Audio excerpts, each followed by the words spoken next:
Seeing Zhao Jinshu come out, Lin Yulan felt a bit more confident and took the clothes back to her room to change. After changing, she came out and asked them, "How do I look?" Ji Yuanrong glanced over, but quickly looked away, without saying anything.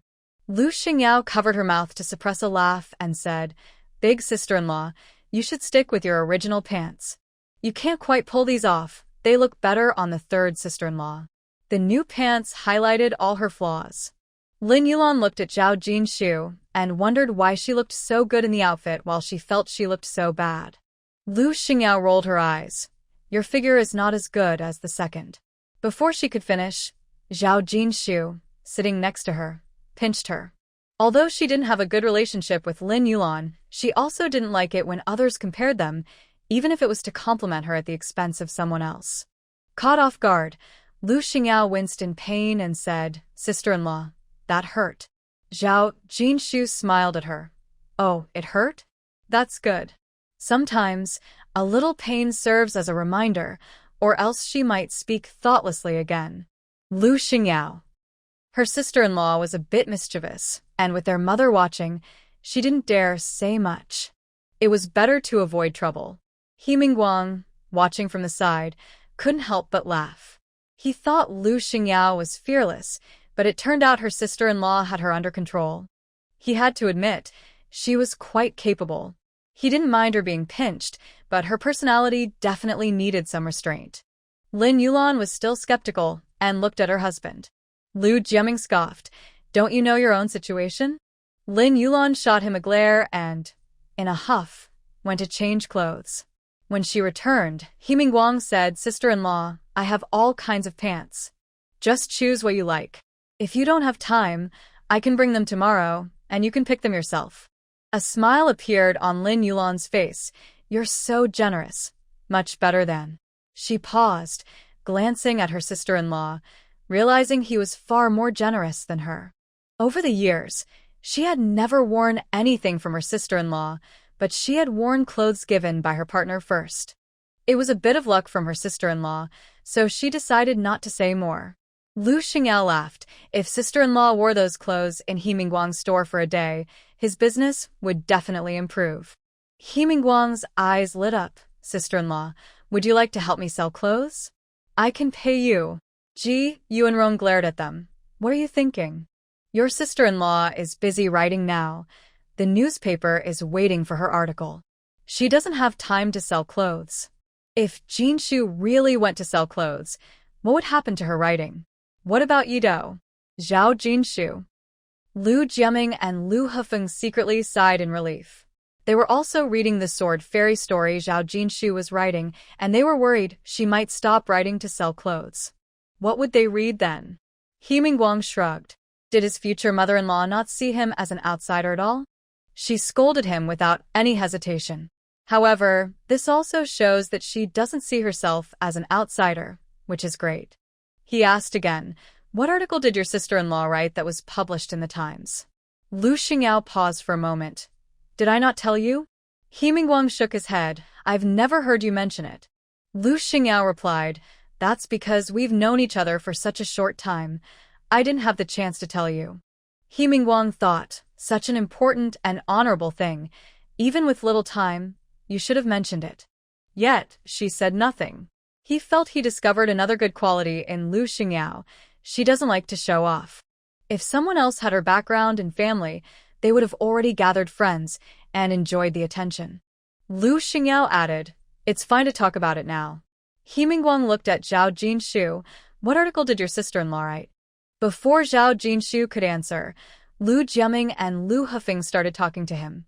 Meanwhile, Lu Jintai and his group returned to their soft sleeper after dinner and stopped discussing work, sitting quietly and looking out at the scenery.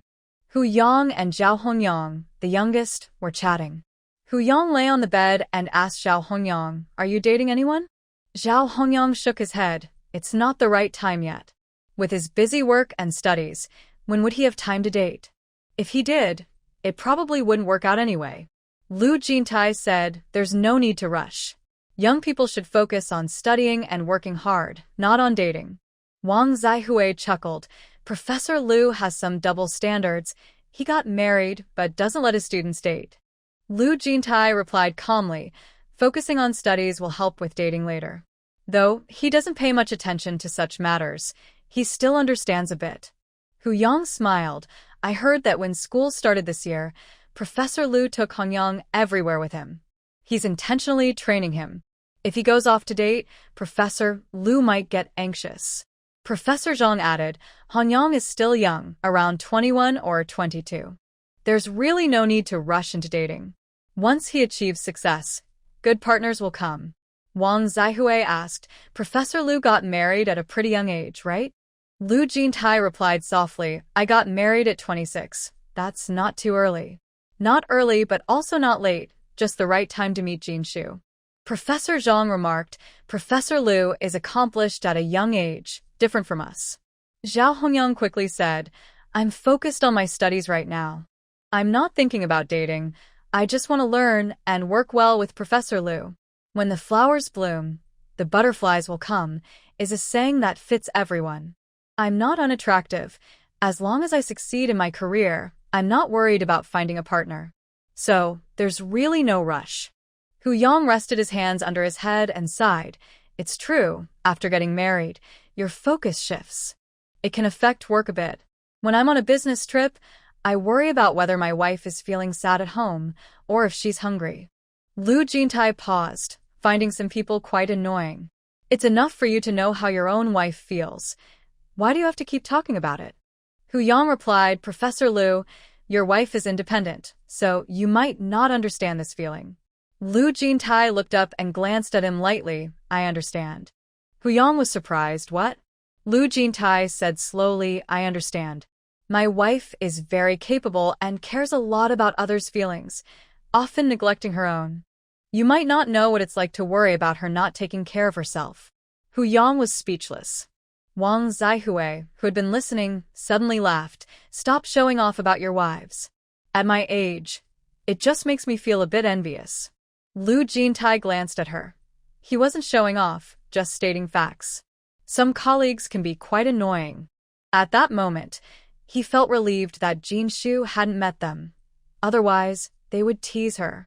After Lu Jintai left, Zhao Jinshu spent her time with the two kids, either busy writing or checking the flower market for suitable plants to buy and pot.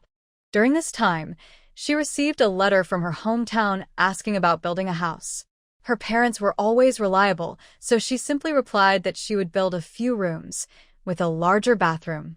Once her payment arrived, she sent them some money and let them handle the rest without worrying. Since their daughter asked them to take care of it, Zhao Jianzhong did just that.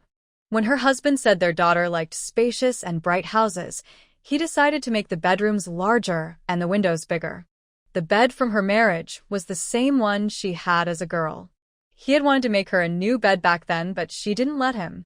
Now, while building the house, he planned to pay for new furniture and a new bed for her room. Once he made up his mind, he bought all the necessary materials like bricks and cement. He started looking for furniture makers and masons to dig the foundation and build the house, hoping to have it ready for her family to move in by summer vacation. On Saturday afternoon, since the kids had no school, Zhao Jinshu took them out to play. After they got tired, they had dinner outside. As soon as she got home and entered the kitchen to heat some water for a bath, Lu Jing'an and her son-in-law Wu Jianhua walked in from the main room. Zhao Jinshu was a bit surprised to see them and calmly said, You both are here. Please go to the living room and rest. I'll get the water boiling. Lu Jing'an nudged Wu Jianhua, saying, Jianhua, help your sister-in-law. Wu Jianhua stepped forward to take the ladle from her hand, but Zhao Jinshu quickly pulled her hand back and said, No need, I'll be done soon. You two go sit in the living room. She discreetly sized them up, thinking it was unusual for the couple to come over so warmly, without a reason. Just then, Ji Yuanrong came over with a big smile. I see you two came to visit your sister-in-law while I was washing a dish. She's busy, so come talk to me for a bit, and once she's done, you can come back. Lu Jing'an and Wu Jianhua had no choice but to follow her to the main room. As soon as they left, Lu Xingyao approached. She leaned in close to Zhao Jinshu and said, Sister-in-law, do you know why they came over? Zhao Jinshu didn't know and didn't want to guess. Lu Xingyao glanced at her and said, "From what they said, it sounds like they want to borrow money from you.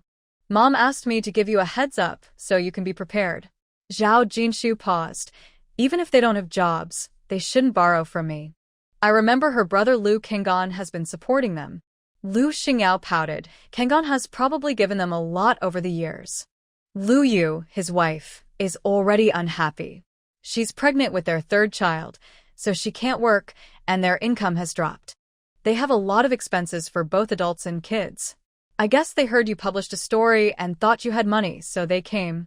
Zhao Jinshu replied, "I don't have money to lend them." She truly didn't have any extra money. Her earnings went to daily expenses and sending money home to build a house. As for the money Lu Jintai gave her, that was saved for buying a larger yard. "You don't have money?" Lu Xingyao didn't believe her, but she wasn't going to ask her sister-in-law for money. Whether she had money or not didn't concern her much. She had already delivered her mother's message and was ready to leave. Knowing the couple's intentions, Zhao Jinshu didn't dwell on it. She calmly heated the water, filled the tub, and bathed the two kids. After that, she filled the pot with water again to prepare for her own bath. Boiling water, Lu Jing'an and Wu Jianhua brought along the couples from the big and third houses. They all rushed in, making the kitchen crowded in an instant. Lu Jing'an smiled and said, "Sister-in-law, we haven't seen each other for so long. Why don't you come over and chat?" Zhao Jinshu glanced at her. They had only met twice in their lives, and she didn't feel like they had anything to talk about, especially since Lu Jing'an seemed to have an agenda. Thinking of this, she replied, "Your brother is not here, so I have to handle everything at home. I've been busy since I got back, and I'm still not done." Wu Jianhua quietly nudged Lu Jing'an from behind, and she understood, smiling as she said, "I really didn't expect my sister-in-law to become a great writer. When I heard about it, I immediately sent Jianhua to buy the newspaper. The story was really well written." Zhao Jinshu smiled a little, but didn't say much. Lu Jiaming and Lu Hufeng regularly read the newspaper every week, and it had become a habit. If they missed a week, they felt something was off. They were quite impressed by their sister-in-law's storytelling skills. Lu Jiaming laughed and said, "Don't say you didn't expect it. We didn't expect it either." No matter how they usually got along with their sister-in-law, she was still part of the Lu family. When her stories were published, they felt proud to share it. Lu Jing'an changed the subject. "With 2 stories published together, your manuscript fees must be quite a lot, right?" Zhao Jinshu smiled, but said that the amount didn't matter to her. Lu Jing'an looked at her, teasing openly while probing subtly. "Oh, sister-in-law is hiding it, afraid we might borrow money?" Zhao Jinshu laughed. "What am I afraid of? I need money myself." Hearing this, Lu Jing'an said, "You and your brother are earning together, so how could you be short on money? Could it be that she heard something and knew they were coming to borrow money?" "There are too many things I want to buy." Zhao Jinshu glanced at them. "If money is not enough, then of course I will feel short." Lu Jing'an looked around their house. "Your house is spacious and bright, and you have everything you need. What do you want to buy?" Zhao Jinshu replied, "We built a new house in our hometown. The house in Kyoto only has 2 bedrooms, and the kids are growing up, so there isn't enough space. We have to consider these things. There are many places to spend money." As soon as she finished speaking, the others reacted differently. Lin Yulan asked, "You are still building a house in your hometown? Is that really necessary?" Did Jin Tai actually agree? In her opinion, if they could only visit their hometown a few times a year, building another house there seemed like a waste of money. With that money, there are so many other things they could spend it on. Seeing Zhao Jinshu nod, Wang Meijing pouted, thinking how wealthy she must be to go back home and build a house. She had to admit that, despite her complaints, she felt envious. Zhao Jinshu earned her own money to build a house in her hometown, so when she returned, she would have a place to stay without worrying about her brother and sister-in-law's opinions. This thought made her even more envious. Lu Jing'an looked a bit upset. Why is she going back to the countryside to build a house? What she didn't say was that since Zhao Jinshu was already married, Why would she need to build a house in her family home? Zhao Jinshu glanced at them. If I want to build, I will. The statement had a strong impact on their group. Aside from Lu Jing'an, who stopped working to avoid having a son, the others all had jobs. Although they earned a monthly salary, after covering daily expenses, school costs for their children, and social obligations, there wasn't much left over. Lin Yulan felt a mix of emotions. She had saved a good amount of money over the years, but she suddenly realized that even after more than 10 years of saving with Lu Jiming, they couldn't just buy a house whenever they wanted. Zhao Jinshu not only built a house in her hometown but also seemed to want to buy a bigger place in the capital. With 2 sons, their home only had 2 bedrooms, one for her and Lu Jiming and one for the boys. It was enough for now, but Lu Hui was already 14, and in 5 or 6 years, they would have to think about his marriage, which would bring up housing issues again. As for Lu Hefeng and Wang Meijing, ever since they separated, their salaries barely covered their expenses. They had borrowed money for the new year and had to pay it back, which made their quality of life drop significantly, from having meat every day to only being able to afford it once a week. Their 2 children were always causing trouble, and while they felt sorry for them, they had no choice but to repay their debts.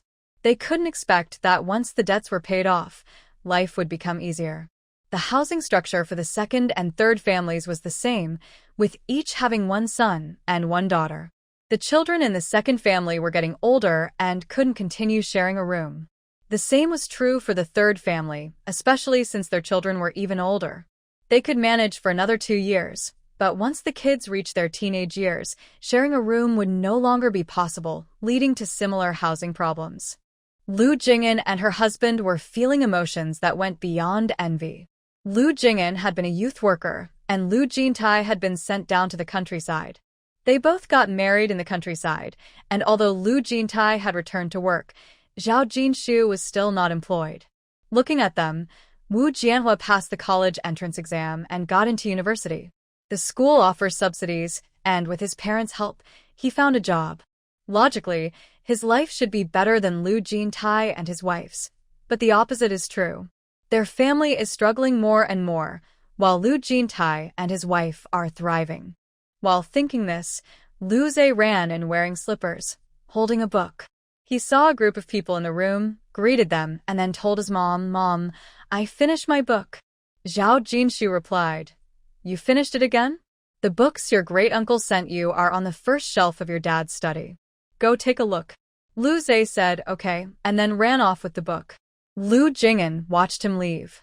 She didn't envy Zhao Jinshu for anything else, just that she had a good son who was not only handsome but also smart and caring, knowing how to protect his mom at such a young age. She touched her belly, thinking she didn't ask for much. As long as her baby was like Lu Zhe, she would be happy even if she lost her job for him. Ji Yuanrong went to the bathroom, and when she returned, the living room was quiet. She looked at her daughter, Lu Xingyao, who pouted and said, "They all went to the 2nd sister-in-law's place." Ji Yuanrong frowned and headed to the 2nd house. As she walked, she thought about how much money Lu Huixing and his wife must need to come borrowing money at night.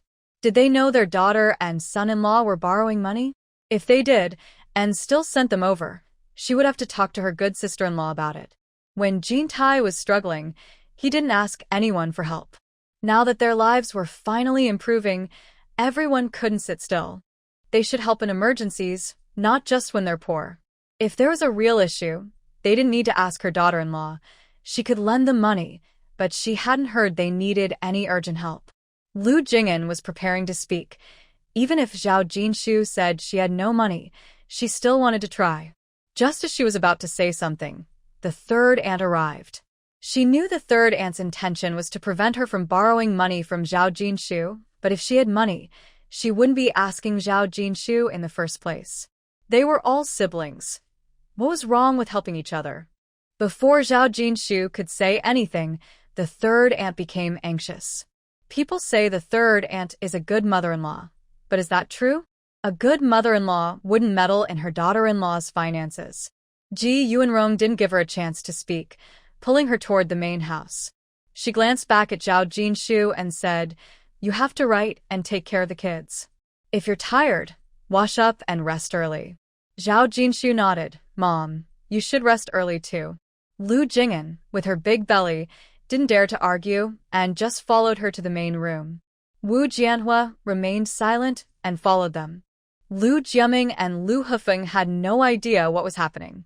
After Lu Jing'an arrived, she kept talking to Lin Yulan and Wang Meijing. They had their guesses, but since it was Zhao Jinshu's matter, they didn't want to get involved. Lu Xingyao saw her mom pulling Lu Jing'an inside and pouted. She thought, you borrow money and help them knit sweaters, but how can you, a distant cousin, come empty-handed to ask for money? Ji Yuanrong led Lu Jing'an to sit down, knowing that if she didn't explain things clearly, she wouldn't give up. She asked, is there something going on? Just as Lu Jing'an was about to speak, Wu Jianhua coughed. Lu Jing'an looked at him, and he stood up with a smile, saying, Aunt San, it's getting late, we should head back. You all rest. Ji Yuanrong observed him quietly and didn't insist they stay. It is indeed getting late. Come back to visit when you have time, she said, standing up to see them out. Lu Jing'an stood up in a daze and followed them outside. Once they were alone, Lu Jing'an looked at Wu Jianhua. Why didn't you let me speak? Wu Jianhua's expression was not good. What should I say? That I want to borrow money to buy a gift for my boss? He didn't really want to borrow money. If he borrowed it, he would have to pay it back. Where would he get the money to repay? Since she wanted to try, he thought, let her try. After that, she would give up. Lu Jing'an said, if I don't say anything, they won't know? Wu Jianhua sighed. They made their intentions very clear. Don't you understand? They don't want to lend money. With my background, marrying you is already my greatest fortune. We have to accept our fate. If I don't get promoted, I don't get promoted. We will endure, and there will be a day when we succeed. But it means you and our unborn child have to suffer. Lu Jing'an's eyes turned red. Not just for herself, but for their unborn child. She couldn't let her husband accept defeat. She gritted her teeth. Don't worry. I will definitely get the money. Wu Jianhua frowned. You're pregnant. Don't run around. It's okay. If we miss this opportunity, there will be others. Lu Jing'an touched her belly. My parents only have me and my brother. They have saved a lot over the years. I will go to them. For their grandchild, they will definitely agree. Wu Jianhua felt uneasy. They have helped us a lot over the years. I don't want to trouble them. Lu Jing'an comforted him. It's okay. We just need to be more filial to them in the future. We are facing difficulties now, right? If children have problems, who else can they turn to but their parents? Wu Jianhua couldn't help but hold her hand. I always say that marrying you is my greatest blessing. Lu Jing'an pushed him gently. Then you must treat me well and be good to my family, or I won't let you off the hook. Wu Jianhua replied softly, don't worry. If I'm not good to you, your family won't let me off either. Only then did Lu Jing'an feel satisfied. It was the weekend, and after finishing their work, Lu Jintai and his colleagues, who couldn't sit still, started talking about going out to have fun. Lu Jintai seemed uninterested, but Hu Yang said, we traveled far for this business trip. We can't go back empty-handed. Let's go out and find some gifts for our wives. They will surely be happy to receive gifts and won't give us a hard time. Lu Jintai raised his eyebrows, remembering that Jinshu liked pretty clothes and shoes. Wang Zaihui looked at Lu Jintai. Professor Lu should learn from the younger ones. Look at Hu Yang. He knows to bring gifts for his wife even on a business trip. Lu Jintai's expression was unreadable, and just as he was about to speak, Hu Yang said, Professor Lu, let's go. Even if you don't bring a gift for your wife, you can't forget about your two little ones. If you don't bring them something, they will definitely be upset when you get back. Lu Jintai smiled slightly. They won't be. Both kids were very well behaved. Hu Yang looked at him. Are you really not going? Lu Jintai stood up, adjusted his clothes, and said calmly, let's go. Hu Yang laughed. I knew it. Your wife is generous and won't hold it against you, but kids are kids. If you bring them gifts, they will surely be very happy. Lu Jintai ignored his chatter, already thinking about how his daughter, like her mother, loved pretty clothes and shoes, while Lu Zhe enjoyed reading. But he couldn't just bring books back for him. The school and organization that invited them sent people and cars to accompany them when they heard they were going out to shop. When they mentioned buying clothes for their families, the escorts took them to a specific place. Upon arrival, the escorts explained, "You can find many trendy outfits here. The stalls outside are cheaper, while the shops nearby are more expensive. Prices range from low to high, so you can choose as you like. If you don't find anything you like, we can take you to other places."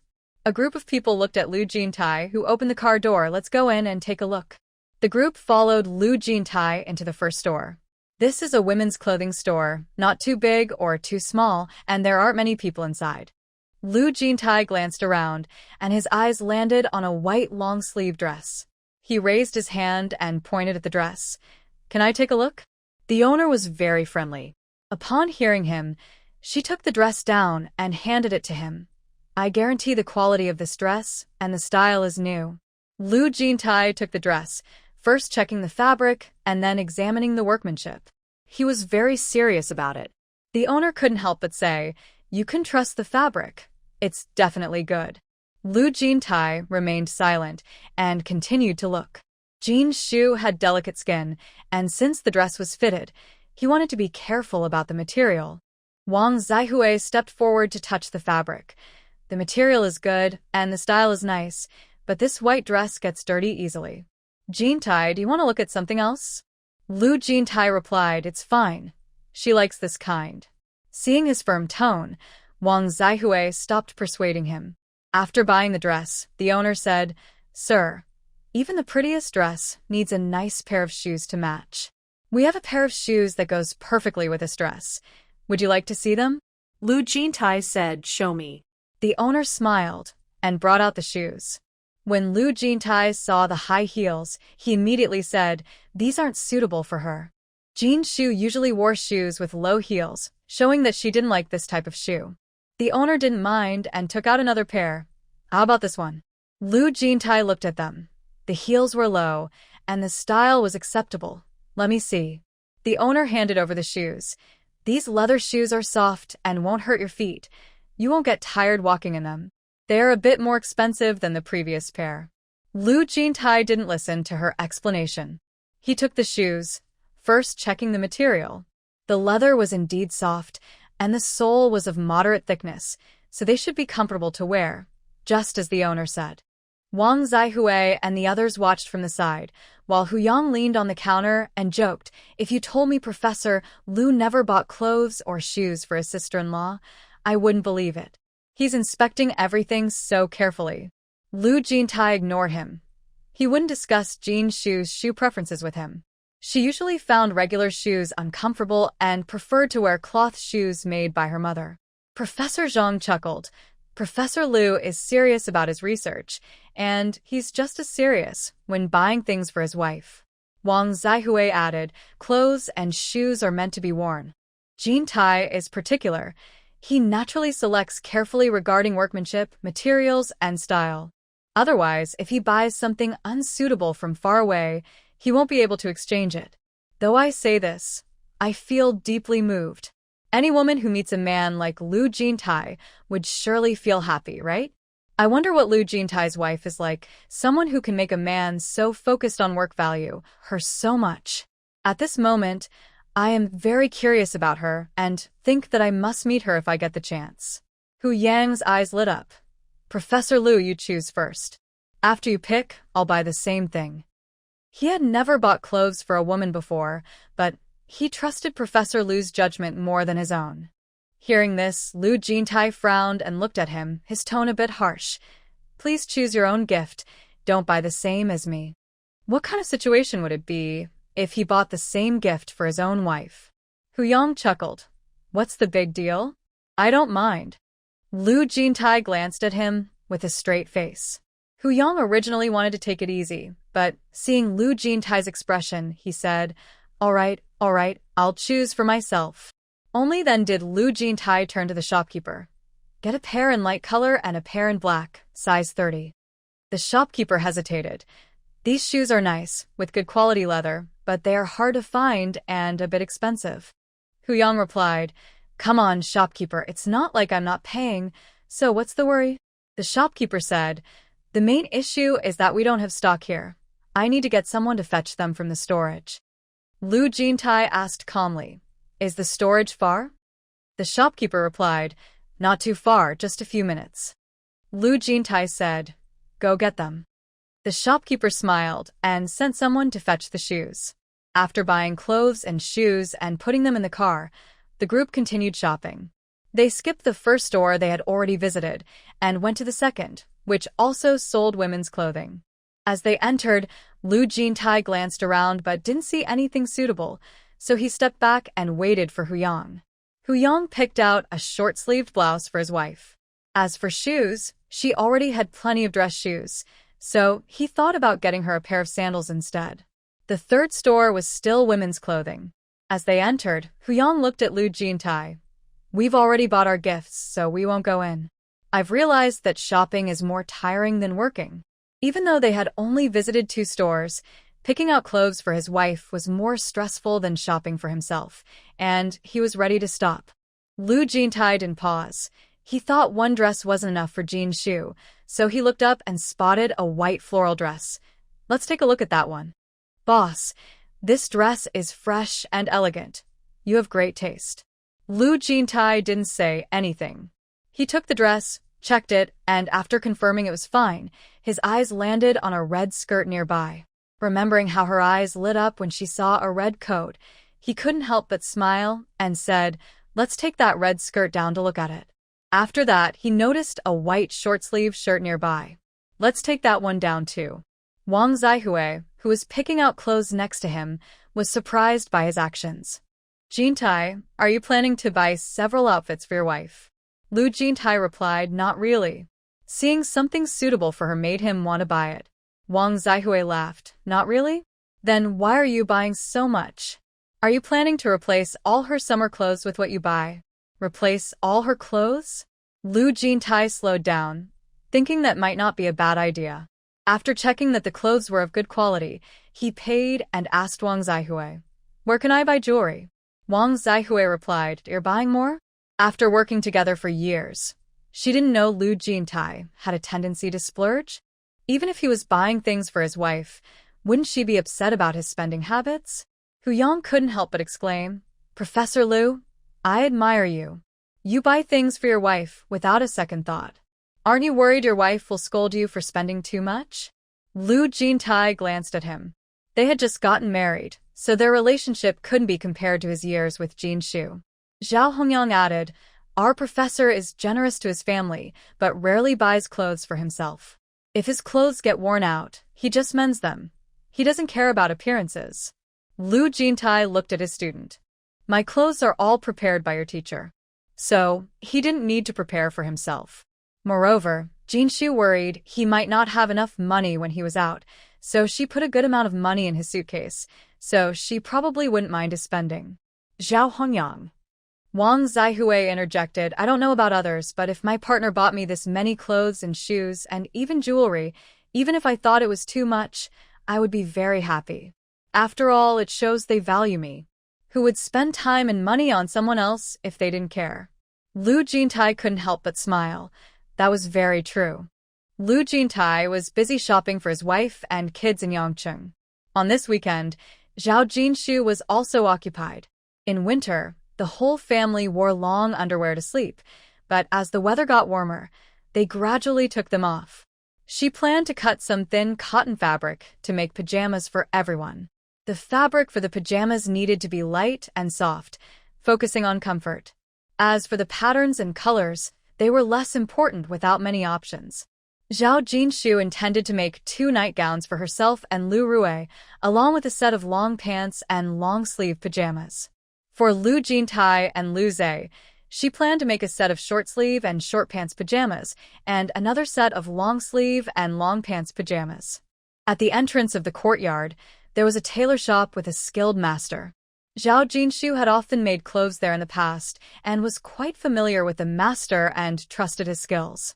She took the kids to the tailor shop, explained her requirements, and provided their measurements. After the master took note, they agreed on a time to pick up the clothes. Just as they were about to leave, a young woman in her 30s walked in, holding a little boy's hand. Before they could react, The little boy broke free and ran towards them, shouting, Lu Zhe. Lucia. Lu Zhe was surprised to see his good friend from kindergarten and grinned widely, shouting back, Zhuo Pengfei. Zhuo Pengfei ran over and tried to hug Lu Zhe, but Lu Zhe noticed his dirty hands and instinctively stepped back, saying, You can't hug me with unwashed hands. Zhuo Pengfei had just eaten and hadn't washed his hands yet. He chuckled and turned to his mother, saying, Mom, this is Lu Zhe. Zhuo Pengfei's mother smiled and approached, looking at Lu Zhe before turning to Zhao Jinshu. Pengfei talks about Lu Zhe all the time at home. I didn't expect to meet you today. Are you here to make clothes too? Zhao Jinshu smiled and replied, looking at Zhuo Pengfei, my Lu Zhe often mentions Zhuo Pengfei too and says he is his good friend. Zhuo Pengfei looked at Zhao Jinshu and said, Annie, Lu Zhe is my big brother. I'm his good buddy. Zhao Jinshu couldn't help but laugh. After just a few months of school, he not only became the class monitor, but also a big brother. At such a young age, he was more popular than his dad. Feeling his mother's teasing gaze, Lu Zhe's young face turned red. He stammered. He said, he wanted to call me big brother, not me. Zhuo Pengfei's mom laughed and said, my child is just like his dad. When he meets someone he gets along with, he likes to call them his brother. Lu Zhe is the first big brother that Pengfei has recognized. Lu Zhe looked up at Zhuo Pengfei's mom, his little face full of helplessness. Annie, he insisted that I call him big brother. I had no choice, even though I'm younger than him. Seeing his serious little face was quite adorable. Zhuo Pengfei's mom couldn't help but smile. Lu Zhe's mom, your son is so funny. Zhuo Pengfei puffed out his chest. My dad says that when you meet someone loyal, you should call them your brother. When the teacher scolded me for not doing my homework right, Lu Zhe helped me with it. He is loyal, so I have to call him big brother. Zhao Jinshu had never seen a child like Zhuo Pengfei before. In her previous life, Lu Zhe had many friends, but she didn't remember Zhuo Pengfei, probably because they separated after starting elementary school. She couldn't help but laugh. Your Pengfei is really fun and cheerful. Zhuo Pengfei wanted to play with Lu Zhe, so he directly asked Zhao Jinshu, Annie, can I go to your house to play with Lu Zhe? Zhao Jinshu smiled and said, of course. As long as your mom agrees, you are always welcome to visit. Zhuo Pengfei tugged at his mom's arm. Mom, can I go to Lu Zhe's house now? Zhuo Pengfei's mom hesitated. It was almost noon, and it wouldn't be appropriate to visit empty-handed. Mom is a bit busy. How about next time I take you to Lu Zhe's house to play? Although Zhuo Pengfei was not happy, he agreed to his mom's suggestion and turned to Zhao Jinshu. Andy, can I come to your house to play with Lu Zhe next week? Zhao Jinshu readily agreed. Sure, just have your mom bring you over. Zhuo Pengfei was happy and pulled Lu Zhe aside to whisper. The two moms exchanged amused glances, realizing that at such a young age, the kids already had their little secrets. While the children were whispering, the two adults introduced themselves. Zhao Jinshu learned that Zhuo Pengfei's mom was named Zhang Xiaqing and worked at a machinery factory. Since their sons were good friends, both moms wanted to support their children's pure friendship, and they quickly became familiar with each other. After chatting for a while, they found they had much in common, and they dropped the formalities of calling each other Lu Zhe's mom and Pengfei's mom, and started using each other's names. Zhang Xiaqing looked at the girl standing there. Jinshu, this little girl is really pretty. Is she Lu Zhe's sister? Zhao Jinshu patted her daughter's head. This is my youngest daughter, Lu Zhe's sister, Lu Rui. Lu Rui, say hello to Auntie. Lu Rui held her mother's hand and cheerfully said, hello, Auntie. Zhang Xiaqing looked on with envy and replied, hello, Lu Rui. After that, she turned to Zhao Jinshu and said, your daughter is so well-behaved. I only have Pengfei, and I was planning to have another child when he got older, but family planning got in the way. How many years apart are Lu Rui and Lu Zhe? Zhao Jinshu replied, they are 2 years apart. Zhang Xiaqing expressed her envy. Having both a son and a daughter is wonderful. If I hadn't been lazy back then, Pengfei could have had a brother or sister. I was too young and only thought about enjoying life. After having one child, I wasn't in a hurry for another. Now it's too late to regret. You are lucky to have children at the right age without being lazy. Zhao Jinshu coughed lightly. She had health issues growing up, and after having Lu Zhe, her parents advised her not to rush into having a second child. They had been careful with contraception, and Lu Jintai even bought some protection from town. However, they ran out, and with the busy farming season, they didn't restock in time. After her period ended, they couldn't resist, thinking it would be fine, but she ended up pregnant. Since she was pregnant, it meant this was meant to be their child, and she accepted it calmly, focusing on her health to ensure a safe delivery. Looking at her daughter, she felt warm inside, grateful for the unexpected pregnancy.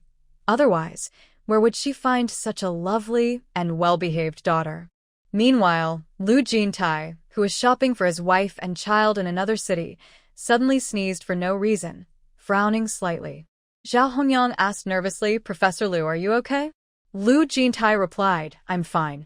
Wang Zaihui looked at him playfully and said, "You've been away for a week. Could it be that your wife is missing you at home?" Lu Jintai looked up at her. "Is that really true? Many people like to say that, but is there any basis for it?" Wang Zaihui laughed, surprised that no one had told her how amusing Professor Lu was. She made a joke, and he took it seriously? Lu Jintai. As Zhao Jinshu arrived home with the child, Lu Xingyao came over. "What's wrong?" Zhao Jinshu asked as she put the items she bought on the shelf. Lu Xingyao whispered, "Kong'an is here." Seeing her sister-in-law's lack of reaction, she added, "He brought a lot of things." Zhao Jinshu responded with an "oh," showing no surprise. "Is he here to help clean up the mess for Lu Jing'an?" Lu Xingyao wanted to roll her eyes but suddenly remembered that her mom had been criticizing her lately. She said that even though she was dating, she still didn't speak properly and looked silly. Her mom warned her that if she continued like this, her future in-laws would disapprove, so she decided to change. She straightened her expression and said, "Kong and is really a good son of my uncle.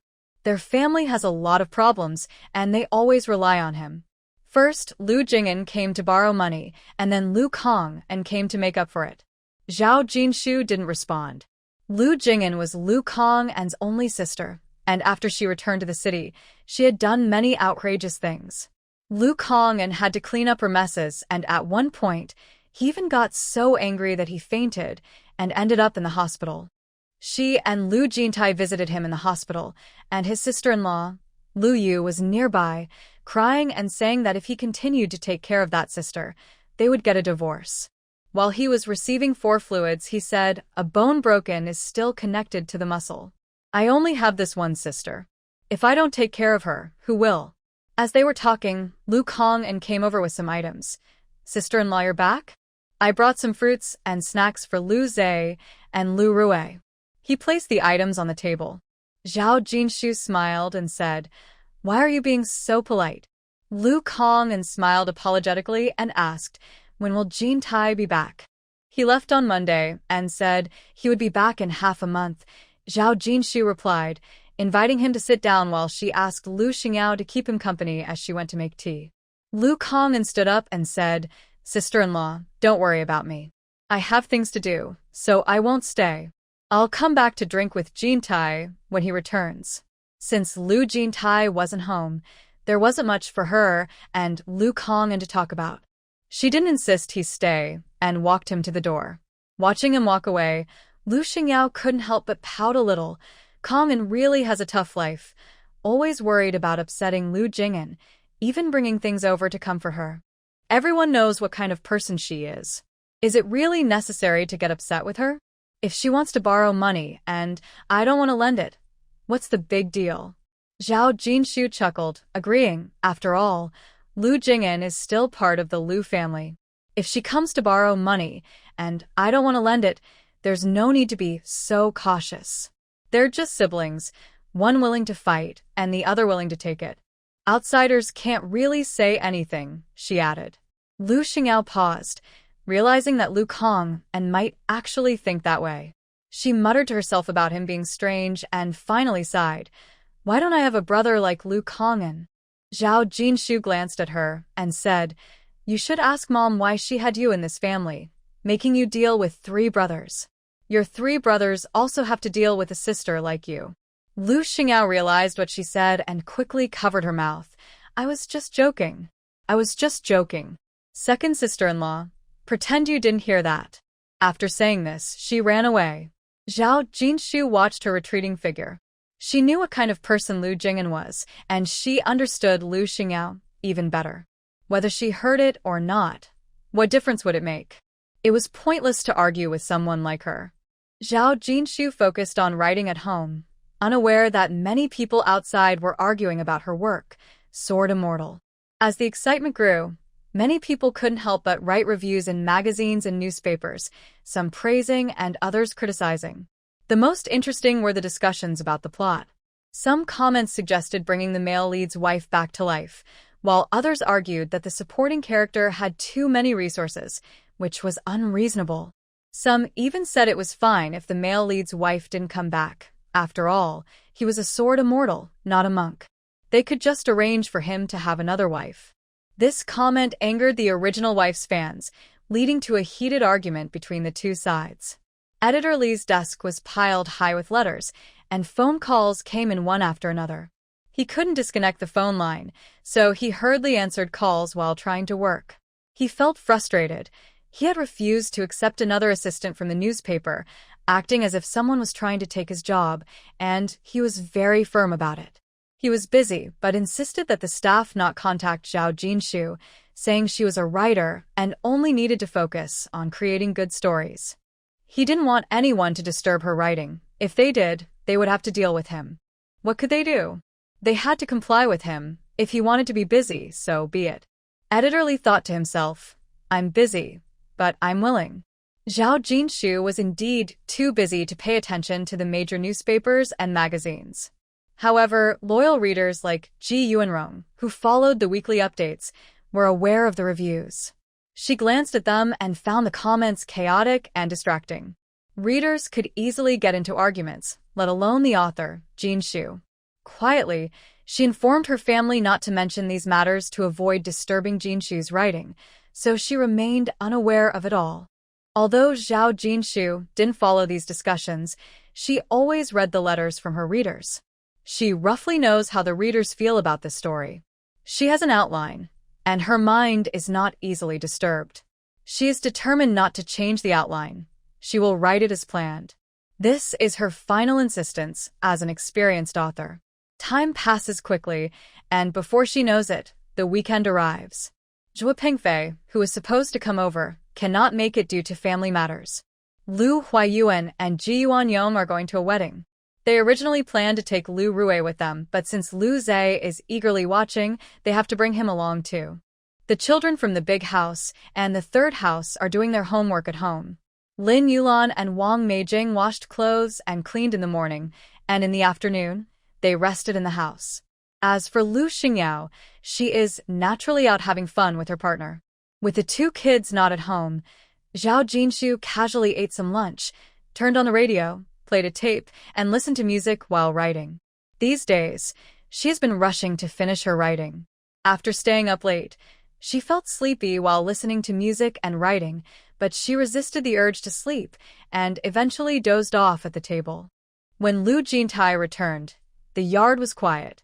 Zhao Hongyang helped unload the car and followed the professor to carry things into the living room. Lu Jintai glanced around. The door was open, and he could hear singing from inside, but did not see anyone. Zhao Hongyang put down the things, didn't see his teacher's wife, and after greeting, left in a car. Lu Jintai walked into the house and immediately saw Zhao Jinshu sleeping at the table.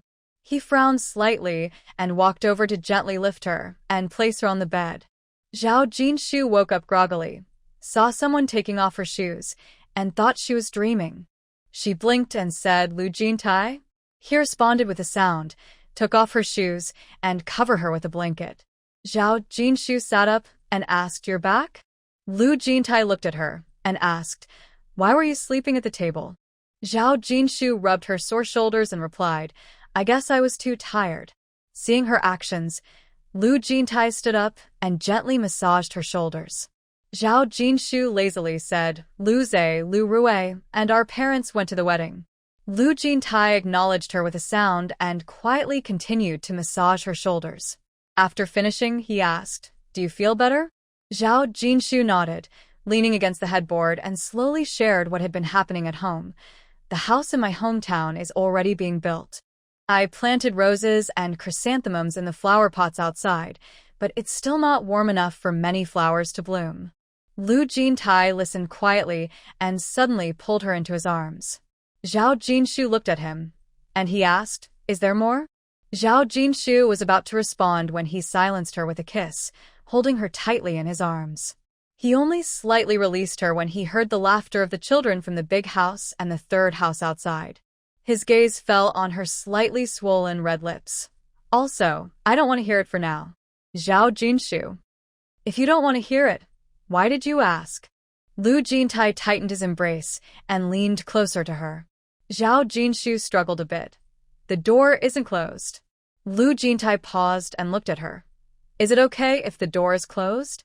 Zhao Jinshu rolled her eyes at him. "What are you thinking about in broad daylight?" Lu Jintai. "Am I not allowed to think?" Before she could respond, he slowly added, "I just thought about it. Does Comrade Zhao need to control what Professor Lu thinks?" Zhao Jinshu. Professor Lu could put on a whole show. Lu Jintai held her, his lips hovering above hers. "Since Comrade Zhao wants to control things, I'll let you." Before she could resist, he kissed her. Zhao Jinshu felt the warmth on her lips. Didn't he just say she could control things?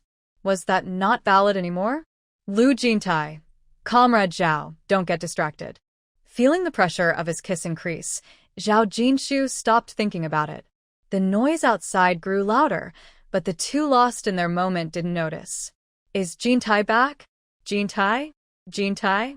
The voices got closer, and upon hearing the music from the room, someone instinctively peeked inside. When they saw the scene, they were stunned. Lu Jintai abruptly released her, instinctively covering her with a blanket, and shot a cold glare at the door.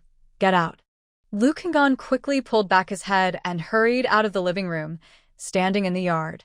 It was too awkward. He figured Jintai had come back today, passing by the machinery factory, and decided to stop by. Earlier, Lu Hui mentioned he had seen his uncle return while doing homework in the room. He never expected his brother would be so eager, not even closing the door before getting close. Zhao Jinshu lifted the blanket and glared at him. "I told you to close the door." Lu Jintai, with a serious face, muttered, "Clumsy. How could he just barge into someone else's room? Not even his own nieces and nephews would do that." He looked frustrated. What did he come for?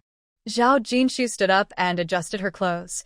"Last week, Lu Jing'an and her partner came to our house, probably wanting to borrow money, but Mom stopped them before they could ask. He might be worried we would mind and wanted to talk to you." Lu Jintai frowned and asked, "What does she need the money for?" Zhao Jinshu picked up a comb and replied, "Who knows? Just go outside. She's waiting for you." Lu Jintai was reluctant to move, saying, "No need to worry about her." Zhao Jinshu finished combing her hair and pulled him up, urging, "Hurry up. If you don't go, she'll think we're doing something embarrassing in here." Hearing this, Lu Jintai stood up and looked at her, feeling uneasy. "If you think it's awkward, just ignore her. I'll go out and send her away." Zhao Jinshu didn't mind much. After all, they were just a couple sharing a kiss, nothing too inappropriate. She thought for a moment and said, "She looks more awkward than us." Lu Jintai remained silent. Regardless of who felt awkward, he had no intention of entertaining his friend and insisted on going out to send her away. As men, Lu Kanghan understood very well. Even though his friend seemed aloof, he was just like any other man.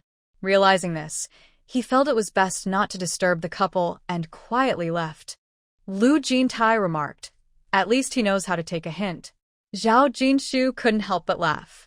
When Lu Jintai turned to look at her, she quickly said, "Stop thinking about it and pack your things." "Have you washed your clothes after such a long business trip?" Lu Jintai felt a bit regretful but replied, "I did wash them." He looked at her and said, "I bought some things for you and the child." Zhao Jinshu was pleasantly surprised and asked, "You bought us something? What did you get?" Seeing her eyes light up, Lu Jintai couldn't help but smile. "It's all right here." He bent down and pulled out the bags one by one. Do you like them? Zhao Jinshu opened the first bag and saw a white dress. Lu Jintai smiled as he watched her. She unfolded the dress and exclaimed, "This is a skirt?" Looking at it, she thought that even in modern times, it would still be fashionable. You didn't pick this out, did you? Lu Jintai asked, do you like it? Zhao Jinshu nodded. Ido. Lu Jintai took her hand and smiled warmly. Looks like Professor Lu and Comrade Zhao have the same taste. Zhao Jinshu was surprised you chose it. Lu Jintai glanced at her, of course. He wasn't like Hu Yang, who relied on others to buy gifts for his wife. Zhao Jinshu was genuinely surprised. Professor Lu has great taste. I'll go try it on. Lu Jintai smiled and stopped her. There's more. Zhao Jinshu looked over and exclaimed, so many? Did you bring back the whole store? Lu Jintai explained, you have few clothes, and since it's rare for you to travel, I bought something suitable for you. Zhao Jinshu hugged the clothes and said, I'll go try them on in the room. With a smile, he watched her walk away, his gaze suddenly fixed on her pants. He slowly stood up and followed her into the room, looking at her pants. When did you buy those? Aren't they a bit short? Zhao Jinshu bent down to look at her pants. I didn't buy them. He Mingguang gave them to me. I thought the cuffs were too big, so I had them altered. Lu Jintai slowed his pace. Why did he give you pants? Zhao Jinshu placed the dress on the bed. He gave clothes to everyone in the family. Lu Jintai's face showed no emotion. What does he think? Giving gifts and clothes? How does he know what you would like? Zhao Jinshu smiled and said, I actually like them. Lu Jintai's gaze shifted to her. You really like them? Zhao Jinshu pointed at her outfit. Do you think I look bad in this? Lu Jintai paused. You look good in anything. He added, you would look even better in what I bought. Zhao Jinshu looked at him and joked, Professor Lu is so sure? Lu Jintai replied, what do you think? Not wanting to hear her answer, he said directly, we are husband and wife, the closest of friends, so I know what you like and what styles suit you best. What do others know? Zhao Jinshu nodded seriously. That makes sense. Lu Jintai smiled slightly. Since it makes sense, go try on the clothes. Zhao Jinshu glanced at him, not calling out his little thoughts, and pushed him gently. You go out while I change. Lu Jintai turned to the side, picked up a book and flipped through it. You change, I won't look. Zhao Jinshu said. Ignoring him, she closed the door, took off her clothes, and carefully put on the dress. Just as she was about to pull up the zipper, someone wrapped their arms around her from behind.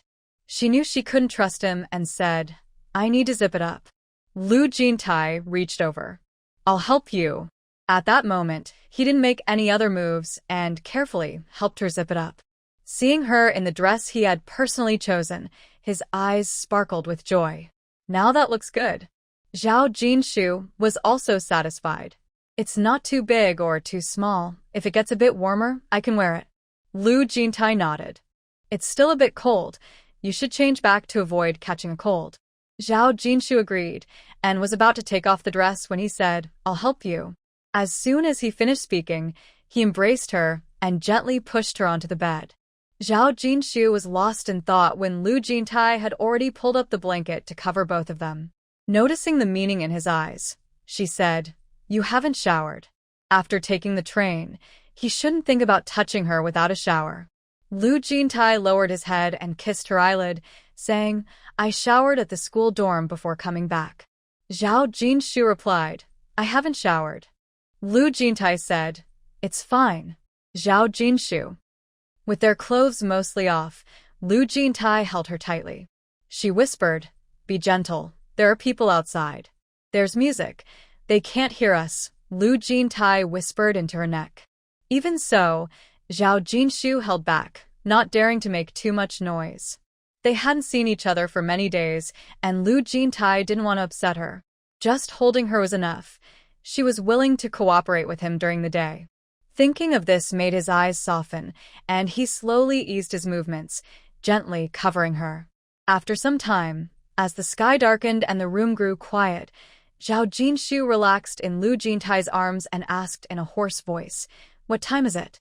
Lu Jintai stretched out his arm, glanced at his watch, and said lazily, "It's 6 o'clock." Zhao Jinshu replied, "It's time to make dinner." Lu Jintai asked, "What do you want to eat?" "I can cook." Zhao Jinshu yawned. "It's so late and my parents and the kids haven't come back. They probably won't be home for dinner. It'll just be us, so let's make something simple." Lu Jintai looked at her and asked, "Do you want noodles? Should I make you some?"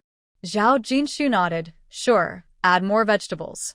Lu Jintai nodded, "You keep resting. I'll call you when the food is ready." After saying that, he slowly put on his clothes, buttoned them up, and looked down to see she had already fallen asleep on the bed. He smiled, covered her with a blanket, gently closed the door, and went to the kitchen. Just noodles wouldn't be very nutritious, so he searched the kitchen and found a piece of lean meat. After thinking for a moment, he washed and chopped the meat to make meatball soup. Even with just the two of them, making meatball soup didn't take long. Once the food was ready, he went back to the room and found she was awake and getting dressed. He asked, "Are you awake?" Zhao Jinshu replied, "I dozed off for a few minutes, just resting my eyes." Lu Jintai said, "Go wash your hands, it's time to eat." They sat down at the dining table, and Lu Jintai served her a bowl of meatball soup, saying, "First eat the soup, then the noodles." Zhao Jinshu took a meatball and fed it to herself, giving a thumbs up after finishing. "Professor Lu, your cooking skills are getting better." Lu Jintai smiled, "As long as Comrade Zhao is satisfied." Zhao Jinshu nodded, "I'm very satisfied." Lu Jintai smiled at her, then looked down and served some meatball soup, starting to eat. The two finished their meal, and before they could clear the dishes, Lu Zhe and Lu Rui burst in from outside. Seeing their dad at the dining table, they shouted excitedly and jumped into his arms. Lu Jintai could only hold one in each arm, laughing as he embraced them. Zhao Jinshu leaned back in her chair. "It seems your dad bought you some gifts." Speaking of gifts, she hadn't even finished looking at hers, as he had kept her busy all afternoon. Lu Zhe and Lu Rui turned to their dad and asked in unison, "Dad, what gifts?" Lu Jintai patted their shoulders. "They're over there. Go check for yourselves." They released their dad and quickly ran to look through the gifts. Moments later, Lu Rui came back holding a pretty little dress. "Dad, did you buy this for me?" Lu Jintai patted her little braid. "Yes, I did."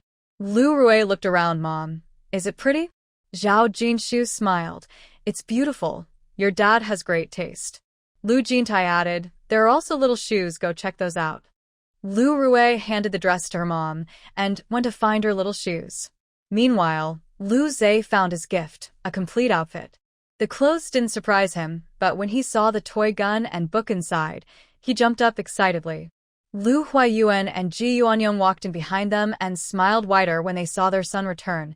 "Jintai is back today?" Lu Jintai replied, "I came back this afternoon." Zhao Jinshu suggested, "Mom and Dad, why don't you sit down and rest?"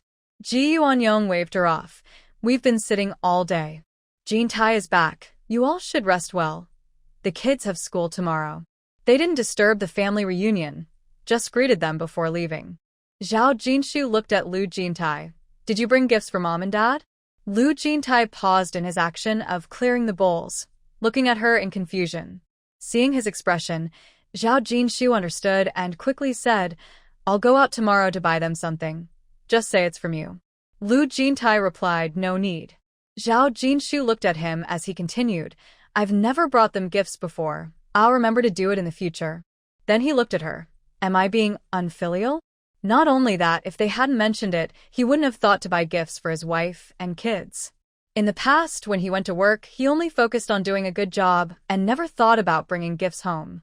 Zhao Jinshu chuckled. "If you're unfilial, what about your older brother and younger brother?"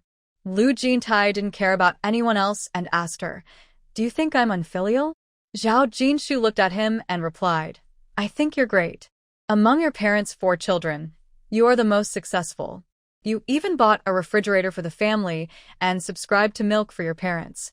Who is as filial as you?" Lu Jintai asked again, "You don't think I'm unfilial?"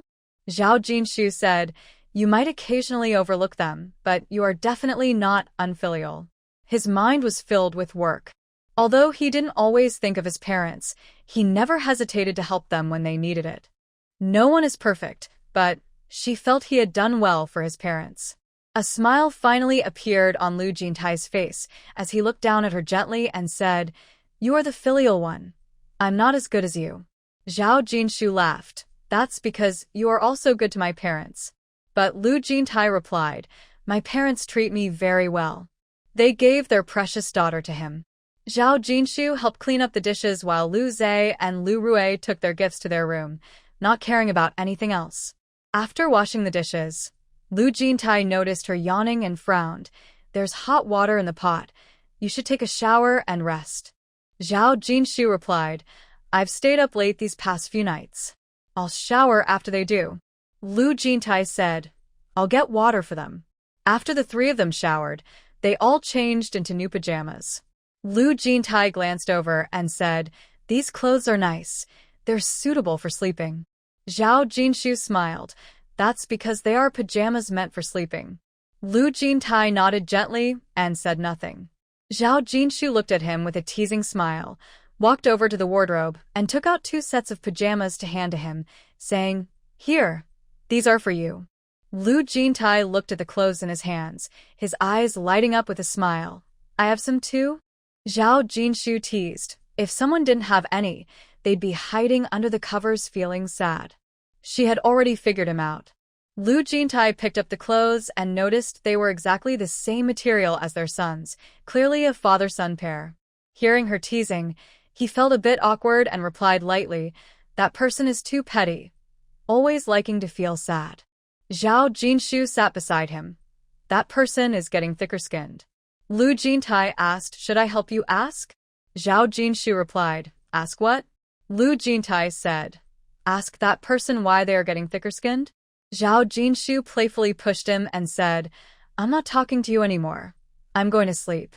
Lu Jintai smiled at her, picked up a set of pajamas, and stood up. "You sleep first. I'm going to take a shower." Lu Jintai came out of the shower, drying his hair, and looked at his well-fitting pajamas, feeling happier than ever. "Is your second brother back? Why is he wearing the same clothes as Lu Zhe?" A bothersome voice suddenly rang in his ears. Lu Jintai looked up, his expression cooling. "These are pajamas, specially made by your sister-in-law for sleeping. Don't you know what pajamas are?" That tone. Lu Hafeng wasn't unaware of pajamas. He just had never worn them, nor had anyone made or bought them for him. In cold weather, he wore thermal underwear, and in hot weather it was just shorts and a tank top. Having grown up together, the differences after marriage were too stark. He said with a hint of jealousy, "Your sister-in-law is really good to you. A grown man has pajamas made for him. How thoughtful." Lu Jintai glanced at him, thinking that since the two of them were close, Jinshu always thought of him. What would he know about that, being someone who casually flirted with girls outside? But he said nothing. Even though they were brothers, he wouldn't share his private matters with him. No way. Seeing Lu Jintai ignore him while drying his hair, Lu Hafeng didn't take it to heart.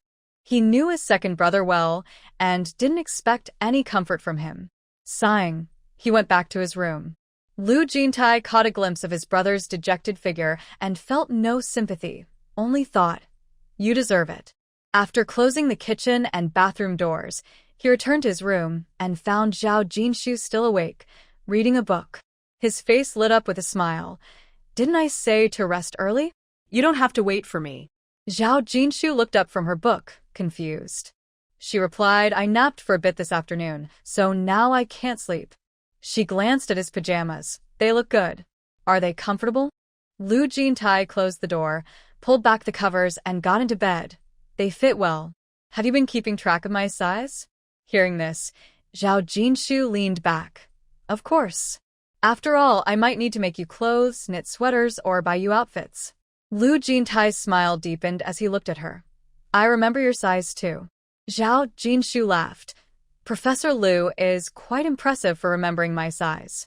Lu Jintai looked down at her. "I know I'm not perfect, but I will improve." Seeing he was serious, Zhao Jinshu put down her book and teased, "Professor Lu is already very popular like this. If you improve even more, won't you be even more popular?" Lu Jintai glanced at her and said, "What does it have to do with others?" Zhao Jinshu replied, "How can it not be related?" Lu Jintai pulled her down to lie beside him. "This is between us as a couple. I won't be nice to anyone else." Zhao Jinshu agreed. "That's true. What do outsiders have to do with us?" Her words touched Lu Jintai's heart, and he smiled as he pulled her into his arms. "Sleep now. I won't disturb you tonight." Seeing his generosity, Zhao Jinshu couldn't help but ask, "Do you still have the energy to disturb me?" Lu Jintai looked at her with a low tone. "Want to find out, Comrade Zhao?" Zhao Jinshu immediately closed her eyes. "I'm tired. Let's sleep quickly." Lu Jintai smiled at her and turned off the light. The next day, they woke up early. Lu Jintai prepared breakfast, while Zhao Jinshu took the family's dirty clothes to the bathroom, washing undergarments by hand and using the washing machine for larger items. After a busy morning and breakfast, the couple took their child to school. On the way back, Zhao Jinshu asked Lu Jintai, "Are you not working today?" Walking beside her, Lu Jintai pulled her toward the bus stop. "I can take 2 days off." Zhao Jinshu responded, "Oh, where are we going?" "To buy groceries," Lu Jintai replied, looking at her. "What do you want to eat?"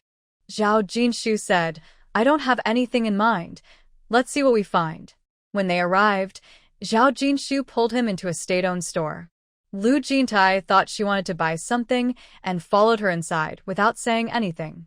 They walked to the hairdryer section, and he asked, "Are you buying a hairdryer?" Zhao Jinshu nodded. "We only have one at home.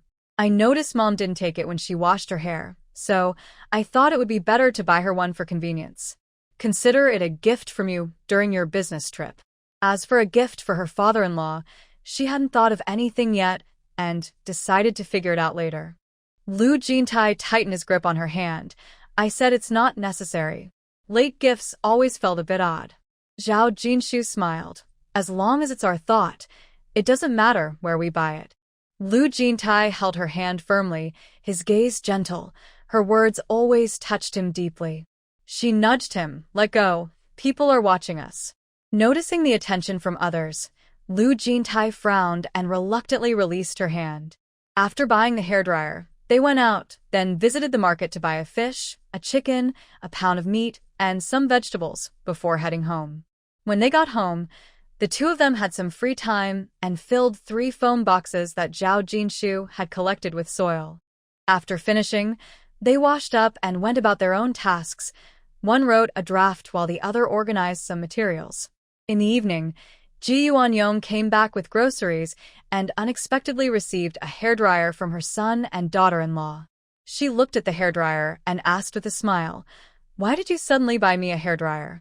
Zhao Jinshu glanced at Lu Jintai and explained, "He returned from a business trip and didn't have time to buy gifts for you and Dad, so today he asked me to help him choose this hairdryer for you." Lu Jintai thought to himself, "That's not true. It was her idea." Ji Yuanyong paused for a moment, then noticed her son's reaction and burst into laughter, looking at her daughter-in-law. "Jinshu, I know my son well. He doesn't seem like someone who would bring gifts for his parents after a business trip. Not just him, but the others are the same."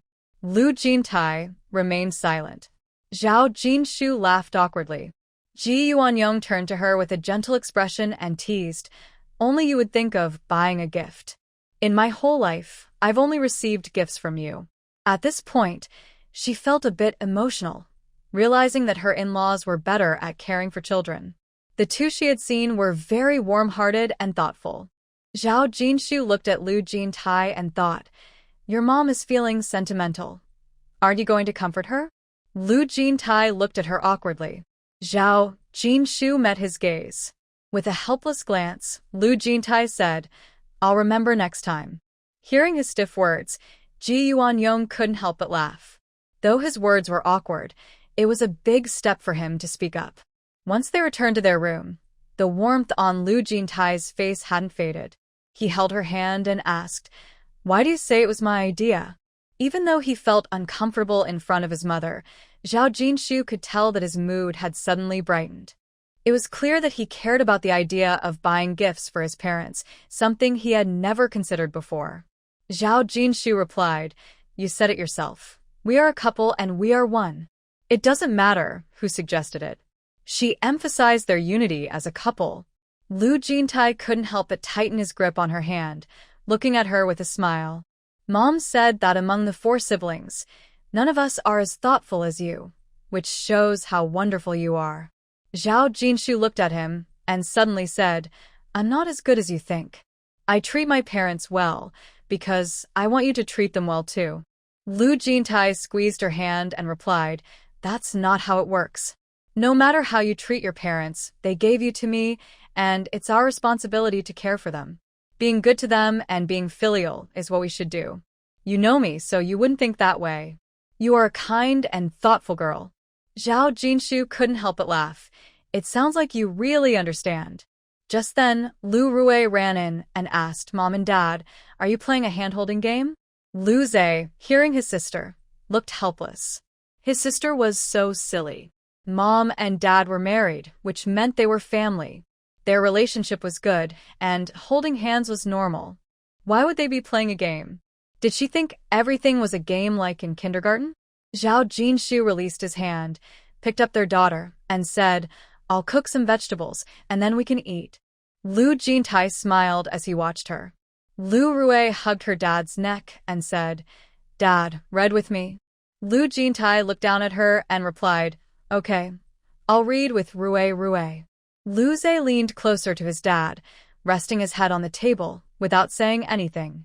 Lu Rui looked at him and asked, Does brother want dad to read with him too?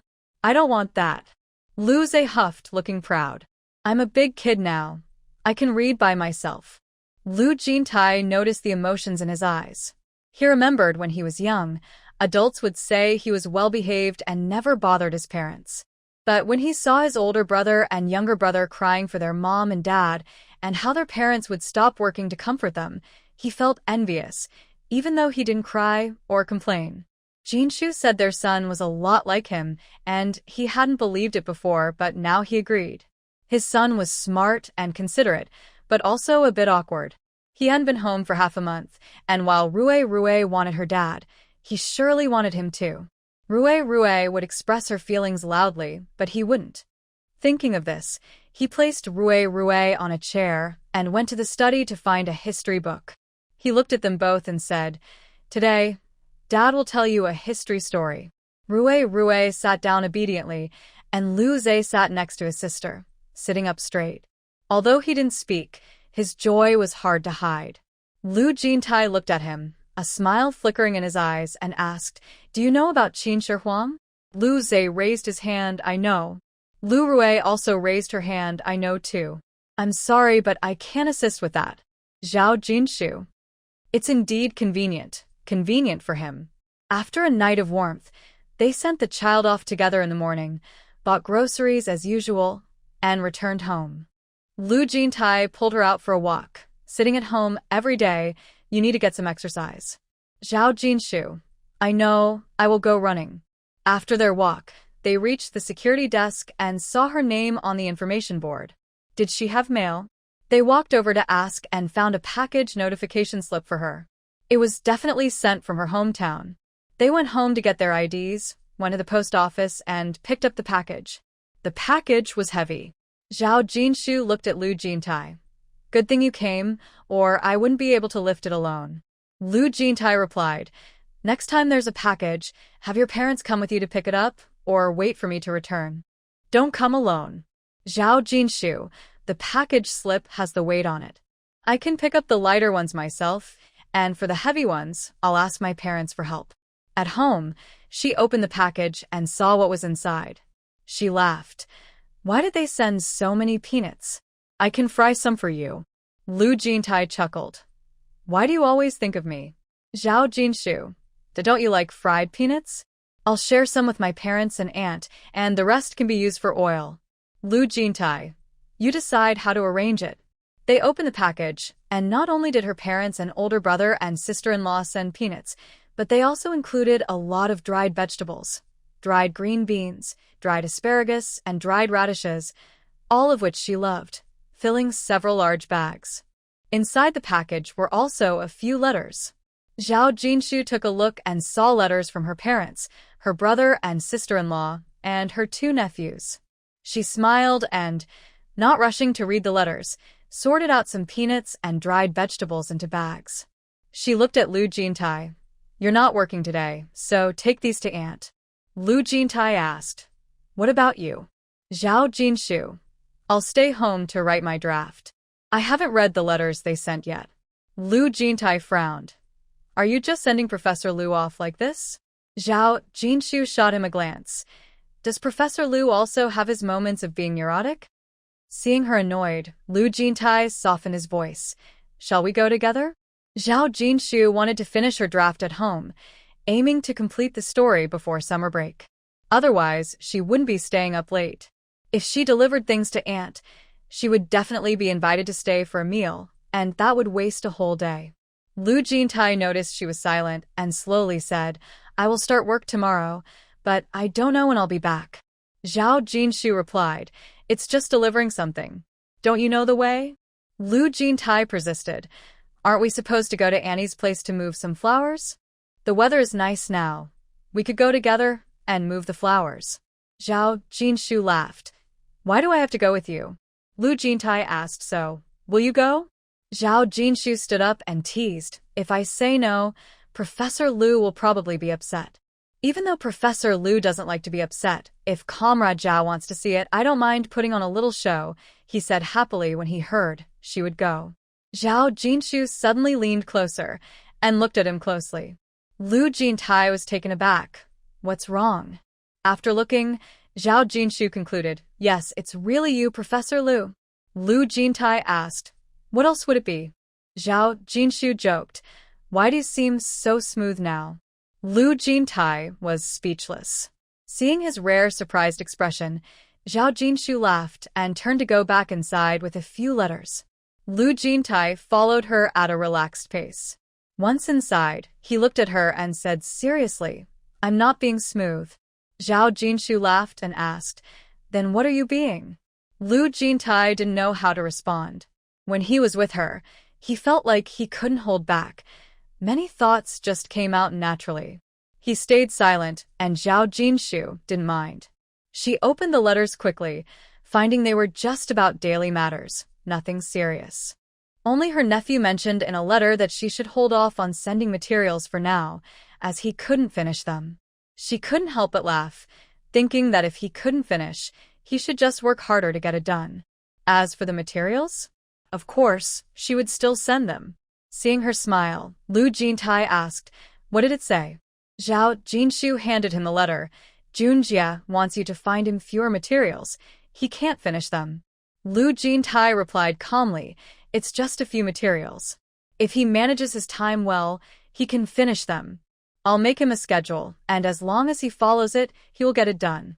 Zhao Jinshu tried to hold back her laughter. When your nephew gets into the top high school, he should really thank you, his little uncle. Lu Jintai chuckled. He doesn't need to thank me. He just needs to say a few nice things about me in front of his aunt. Zhao Jinshu teased, is it that easy to please your little uncle? Lu Jintai smiled, knowing it wouldn't be easy for his protective nephew to say nice things. After reading the letter, Zhao Jinshu opened the wardrobe and looked inside. The clothes that Lu Jintai bought for her were neatly hung on the rack, waiting to be washed and worn when the temperature rose a bit more. She took out a pair of flared pants and a black short coat. Lu Jintai looked at the clothes in her hands and asked, do you really like those pants? Zhao Jinshu glanced at the clothes and replied, they're okay. Lu Jintai said nothing and openly sat there watching her change. Zhao Jinshu shot him a glance, but didn't say anything. Lu Jintai smiled slightly. Once she finished changing, he looked at her. The coat covered her hips perfectly, and his expression softened, but he remained silent. Carrying her bag, they both went out to change their shoes. Zhao Jinshu didn't wear leather shoes. When she bought a pair of shoes for her family, she also got a pair for herself and her child. She put on the shoes. Lu Jintai glanced at her and said, these shoes are nice. They shouldn't hurt your feet. You should buy more like these in the future. Zhao Jinshu smiled and asked, they are nice. Would you like me to get you a pair? Lu Jintai replied, no need, I have shoes. Just buy more for yourself. Don't always think about me. Zhao Jinshu shot him a glance. thinking she really wasn't focused on him and felt a bit wronged. After changing her shoes, she stood up and Lu Jintai's gaze fell on her, momentarily pausing. She urged, "What are you waiting for? Hurry up and change your shoes." Lu Jintai looked at her and said, "Dress like that, you look like a child." He seemed a bit more mature. Zhao Jinshu replied, "Stop with the child talk, let's go." If they delayed any longer, it would be noon. Lu Jintai chuckled, changed his shoes, grabbed his things, locked the door, and they walked out together. They didn't ride their bikes, but took the bus instead. After getting off, they bought some fruit and carried it together. They didn't expect to see the Lu family there. Lu Jintai looked at Lu Fan, who secretly signaled to them. They understood and greeted each other casually. Lu Qingya was surprised to see Lu Jintai at the Lu family's main house. Her eyes lit up, and she wanted to talk to him, but after he politely greeted her, he lowered his eyes and quietly followed his rural wife, leaving her no chance to speak. She nudged Lu Jianjun, but he kept his eyes down and said nothing. Lu Qingya shot him an annoyed glance, unsure of what he was thinking. If he could handle things better, the Lu family wouldn't be in this situation. After being treated coldly for so long, didn't he realize it? Did he still think they were the same Lu family that people sought help from? Aunt pulled Zhao Jinshu to sit down, and Lu Jintai sat closely beside her. "My nephew and his wife have arrived." My aunt is smiling and keeps holding Zhao Jinshu's hand, asking, "Are you still writing every day?" Zhao Jinshu replies with a smile, "My parents and my older brother and sister-in-law sent some peanuts and dried vegetables for you. It's nothing special, just homemade and clean." My aunt's smile widens. "It's thoughtful of your family to send us something. Your uncle really enjoyed the dried chicken you brought last time." Zhao Jinshu says, "If uncle likes it, I'll ask my parents to make more next year and send you some." My aunt waves her hand. "Don't trouble your parents. Raising so many chickens takes time, and they work hard in the fields." Zhao Jinshu responds, "It's fine. I just want to show them a little more respect. They need to sell their chickens, ducks, and geese anyway." Lu Fan jokes from the side, "If my parents enjoyed uncle and aunt's dried chicken, I guess I should also give them a gift during the holidays." Since they are relatives, giving money feels awkward, but her parents do like the dried chicken. Sending them one or two is a nice gesture, but sending more would be inappropriate. Zhao Jinshu doesn't hold back and smiles. "Then I'll thank my sister on behalf of my parents." Lu Fan laughs. "I like Jinshu's personality. Always taking from others without giving anything in return isn't her style. Jinshu is great. She gives to others and accepts their gifts, making everyone comfortable." Zhao Jinshu replies, "I also appreciate my sister's straightforward nature." Lu Jintai glances at her with a smile, as if among the Lu siblings, only the eldest sister can bring such genuine smiles to her face. My aunt, listening nearby, says, "If you like your sister, you can come over to play with her often. She doesn't have much to do all day." Lu Fan looks at Zhao Jinshu with a helpless expression. "Look at your aunt. It sounds like my job doesn't matter to her at all. But if you get tired from writing, you can always come to play with me. There are many fun places in the army." My aunt retorts, "You're always playing with weapons. Jinshu has delicate arms and legs. If she follows you to the army, she'll get sunburned in no time, and Jintai might not even recognize his own wife when he comes back." Zhao Jinshu isn't the type to get sunburned easily, but if she trained like her sister, she would definitely tan. She laughs and says, "I've always been prone to illness and have a weak constitution, so I really need to exercise more." Lu Fan glanced at her and said, "You have the right physique to practice Bajuanjin. But don't practice alone. Find a good teacher and train with them for a while before practicing on your own." Lu Jintai looked at Zhao Jinshu and softly asked, "Do you want to give it a try?" Zhao Jinshu had always admired those who could practice Tai Chi. "Of course, I want to try. But where can I find?" Lu Jintai gently interrupted her. "Professor Li is practicing Bajuanjin. If you want to learn, I can ask her to teach you." Zhao Jinshu looked at him. Would it be a bother for her? She needs to practice too, so it's no trouble, Lu Jintai replied, looking at her. "It just depends on whether you want to learn." Zhao Jinshu definitely wanted to learn. "Then please ask Professor Li," Lu Jintai said. "Okay, I'll ask her when we get back to school tomorrow." Lu Fan joked, I was planning to introduce a teacher to Jin Shu, but I didn't expect Jin Tai to find a teacher so quickly, leaving me with no chance to help. Lu Jin Tai knew he was teasing him, smiled, and remained silent. Lu Qingyao listened nearby, feeling a mix of emotions. She realized that Lu Jin Tai also went to great lengths to please women. She had always thought that his calm demeanor meant he wouldn't show much care, even if he had a wife.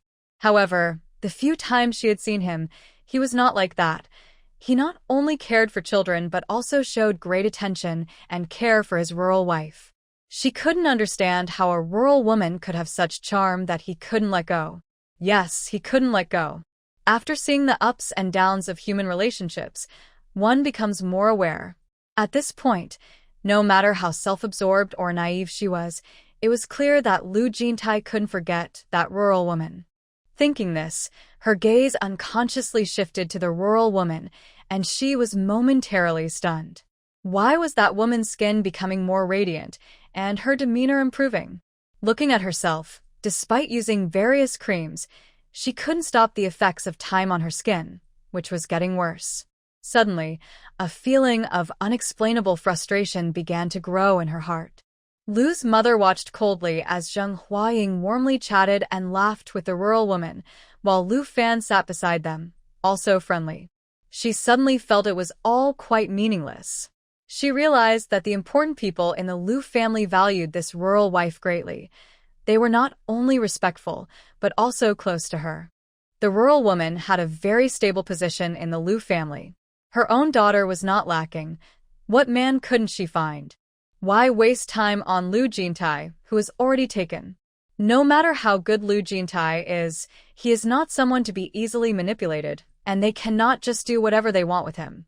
It would be better to give up early and find another way.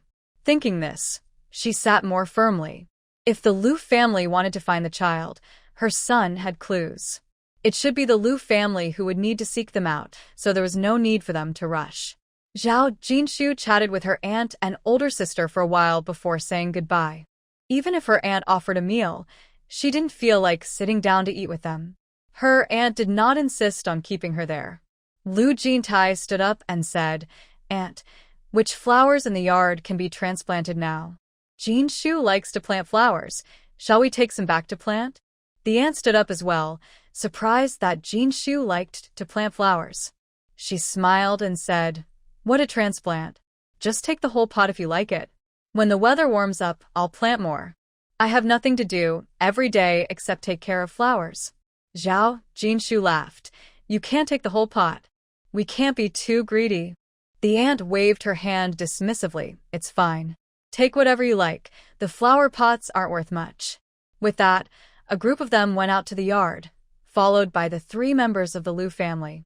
Just as they stepped outside, for some unknown reason, Lu Qingyao looked at Zhao Jinshu and suddenly said, "Comrade Zhao, your outfit makes you look very young."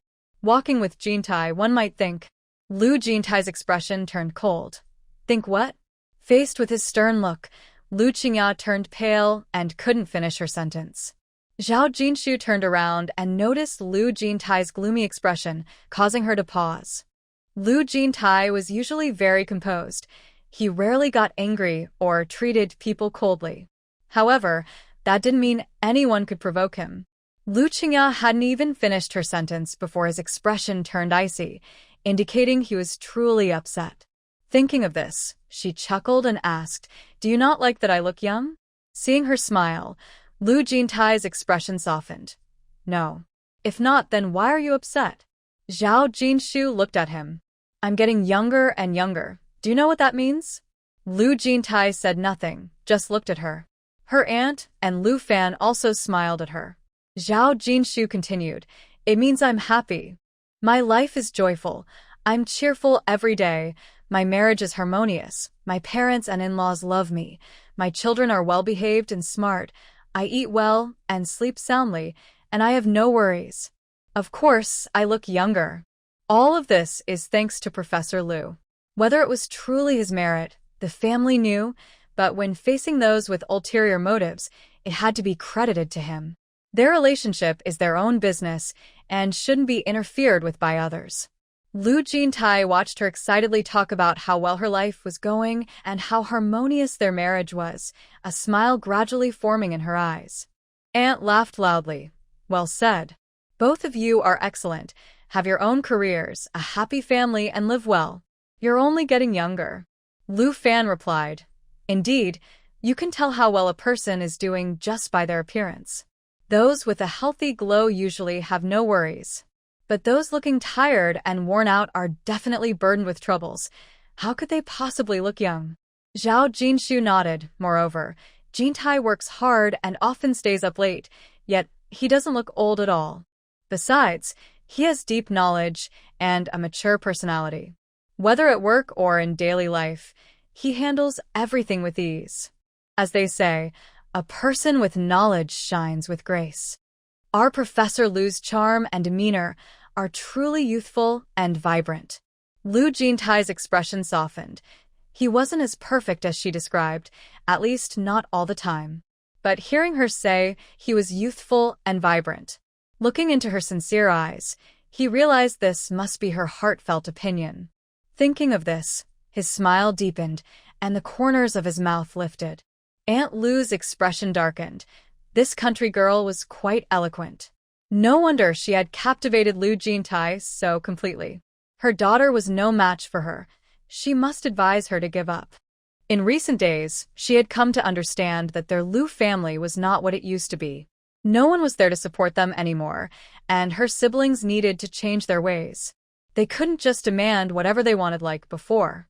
Lu Qingya also realized the strength of this countrywoman for the first time. Her expression changed repeatedly, and she was reluctant to admit that she was indeed inferior to her. At least in this situation, she couldn't have spoken so boldly, even if the person was outstanding. If it were her, she wouldn't have the audacity to say such things. Thinking of this, Lu Qingya suddenly realized that when she first met that country girl, she seemed to have never regarded her as a peer and had no intention of befriending her. She chatted endlessly with Gu Qingye and Hu Wenbin, but why? Did she know something? Knowing something and still looking down on her? She scoffed. Was she really that dismissive? Lu Jintai generally didn't associate with people he looked down upon.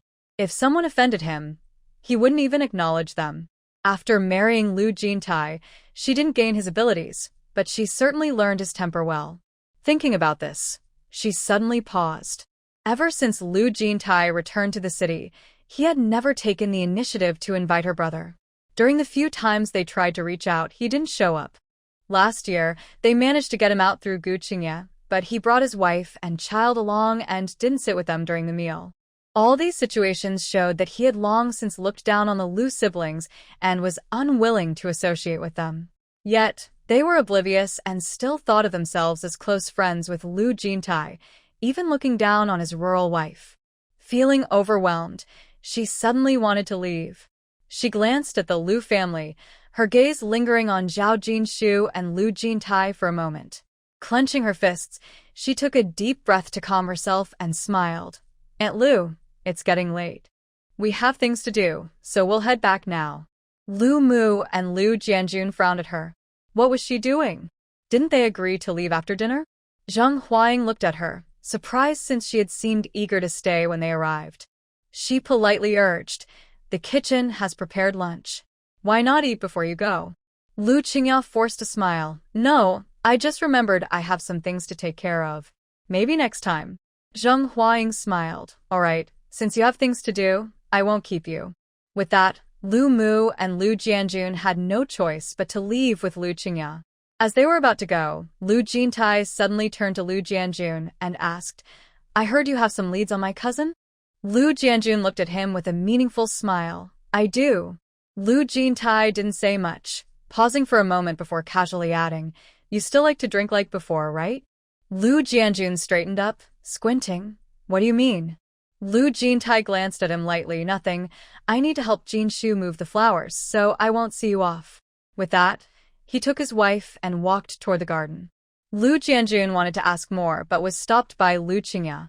He looked at her impatiently as she said, let's go first. We can talk later.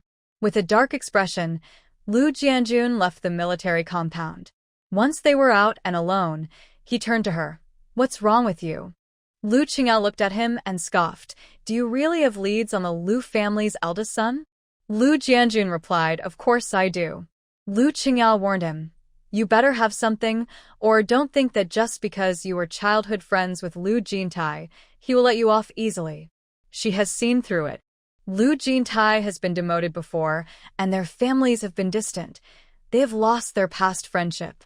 Only she and her brother still feel that they were once childhood friends. They haven't done anything to Lu Jintai, and their childhood bond won't easily fade away. Lu's mother asked, What do you mean? Lu Jianjun replied impatiently, What do you mean by what do you mean? Can you stop asking so many questions? Lu's mother felt a mix of emotions, unsure of how to express herself. Fine, she wouldn't ask anymore. She wanted to see what he would do next. After a few steps, Lu Jianjun couldn't help but ask them, What do you think Lu Jintai meant by that last sentence? Lu Qing'ao replied sarcastically, You were so close to Lu Jintai when you were young. You should understand him best. If you don't know, how would I? Lu Jianjun scoffed. If anyone was close to Lu Jintai, it should be Gu Qingye and Hu Wenbin. He knew very well that he and Lu Jintai weren't as close as they seemed. He didn't want to admit that he often felt competitive with Lu Jintai, especially since everyone praised Lu Jintai's intelligence, which he found hard to accept. He hadn't told anyone that he celebrated with a night of drinking when Lu Jintai was demoted. When Lu Jintai returned to the city, he felt it was unfair. Thinking of this, he grew impatient. Do you even know what he meant by that sentence? Lu Qing'ao also grew impatient. How would I know? If I could see through him, would I be standing here? Lu Jianjun frowned, wondering if he had revealed something. Why did Lu Jintai suddenly say that? Did he know about his celebration after the demotion? Not only was he pondering this, but Lu Fan also looked at his brother and asked, What did that sentence mean? Does it have anything to do with whether he still likes to drink, or with our older brother? Lu Jintai looked at the flower pots in the garden and replied, It has nothing to do with it. Lu Fan said, If it has nothing to do with it, why did you say that? You don't seem like the mischievous type. Zhao Jinshu, seeing her confusion, smiled and said, The Lu family is full of schemes, especially Lu Jianjun. If he really had a clue, he would just tell us. Do you think we would let him help us for free? Instead, he keeps beating around the bush without revealing the truth, which is quite annoying. Let Lu Jintai throw him off balance. Lu Jintai smiled at her. Lu Fan was surprised. He didn't say anything, yet you know what he means? Lu Jintai glanced back at her and said, We are husband and wife, united as one, so we naturally understand each other better. Zhao Jinshu remained silent. She had just read a lot of books and, considering Lu Jintai's personality, she figured that was how it was. Lu Fan found it a bit cheesy. She didn't realize that her cousin had such a nature, talking about being united as one, as if he were single. She shook her head, feeling a bit creeped out. Annie smiled at them and said, Look at him.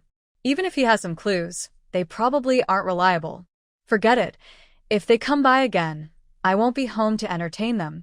Lu Jintai replied, We had someone check his recent movements, but there were no clues. He's been cautious and hardly went out. After hearing that today with his suspicious nature, he will likely overthink things and might take some action. As long as he does something, we can find out. Lu Fan looked at him and admired, You really are well educated. How do you think like that? Annie shot her a look and said, Now you see the benefits of education? Back when I wanted you to study, you would doze off. But when you saw a gun, your eyes lit up. Lu Fan quickly changed the subject. Let's move the flowers, this pot, and this pot. Jinshu, you can take them all away. Lu Jintai said, We can't move them. Lu Fan replied, That's fine, I'll drive you back. Zhao Jinshu said, Sister, just move 2 pots. The others can be replanted. Annie said, It's okay, just move them. Replanting can be troublesome, and they might not survive anyway. Zhao Jinshu looked at Lu Jintai, who said, Then let's move them. Zhao Jinshu fell silent. Lu Fan looked at her and teased, What's wrong? You listened to him, but not to us? Zhao Jinshu replied. Lu Jintai glanced at her. Of course, she listens to me. Lu Fan clicked her tongue and ignored him, turning to Zhao Jinshu and saying, First, let's load the flowers into the car. After we eat, you can leave. Zhao Jinshu nodded. Since the Lu family had already left, she was happy to stay and have dinner with Andy. After dinner at Andy's house, the elder sister drove them back home. As they unloaded the flowers from the car, Zhao Jinshu counted and found there were 9 pots. Now we don't need to go to the flower market. These flowers are enough for us to enjoy. Lu Fan whispered to her, in a few days, when some flowers bloom at your aunt's, you can bring them back. They'll look even better. Zhao Jinshu laughed. I'm afraid that if I visit Anne again, she might lock me out. Lu Fan replied, No, your aunt enjoys gardening. If someone likes the flowers she grows, it makes her very happy. Zhao Jinshu understood this feeling. She later became the same way. With a large yard at home, while others had gardens, she not only grew flowers but also vegetables, so many that she couldn't eat them all.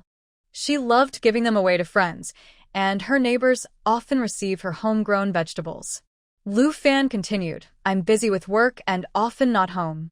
Jintai is busy too, and now that Ziz and Rurui are in school, if you feel bored, you can go keep your aunt company.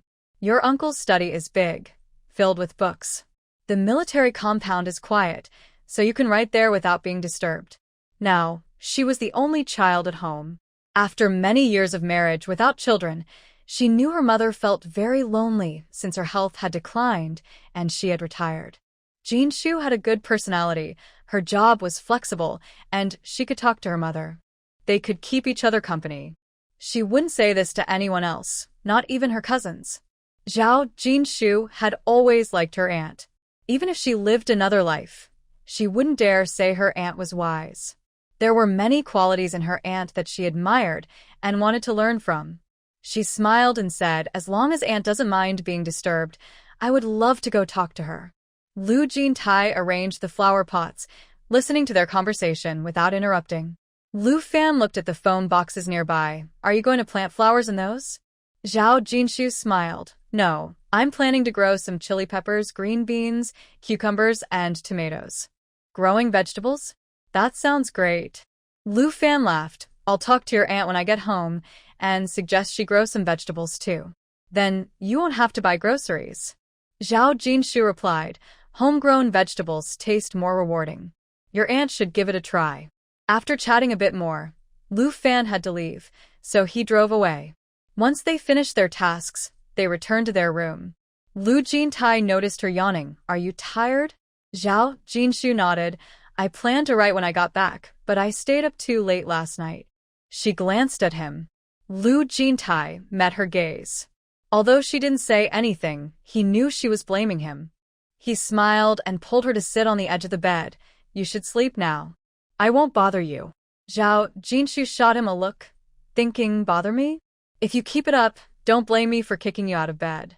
She said, I'm going to wash my feet first, then I'll sleep. Lu Jintai stood up and said, I'll go get some water. You sit here. Zhao Jinshu watched him leave and stayed put. He fetched the water. She washed her feet, took off her clothes, and soon fell asleep on the bed.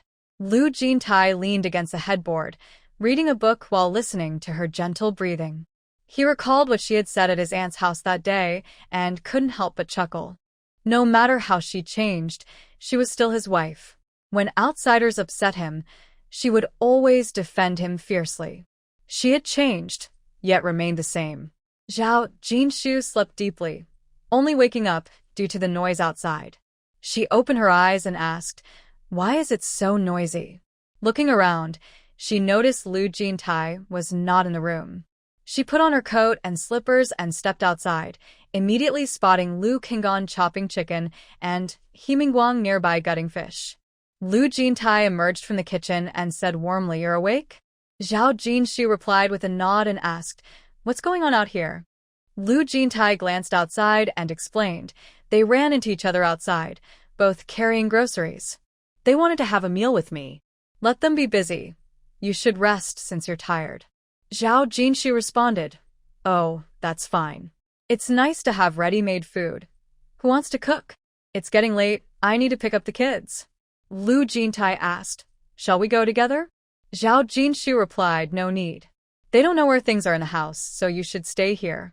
Lu Jintai could only watch as she changed her shoes and went outside. Lu Kangong spotted Zhao Jinshu and suddenly recalled the awkward situation from that day. He looked uncomfortable, wanting to greet her but worried she might feel shy. Not greeting her felt inappropriate too. He Mingguang, unaware of Lu Kangong's thoughts, smiled and said to Zhao Jinshu, sister-in-law, are you going to pick up Ziz and Ruerue? Zhao Jinshu smiled and nodded. Let's keep dinner light tonight, less spicy fish. He Mingguang replied, sure thing. Zhao Jinshu then turned to Lu Kangong. Kangong, we have pickled radish, dried lettuce, and dried green beans at home. Ask Jintai to find them. They can be added when cooking the chicken. Lu Kangong was momentarily stunned. Oh. Okay. After Zhao Jinshu finished speaking, she left. Lu Jintai noticed Lu Kangong staring blankly at his wife's back and reminded him expressionlessly, your chicken is waiting to be cooked. Lu Kangong snapped back to reality and quickly chopped the chicken. After finishing, he handed it to Lu Jintai and couldn't help but say, your sister-in-law is really something. He felt awkward as a grown man, while she remained unfazed, acting as if nothing had happened. Her inner strength was impressive. Lu Jintai replied, do you need to say that? Lu Kangong. He Mingguang walked in after catching some fish. Of course, my sister-in-law can write such wonderful stories. She's not ordinary. He heard from Xingyao that his sister-in-law's story was published in the Times, so he went back and bought a newspaper to read it. After finishing, he immediately subscribed for a year, wanting to see the latest installments as soon as they came out. He knew his sister-in-law had some drafts, but since his future mother-in-law was holding back from looking at them, he felt even more embarrassed to ask. Last night, he heard Xingyao say that his brother was back and would rest at home for 2 days before going back to work tomorrow. So today, he hurried to buy some groceries, hoping to hear some updates about the story from his sister-in-law. Of course, even if he didn't hear anything, it was fine as long as she kept writing. He just wanted to see the ending. Lu Kangong was a bit surprised. I've been so busy and knew my sister-in-law was writing a story for the Times, but I never had time to read it. I didn't expect you, to have read it? Lu Jintai glanced at him. Busy, yet you still find time to have meals with me? He Mingguang added, if you really want to read it, you can always make time. The story is published weekly, and if you subscribe to the newspaper, you can read it before bed. It won't take more than half an hour. If you read quickly, you can finish in 10 minutes. If you really want to read it, you can always find time. Lu Kangong met their gazes and quickly said, okay, I'll buy the newspaper as soon as I get home and read it. My sister-in-law is family, and as her brother-in-law, I will definitely support her career. Lu Jintai replied, she has many readers. She doesn't need just you. Lu Kangong. Lu Jintai looked at him. Having many readers means the story is exciting and enjoyable. With such a great story, when Jinshu calls you Brother Kangong, shouldn't you actively support her? Lu Kangong. He thought he should read it right away, otherwise, Jintai would make him feel guilty. He Mingguang laughed. Brother Kangong, even if you didn't like reading before, I promise once you read it, you won't be able to stop. It's that good. Lu Kangong. All right, I promise to read it when I get home. Only then did Lu Jintai stop saying anything. After bringing the kids back, 3 grown men were busy in the kitchen. Zhao Jinshu glanced over and saw there was no room for her to help, so she let them be and went to her room to help the kids with their homework and reading. As the food was served on the table, Lu Huayuan, Ji Yuanyong, and Lu Xingyao came home from work.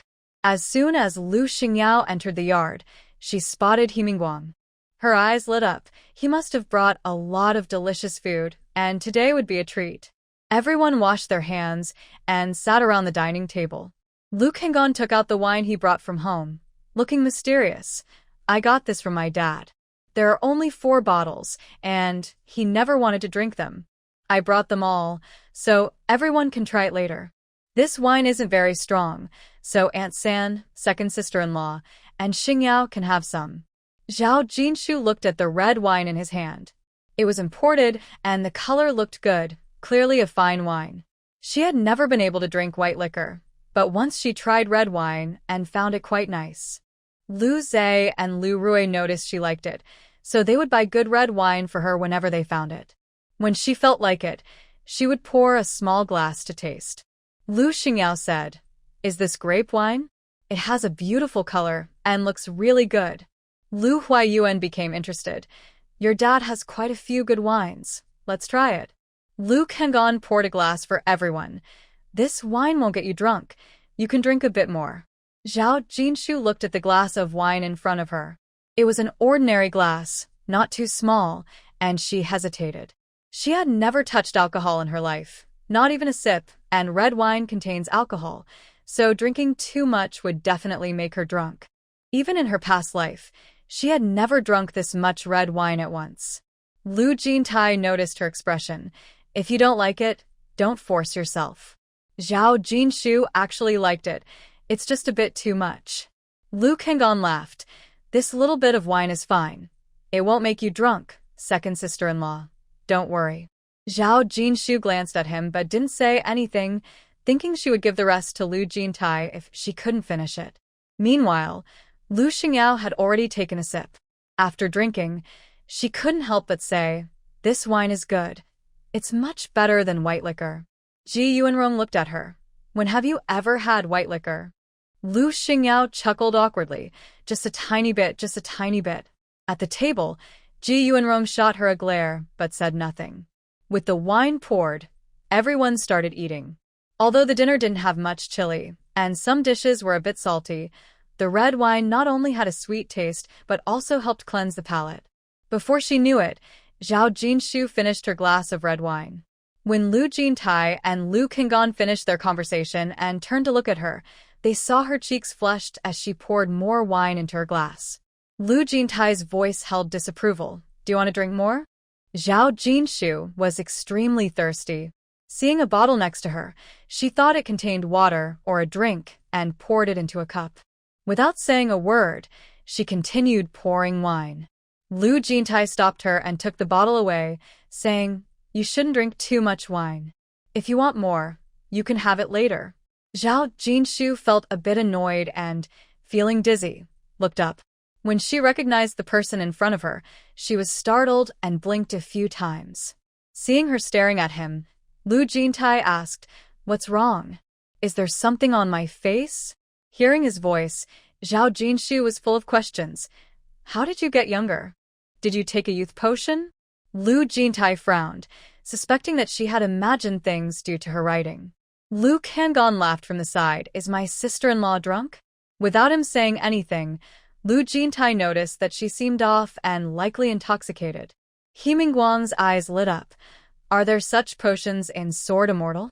No one responded to him, and Lu Jintai supported Zhao Jinshu, asking gently, "Are you feeling dizzy?" Zhao Jinshu impatiently pushed his hand away. Although her face was red, she didn't look like someone who was drunk, but her words were strange. "Even if I look younger, it doesn't concern you. Give me the bottle." She was so thirsty, and he was being annoying, always trying to control her, even when she just wanted to drink water. Lu Jintai tried to support her again, saying softly, "You're drunk. You can't drink anymore." Zhao Jinshu suddenly pushed him away with force, catching him off guard and almost knocking him off his chair. Once settled, he looked at her with a mix of helplessness and complexity. She looked upset and said, "Stop controlling me. You think I can't stand up for myself? You always have to manage everything. It's so annoying." He was controlling about her clothes, her outings, her food, and now even her drinking. Lu Kangan, enjoying the drama, chimed in, "Jintai, you're in the wrong here. We're all adults, and you have 2 kids now. You can't keep managing your sister-in-law like this." Even when she's drunk, he still won't let her be. How strict is he? Has he been a teacher for so long that he can't stop managing people, even at home? Lu Jintai. She didn't want him to control her, and he had always been careful not to. He never expected. She felt he was too controlling. Lu Huayuan cleared his throat. "Is everyone done eating? If so, Xingyao, please clean the table." Done. Done. Ji Yuanrong glanced at her dazed son and sighed softly. It seems he's a bit drunk. Why are you just standing there? Take her inside to rest, and get her some water. Zhao Jinshu heard about the water and turned to Ji Yuanrong. Mom is the best. I want water, but he won't get it for me. Yi Yuanrong. Looking at her drunken daughter-in-law and her stunned son, she felt both amused and exasperated.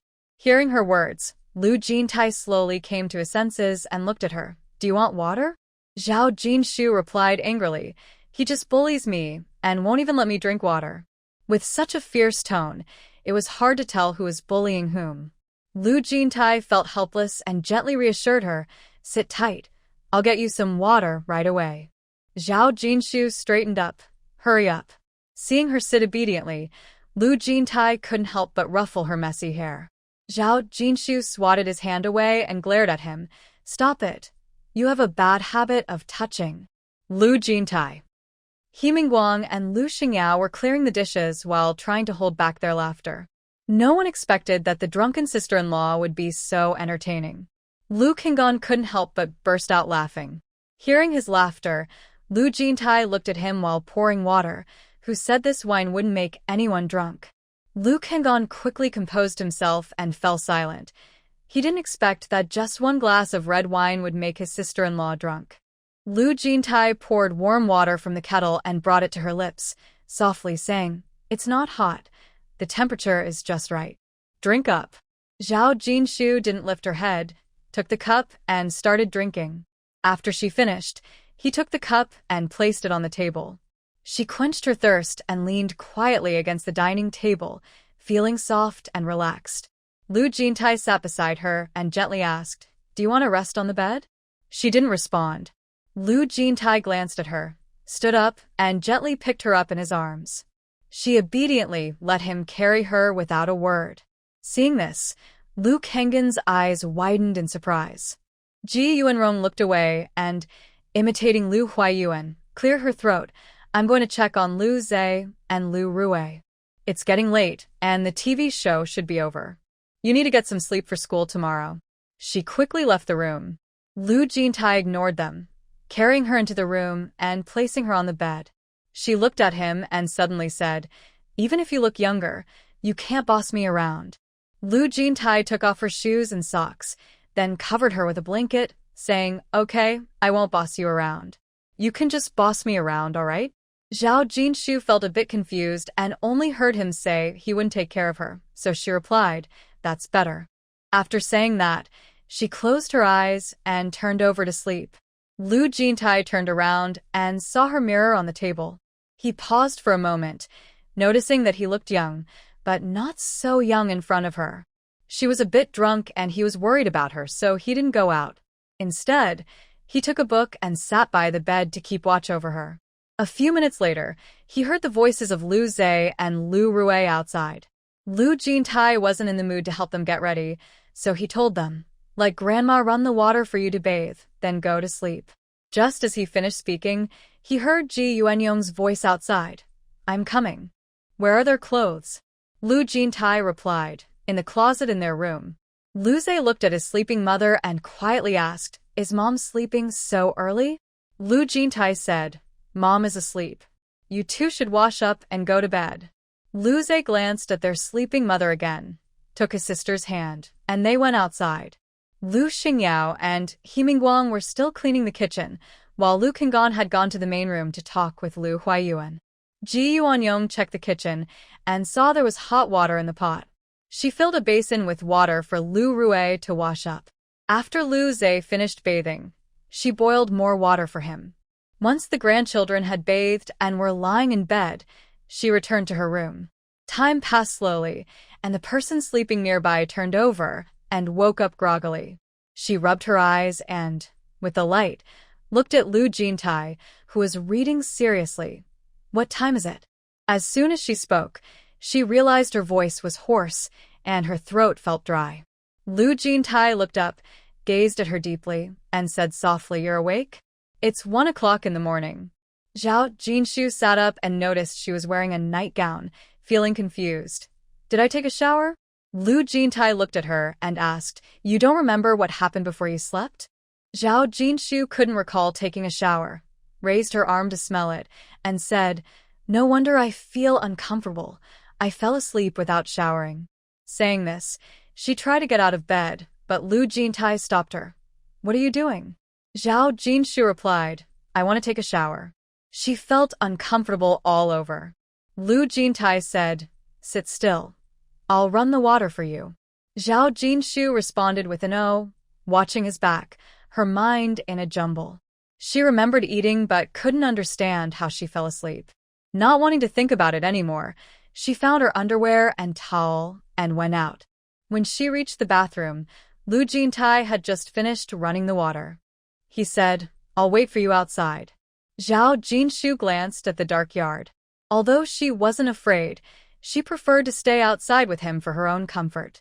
After taking a shower, Lu Jintai looked at her and, seeing she was fine, said gently, "You should go to sleep. I'll take a shower too." Zhao Jinshu replied, "It's so late, you haven't washed up yet?" Lu Jintai looked at her but didn't respond and turned to get some water. Zhao Jinshu thought it was quite late and a bit chilly, so she hurried back inside. Having just taken a nap, she felt wide awake and had no desire to sleep. She noticed the book on the table and picked it up to flip through it. After a few pages, she looked at the cover and realized it was Lu Jintai's book.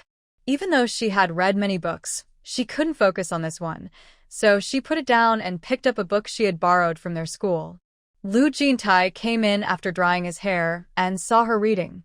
He raised an eyebrow and asked, "Can't sleep?" Zhao Jinshu shifted her gaze from the book to him. "I took a nap and showered, so I'm not sleepy at all." Lu Jintai nodded and settled into bed, leaning against the headboard while watching her. "Was the wine good?" Zhao Jinshu nodded. "It was quite nice." Lu Jintai casually asked, "Do you remember what you said after drinking?" Zhao Jinshu looked up sharply. "What do you mean?" "I got drunk?"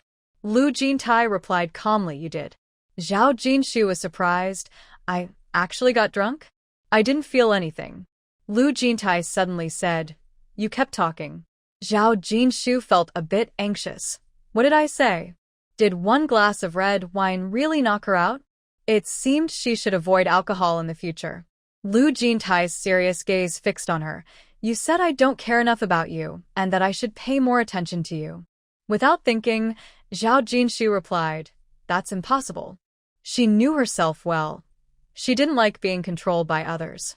She didn't believe she had asked him to pay more attention. If anything, she preferred less. Oh. Lu Jintai continued to look at her intently. "Then what do you think you said?" Zhao Jinshu examined him and replied, "I didn't say much, did I?" Seeing her wary expression, Lu Jintai suddenly pinched her cheek. She glared at him. "Stop keeping secrets. Just tell me, did I say anything?" Lu Jintai smiled. "You didn't say anything." Zhao Jinshu knew Lu Jintai well. If she hadn't said anything, he wouldn't have asked her or looked like that. "If you won't say, I'll ask Xingyao tomorrow." The dishes at home must have been tidied up by Lu Xingyao. She must have stayed until the end and knows what happened. Lu Jintai sighed. "You're reacting so quickly? It's hard to hide anything." Zhao Jinshu smiled. "So what did I say?" Lu Jintai looked at her and said softly, "You said I care too much, that I shouldn't manage your affairs, and that I'm annoying." Zhao Jinshu shifted uncomfortably. She likely did say that. Lu Jintai's eyes showed a hint of complexity. "I thought you would argue back like you did earlier." Zhao Jinshu immediately became defensive again. "Argue about what? There's nothing wrong with that." Lu Jintai replied, "If you don't want me to manage you, who do you want to manage you? Did I annoy you?" Zhao Jinshu said, "I don't want anyone managing me. I can manage myself.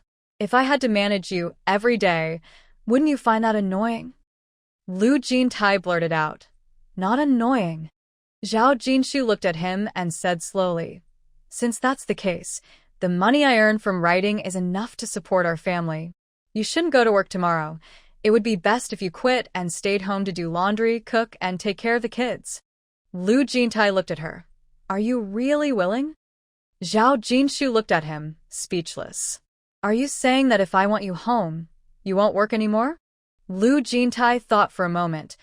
"I can consider it." Zhao Jinshu quickly waved her hand. Don't consider it. I'm worried those people at your school might come after me. My writing is just for entertainment. What you do is important for the country and the people. Forget it. I won't put you in a tough spot. Lu Jintai chuckled, looking at her, and suddenly said, Professor Lu got hurt tonight. How does Comrade Zhao plan to make it up to him? Zhao Jinshu replied, Is it really just a small matter to get hurt? Lu Jintai said, I can't understand how I annoyed you. He had already tried to manage her less, yet she still felt bothered. Should they just avoid interfering with each other? What kind of marriage would that be? Seeing him downcast, Zhao Jinshu said, You're doing well now, you're not annoying at all. Aren't you changing? I was just joking. Drunken words don't count as truth. Lu Jintai asked, Really? Zhao Jinshu looked serious. Everyone has flaws, and we're slowly adapting to each other. I think you're doing great now, I'm not lying. If you stay like this, and I stay like this, that's all we need. But please don't be nagging when we get old. I would find it annoying, and so would our son. Lu Jintai noticed the sincerity in her eyes and felt relieved. He knew she was speaking the truth. At some point, he had indeed annoyed her. However, he was glad that she got annoyed. He noticed it and then learned to change. She said she was very satisfied with herself now, and their marriage was harmonious, which was great. After chatting for a while, Lu Jintai saw her burying herself in a book again. He asked softly, still reading this late? Zhao Jinshu didn't look up. If you're tired, you can sleep first. Lu Jintai lazily leaned against the headboard. I can't sleep. Can't sleep? It's so late, and he can't sleep? Zhao Jinshu was focused on her book and instinctively replied, You just came last night. You can't come again tonight. If you come every day, who can handle it? Professor Lu should focus more on work and not think about unnecessary things all the time. Lu Jintai looked at her and suddenly laughed. Zhao Jinshu, finishing the most exciting part, looked up at his laughter. What are you laughing at? Aren't you tired? You have to work tomorrow, so hurry up and sleep. She had taken a nap, but now she wasn't sleepy at all. Lu Jintai looked at her, his eyes smiling. Comrade Zhao, what do you think Professor Lu thinks about all day? Zhao Jinshu replied, How would I know what you think all day? Lu Jintai slowly said, Wasn't it someone who just told Professor Lu to focus more on work and not think about unnecessary things? Zhao Jinshu looked at him and realized she had unintentionally spoken her mind. She cleared her throat. Just pretend I was drunk and rambling.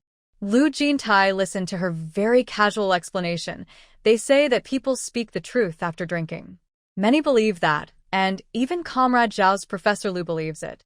Zhao Jinshu said, since he's Comrade Zhao's Professor Lu, then he should listen to Comrade Zhao and go to sleep. Lu Jintai suddenly said, We have to work tomorrow. Zhao Jinshu replied, If we have to work tomorrow, why aren't you going to sleep? Staying up late makes you age.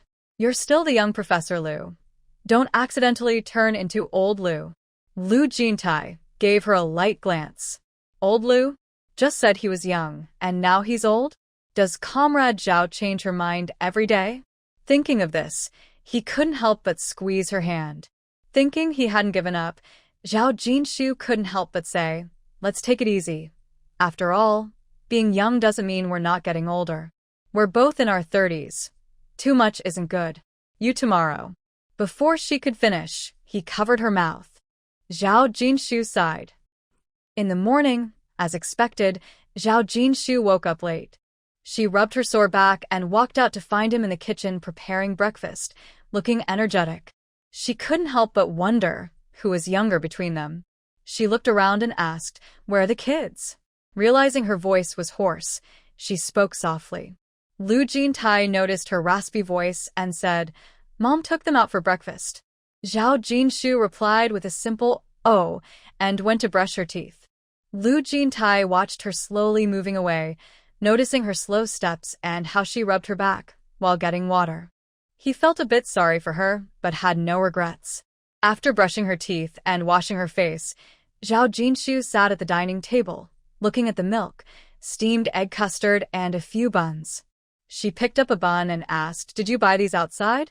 Lu Jintai nodded. saying, "Eat the buns and drink the milk." Zhao Jinshu slowly bit into the bun. "I know to drink it, just leave it there." Lu Jintai glanced at her, noticing she wasn't looking at him, and said, "Finish the egg custard in your bowl." Zhao Jinshu replied, "Flattery without reason is suspicious."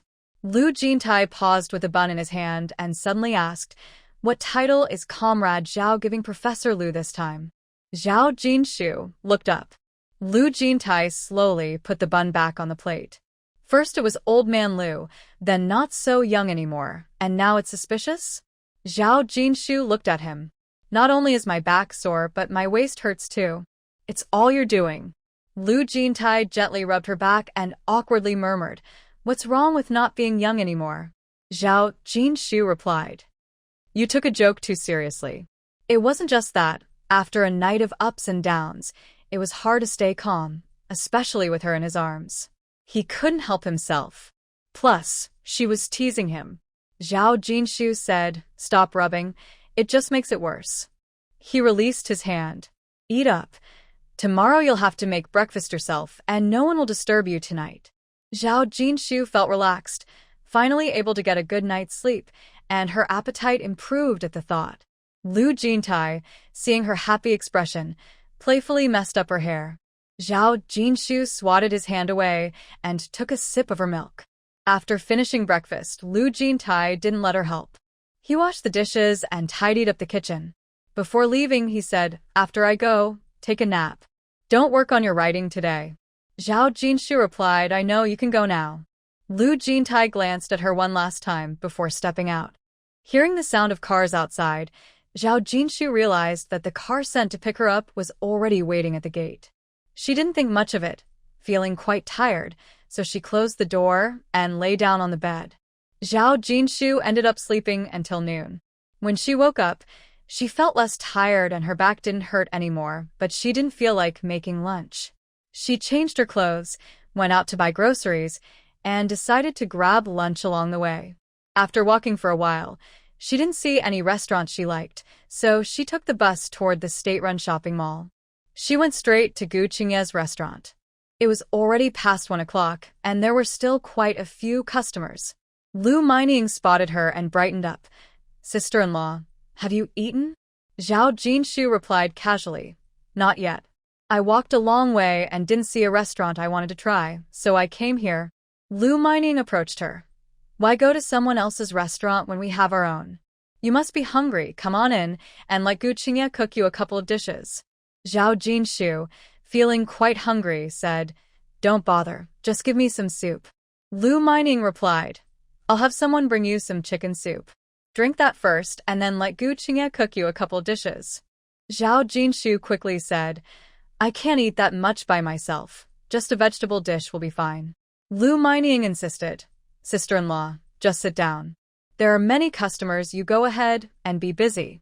"I'll manage," Zhao Jinshu said, finding an empty seat in the dining area. The chicken soup was served quickly, and she eagerly poured herself a bowl and started drinking. It was a busy lunch hour and Gu Qingye was occupied.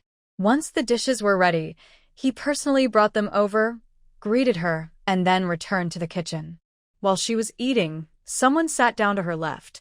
Zhao Jinshu didn't pay much attention at first, but the person crossed his legs and asked, "Why is this young lady eating alone?" Zhao Jinshu looked up to see a young man dressed in all red, a red shirt paired with a light sweater and red flared pants. When he noticed her looking up, he felt a spark and his heart raced.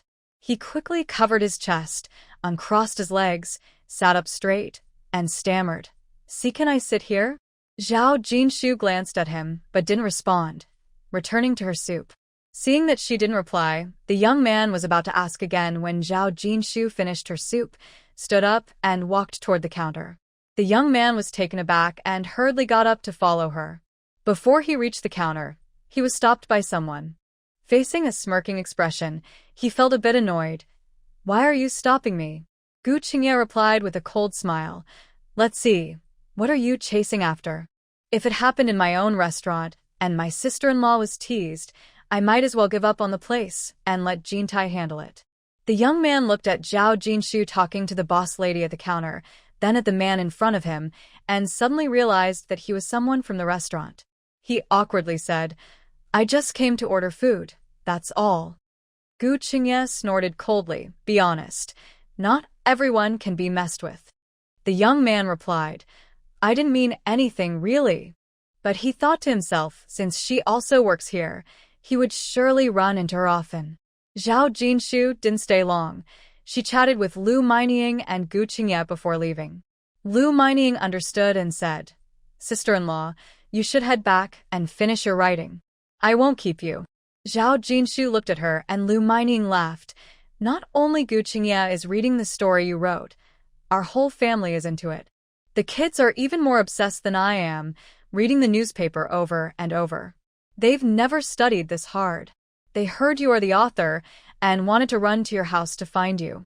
Zhao Jinshu smiled and said, "Tell them to study hard, and if their grades improve by the end of the term, I'll have a reward for them." Lu Minying laughed heartily. "That's great. They really admire you now. They don't listen to me, but they will definitely listen to you." After chatting a bit more, Zhao Jinshu left with her bag. The young man sat at the dining chair, staring blankly as she walked out of the restaurant. He wanted to follow her but realized he hadn't paid yet, so he could only sit down and eat his meal reluctantly. Gu Qingye saw him craning his neck, looking outside, and sneered as he sat down across from him. The young man wasn't easily intimidated. Seeing him snort, he said, "What's wrong? Can I eat?" Gu Qingye narrowed his eyes. "You're welcome to eat anytime, but I suggest you drop those little thoughts." "What's wrong with having little thoughts when both are single?" The young man replied defiantly. "You're single, but how do you know she's not married?" Gu Qingye was almost amused. She was not only married, but also had 2 kids. The young man said, "She looks very young. She doesn't seem married at all." What he didn't say was that her outfit didn't look like that of a married woman either. Gu Qingye wanted to be angry, but hearing his tone made him want to laugh. He wondered how Jintai would react to this. Since it involved his good friend, he managed to keep a straight face and said, "Let me tell you, not only is she married, but her child is almost in 1st grade. You should give up on your thoughts." The young man didn't believe him. "You're lying." After finishing his meal, he looked at him and asked, "How much is it?" Gu Qingye glanced at the food in front of him and gave a number. The young man pulled out a 10-yuan bill from his pocket, placed it in front of him without saying a word, and walked out quickly. Gu Qingye called out, "I haven't given you your change yet." The young man waved his hand. "No need for change." Gu Qingye looked at the money. "Oh, looks like he's not short on cash." He took the money to the counter, where Lu Minying frowned and asked, "Did you explain it to him clearly?" Gu Qingye leaned on the counter. "I told him that not only is my sister-in-law married, but her child is almost in 1st grade. He didn't believe me at all. I guess this kid is still hopeful." Lu Minying said, "Look at the clothes he's wearing. He seems like a troublemaker." Gu Qingye raised an eyebrow. "He's not too bad, just very bold." Lu Minying replied, "Whether he's bad or not, we can't let him bother my sister-in-law. What would Jintai think? If my sister-in-law comes to eat and gets bothered by a troublemaker?" Gu Qingye reassured her, "Don't worry. My sister-in-law comes to the shop only occasionally. He won't be able to bother her." Lu Minying couldn't relax. She thought about how to keep an eye on that young man the next time he came to the shop. Zhao Jinshu didn't think much of it. After leaving the restaurant, she walked near the state-run store, saw a bakery nearby, and went in. She picked out a few nice-looking breads, paid for them, and took them with her. With Lu Jintai not at home, there was no noise in the evening. Zhao Jinshu sent the child to school every day and then returned to work on her writing. After the child went to bed, she could even work overtime, writing up to 8,000 words in a day. She relied on her young body. Otherwise, writing so much would be hard on her shoulders, arms, and overall health. Time flew by and Saturday arrived. With the child not in school, Zhao Jinshu decided to take a break after writing for several days. She picked up Lu Zhe and Lu Rue, leaving their backpacks behind, and the 3 of them went straight to the park to play. They played until it got dark and only returned home after having dinner outside. As they reached the front door, They saw Lu Xingyao pushing her bicycle, looking angry, with He Mingguang following behind. Lu Zhe's eyes widened. What happened? Lu Rui covered her mouth and whispered, "They must have had a fight with Uncle He." Lu Zhe looked at his mom, feeling a bit conflicted. Can Uncle He still be my uncle if this happens? He actually liked Uncle He a lot. He always brought snacks when he visited and helped his mom cook. Zhao Jinshu remained calm. It's just a fight. They'll make up soon. Fighting was common for these two. They might argue again sometime, and it would be fine. Lu Zhe was confused. Fighting and making up? If they're angry, won't they feel sad? He only got angry with someone he really disliked, like Han Yang. After they fought, he didn't want to play with him anymore. Han Yang got angry too easily, and Lu Zhe didn't want to comfort him. The most he would do is comfort Rui, since she was his little sister. Zhao Jinshu couldn't help but squeeze his shoulder. Stop worrying. Lu Zhe huffed. But Dad never fights with Mom. How can Uncle He fight with my aunt? Even though his aunt had her flaws, she was still his aunt, Dad's sister. Their relationship was like his, with Rui. Uncle He was so tall and strong that Aunt couldn't possibly win against him. Zhao Jinshu glanced at him, thinking, how do you know your dad, and I have never fought? You haven't seen him when he's angry. He Mingguang saw them and looked a bit awkward. Second sister-in-law, Zi's Rui.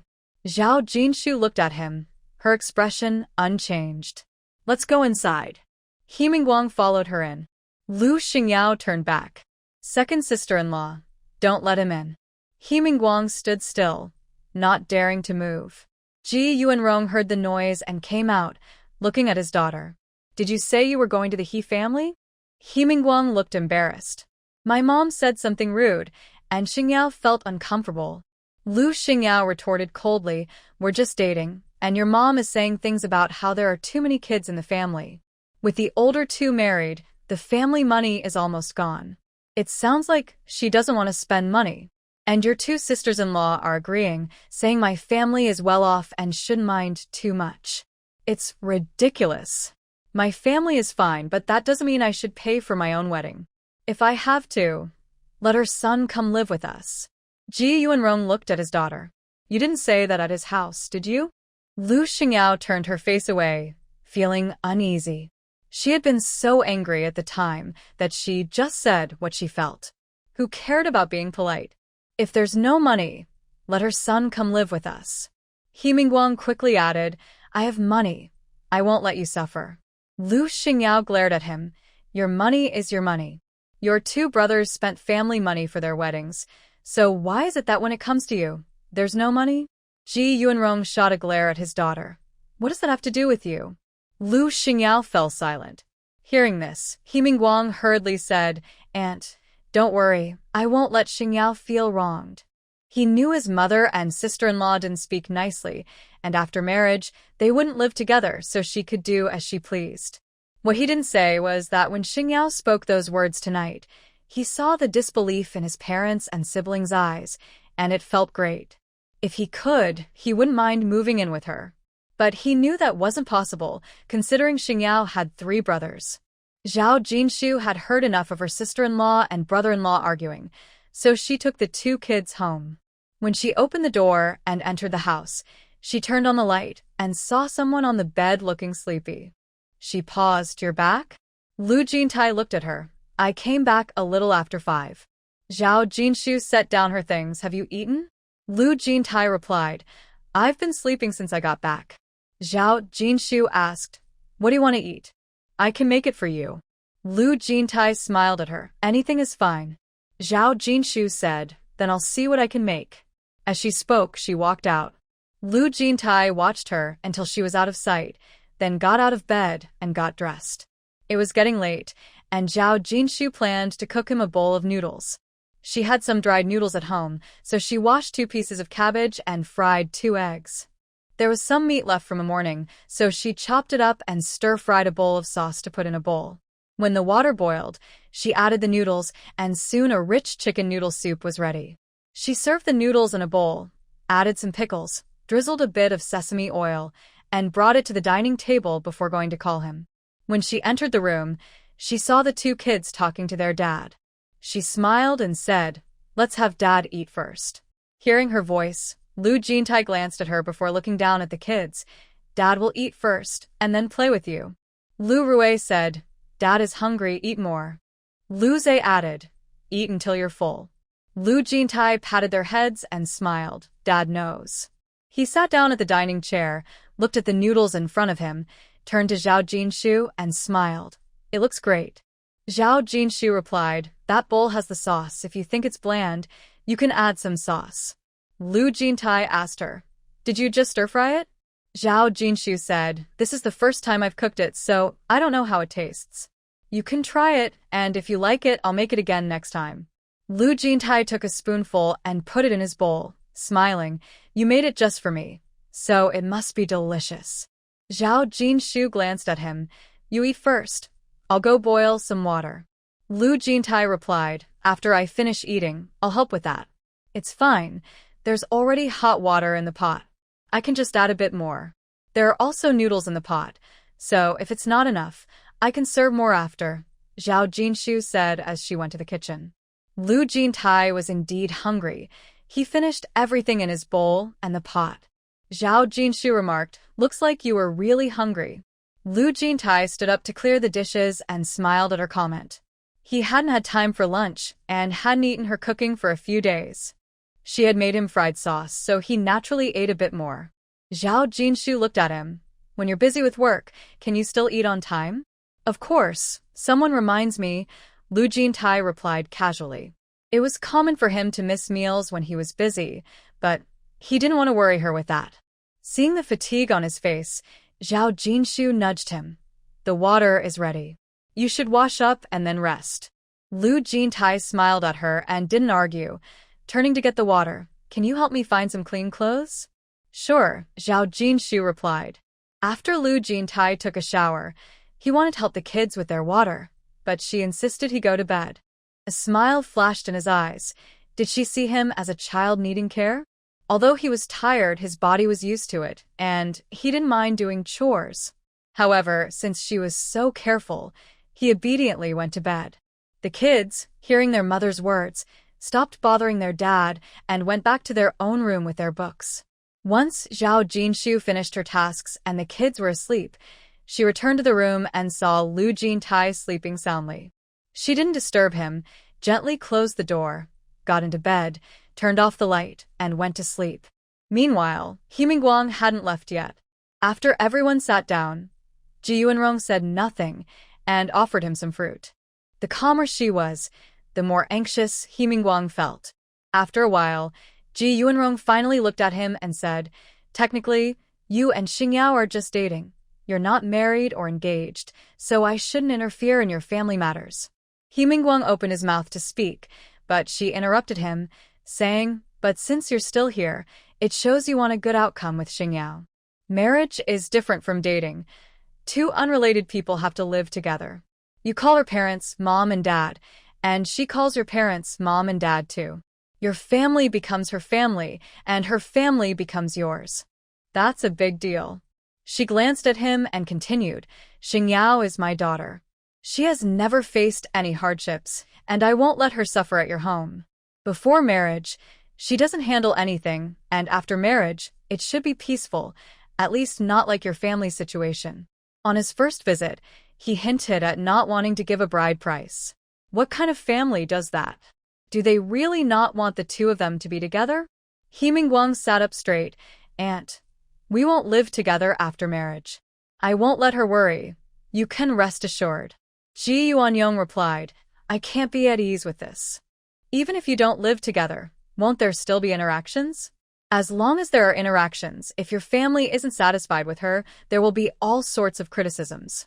It's not as simple as you think. You and Xingyao have a good relationship, and I'm not against you too, but you need to sort out your family matters first before discussing anything else." This meant that if the family issues weren't resolved, she wouldn't agree to their relationship. He Mingguang understood her meaning and became anxious, looking at Lu Xingyao. She huffed, "What are you looking at? Go home and tell your mom that if she doesn't want to spend money, that's fine. Either agree to let you marry into our family, or I won't treat her like a mother-in-law. We won't have any interactions, and I won't spend a penny. Don't even think about me treating her as a daughter and being filial. Not to mention her parents raised her. She hasn't even been filial to them yet, so no one else should take advantage of her. She knew marrying into their family was impossible. In fact, she preferred if He Mingguang's mother didn't contribute anything, so she could treat the He family as if they didn't exist and let their other daughters-in-law be the ones to be filial. He Mingguang's eyes lit up. Are you really willing to do that? Lu Xingyao replied, of course, as long as you agree, I'm willing. He Mingguang looked at Ji Yuanyong, who glared at her daughter. Marriage is not a game. It's not as simple as you think. If it were that easy, rumors could destroy you. Lu Xingyao rolled her eyes. If they can marry without spending a dime, why should I be afraid? I can spread the word and let their friends and family know the whole story. If they want to control me, they should see if I'm that easy to handle. Ji Yuanyong felt a headache coming on and turned to He Mingguang. It's getting late. You should go home. We can discuss things tomorrow. He Mingguang didn't want to leave, but since his aunt spoke, he had to say goodbye. Once He Mingguang left, Ji Yuanyong looked at her daughter.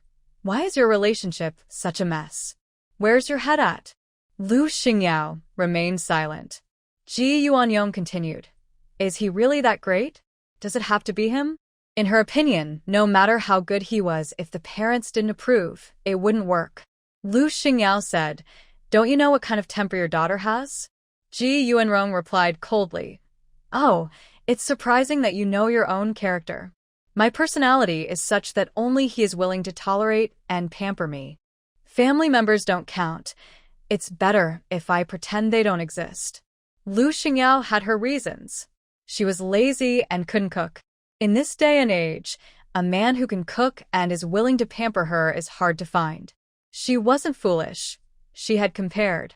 He Mingguang was much better than her older brothers in many ways, especially since she wouldn't have to live the same life as her sisters-in-law.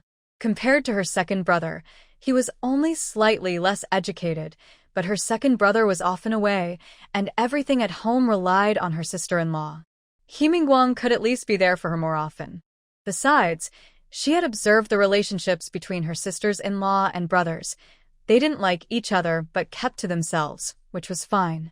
Ji Yuanrong said, let's not rush this. I need to see how he handles it first. She understood her daughter's temperament well. Finding someone who would indulge and pamper her would be challenging. Lin Yulan overheard and later whispered to Lu Jiaming, marrying off a daughter is really different from taking a wife. When marrying off a daughter, everything is carefully considered and everything must be perfect. When she married Lu Jiaming, she didn't see her mother-in-law think so much. Lu Jiaming repeatedly looked at the newspaper, especially the scenes of Yi Do and Yi Feiyang fighting, with various sword techniques and concepts. He couldn't understand how his gentle sister-in-law could come up with such brilliant moves. Had she practiced? Just as he was thinking of asking her tomorrow, he heard his wife say, what does that mean? Lin Yulan shot him a glance. Is that story really that good? Lu Jiaming replied, of course it's good. If you don't believe me, you can see for yourself. Lin Yulan felt a headache just looking at the words. She couldn't focus on any book. She said, today Xingyao went to the He family. He Mingguang's parents and sister-in-law hinted that they don't have money and don't want to pay the bride price. I saw Mom's expression. It seemed like she disagreed. Lu Jiaming frowned. He Mingguang is generous. Why are his family members so lacking? Even if they are short on money, they should still spend what is necessary to marry a wife. Lin Yulan agreed. Why have we been saving all this time? It's so that our son can afford to marry in the future. No matter how frugal we are, we can't be stingy about the money for his bride. If the He family were smarter, they would know when to spend money generously. Once the daughter-in-law enters the family, they can address any issues with her. If she is unfilial, she will have to face it. Ignoring her from the start means that later, when you want to reason with her, no one will listen to you. Lu Jiaming glanced at her. My parents treat you well, but I don't see you being very filial to them. Just the other day, my younger brother's wife bought Mom a hairdryer, and Mom praised her everywhere. Lin Yulan choked a bit and glared at him. Why bring me into this when talking about the He family? Besides, I do everything Mom asks me to do. Isn't that being filial? I just haven't bought her anything. Lu Jiaming scoffed. You can't bear to do it, can you? Lin Yulan continued. Moreover, Mom has a salary and can buy what she wants herself. If she doesn't buy anything, it means she doesn't need it. Do I really need to go out of my way? We have 2 sons. We need to save a bit. I'm not as good as Zhao Jinshu at making money from writing, and I haven't bought anything for my parents either. They will understand. Lu Jiaming simply said. So, there are close and distant relatives. Xingyao is Mom's daughter. Even if Mom scolds her every day, she loves her the most. It's a mother's concern to ensure her marriage goes well. Don't be jealous. As the sister-in-law, you should set a good example for your sister-in-law. Lin Yulan. This annoying man, they really are getting further apart in their conversations. As soon as it was dawn, Zhao Jinshu opened her eyes. She woke up feeling hot. As she moved, she tried to remove the arm resting on her abdomen, but it seemed to sense her intention and tightened its grip. A leg also stretched toward her, possessively resting on her leg, wrapping around her like a snake. He was warm. Zhao Jinshu turned her head to look. He had his eyes closed and was breathing heavily. Was he awake or not? She moved gently, and he tightened his grip again, pulling her closer and murmuring in a husky voice, Go back to sleep. Zhao Jinshu replied, I'm not sleeping anymore. Let go of me. I need to get up and prepare breakfast. Stay with me a little longer, he said, still holding on, eyes closed, unconsciously whispering in her ear. Zhao Jinshu pushed him gently. His skin was hot to the touch, and she instinctively reached for his forehead. It was still warm. Lu Jintai, wake up, you have a fever. Lu Jintai frowned and held her tighter. I'm fine. Zhao Jinshu insisted, let go of me. We need to go to the hospital. You can't delay with a fever. Lu Jintai refused to let go. Not going. Zhao Jinshu felt helpless. Was he harder to convince than Lu Zhe? She threatened softly, will you let go? If you don't, I won't pay attention to you anymore. Lu Jintai slightly opened his eyes and reluctantly let go of her. He wrapped himself in the blanket and felt a bit off, but still said, I don't want to go to the hospital. We have medicine at home, just give me some. Zhao Jinshu couldn't help but roll her eyes at him. They didn't have any medicine at home, since no one had been sick lately. Even if they did, who knew if it was expired? Plus, she didn't know why he had a fever, so how could she just give him medicine? Thinking of this, she quickly changed her clothes and headed to the main room. Ji Yuanrong was already up and making breakfast. He looked surprised to see her. So early? Zhao Jinshu replied directly, Mom, Jintai has a fever. He doesn't want to get up or go to the hospital, and I can't manage him alone. Lu Huayuan came out of his room and looked at Ji Yuanrong. You should go check on him. Keep an eye on the pot, Ji Yuanrong said as she followed Zhao Jinshu to the second room. As they walked, she added, Why doesn't he want to go to the hospital? Is he still afraid of needles? Zhao Jinshu remained silent. A grown man afraid of needles? She hadn't noticed this in her past life. Was she going to discover something new this time? When they entered the room, Ji Yuanrong heard her son calling for Jinshu. Ji Yuanrong looked at Zhao Jinshu, who walked over and gently asked, What's wrong? Lu Jintai's voice was low. My head hurts. Ji Yuanrong replied impatiently, If your head hurts, get up and go to the hospital. Do you think whining to Jinshu will make it go away? She had little patience for those who didn't want to go to the hospital, take medicine, or get shots. Her family was all the same. She had dealt with enough of this in her life. A good shout usually made them behave. Zhao Jinshu said nothing. Hearing her voice, Lu Jintai opened his eyes wide, and a hint of discomfort crossed his handsome face. Why is Mom here? Get up and go to the hospital. If you keep lying in bed, I'll come over and pull the blanket off you. Ji Yuanrong didn't care if he was sick or had a fever. If you were sick, you saw a doctor. It wasn't a big deal. Why did a grown man need to be coddled? She didn't have Zhao Jinshu's patience or gentle words to comfort him. After saying that, she turned to Zhao Jinshu. The porridge is almost ready, so don't cook breakfast. Let him get dressed, and you both come eat. It's the weekend, and we're not working. Later, your dad will take you to the hospital while I stay home with Ziz and Ruiri. Zhao Jinshu naturally agreed. Okay. Ji Yuanrong added, if he doesn't get up, you need to be firm. You can't be too gentle now, even if he's sick. Don't spoil him. With that, she left. She hurried away, and Zhao Jinshu couldn't help but laugh as she watched her leave. Lu Jintai. Zhao Jinshu looked at him and said gently, get up quickly, or Mom will come and pull your blanket off. Why did you call Mom? Lu Jintai frowned. When his mom came, his headache would get worse. Zhao Jinshu replied, if Mom doesn't come, will you get up? Lu Jintai said, what do you think, Zhao? Do you think I listened to Mom and not to you? Zhao Jinshu didn't think that way, but still said, good kids listen to their moms, so Lu baby, please get up. Lu Jintai's expression was hard to describe. What Lu baby? Are you trying to treat me like Rue? Zhao Jinshu found his expression funny and placed his clothes on the bed.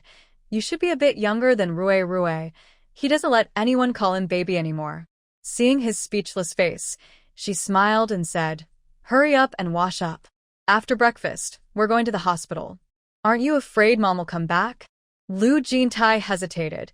He had unpleasant memories of his mom pulling off the blankets when he was little. He really didn't want to experience that again, at over 30. He stopped procrastinating, slowly sat up, and got dressed and washed up. He got up, and Zhao Jinshu turned to walk toward the kids' room. The two children were already awake, rolling around in their blankets. She said softly, Dad is sick, and Mom is taking him to see the doctor. You will stay home with Grandma. Lu Rue poked his head out from under the covers. Is Dad going to get a shot? Lu Zhe frowned. Did Dad get sick from working too hard? Zhao Jinshu placed their clothes at the head of the bed. Mom doesn't know. Put on your clothes, brush your teeth, and wash your faces. Then we'll go to Grandma's for breakfast. When the kids heard Dad was sick, they obediently got dressed.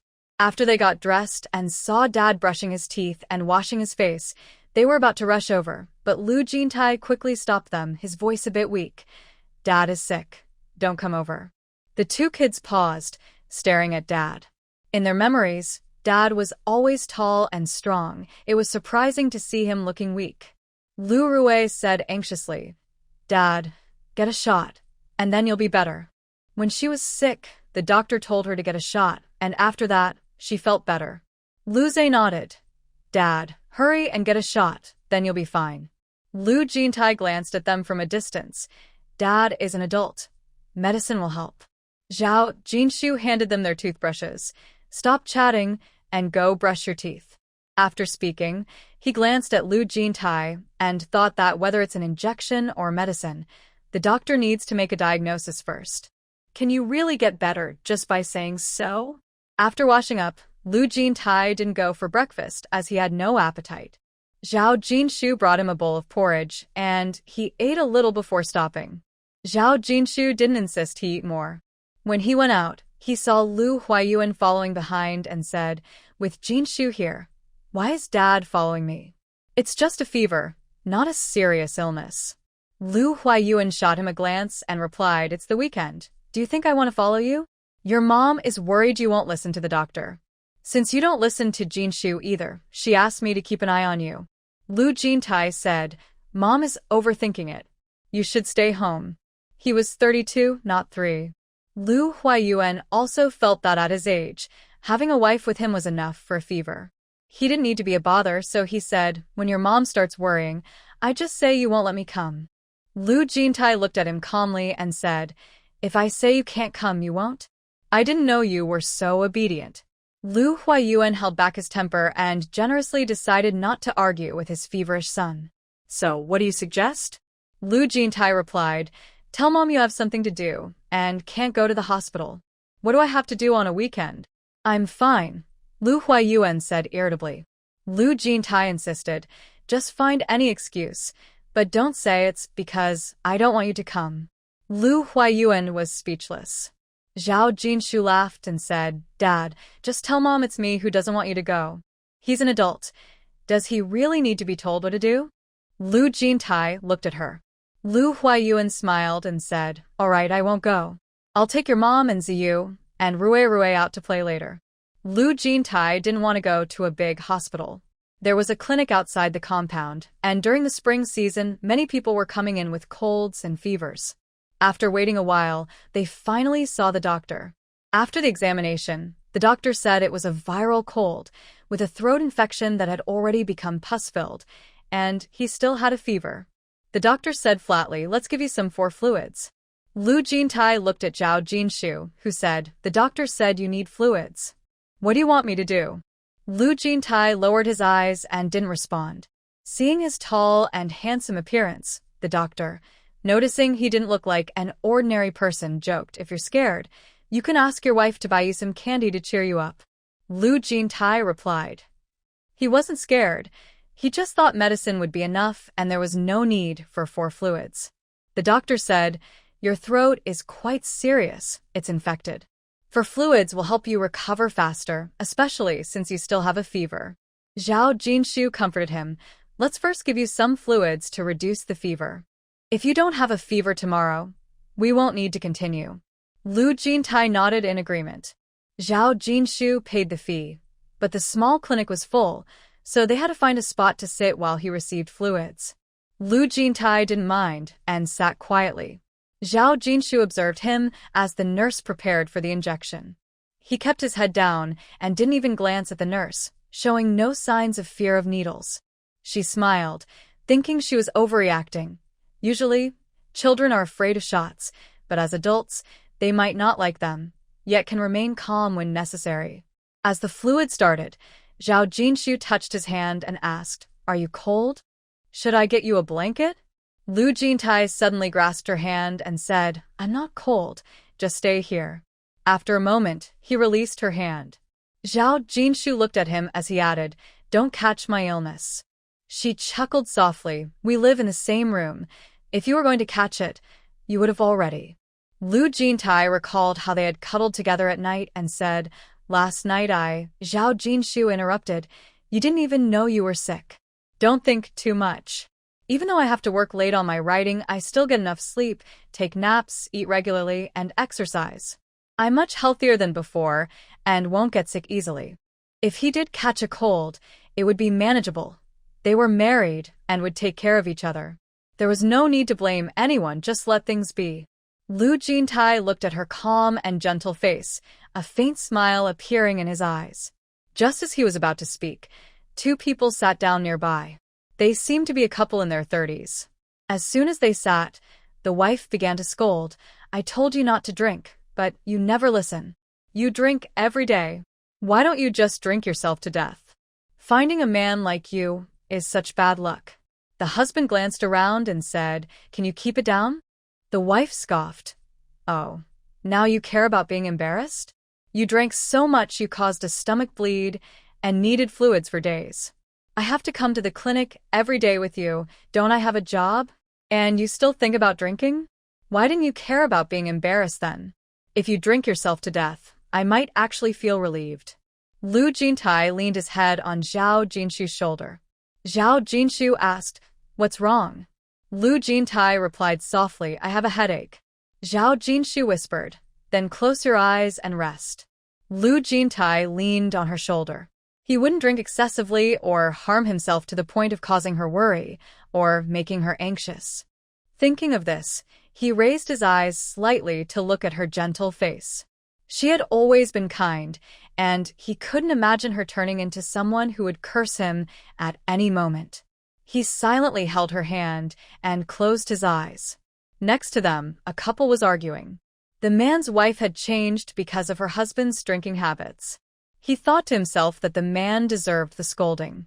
Drinking excessively was like a slow form of self-destruction.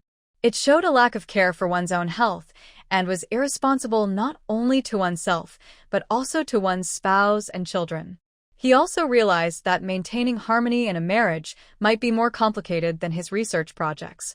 Even if he and Jinshu had a good relationship, he couldn't relax. He had to keep learning and improving.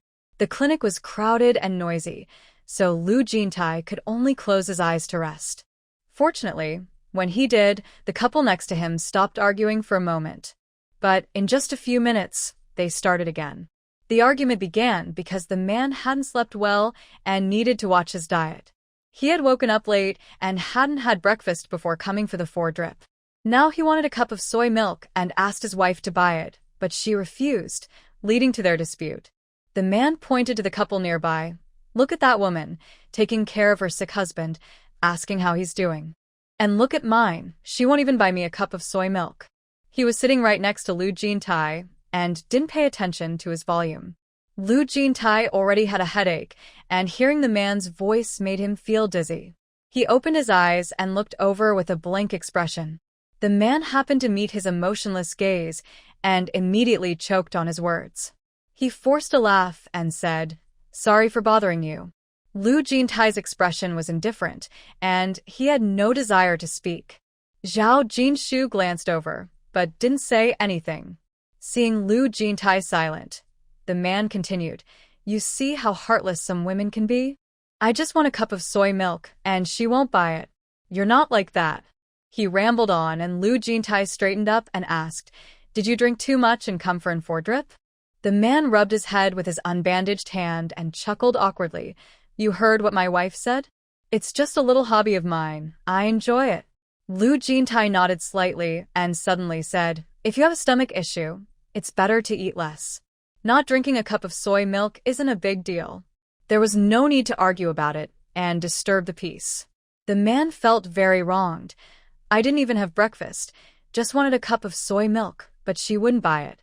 Unlike your wife, who always takes care of you." Lu Jintai didn't expect him to continue, so he glanced at him and said, "I don't drink too much and I don't make my wife angry." The man was taken aback, and his wife sitting next to him laughed. As he was about to speak, his wife tugged at his arm and said, "All right, stop embarrassing yourself. I'll go get you some soy milk." With that, she stood up and left. The man stared at her for a moment. Zhao Jinshu stood up to stretch and looked at the man. "Actually, your wife is quite nice."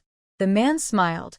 "She just acts tough but is soft-hearted, a classic case of a sharp tongue but a kind heart."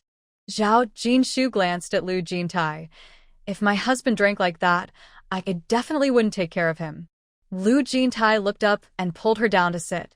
Zhao Jinshu asked, "What's wrong?" He glanced at her. "I have a headache." Zhao Jinshu replied, "I know. Drinking water will help." He leaned closer. "I have a headache. Can you say something nice, Comrade Zhao? There's no need to make hypothetical statements like that." Zhao Jinshu chuckled. "That's because I know you're reliable and would never drink too much, which is why I said that." Of course, it was also a reminder. In his past life, he had been drunk twice. Although he was honest when drunk, it was best not to get drunk again in this life. Her last drunken episode was purely accidental, and knowing her own limits, she would be more careful next time, as being drunk was not a pleasant experience. However, Lu Jintai said, "Then let's not talk about it." He was the patient, so they should listen to him. Zhao Jinshu agreed, "Okay." Only then was Lu Jintai satisfied. The man nearby quietly watched and couldn't help but pout. It was nice to be handsome. His wife surely wouldn't get angry with that face. If he looked better, his wife would definitely speak to him more gently. Lu Jintai turned his head and caught the man's envious gaze, raising an eyebrow. The man turned away, no longer looking at him. Lu Jintai didn't care at all. After finishing the water, the doctor prescribed some medicine, and the two went home. Ji Yuanyong heard the noise and came out of the kitchen, walking to the second room, asking Zhao Jinshu, "What did the doctor say?" Zhao Jinshu repeated what the doctor had said. Ji Yuanyong looked at her son. "His throat is so serious, and you didn't notice it before?" Lu Jintai didn't say anything. His throat had been uncomfortable for a couple of days, and he thought it would pass like before, but he didn't expect it to be that serious. Zhao Jinshu looked at him, and he quickly said, "My throat is a bit dry." Zhao Jinshu, although speechless, she still poured him a glass of water. Ji Yuanrong, seeing that he was sick, didn't call him out on his poor attempt to change the subject, and turned to her daughter-in-law. "Ziz and Ruruwei are out playing with their grandpa. Jinshu, don't cook. I made some pork rib soup." You all come eat. Zhao Jinshu. I'll come over later. Jintai doesn't have an appetite, so I'll make him something light. Ji Yuanrong.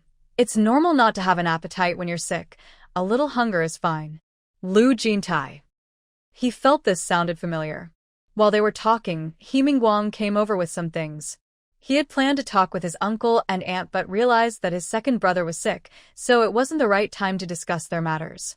Ji Yuanrong glanced at him, feeling troubled. This boy was really good, but his family's way of handling things was a big problem. An elder in a family should be somewhat open-minded. It's okay to be confused about small matters occasionally, but they must be clear about important issues and relationships. She sighed and looked at her son and daughter-in-law. I'll go back to cook. You two rest for now. He Mingguang followed her. Aunt, I'll help you. He eagerly followed, and Ji Yuanrong couldn't say much. Come help wash the vegetables. He Mingguang's eyes lit up. I'm on it. Lu Jintai, not knowing the details, noticed he was being cautious and not as relaxed as before. He turned to Zhao Jinshu and asked, What's wrong with him? Zhao Jinshu explained what happened yesterday. After hearing it, he really didn't know what to say. Seeing his expression, Zhao Jinshu couldn't help but laugh. What's wrong? Aren't you going to share your opinion as the older brother? Lu Jintai. My opinion doesn't matter. Xingyao always has the final say. Mom and Dad can only give suggestions. If she insists, no one can change her mind. He observed Xingyao's every move and felt they had at least an 80% chance of making it work. If she really didn't want to, He Mingguang wouldn't have come over today. Clearly, he left some room for him when he left last night. Zhao Jinshu agreed. If children really want to be with someone, any loving parent usually can't go against their wishes. I was the same way. No matter how dissatisfied her parents were, they ultimately supported her, and when she was happy, they organized everything properly for her wedding. Lu Jintai smiled. So I'm the one Zhao Comrade insisted on marrying, right, Zhao Comrade? Zhao Jinshu shot him a glance. Professor Lu, is your headache gone now? Lu Jintai gently nodded. After drinking water and reducing the fever, he naturally felt no pain. Zhao Jinshu stood up and said, Since your head doesn't hurt anymore, you can play by yourself. I'm going to help Mom with dinner. Lu Jintai. Lin Yulan was cooking rice in the pot and took out some potatoes to peel. She saw Zhao Jinshu enter her mother-in-law's kitchen and quietly whispered to Lu Jiaming, I just saw my sister-in-law go into Mom's kitchen. Lu Jiaming, who was studying the newspaper, didn't look up and replied, What does it matter where she goes? Stop worrying about unnecessary things. Lin Yulan rolled her eyes. They had breakfast at Mom's. She and Jintai just came back from the clinic and aren't cooking at home. Why is she in Mom's kitchen? Mom is making braised ribs. Only then did Lu Jiaming look up. If you want ribs, we can buy some tomorrow. It's not like we can't afford it. Stop overthinking. Jintai is sick, and Mom is just making him something good to help him recover.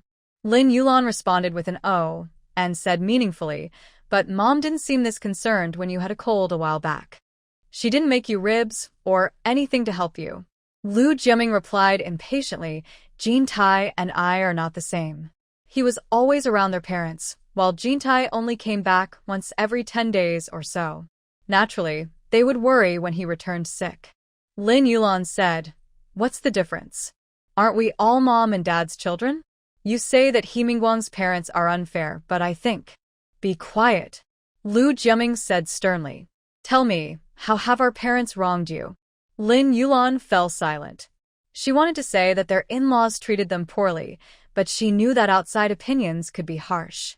However, in recent months, their in-laws seemed to favor Zhao Jinshu and the second branch more, which was a fact. Seeing her silent, Lu Jiaming's expression softened.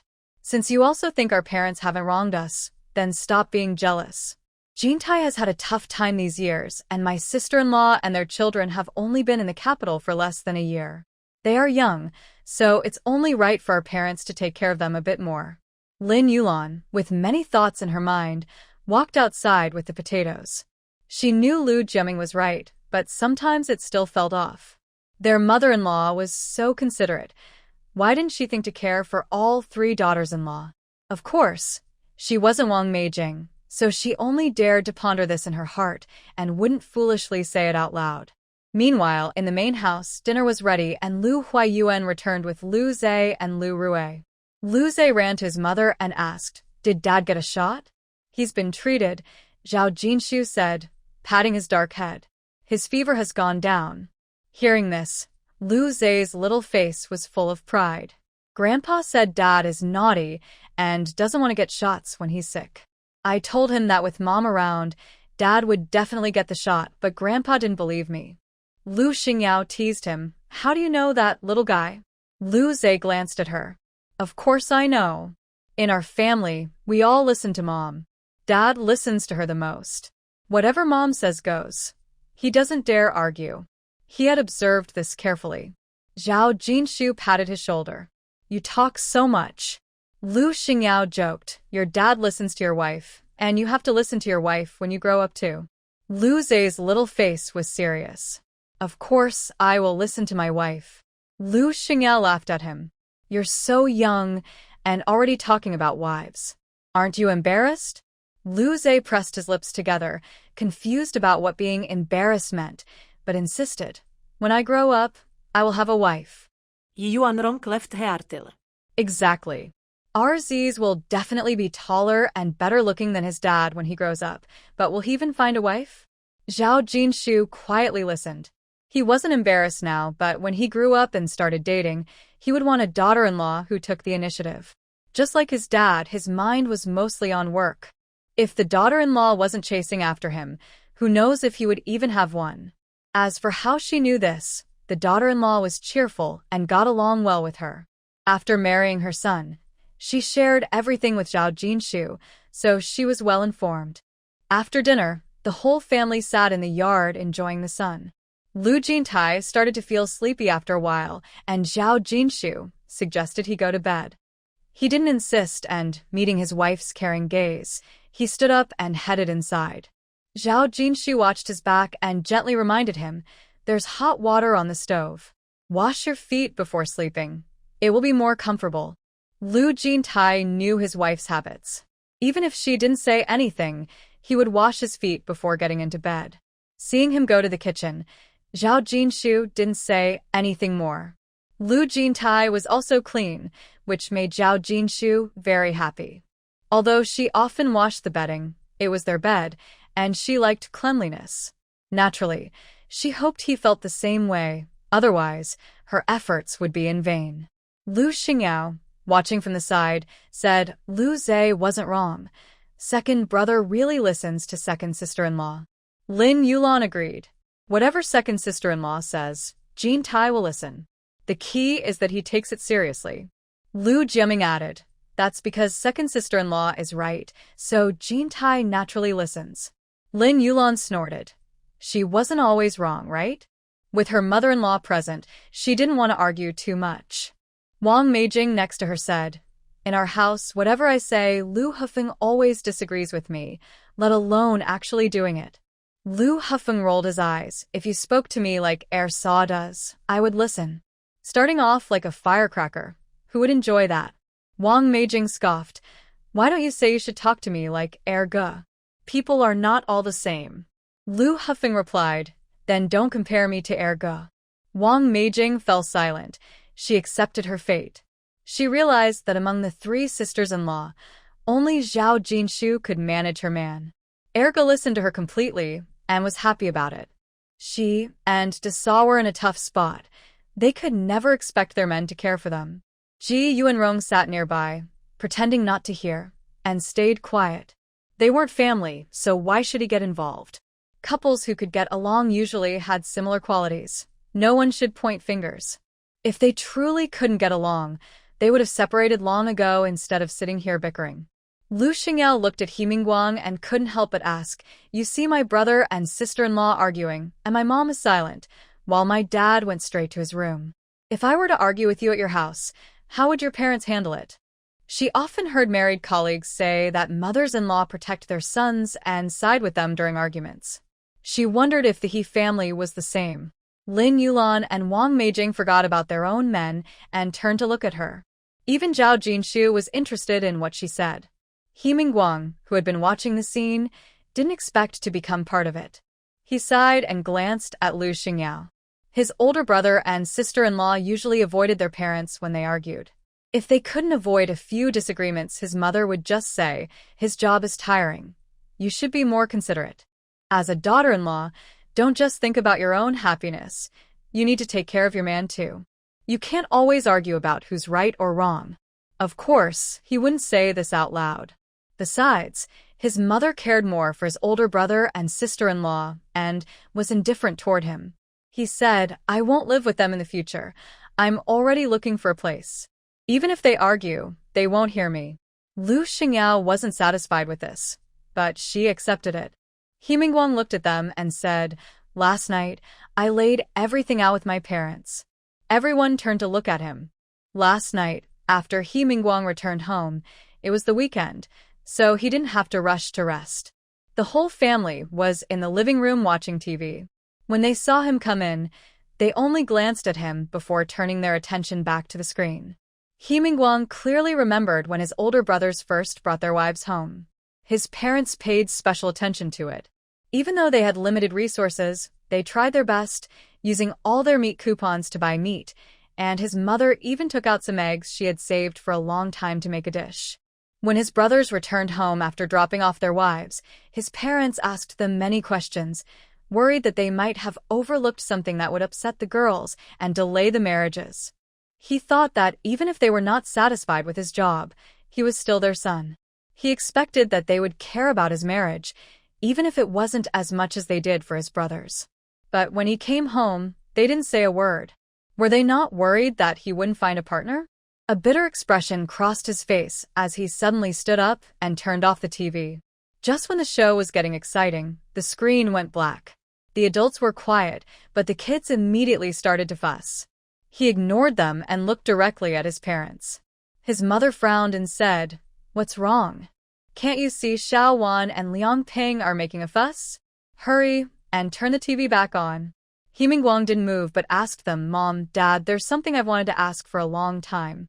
I need you to be honest with me so I can let it go." His father looked angry and said, "Just say what you want to say. Why turn off the TV?" Ignoring his father's words, He Mingguang continued, "I just want to know, am I really your biological son?" His mother's expression darkened, and his older brothers and younger siblings chimed in, scolding him. He Mingguang remained unfazed, looking at his parents. His mother scoffed, her face stern. "You look just like your father. How can you question if you're our son? I don't need more sons. If you weren't my son, how could I have raised you?" He Mingguang looked sad and replied, "If I am your son, then how come when I bring my girlfriend home, you treat it this way? When my brothers brought their wives home, how did you treat them? At the dinner table, you said we didn't have money for a dowry.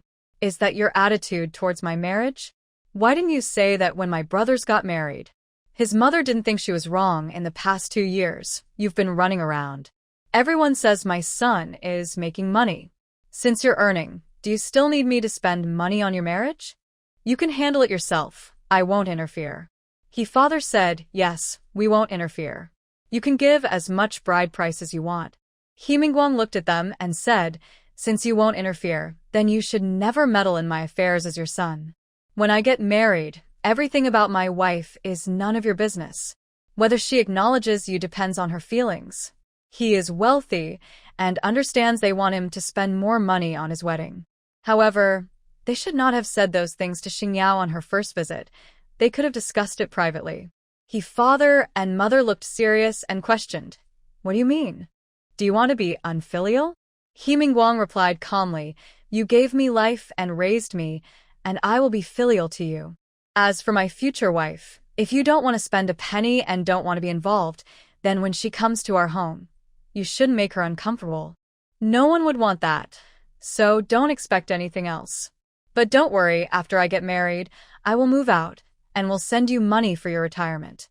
His mother looked at him in disbelief. "Are you saying that if your wife is unfilial, I can't say anything to her? Then I don't agree with this marriage."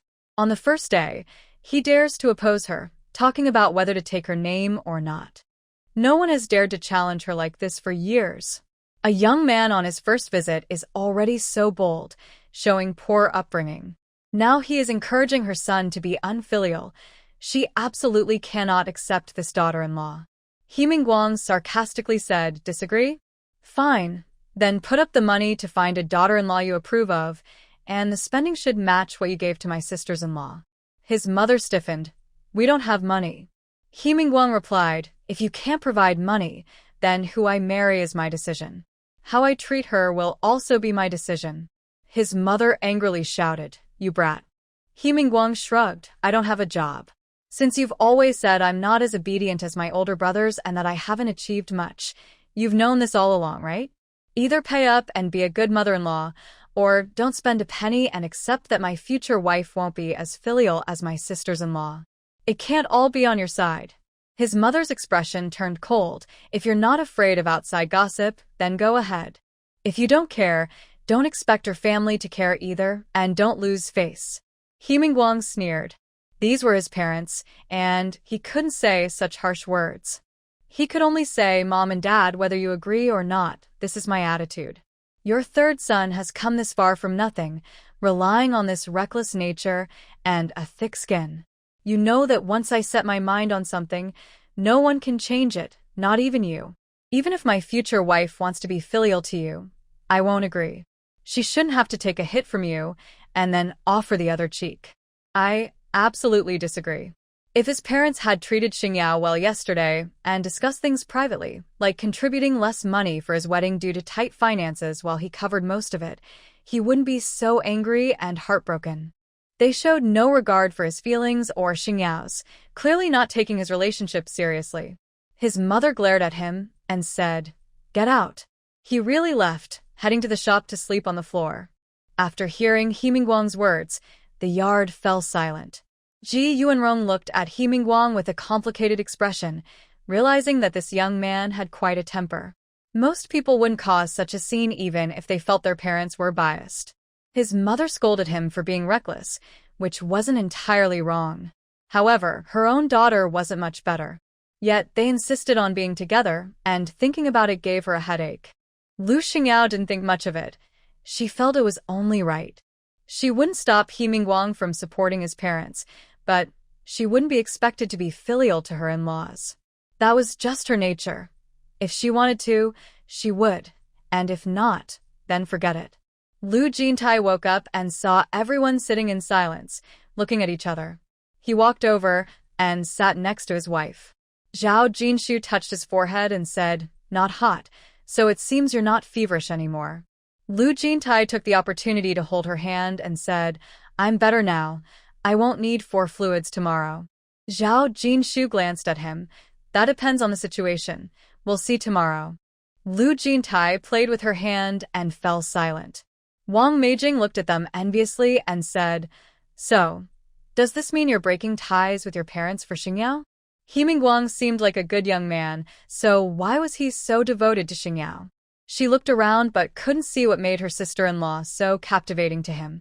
Ji Yuanrong frowned. Something about that statement felt off. After Wang Meijing spoke, seeing no one respond, she instinctively looked at the 2 sisters-in-law. "Why aren't you saying anything?" Lin Yulan felt there was nothing to say.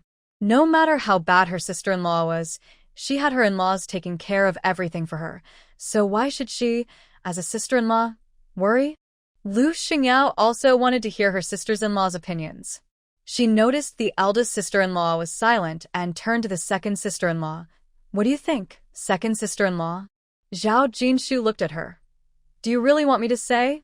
He Mingguang chimed in, "Second sister-in-law, feel free to share your thoughts." Zhao Jinshu replied, "All right, I'll say it. Go ahead. Please share." Lu Jintai smiled at her. Zhao Jinshu glanced at Wang Meijing, thought for a moment, and said, "I don't think this can be considered a break with Xingyao and her family." He Mingguang already had conflicts with his family. If he wants a peaceful life, it doesn't matter who he marries. A clash with his family was bound to happen eventually. Ji Yuanrong smiled. That was the right perspective. Wang Meijing disagreed. Fighting and arguing are not the same. Second sister-in-law, you and second brother get along so well, but your thinking is so rigid. You don't understand feelings. If it weren't for loving someone even with family conflicts, it wouldn't reach this point. As long as one is happy, who cares about the daughter-in-law's well-being? Zhao Jinshu. She understood Wang Meijing's point, but such matters cannot be viewed from just one side. Was He Mingguang's conflict with his family because of Xingyao? Of course, it played a part. It takes time to build up resentment. He Mingguang must have felt hurt by his family, or he wouldn't have been so decisive in confronting them. The mother-in-law sat silently, clearly not agreeing with Wang Meijing and not wanting others to think that way. She could only say what she did. After all, being clear-headed in marriage is always a good thing. Lu Jintai suddenly spoke up. What's going on? He Mingguang briefly explained and added, actually, the second sister-in-law is right. My parents ignored me since I was young and never cared about me. It was only a matter of time before I clashed with them. He wasn't foolish. His aunt had been silent, and when the second sister-in-law finished speaking, she nodded. So he understood her stance. He had a falling out with his parents, but it couldn't be because of Xingyao. He couldn't let Xingyao be labeled as a troublemaker before they were even married. Wang Meijing was taken aback, not expecting He Mingguang to say that. She scoffed. Who believes that? No matter how well he tried to cover it up, the He family wouldn't see it that way. It was hard to believe they would overlook such drama before the marriage. Ji Yuanrong glanced at her, but remained silent. Lu Jintai slowly said, this is a matter for the He family. Mingguang made this decision himself, and he is the one benefiting from it. Just because he is dating Xingyao doesn't mean everything he does is for her. If Xingyao wasn't dating him, there wouldn't be these issues. Wang Meijing replied, you all really are. Lu Jintai glanced at her and said, even if what the third sister-in-law thinks is true, Mingguang taking responsibility for himself only shows he is responsible. Some people may not understand feelings, but they keep them hidden. Even if they do many things for their partner, they don't want to boast about it. It's not about making a big scene to show the world they can go against everyone for their partner. That's not true understanding of feelings. Wang Meijing was surprised to hear her second brother say so much and was momentarily speechless. Lu Xingyao looked at her second brother and sister-in-law, then at the third sister-in-law. Although she didn't speak, she had her own thoughts. He Mingguang shyly scratched his head and said, am I really as good as my second brother says? Lu Jintai shot him a glance and replied, I don't know you well enough to say if you are that good. He Mingguang was confused and said, so what about all those words just now? Wang Meijing finally regained her composure and, hearing their conversation, felt speechless. Your second brother doesn't know Mingguang well, but he knows his sister-in-law well. I just said she doesn't understand feelings, and your second brother didn't like that, did he? So he said all that to argue with her? She really thought her second brother had the time to care about Xingyao's dating life. Zhao Jinshu said the third sister-in-law is overthinking. Wang Meijing replied, I'm not overthinking. Look, your second brother isn't saying anything. Everyone turned to look at Lu Jintai. Lu Jintai said. Lu Xingyao widened her eyes, full of interest, and said, sister-in-law is a writer and writes long novels. How could she not understand feelings? Wang Meijing responded, that's not necessarily true. In her story, the male lead's wife dies without hesitation. She just writes her off. Lu Jintai looked at Zhao Jinshu, who met his gaze and said, the author is only responsible for writing the story. How you interpret it is up to you. Don't ask me, and don't try to figure out the author's feelings through the story. I'm telling you, that's not allowed. Lu Jintai smiled slightly, not intending to discuss feelings in front of so many people, and said, what the author said is correct.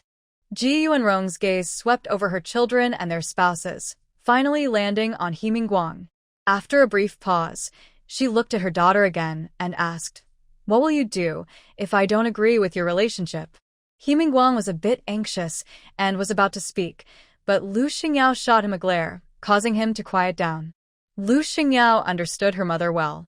The fact that her mother used if meant she was still hesitant and hadn't outright rejected the idea, leaving room for discussion. Initially, her mother had no objections to their relationship, But now that she knew about He Mingguang's family situation, her stance had changed. This indicated that she had no issues with He Mingguang himself, but was uncertain about his family. She thought for a moment and said, if He Mingguang is overly devoted to his parents and never complains, no matter how they treat him, then even if Mom disagrees, I wouldn't agree either. He Mingguang suddenly laughed. That just shows we are meant to be together. If I were like that and you still encouraged me to be obedient to my parents and not to argue with them, then we definitely wouldn't end up together. After years of socializing, he had seen all kinds of people. He had never met anyone like Lu Xingyao, who was so true to herself. He admired her spirit of putting herself first.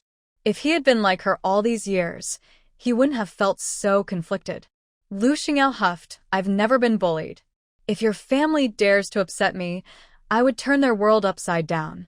He Mingguang encouraged, if they still try to make you unhappy, turning their world upside down would be their own fault.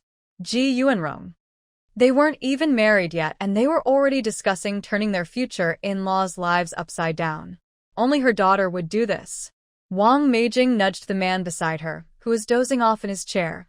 Look at He Mingguang, how high his awareness is. This is what a good man looks like. Who in the Lu family can compare? Lu Hufeng rolled his eyes.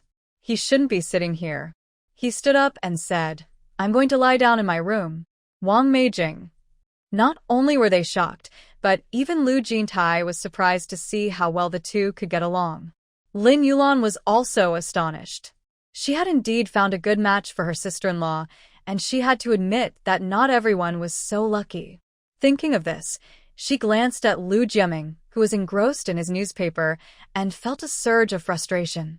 Was the newspaper really that interesting? She asked, can you really get full just from reading the newspaper? Lu Jiaming looked up. What's wrong? Lin Yulan didn't want to pay attention to him, gave him a glare, and leaned back in her chair. Lu Jiaming didn't take it to heart and turned to Zhao Jinshu. Sister-in-law, how did you come up with such clever sword moves? Can you really practice them? Zhao Jinshu was taken aback for a moment and laughed. Eldest brother, this is just made up. Are you taking it seriously? Lu Jiaming was not discouraged, but what you wrote doesn't seem fake. Sister-in-law, have you really never practiced? If it were real, I would learn a few moves from you. Lu Jintai shot him a glance. If she really could, she wouldn't teach you first. Lu Jiaming realized. That's true. If sister-in-law had practiced, Jintai would have learned from her long ago. Lu Jintai thought to himself, he is a loyal fan. If he doesn't get the benefits, others certainly won't either. Zhao Jinshu smiled. Eldest brother, just enjoy the novel as a story and don't take it too seriously. It's all made up. Lu Jiaming was quite disappointed. As it was getting late, Ji Yuanrong stood up and glanced at He Mingguang. You bought groceries when you came, so why not stay for dinner before you leave? He Mingguang's face lit up, and he stood up immediately. Oh, Aunt, I'll cook. Ji Yuanrong looked at Zhao Jinshu. Are you all coming over for dinner tonight? Zhao Jinshu replied. Jintai isn't feeling well, so we're just going to eat something light at home. Ji Yuanrong didn't insist. Having sat for an afternoon, it was time for her to go prepare dinner. Wang Meijing saw her leave and quickly said, Mom, why do you only ask sister-in-law and not check if we want to come for dinner? Lin Yulan didn't say anything, but she thought the same. With 3 daughters-in-law sitting there, why only ask Zhao Jinshu? Ji Yuanrong glanced at her, but said nothing and turned to leave. Lu Xingyao looked at her elder and second sisters-in-law and said, Sister-in-law just spoke, and Mom seemed unhappy. Why would she want her to invite you for dinner? Mom didn't say anything to you or scold you. Everything is fine, yet she still wants her to invite you? She had only thought of this after listening to her second brother and sister-in-law, and she felt grateful for it. No matter how much her sister-in-law disliked her as a sister-in-law, she still cared for her when something happened. As for the eldest sister-in-law, sitting by and not getting involved, she had been in the family for over 10 years. Their parents had never made things difficult for her and had even helped raise the children. Even if she wasn't fond of her sister-in-law, why shouldn't she say a few words for her? Saying nothing and watching coldly, she was even less considerate than a neighbor. Surely their mother felt she was not warm enough and still called her for dinner? This food was bought by Himing Wang. Did she deserve to eat it? Wang Meijing felt blocked by her sister-in-law. Ever since her sister-in-law started dating, her temper had gotten worse. It's understandable. She has her parents backing her up, and with a boyfriend, she gets her way. Wang Meijing decided not to say anything and went back to the kitchen to cook. Lin Yulan also said nothing and turned to go back inside. Lu Jintai and Zhao Jinshu were heading home. Zhao Jinshu asked Lu Jintai, "What do you want to eat? I can make it for you." Lu Jintai replied, "I'm fine, just make what you like." While they were talking, Lu Zhe ran back, saying, "Mom, Grandma wants me and Ruerwei to eat at her place. You two can make your own food." After that, he ran back to watch TV. With the kids not at home, Zhao Jinshu made some porridge, stir-fried celery with meat, and cooked some sliced bamboo shoots. After eating and washing the dishes, they returned to their room. Zhao Jinshu picked up a pen and paper to write. Lu Jintai, who had slept a lot during the day, wasn't sleepy now. He sat beside her, glanced at the reader letters on the table, and quietly asked, "So many letters again?" Zhao Jinshu looked up. They were sent by Editor Li. Lu Jintai asked, "Have you read them all?" Zhao Jinshu replied, "Writing is tiring, so I read the letters to take a break." Lu Jintai nodded. "Can I read them?" Sure. Lu Jintai picked up the top letter and casually started reading. After a few letters, his expression changed to something strange. After Zhao Jinshu paused to drink some water, he cautiously asked, "These letters all want you to bring the male lead's wife back to life. Are you?" If she didn't bring the male lead's wife back to life, would the readers come after her? Zhao Jinshu looked up. "What's wrong?" Lu Jintai asked, "Will the male lead's wife really come back to life?" Zhao Jinshu smiled. "Do you want to know?" Lu Jintai replied, "Can I know?" "No," Zhao Jinshu said without hesitation. "I can't give you special treatment just because you're a fan." Lu Jintai leaned back in his chair. "Am I not a loyal fan certified by you? How can I be treated like an ordinary fan?" Zhao Jinshu responded, "That's a fair point." Lu Jintai looked at her. "So can loyal fans know?" Zhao Jinshu suddenly stopped smiling. "No."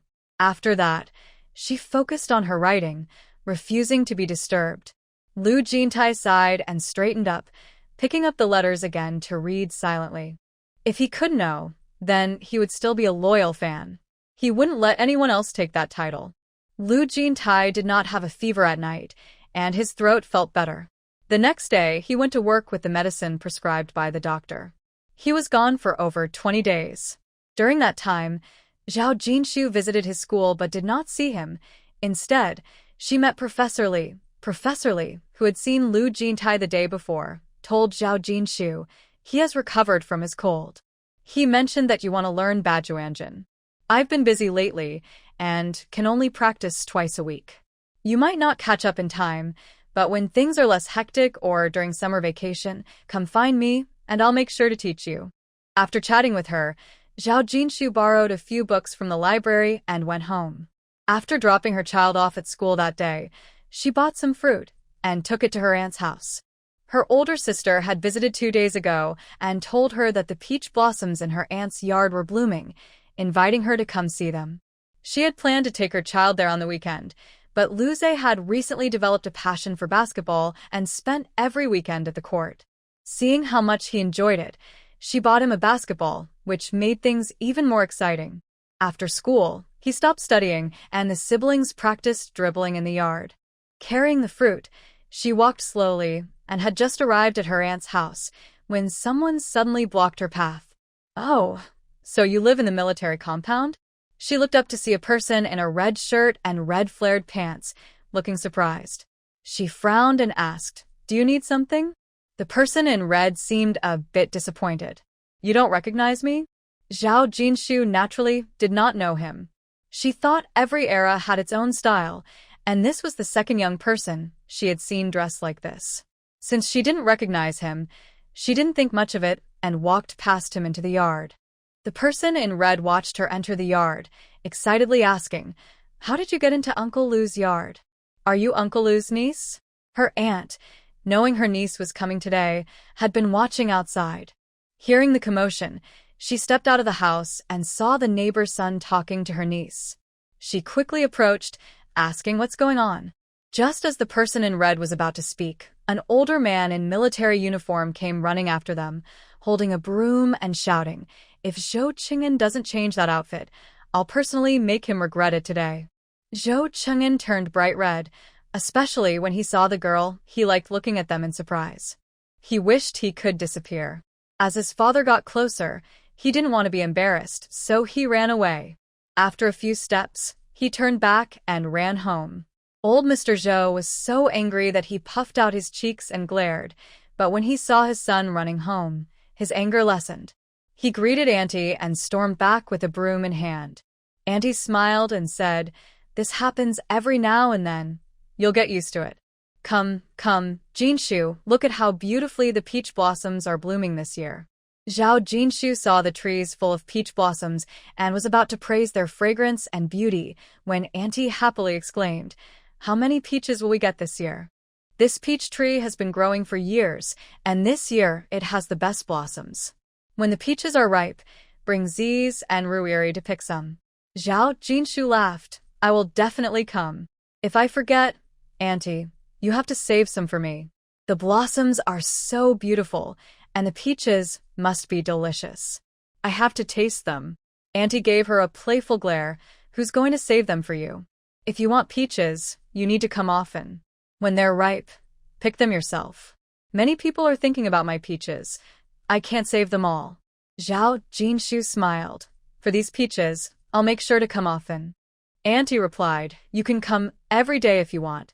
The two laughed and admired the peach blossoms before heading inside.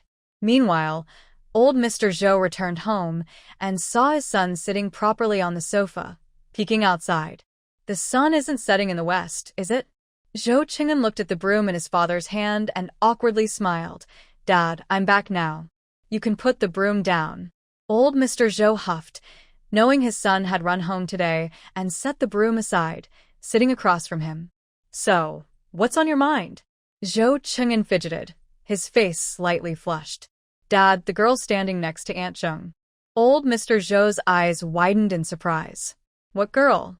Are you trying to flirt with a young girl?" Zhou Qing'an looked speechless and quickly raised his hand. "Dad, can we not get so worked up? Even if I'm unreliable, I wouldn't dare to flirt with a young girl." Old Mr. Zhou relaxed a bit. It was true that despite his son's carefree nature, no one had complained about him bothering girls. He looked at him and asked, "So, what were you saying?" Zhou Qing'an cleared his throat, feeling awkward. "Well, it's just that I'm getting older, right?" Old Mr. Zhou replied impatiently. "So, what if you're older?" Zhou Qing'an didn't expect his dad to be confused too, and patiently said, "I'm 21 now. Shouldn't you consider finding a daughter-in-law?" Hearing this, the old man was taken aback and looked at his eldest son. "You're at the age where you should be thinking about a wife." Zhou Qing'an replied, "Well, of course. I'm 21. What parents wouldn't want to arrange a match for their grown child?" "What are you thinking, Dad?" The old man snorted. "I'm always worried about you, thinking you're still 11. What kind of 21-year-old man is aimlessly wandering around without any accomplishments?" After saying this, he looked at his son more seriously. "Do you really want to find a wife?" Zhou Qing'an, feeling a bit shy, said, "To start a family and settle down. Once I have a wife to guide me, I will naturally follow your arrangements." The old man sized him up. "What did you just say about the Zheng family's daughter? You wouldn't have fallen for someone, would you?" Zhou Qing'an sat beside him. "Dad, can you help me find out? I just heard that girl call Zheng Annie, so she must be Uncle Lu's niece." The old man squinted and thought for a moment. "It seems Uncle Lu does have an unmarried niece. Could it be her?" Zhou Qing'an's eyes lit up, nudging his dad. "She's right next door. Why don't you go and ask about her?" The old man replied, "Let your mom go." A woman in her 50s, still charming, walked in. "What do you want me to do?" The old man repeated what he had said, and the woman's eyes brightened as she looked at her son. "Really?" Zhou Qing'an stood up and urged her. "Yes, really, Mom. Please go." The woman was very excited. "I'll hurry." The father and son waited in the room, and after about 20 minutes, the woman returned and looked at her son. "Stop dreaming. She's the wife of old Zheng's nephew, the Professor Lu's daughter-in-law. They already have 2 kids. Zhou Cheng'en's face changed instantly. I don't believe it. Saying that, he ran back into the room. The old couple exchanged glances. Zhao Jinshu was unaware of what was happening. After returning from her aunt's house, she passed by the factory gate and saw her letter on the information board. She took it and, upon returning home, saw that it was a telegram from her second brother. How did he know her address? She quickly opened the telegram and felt a rush of anxiety upon reading the message. Her mother had broken her leg while busy building her a house? Even though she wasn't close to her second brother, he wouldn't send her such a telegram without reason. Something must have happened to her mother. Her mother is over 50 and not as young as she used to be. It's not easy to recover from a broken leg, and we don't know how serious it is. This kind of thing has never happened before. She needs to go back and check, but what about Lu Zhe and Lu Rui? That evening, when Ji Yuanrong returned, she told her about it. Ji Yuanrong immediately said, "You can go back without worry. You don't need to think about Lu Zhe and Lu Rui. Didn't they just announce the retirement policy? I'm at the right age, and I've already discussed retirement with your dad. We can take this opportunity to go ahead and retire." Zhao Jinshu felt a bit emotional and said, "Mom." Ji Yuanrong continued, "Even if I don't retire, I can still manage to take the kids to school. Don't worry, my job is not too demanding, and I can leave early to pick them up." Lu Zhe and Lu Rui then learned that their grandmother had broken her leg and started crying. Zhao Jinshu had returned to life and had never seen her son cry before.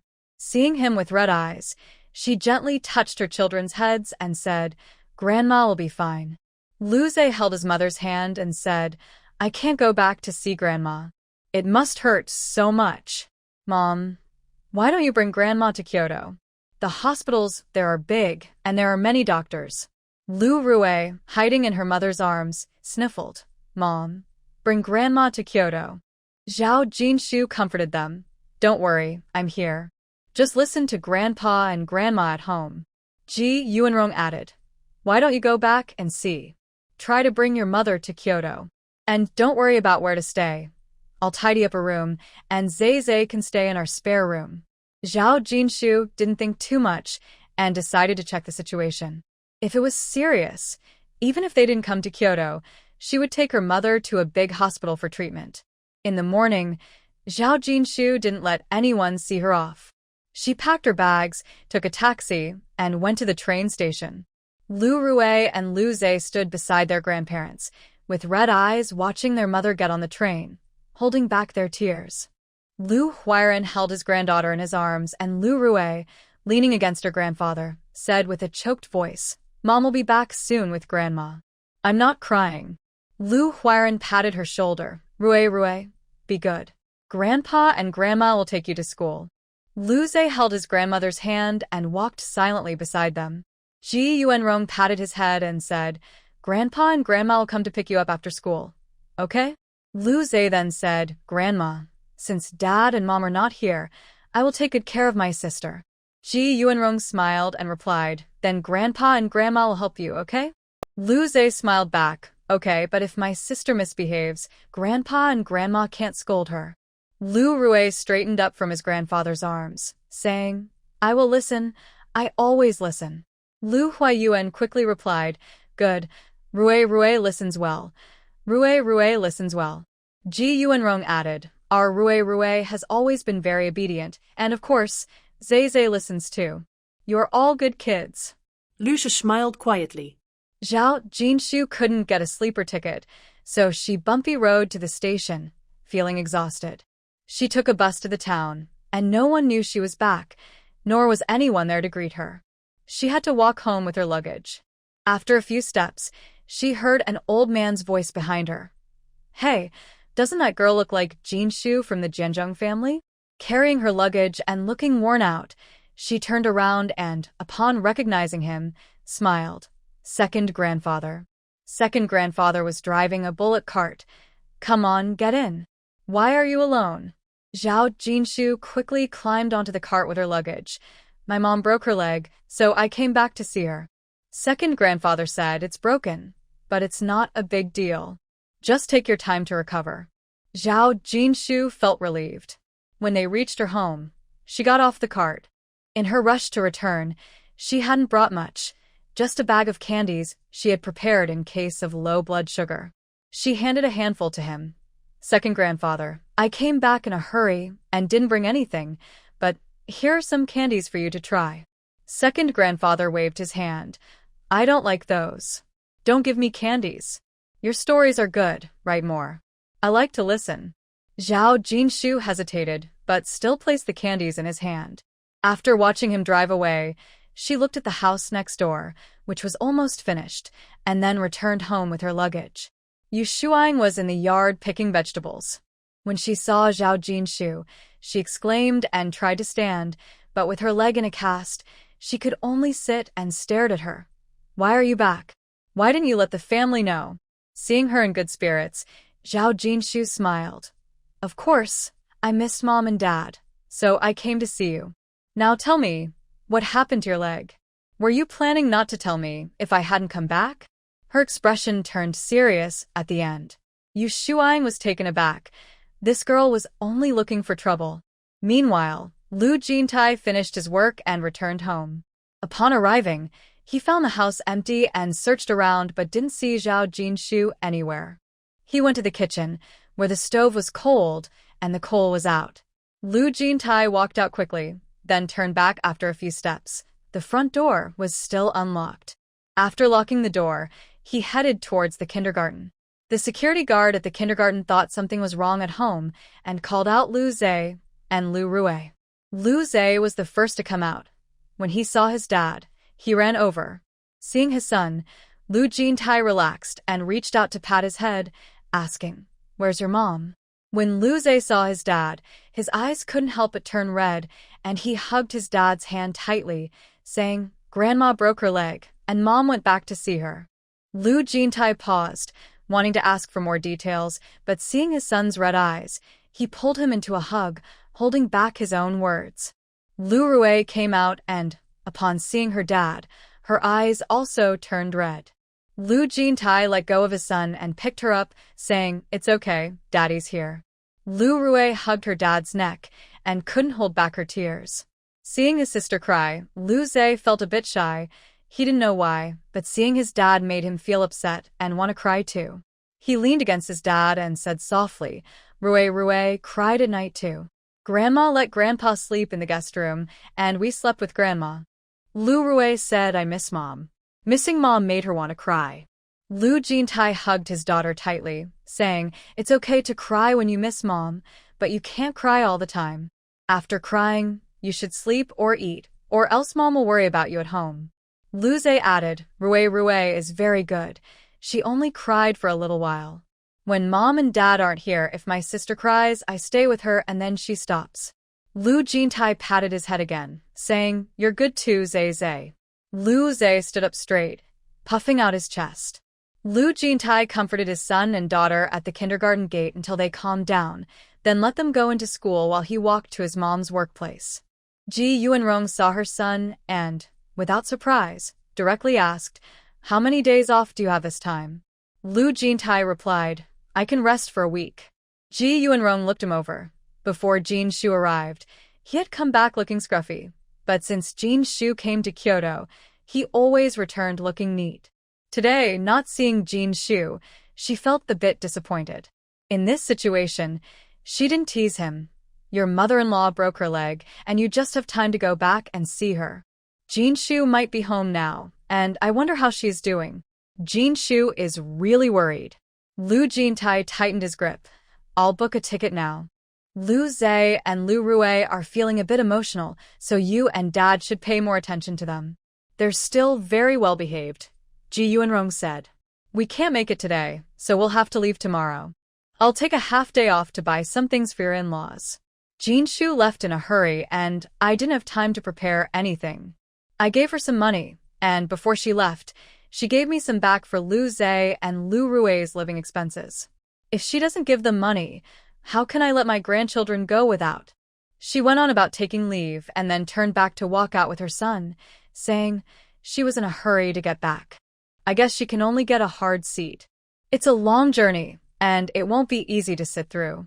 Lu Jintai slowed his pace. Seeing him silent, Ji Yuanrong added, see if you can bring your mother-in-law to Kyoto. She's older now, and with an injury, it won't be easy to recover. She needs proper care, or it could lead to bigger problems. Lu Jintai responded with a sound of agreement. After all, she was his mother, and even if she spoke slowly, she didn't mind, continuing to say, Ziz and Ruiri are doing well at home. It's normal for kids to cry for their mom at night. It will get better in a couple of nights. Tell Jin Shu not to worry about the kids. On the way, Lu Jintai turned to buy tickets while Ji Yuanrong headed to the state-run store. After buying the tickets and returning home, Lu Jintai changed into old clothes, watered the flowers in the yard, and loosened the soil in a few plastic boxes. When Ji Yuanrong returned, she saw him busy. Jin Shu planted peppers, tomatoes, and cucumbers. She also planted some beans in these 2 pots. Before she left, she asked me to water them. Hearing this, Lu Jintai looked up. Do you know how? Don't water them too much, or you'll drown them. He didn't remember his mom ever taking care of flowers or growing vegetables. Jin Shu was planting vegetables back home, running to the fields every day, eager to help them grow faster. She took good care of those pots, often loosening the soil and nurturing it. After finally planting the vegetables, she must have been very concerned. Ji Yuanrong shot him a look. Have I never killed a pig or eaten meat? Just because I haven't grown vegetables doesn't mean I haven't eaten them. Lu Jintai frowned. Growing vegetables has nothing to do with eating them. Ji Yuanrong paused, and seeing her more worried, he stood up. I'll go to Annie's house and ask her to come over and teach you how to grow vegetables. He was worried that if he spoke, his mother would forget, but his aunt was watching over him, which made him feel more at ease. After he finished speaking, he washed his hands, changed his clothes, and was about to leave when Ji Yuanrong chased after him, saying, Your aunt only knows how to take care of flowers. She has never grown vegetables. Lu Jintai didn't stop his steps and replied, At least she can take care of flowers. Ji Yuanrong rolled her eyes and said, You might as well move all those pots to your aunt's house and let her take care of them. Lu Jintai thought for a moment and said, That could work. Ji Yuanrong replied irritably, Jin Shu isn't as annoying as you. She believes I can take care of her flowers and vegetables, but you don't trust me.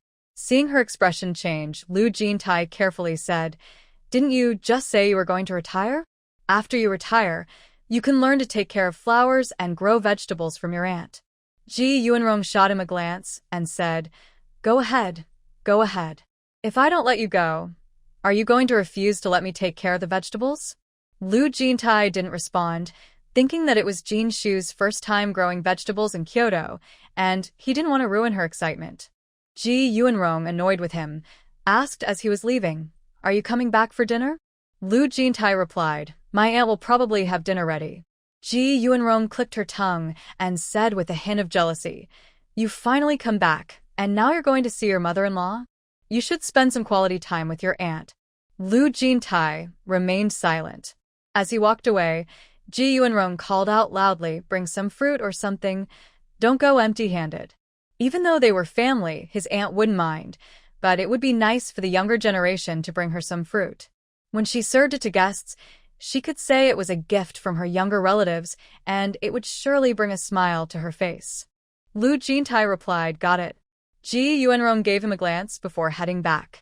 With the fruit in hand, Lu Jintai arrived at the military compound and entered his aunt's yard. Inside, his aunt was chatting with someone while looking at peach blossoms. When she saw him, her face lit up with a smile. Jin Shu was here a few days ago, and now you're here? Why didn't you come with Jin Shu? A graceful woman next to her looked Lu Jintai over and hesitated to ask, Who is this? Zheng Huaying smiled and said, This is Lu Jintai, the second son of the Huayuan family. The woman exclaimed, Oh, so you're the nephew who is a university professor? Zheng Huaying confirmed, Yes, that's him. Come on, let's go inside. The woman quickly replied, No need to sit. It's almost noon, and I should head back. Since their families were neighbors, she came over almost every day, so Zheng Huaying didn't insist on any formalities.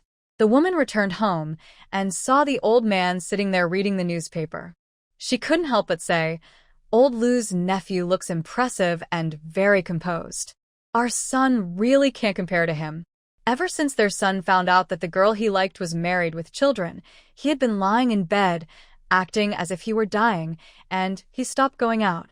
At first, she worried about him, but after a couple of days of being calm at home and not arguing with his father, she thought maybe it was a good thing.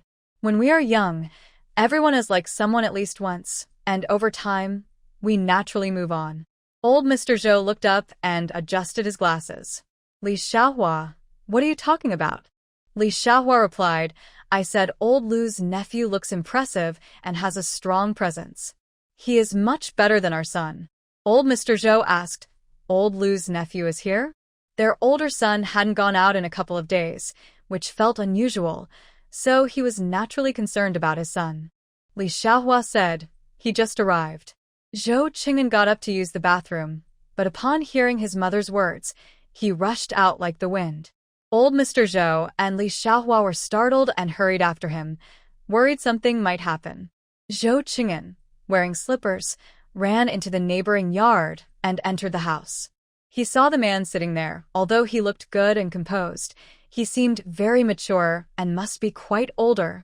Lu Jintai was talking to his aunt when Zhou Qing'an burst in, surprising both of them. Zheng Huaying smiled and said, "Qing'an, come in and sit." Zhou Qing'an stood up straight, glanced at his clothes, suddenly feeling a bit embarrassed but still asked, "Aunt Zheng, do you have a guest?" As he walked in, Zheng Huaying pointed to the fruit on the table. "Have some fruit." "Sure," Zhou Qing'an replied, then looked at Lu Jintai and asked, "Aunt Zheng, who is this older brother?" Zheng Huaying laughed, "This is my nephew. He seems to be about 10 years older than you, so you should call him brother." 10 years? Zhou Qing'an's voice slightly rose. "If he were 2 years older, I could call him uncle." That girl looked quite young. He felt it was inappropriate for him to be interested in someone so much younger. As old Mr. Zhou and Li Xiaohua entered, they heard his words. Li Xiaohua was about to speak when they heard old Lu's nephew casually say, "If you want, I wouldn't mind having another nephew." Zhou Laoya Li Xiaohua. Zhou Qing'an was taken aback. He thought that the mature and reserved scholar in front of him would simply smile and pretend to be deep when faced with age-related comments, but this professor was different. Although he was caught off guard, Zhou felt that this man was not like the cultured people he usually met. He seemed profound, but when he spoke, he was down to earth, even more so than Zhou himself, which surprised him. Zheng Huaying laughed. "You may want it, but your parents might not agree," lowering the generation gap. Li Xiaohua snorted. "That's fine. During the holidays, when you wish your uncle and aunt well, you might even get some lucky money." That mischievous kid had run over in the blink of an eye, too fast to catch. He even mocked others for being older, acting as if he wanted everyone to know his thoughts. Zhou Qing'an felt annoyed. What lucky money? Nonsense. Even if Professor Lu is willing, his partner is so young, she probably wouldn't agree.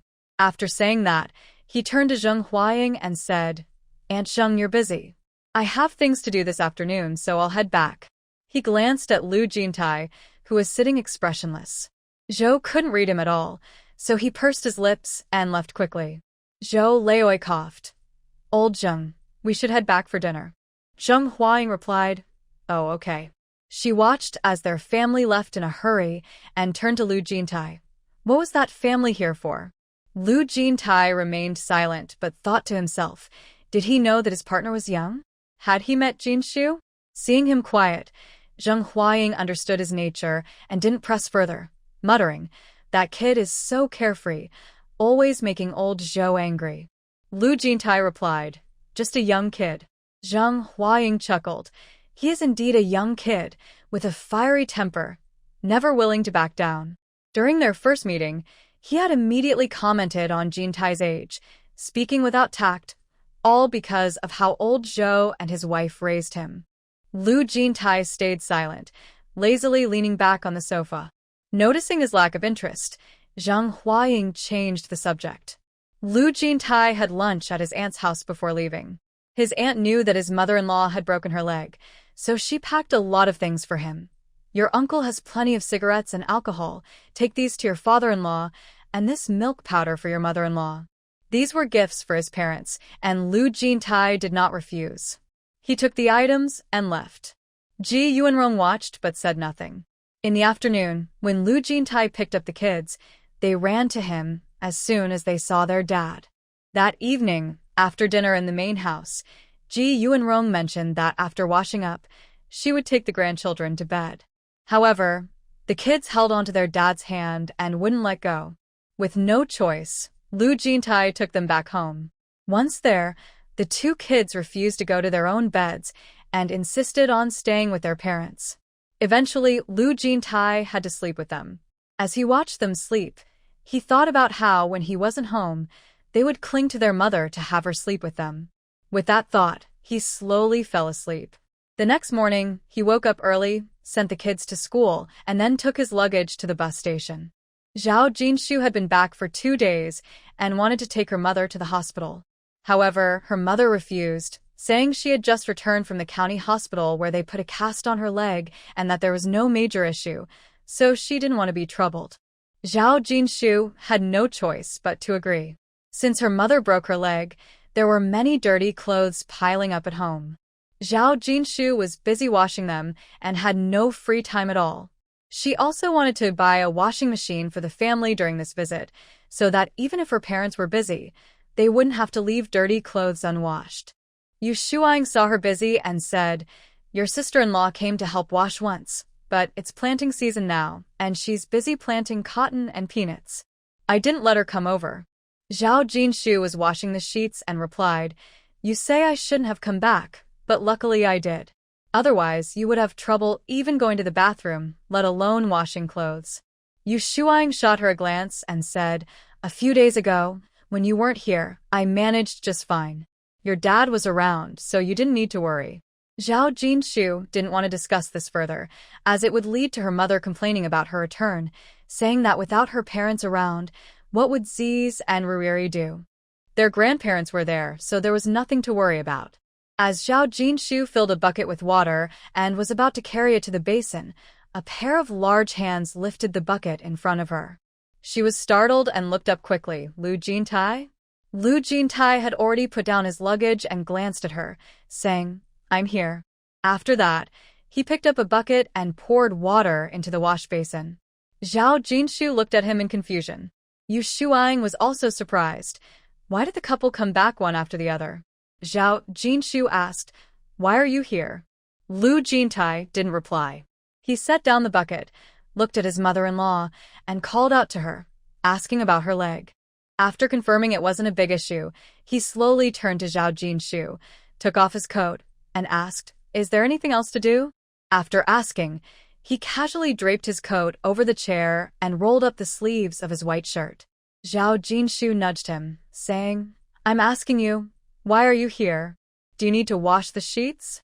Lu Jintai bent down to grab a washboard, sitting on the bench, and asked her. Zhao Jinshu replied, "That of course we need to wash them." Yu Shuang said, "Jinshu, speak nicely. Jintai has been on the train for a long time. You should make him a bowl of noodles." No matter how he arrived, her son-in-law came all this way, and it was still for her, right? Lu Jintai said, "Mother, it's fine." Zhao Jinshu glared at him and then looked at her mother, saying, he has time off now and should be at home with the kids. Aren't you worried about your grandchildren?" With her at home taking care of her mother, it was fine. Since she wasn't in the capital, he should spend time with the kids. They had all come back to their hometown, and the children must be feeling sad. Especially since her son and daughter had never been away from her, she couldn't bring them back to their hometown. They were already feeling wronged, and their father rarely had time off, yet he came back with them. It was easy to imagine how disappointed they were. Yu Shuang glared at her, saying, "Their grandparents are here. I'm very relaxed." In that moment, she also figured it out. Originally, she had heard her daughter say her son-in-law hadn't come back for over 20 days, and now that her daughter was back, he followed right after, clearly thinking about her daughter. From the way he looked, it seemed he was just passing by to see her. Zhao Jinshu glanced at her. thinking that now her mother was relaxed, but she didn't know who had been worrying before. However, since he was already back, she didn't say more and asked him, "Are you hungry?" Lu Jintai replied slowly, "I'm hungry." She shot him a look and said, "Wait, I'll make you noodles right away." After saying that, she turned and went into the kitchen. Lu Jintai watched her back, a hint of a smile in his eyes. Yu Shuang caught a glimpse of the smile on her son-in-law's face and quietly lowered her head to pick vegetables. After all, it was their couple's matter. What business did she have in it? Thinking he was hungry, Zhao Jinshu simply cooked him some egg noodles. There was hot water on the stove, and it quickly boiled. After cooking the noodles, she brought them out and saw him washing bed sheets, his hands covered in bubbles. She asked, "Do you want me to feed you?" Lu Jintai looked at the bubbles on his hands and replied, "If you want to, that's fine." Zhao Jinshu snorted, "Dream on, go wash your hands and eat the noodles." Lu Jintai smiled at her and said, "My hands are dirty. Can you help me squeeze the water out?" Zhao Jinshu placed the bowl on the dining table and stepped outside to help him squeeze the water out. "Just rinse your hands directly." Lu Jintai stood up to wash his hands and looked at Yu Shuang. "Mom, you sit down first." Yu Shuang finally looked up and waved her hand casually. "Okay, you're hungry, go eat." Lu Jintai replied and took his luggage, entering the house with Zhao Jinshu. Yu Shuang watched their backs, smiled, and continued picking vegetables. While Lu Jintai ate noodles, Zhao Jinshu opened his luggage to organize his things. Seeing what was inside, she paused. "Why did you bring cigarettes and alcohol?" Lu Jintai replied, "Aunt gave me a pack, so I brought it." While he was eating, Zhao Jinshu didn't ask more questions. She took out his clothes, folded them neatly, and put them in the wardrobe. She then took out the gifts he brought and placed them on the table before asking, "How long can you stay?" Lu Jintai didn't answer but instead asked, "How long can you stay?" Zhao Jinshu hesitated. "It takes 100 days to heal from an injury. Mom doesn't want to go to Kyoto, and Dad is busy with building the house and working in the fields. There are so many animals to take care of. It's a busy farming season. Older brother and sister-in-law can't manage everything. Sometimes they don't even have enough to eat. Occasionally, third sister finishes her chores and comes to help them cook, then has to hurry back. Even if Mom wanted to go to Kyoto with them, Dad would have a hard time alone at home." Lu Jintai nodded. "I understand." Zhao Jinshu said gently, "Since you understand, you should go back in a couple of days. You can check out our new house. The roof is finished." Lu Jintai remained silent, looking down at his noodles. After finishing his meal, he washed his bowl, and they both went to wash the bed sheets. After washing the sheets, Zhao Jinshu entered the kitchen, and Lu Jintai followed her in, saying, "I'll go check on Dad in the fields." Zhao Jinshu looked at him. "You've been on the train for so long. Why not take a break?" Lu Jintai replied, "I'm fine, not tired." Zhao Jinshu said, "All right, take the kettle with you. They must have finished the water by now." Lu Jintai looked at her and smiled. Zhao Jinshu looked puzzled. "What's wrong?" Lu Jintai looked at her and reached out to touch her hair. "You made a little bun," he joked while pinching it lightly. Zhao Jinshu replied, "You're so childish." Her hair was short, and since it got in the way while working, she casually tied it up in a bun, which he found quite amusing. She pushed him gently, saying, "Since we're going to the fields, hurry up. I need to make lunch." Lu Jintai paused for a moment, couldn't help but pinch her cheek again, and then took the kettle to the fields. Busy and unable to go to the market, Zhao Jinshu searched the kitchen and found a dried chicken and a salted fish. She chopped them up for braising, stir-fried some vegetables, and made a soup. Just as she was about to go to the fields to call them back for lunch, they returned riding their bicycles. Zhao Jinshu set the dishes on the table. Wang Xiaomai washed her hands and came over, serving rice while telling her sister-in-law. Once Jintai got to the fields, he had Maodan find a few people to help plant the cotton. With their help, I think we can finish planting the cotton today and plant the peanuts tomorrow. Then Mom and Dad's spring field will be done. Zhao Jinshu looked at Lu Jintai, but before he could speak, Zhao Hongtai couldn't help but say, "Jintai gave Maodan a pack of cigarettes.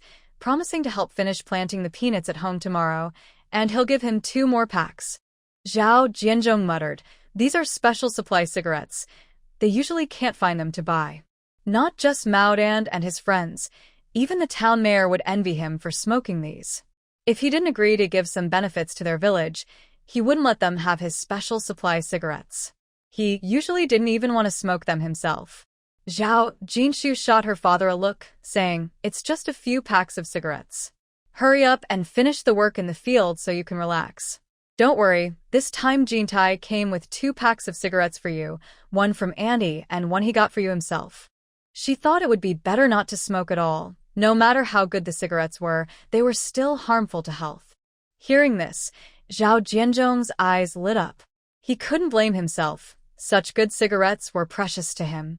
Just a few packs could easily satisfy those young guys like Mao Dan, so why give them such good ones? Lu Jintai smiled, thinking that a few packs of cigarettes were worth it to get their help with the fields and ease Jinshu's worries. After lunch, Zhao Jianzhong looked at his son-in-law and said, "With Mao Dan and his friends around, they can finish planting the cotton in the afternoon. You should rest at home." Zhao Hongtai held a ceramic cup and kept drinking water beside them. "This afternoon, Chen the carpenter will come to make furniture for you. If you have any requests, you can talk to him." Zhao Jianzhong smiled and said, "Jintai hasn't had a chance to see your house yet, has he?" Lu Jintai replied softly, "Not yet." After that, he looked at Zhao Jinshu and asked, "Shall we go take a look now?" Yu Shuang, leaning against the wall and dozing off, opened her eyes and smiled. "Go take a look. The walls are painted white, the electricity is on, and the floor is done. Once the furniture is ready and the place is aired out, you can definitely stay when you come back for summer vacation." Zhao Jinshu looked at her and said, "Your leg won't heal quickly. How can I go? I might as well stay until summer vacation. If Jintai is busy then, I'll just go back and bring Lu Zhe and Lu Rui with me." Lu Jintai sat quietly beside her without saying anything. Zhao Jianzhong looked up and said, "Tomorrow, after we finish planting in the fields, your brother and sister-in-law will have some free time. They can take care of your mother. Once the furniture style is decided, you and Jintai should hurry back. As a mother, you worry about your mother, but can you really not worry about Ziz and Rui? Zhao Jinshu replied, "But Jintai is here. He can go back just the same." On the day she returned, she saw her mother sitting alone in the yard, unable to go anywhere, and it made her feel very uneasy. At least here, she could talk to her mother. Zhao Jianzhong glanced at his silent son-in-law. Jintai is busy with work. Can he really be home every day? If it's time to go back, you don't need to worry about your mother. Once a daughter is married, even if she cares about home, she must consider her husband's feelings. If her husband wanted her to stay, he wouldn't be in such a hurry to finish the work in the fields." Zhao Jinshu said, "Let's talk about it later." Then she looked at Lu Jintai and said, "Let's go check out the house." Lu Jintai stood up and walked outside with her. Zhao Jianzhong frowned, glanced at them, and turned back to Yu Shuang, saying, "You should talk to Jinshu. This girl is becoming more stubborn. I can see that Jintai doesn't want her to stay." Yu Shuang agreed. Young couples who are married often see each other less. Of course, they want to be together every day. Wang Xiaomai wiped the table clean. Jintai came all this way. He definitely wants to go back with Jinshu. Otherwise, it would be so lonely to go back alone. Once the work in the fields is done, there won't be much left to do. I can take care of your mother, and in the evening, I'll talk to her. She will definitely listen to me. Yu Shuang laughed lightly. That's because she trusts you and knows you are reliable. If it were someone else, she wouldn't believe them. Wang Xiaomai replied, "That's why everyone says I'm lucky. Both my mother-in-law and sister-in-law are easy to get along with." The two women talked for a while before heading to the fields. Meanwhile, Zhao Jinshu and Lu Jintai arrived at their new house. Zhao Jinshu said, "There are 4 bedrooms. I told Dad to divide this room into 2 study rooms. When we come back, even if we are busy with work, we won't disturb each other." Lu Jintai glanced over and replied, "Dividing it will make it much smaller. It's not necessary." Zhao Jinshu looked at him as he assessed the room. We can place a large bookshelf against the wall, and there will still be enough space for 2 desks and 2 chairs. As for Lu Zhe and Lu Rui, their study desks can be in their rooms so they can do their homework without being disturbed. What do you think? Zhao Jinshu thought for a moment and nodded. You have thought this through. Let's arrange it that way. A hint of a smile flashed in Lu Jintai's eyes as he asked, Shall we go to the county tomorrow? Zhao Jinshu replied, What do we need to go to the county for? Lu Jintai said, To buy a washing machine. Zhao Jinshu laughed. You still remember? Lu Jintai nodded. Of course I do. Seeing her smile, he asked, Are we going? Zhao Jinshu said, Yes, of course. We can also check on Jin Cheng. I haven't seen him in a long time, and I wonder how he's doing. The college entrance exam is in July. In his previous life, Jin Cheng did well on the exam, but he still had regrets. Lu Jintai chuckled softly. He seems very confident. You should trust him. Zhao Jinshu laughed. Whether he is confident or not is one thing, but I see that you have a lot of confidence in him. Lu Jintai replied, His state and mood are stable. He should perform well. Zhao Jinshu thought for a moment. Maybe he has his own ideas and needs to perform exceptionally. Lu Jintai said, Then let him work hard in these 2 months. Zhao Jinshu responded, This is something he has to do on his own. I can't help him. How about you ask him tomorrow if he needs any help? You understand this better. It's up to you. Lu Jintai glanced at her. If his sister doesn't want to rely on me, he definitely won't. He had asked him once before, but he didn't say anything, just like his sister, sometimes very stubborn. Zhao Jinshu widened her eyes. What are you talking about? When have I ever not wanted to rely on you? She nudged him playfully. It's been a while since we last met, and now you're blaming me? Lu Jintai took her hand and held it tightly, ignoring her question as he said, I wanted to do this for a long time. Zhao Jinshu was speechless. Ask him tomorrow, he said, then looked at her. That day when I met Professor Li, she said you went to school to see me? Zhao Jinshu said, I went to borrow some books and check if you took your medicine, but I didn't find you. Lu Jintai glanced at her, about to speak when they heard voices outside. Zhao Jinshu pulled her hand away. Chin the carpenter is here to make furniture. If you have any requests, you can talk to him. Lu Jintai replied, Make the wardrobe bigger, so you can buy more clothes to put in it. Zhao Jinshu assured him, Don't worry, I've already told him. Lu Jintai smiled, We think alike. I have no other requests. After their conversation, Zhao Jinshu went to prepare a chicken. Comrades Zhao Jianzhong and Yu Shuang mentioned that their son-in-law had returned, so they asked their eldest son to catch a chicken for dinner. Back in the yard, Lu Jintai killed the chicken, and Zhao Jinshu took it to cook. In the evening, when the meal was ready and served on the table, Zhao Weidong returned. Zhao Jianzhong looked at him and asked, Why are you back at this hour? Zhao Weidong's face was gloomy, and he sat in silence. Zhao Jianzhong and Yu Shuang exchanged glances, wondering who he was putting on a show for. Zhao Hongtai and Zhao Jinshu ignored him. Each served chicken soup to their parents, then filled bowls for their partners and finally served themselves. There was only so much soup, and after serving everyone there wasn't much left. Zhao Jinshu turned to Lu Jintai. Are you hungry? Let's eat. Then she looked at her parents. You should eat too. If they didn't eat soon, they might lose their appetite. She might not remember much else, but she clearly recalled the argument between her second brother and sister-in-law. Their relationship had always been good, but this time they nearly divorced, which left a strong impression on her. She also remembered events from 2 or 3 months before the college entrance exam in Jincheng. Her mother even fell ill over this issue and hid it from her until she recovered. It was only then that her third sister wrote to tell her that her second brother had discovered his wife quietly lent their savings to her family to build a house, leading to a serious argument where he even mentioned divorce. Seeing his expression, it was likely related to this matter. Zhao Jianzhong had been busy all day and was tired and hungry, so he didn't have time to deal with him. His mother had been away for days due to a leg injury, and when she returned, she was in a bad mood. He didn't have the patience to engage with him. He glanced at the chicken soup his daughter had served him, took a steamed bun, and started eating. Yu Shuang sat at home all day, so she wasn't tired, but now she was hungry. The second son usually didn't come back, and when he did, he always had a grumpy face. Who spoiled him? It was better to eat. As for whether he had eaten, he could go to the kitchen to get his own bowl and chopsticks. Did he need someone to serve him at home? Sitting there without moving clearly meant he wasn't hungry. Lu Jintai picked up a chicken leg from his bowl and placed it in Zhao Jinshu's bowl. Zhao Jinshu looked at the extra chicken in her bowl and said, "You should eat it yourself." Lu Jintai replied calmly, "Don't you like it?"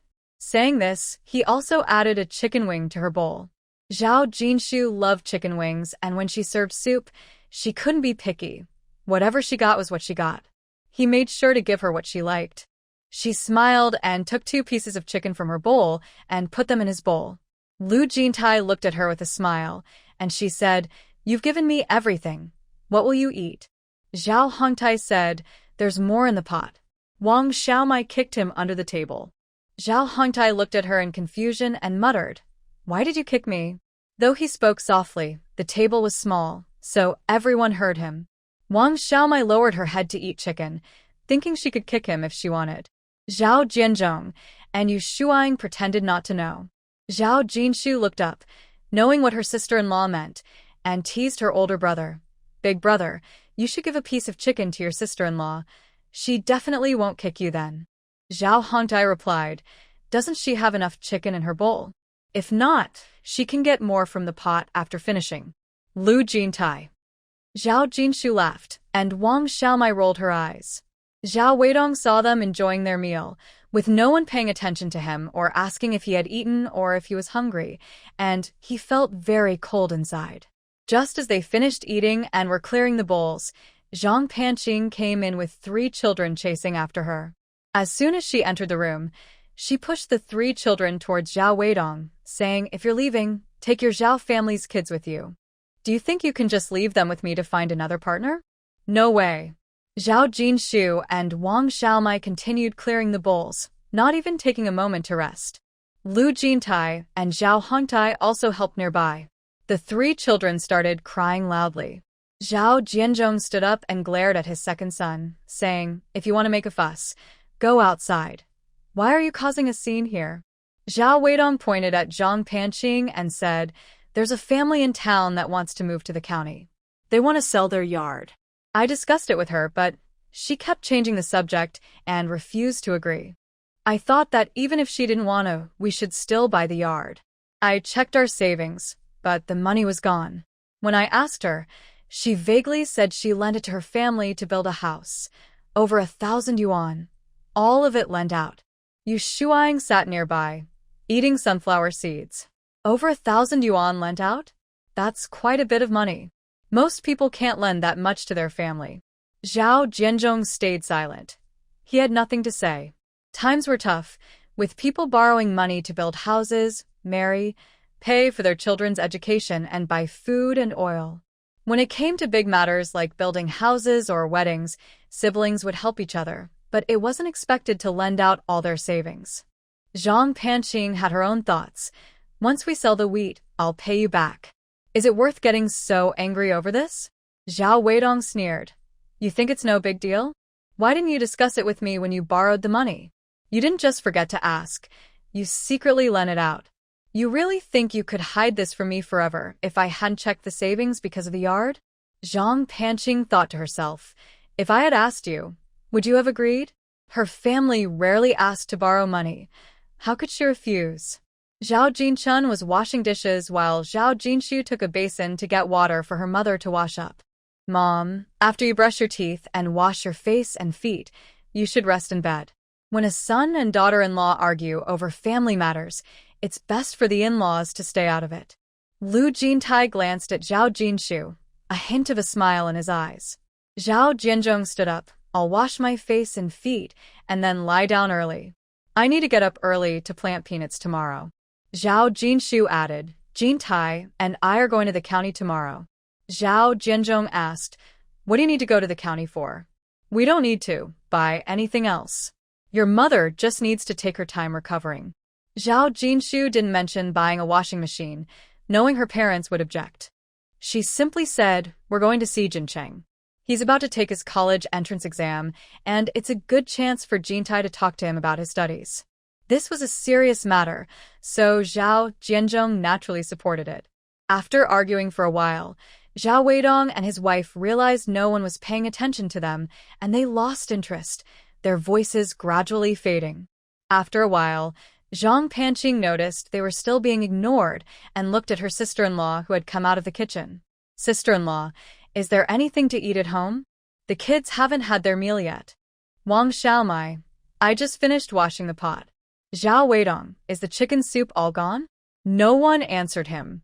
Yu Shuang finished brushing her teeth and handed the toothbrush cup to her daughter, glancing at them.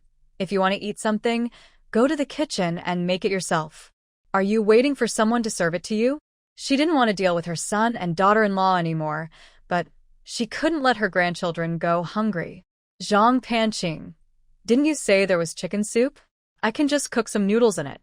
"Wang Xiaomai, with so many people working hard all day picking cotton, everyone is hungry. There's no chicken soup left." Zhang Panqing fell silent and got up to head to the kitchen. She cooked the noodles and brought them out. Noticing her sister-in-law helping their mother wash her face and feet, she asked, "Did Jin Shu and Jin Tai come back?" Zhao Jinshu handed a towel to her mother. "I have to thank my second brother. If he hadn't sent a report to tell me that Mom broke her leg while trying to build me a house, I wouldn't have known." Yu Shuang looked sharply at her second son, disappointment in her eyes. She never expected it was him who informed Jinshu. Jinshu didn't mention anything when she returned. She thought it was the eldest couple who told her, but when she asked them, they both said they hadn't told Jinshu. She assumed it was either Jincheng or Yuhua who might have slipped up while talking to Jinshu or writing to her. Everyone in the family knew Jinshu's address, except for the second son's family. Ironically, the one who didn't know Jinshu's address was the second son, who wrote to her about her leg. He emphasized repeatedly not to tell Jinshu, but he didn't listen at all. Zhao Weidong paused with his chopsticks, awkwardly saying, "Mom broke her leg while trying to build you a house. We can't hide that from you, or you might feel guilty and blame us in the future." Zhao Hongtai frowned. "Why did you tell Jinshu? She's so busy. Knowing this will only upset her. She came back from so far, and Mom isn't in serious trouble." "You really don't think?" Jintai also looked worried. They were busy with work here, and he rushed over. The second son was truly hard to understand. Yu Shuang shot him a cold glance. "Who told you that my leg was broken while building a house for Jinshu?" Wang Xiaomai added, "Jinshu's house is being managed by your elder brother and father. Mom doesn't understand those things. Even if she wanted to help, she couldn't." Zhao Jinshu smiled and said, "Good thing my leg wasn't broken while building a house for me. Otherwise, my second brother would be so worried about Mom that he might just eat me up." Zhao Jianzhong brought in some water, already feeling angry. When he heard his daughter's words, he put the basin down. If he really cared about your mother, she wouldn't have broken her leg. He wouldn't just come back once. They exchanged words, and Zhao Weidong didn't even get a chance to respond until he heard his father's words. He felt a jolt in his heart and quickly said, "Dad, you know I'm busy with work." Zhao Jianzhong didn't want to hear any excuses and waved his hand. "Hurry up and eat. After dinner, you all should go back."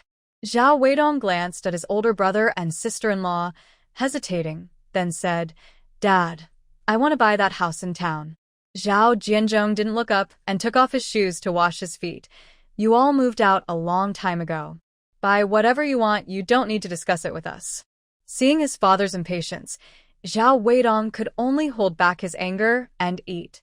After dinner, Zhang Panqing cleared the dishes, and Zhao Weidong pulled up a chair to sit next to his father. Zhao Jianzhong frowned. "You've eaten. Go do what you need to do. Why are you sitting here?" Zhao Weidong didn't move and slowly said, "Dad, I found a house close to the school that hasn't been built for long. It's really hard to find. If you see it, you'll definitely like it. Both the high school and middle school are nearby, making it convenient for the kids." He had thought about it for a long time. Even if Zhang Panqing lent money to her family, he still needed some help from his parents to buy the house. He could always pay them back later when he had money. Of course, The fact that Zhang Panqing lent money to her family without telling him crossed a line for him. He wouldn't be able to trust her with money in the future. As soon as he spoke, Zhao Jianzhong knew what he was getting at and sneered. No matter what you want to do, figure it out yourself. Talking to me is useless. He didn't have just one son. Jin Chung was still in school and would need money for a wife in the future. How could they not save some? Zhao Weidong took a deep breath. Dad, can't you help me just this once? He knew his parents had money. It was just a matter of whether they wanted to help their son. Zhao Hongtai, listening nearby, couldn't help but say, we understand you want to buy a house, but your parents are getting older. Jin Chung is about to take his college entrance exam, and he might need to go to university. There will be many expenses. Zhao Weidong turned to him. So, if Dad and Mom can help you, they can't help me, right? Zhao Hongtai replied, what have Mom and Dad helped us with? Zhao Weidong glanced at Zhao Jinshu and said, Jinshu is building a house. Zhao Jianzhong suddenly stood up. Your sister is building a house with her own money. I can help a little, but if you want to use money to build a house, I will help you too. Zhao Weidong also stood up. Jin Cheng needs money for college. I want to borrow some money to buy a yard, and you all don't even ask about it? He's your son, Dad. You are being unfair. Yu Shuang's expression changed suddenly. Zhao Jinshu quickly patted her back and looked at Zhao Weidong. Now, college students don't have to pay tuition and the government even gives living allowances, so you don't need to worry about Mom and Dad using all their money on Jincheng. Zhao Weidong scoffed. In big cities, that little subsidy doesn't cover much. It's just. Yu Shuang interrupted. Zhao Weidong, be quiet. If you had the ability, I would support you through college too. Do you have that ability? You couldn't even pass high school after 3 years, while Jinshu and Jincheng passed on their first try. Did I not support you in your studies? Zhao Weidong's expression changed. Mom, that's different. I didn't do well in school, but I just want to buy a yard close to the school for the kids. Dad, please stop. Grandma's leg is broken, and you keep talking about this. Can't we just not buy the yard? We can walk a little more in the morning. We think it's far living in town, but people in the countryside have it even worse. Zhao Wenya's eyes turned red, and she began to cry. Earlier, she had argued with her mom at home, and now she was arguing with her grandparents. Did they really have to buy that yard? Zhao Weidong raised his hand as if to hit her, but Zhao Jianzhong glared. Are you going to hit her? Seeing his father's fierce gaze, Zhao Weidong lowered his shoulders and slowly put his hand down. Zhao Jianzhong said, what she said is not wrong. If you want to buy a house but don't have money, earn it yourself. If you want to borrow money from me, ask. If you knew how to get along with people, you wouldn't feel so alone when trying to do something, and you wouldn't expect to borrow money without being able to. He was angry and didn't care about saving face for Zhao Weidong. Otherwise, he might think everyone owes him something. Besides, he didn't have much money either. Jin Cheng was in his senior year, and he needed to save some money. He had already divided the family assets. What more did he want? Zhao Weidong's face turned red. Zhao Jianzhong looked at him. If Jinshu needed money to build a house and asked you to borrow some, would you lend it to her? Without thinking, Zhao Weidong replied, she has money. Zhao Jianzhong looked at him in disappointment. You're not even as good as your wife. Zhao Weidong suddenly looked up. How am I not as good as her? Zhao Jianzhong snorted. Don't say your wife lent money to her family. At least she cares about her brothers. Zhang Panqing nodded, agreeing with her father-in-law. If her family needed help, what was wrong with lending a hand? Then she heard her father-in-law say, your wife still values family. Who do you care about besides yourself? Don't blame others for not helping you. Who have you helped? If it were the eldest or the third brother, they would help without hesitation if something happened at home. When Jinshu was in trouble, you didn't help and even stepped on her. Now that she's doing well, why would she bother with you? In life, even siblings from the same parents can have disagreements. Who can have everything go smoothly all their life? When faced with problems, do you expect to rely on outsiders? If you can't get along with your siblings, how much sincerity can you give to outsiders? Zhang Panqing felt embarrassed. She understood what her father-in-law meant. Some things once done can't be changed. She still believed her sister-in-law shouldn't live at home after getting married. With that thought, she scoffed, if Dad doesn't want to lend money, then he shouldn't.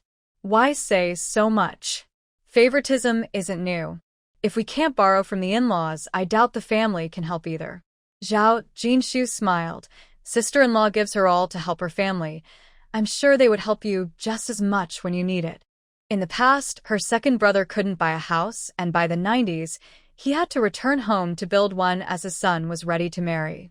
She hadn't planned to say this, but they shouldn't complain about favoritism. How hurt would their parents be if they heard? Her mother was still recovering from an injury, and they showed no concern for her health, so why should she care about their feelings? Zhang Panqing, feeling angry, stood up and pulled her son outside, with Zhao Junkai stumbling after her. Zhao Weidong said nothing and followed them. Zhao Wenyu looked at her grandparents. Grandma, take care of your leg. I'll come to see you during my break. Zhao Wenxiu added, Grandma, I'll visit you too during my break. Then she turned to Zhao Jinshu, feeling shy. Aunt, your stories are wonderful. I really like them. I want to be a great writer like you and write many amazing stories for everyone. Zhao Jinshu smiled. I'll be waiting for you to write many great stories for everyone. Zhao Wenxiu pouted and said with red eyes, My mom and dad are my mom and dad. Aunt, please don't dislike us. Zhao Jinshu replied, You are you, and your mom and dad are your mom and dad. Aunt likes you very much, so don't overthink it. Go back and study hard. Zhao Wenxiu glanced at them again, and then walked out hand in hand with her older sister. Yu Shuang sighed, the kids are not great. How did I end up with this trouble? From sending letters to Jinshu to the chaos tonight, none of it seemed like something a person would do. It looked like they were asking for money, but really they just wanted help without giving anything back. She didn't even know how they found Jinshu's address. Their intentions were too deep, and they didn't let anyone know. Zhao Jinshu said, Mom, you have 5 kids. It's normal to have one bad apple. If one is bad, just let it go. Why be upset? Yu Shuang chuckled. What are you talking about? This is a person, not a fruit. It's not so easy to just throw someone away. Seeing her smile, Zhao Jinshu continued, It's true. There are many elders in the village with ungrateful children. If you get upset about them, you'll only make yourself sick. Just relax. No matter how he acts, let's focus on living our own lives. You don't lack for dutiful children. You might even find it bothersome if we get too involved. Wasn't it just like last time, when she complained every day about her older brother, sister-in-law, and Jincheng bothering her and trying to control her from playing mahjong? She didn't dare say much, fearing they would find her annoying too. Yu Shuang sighed again. All right, let's not talk about him. Thinking about him gives me a headache. You all go wash up and get some rest. Zhao Jinshu looked at her and saw that although she was upset, she wasn't too worried, which eased her mind. Zhao Hongtai carried her to bed, and the couple went back to their own room. Only the two of them were left in the room, and Zhao Jinshu felt like sighing too.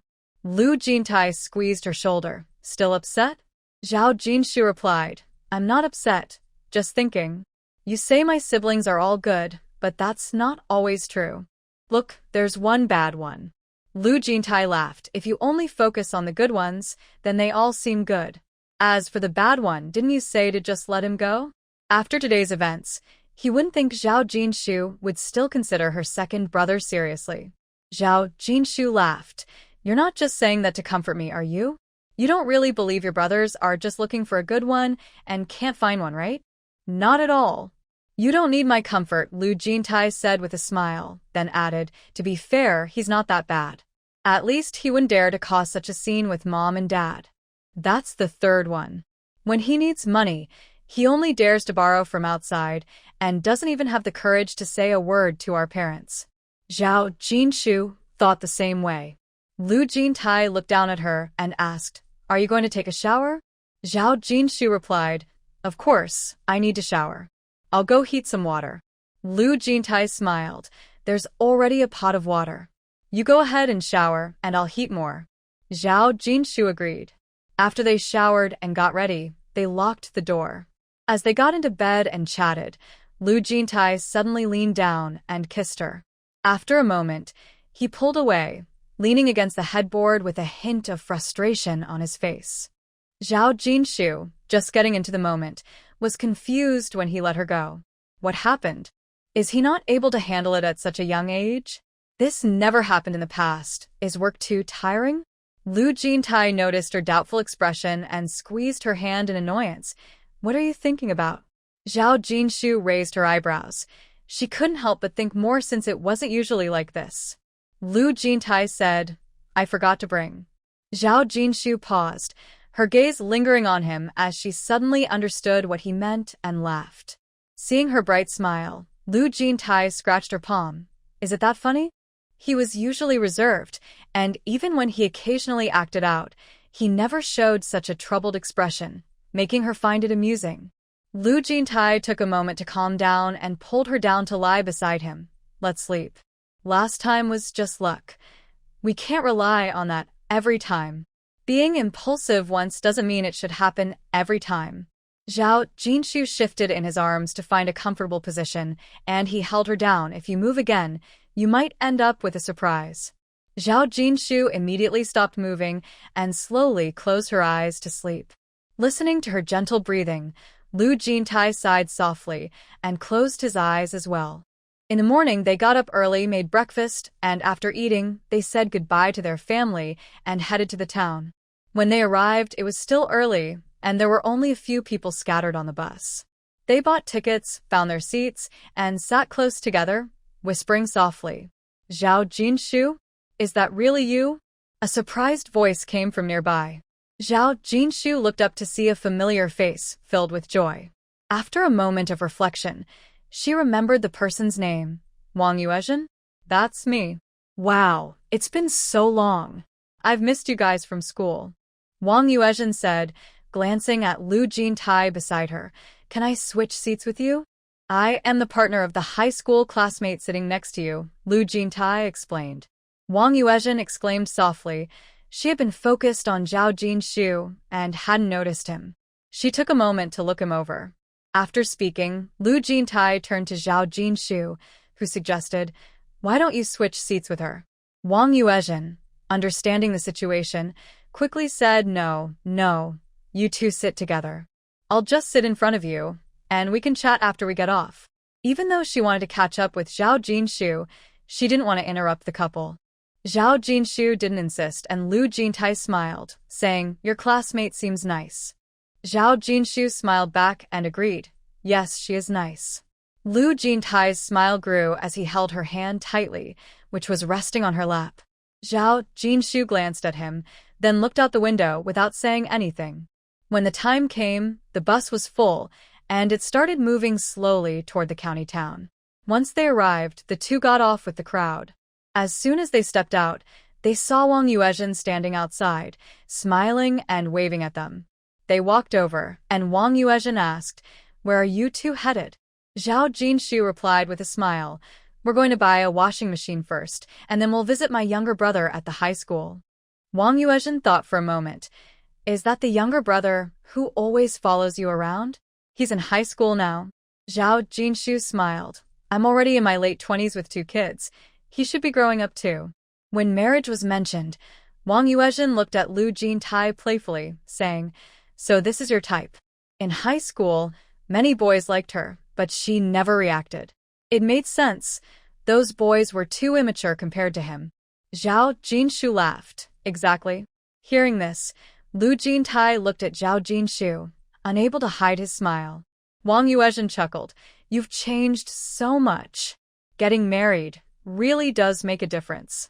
Back then, if someone joked about setting you up, you would blush. Now you can say anything. Zhao Jinshu laughed too. That's right. We're seasoned now. She had become quite the expert, able to handle any conversation without flinching. Lu Jintai noticed how much she had changed. She used to blush even when giving him cucumbers. After chatting for a while, Wang Yuezhen had to get back to work, so they parted ways. The two of them first went to the department store to buy a washing machine. Since the store was in a remote area and didn't deliver, they had to pay for a truck to bring it back. The truck driver was only available around 4 or 5 in the afternoon, which worked out well for them. After agreeing on a time, they bought some snacks and fruits and headed to County Number 1 Middle School. When they arrived, it was lunchtime and students were eating. Zhao Jinshu explained their purpose to the security guard. Zhao Jincheng was quite well known at the school, not only for his excellent grades but also for his sunny personality and ability to chat. He was always the center of attention, even chatting with the security guard when entering or leaving the school. The guard liked him and, upon hearing that this girl was Zhao Jincheng's sister, took a moment to look her over, thinking that this family must have good fortune with such outstanding children. He quickly replied, "I'll make an announcement right away." Zhao Jinshu said, "Thank you, sir." The guard waved his hand, saying, "No trouble at all. It's our job." After the announcement, Zhao Jinshu and Lu Jintai stood outside waiting. A few minutes later, a figure ran towards her. Before Zhao Jinshu could react, she was hugged tightly. Startled, she exclaimed, "You scared me." Zhao Jincheng laughed, "I'm just so happy." After that, he turned to Lu Jintai and extended his arms, asking, "Fourth brother, do you want a hug too?" Lu Jintai took a step back to politely refuse. Knowing his fourth brother's reserved nature, Zhao Jincheng didn't mind and asked, "Sister, brother, when did you come back?" Zhao Jinshu didn't want to disturb his studies and simply replied, smiling, "We've been back for a few days." This was the first time family had come to see him, and Zhao Jincheng was very excited. Habitually, he put his arm around his sister's shoulder and said, "Let's go. I'll treat you to a meal." Zhao Jinshu replied, "With you and your siblings here, you don't need to treat us." Walking alongside them, Lu Jintai asked, "What do you want to eat?" Zhao Jinshu said, "Let's see what's available and eat whatever we find." After walking a short distance, Lu Jintai looked at his younger brother and asked, "Did you have gym class?" Zhao Jincheng smiled and replied, "How did you know, fourth brother?" He had indeed had gym class and played basketball afterward. Zhao Jincheng released his sister's shoulder and tried to put his arm around his fourth brother's shoulder, eager to catch up after such a long time apart. Lu Jintai didn't let him join in. "You must have sweated a lot, right?" Zhao Jincheng was still processing this when Zhao Jingshu looked at him. "Even if you're busy studying, you need to pay attention to hygiene. How long has it been since you showered?" She had just noticed the smell. The weather was getting warmer, and with any movement, he would sweat. The young man didn't smell too bad, but it wasn't pleasant either. Zhao Jincheng raised his arm and sniffed. "It's okay. Are you complaining?" He often forgot to shower when busy, and he was used to it. Zhao Jingshu laughed a little, leaving it up to him to figure out if he was being complained about. Lu Jintai said calmly, "As long as you don't get too close to others, no one will complain about you." His brother-in-law was always very enthusiastic, yet he was unaware of his own sweat smell. Zhao Jincheng had no realization of being complained about. If he wasn't allowed to get close, he wouldn't. He quickly said, "I'm starving, let's eat and talk at the same time." Lu Jintai. At the dining table, Zhao Jincheng picked up a piece of braised pork and fed it to himself while introducing it to his fourth sister and brother. "This little restaurant just opened this year, and the food is pretty good. I sometimes come here with classmates when I crave something." Zhao Jingshu and Lu Jintai were also hungry, so they started eating with their chopsticks. Zhao Jingshu usually ate slowly, observing her brother as he ate. He had lost quite a bit of weight since the new year. His face had matured a bit, looking sharper but also more handsome. "Are you getting enough to eat every day?" Zhao Jincheng replied, "How could I not? My parents give me enough living expenses, and during the new year in Kyoto, my uncle and aunt gave me red envelopes, plus what you gave me. Mom told me to keep it, so I'm not short on money. I can eat whatever I want." Zhao Jingshu nodded slightly. "I also bought you some snacks and fruits to take back to the dorm later." Since she had already bought them, Zhao Jincheng naturally wouldn't be polite and happily said, "That's great." After eating, Lu Jintai went to pay, and Zhao Jincheng sighed beside him. "I should treat you guys." Lu Jintai replied, "You can keep your money." Zhao Jincheng rummaged in his pocket. "You don't think my money is enough?" "Fourth brother, I remember all your money is with fourth sister. Maybe I have more money than you. Want to count it?" Lu Jintai glanced at him. Your fourth sister won't let me be short on money. Zhao Jincheng looked up. What do you mean? Lu Jintai explained, your fourth sister gives me pocket money. Though it wasn't much, he didn't have many opportunities to spend money, so he saved it up. Little by little it added up, and after a few months he had quite a bit, at least not less than Zhao Jincheng. Zhao Jincheng glanced at his cheerful sister and leaned closer to his brother, asking quietly, how much pocket money does sister give you each time? Lu Jintai replied calmly, you should focus on your studies. This is between me and your sister, so don't pry. Zhao Jincheng. Zhao Jinju laughed and handed him some snacks and fruit, saying, here, take this. Zhao Jincheng took it, and the three of them walked to school together. Before class started, Zhao Jincheng greeted the gatekeeper and brought them into the campus. They found a place to sit, and Zhao Jinju said, if you have any questions, you can ask your brother while he's here. If you need any materials, just let him find them for you. Zhao Jincheng indeed had some things he wanted help with, so he nodded. Zhao Jinju stood up, saying, you two talk. I'll take a look around your school. Lu Jintai looked at her, don't wander too far. Zhao Jinju replied, I'll just look around nearby. Seeing them chatting, Zhao Jinju didn't interrupt and observed the surroundings. Zhao Jincheng. Zhao Jinju looked up to see a boy and a girl. She turned to her brother. Zhao Jincheng raised his head. What's up? The boy said, why are you sitting here? Hu Yunxia is looking for you everywhere. Zhao Jincheng frowned. What does she want? The girl, Hu Yunxia, glanced at them before saying to Zhao Jincheng, I didn't see you in the cafeteria at noon. Where were you? Zhao Jincheng replied, didn't you hear the announcement? It was so loud. Hu Yunxia looked at Lu Jintai, who seemed to be Zhao Jincheng's family. Noticing his unusual demeanor and attire, she wondered about his background. Her mother had always looked down on Zhao Jincheng's status, but what if his family was also special? Thinking this, she adjusted her clothes and said, I was worried you wouldn't have time to eat, so I got you some food. Did I ask you to get me food? Zhao Jincheng was speechless. This classmate never understood him, and he was quite annoyed. Hu Yunxia responded, aren't we classmates? I'm the class monitor. Isn't it my duty to look out for classmates? Zhao Jincheng suddenly stood up. I didn't ask you to get me food. You got it for yourself, so eat it yourself and don't bother me. Lu Jintai. Zhao Jinju walked over and asked, what's going on? Hu Yunxia looked at her. Who are you? Zhao Jinju smiled. I'm Zhao Jincheng's sister. What happened? Hu Yunxia was momentarily stunned, blushing as she called out, sister, sister. Zhao Jincheng replied irritably, she's my sister, not yours. Why are you calling her sister? I've never seen someone so thick-skinned. If you say she has a thick skin, she still blushes like a monkey's bottom when she speaks. I really don't know what kind of person she is. Lu Jintai. Hu Yunxia paused, biting her lip, and said, well, I can call her sister too, right? Zhao Jinshu was about to speak when a stern voice came from behind. What are you all doing? Zhao Jinshu turned around to see a middle-aged man riding a bicycle approaching. Teacher Chen. Teacher Chen. Zhao Jincheng's expression softened upon seeing the teacher. Teacher Chen, my fourth sister and brother-in-law are here. I'm just talking to them for a bit.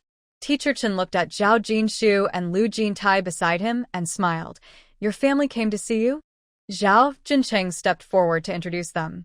Teacher Chen, this is my fourth sister Zhao Jinshu, and this is my brother-in-law Lu Jintai. Fourth sister and brother-in-law, this is our homeroom teacher, Teacher Chen. Since it was a student's family visiting the school, Teacher Chen naturally stopped to chat with them. After a while, he learned that Jincheng's fourth sister was the one who wrote Sword Immortal, and her brother-in-law was a professor at B University.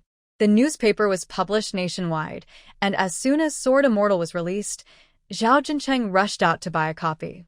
While hiding to read it, he was caught by Teacher Chen. Zhao Jincheng usually didn't give teachers much trouble with his studies, and when he was caught reading a novel, Teacher Chen wasn't angry. After asking, he found out that the story was written by Zhao Jincheng's sister.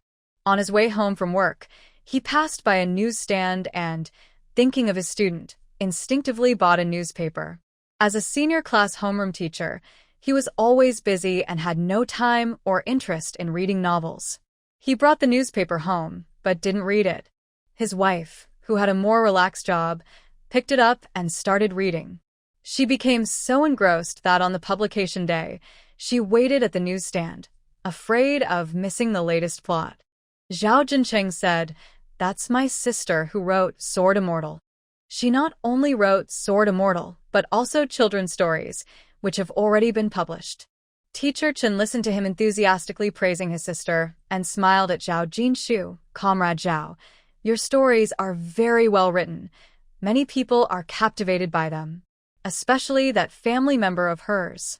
After chatting for a bit, Zhao Jinshu took the opportunity to ask about Jincheng's studies. "When it comes to this," Teacher Chen smiled and said, "Zhao Jincheng plays around, but when it's time to study, he never slacks off. He is very hardworking, so you can rest assured about that." At this point, he hesitated and added, "However, I've noticed he seems a bit restless lately. I don't know if it's because the college entrance exam is approaching. Please try to guide him a bit more." Zhao Jinshu looked at her brother, and Zhao Jincheng chuckled. "I'm just a bit confused, but I've figured things out now. Fourth brother just talked to me a lot, and I feel clearer in my mind." Teacher Chen remarked, "He has a cheerful personality and shares everything with his teachers. Of course, family guidance is different, so I hope you can pay more attention to him." With many things to do, Teacher Chen said a few more words and then rode away on his bicycle. Hui Yunxia and the boy were surprised to learn that Zhao Jincheng's family had such a strong background, leaving them momentarily stunned. Zhao Jinshu turned to her brother. "You should go back to class now." Zhao Jincheng looked at them reluctantly. "The next time we meet will be during summer vacation." Zhao Jinshu took out some money and pressed it into his hand. "No matter when we meet, you should eat and drink well. Don't hold back. You need to ensure your nutrition before the exam." Zhao Jincheng refused. "I have money. You need it for building the house." Zhao Jinshu glared at him. "If you don't take it, don't call me sister, and don't say you're my brother." Zhao Jincheng looked at fourth brother beside him. "Can you talk to my fourth sister? She's so fierce." Lu Jintai replied casually, "You know she doesn't let me." Zhao Jincheng was speechless. "After all this time, she still won't let you?" Lu Jintai shot him a glance. "It's a lifetime. It hasn't been that long." Zhao Jincheng mumbled, "You guys are really something. Do you really just listen to fourth sister? Even our parents aren't like that. Sometimes, if dad insists on something, mom can't control it either." Seeing him accept the money, Zhao Jinshu glanced at the girl next to her, and then at her brother. Zhao Jincheng noticed her hesitation and immediately smiled. "What's wrong? Are you going to miss me?" Zhao Jinshu glared at him but, after thinking it over, still felt uneasy and subtly reminded him, "Study hard. It's only a few more months. Hang in there. After the exam, you can do whatever you want and we won't stop you." Zhao Jincheng's eyes lit up. "Really? If mom and dad try to stop me, will you be on my side?" Zhao Jinshu paused and cautiously asked, "Do you really have something you want to do?" Zhao Jincheng laughed a bit. "A classmate has a relative in Yangcheng. He said we could go there to have fun after the exam." Hearing this, Zhao Jinshu felt relieved. "We'll talk about it later." Zhao Jincheng looked a bit disappointed, and Zhao Jinshu continued, "No matter what you want to do, you need to be confident. So for now, focus on your studies. That's the most important thing for you right now." Seeing her talk nonstop, he nudged her. Okay, I get it, you're so chatty. Class is starting soon. You all should go and tell mom and dad that you'll come home in 2 weeks." Zhao Jinshu shot him a glance. "What do you mean chatty? You're being disrespectful. All right, go to class, we're leaving." Zhao Jincheng also felt relieved. "Not going to Yangcheng is fine. Aren't you coming back for summer vacation? I'll take a break and go to Kyoto to pick you up and have some fun." To put it simply, he just wanted to relax and have some fun after the college entrance exam. Lu Jintai glanced at him and reminded softly, "Make sure to check your packages at school." Zhao Jincheng replied, "Got it." As Zhao Jinshu and Lu Jintai walked outside, she looked back with concern and saw her brother impatiently talking to a female classmate. She frowned and instinctively held onto Lu Jintai's arm. "Do you think Jincheng and that girl?" Lu Jintai noticed her holding his arm and smiled slightly. Turning to walk forward, he recalled his brother-in-law's earlier reaction and raised an eyebrow. He probably hasn't figured it out yet. Zhao Jinshu said, I think he hasn't either. That girl seems quite persistent, and with the exam coming up, if he's not interested, she might cause some trouble and affect his mood. Seeing her frown, Lu Jintai suggested, maybe we should mention it to your brother and sister-in-law so they can come to the county to see him when they have time. Zhao Jinshu replied, we're leaving in a few days, and since mom's leg is not well, she can't go anywhere. We can only inform my brother and sister-in-law. Lu Jintai stopped walking, and Zhao Jinshu looked at him. What's wrong? Lu Jintai looked at her seriously. Did you just say we're leaving in a few days? Zhao Jinshu replied softly. Last night while washing dishes, my sister-in-law told me that once she finishes with the fields, she'll be free to help take care of mom, so I can go back with you. Lu Jintai smiled slowly, took her hand, and pulled her forward. After we get back, let's find some more materials for Junjia. The previous materials were a bit lacking in difficulty. We need to increase the challenge. He not only needs to get into a good school, but also maintain good grades. Zhao Jinshu said, he will appreciate your help. Still hoping for her nephew to speak well of him. Dream on. It's already good if he doesn't run away when he sees him. Lu Jintai. No need for him to thank me. Zhao Jinshu. When they reached the street, Lu Jintai noticed a state-run pharmacy not far away and said softly, shall we buy something? Zhao Jinshu looked up, not paying attention ahead. What to buy? Lu Jintai pointed ahead. There's a pharmacy. I forgot to bring something last night. Zhao Jinshu realized and nudged him. You go buy it yourself. Lu Jintai, you wait for me here. A few minutes later, he returned and asked her, it's still early. Do you want to go shopping at the mall? At the mall entrance, he said, let's buy some things for my brother and sister-in-law. Zhao Jinshu. Why buy them something special? Lu Jintai. They've worked hard taking care of our parents. I want to get them some gifts. Zhao Jinshu couldn't help but laugh.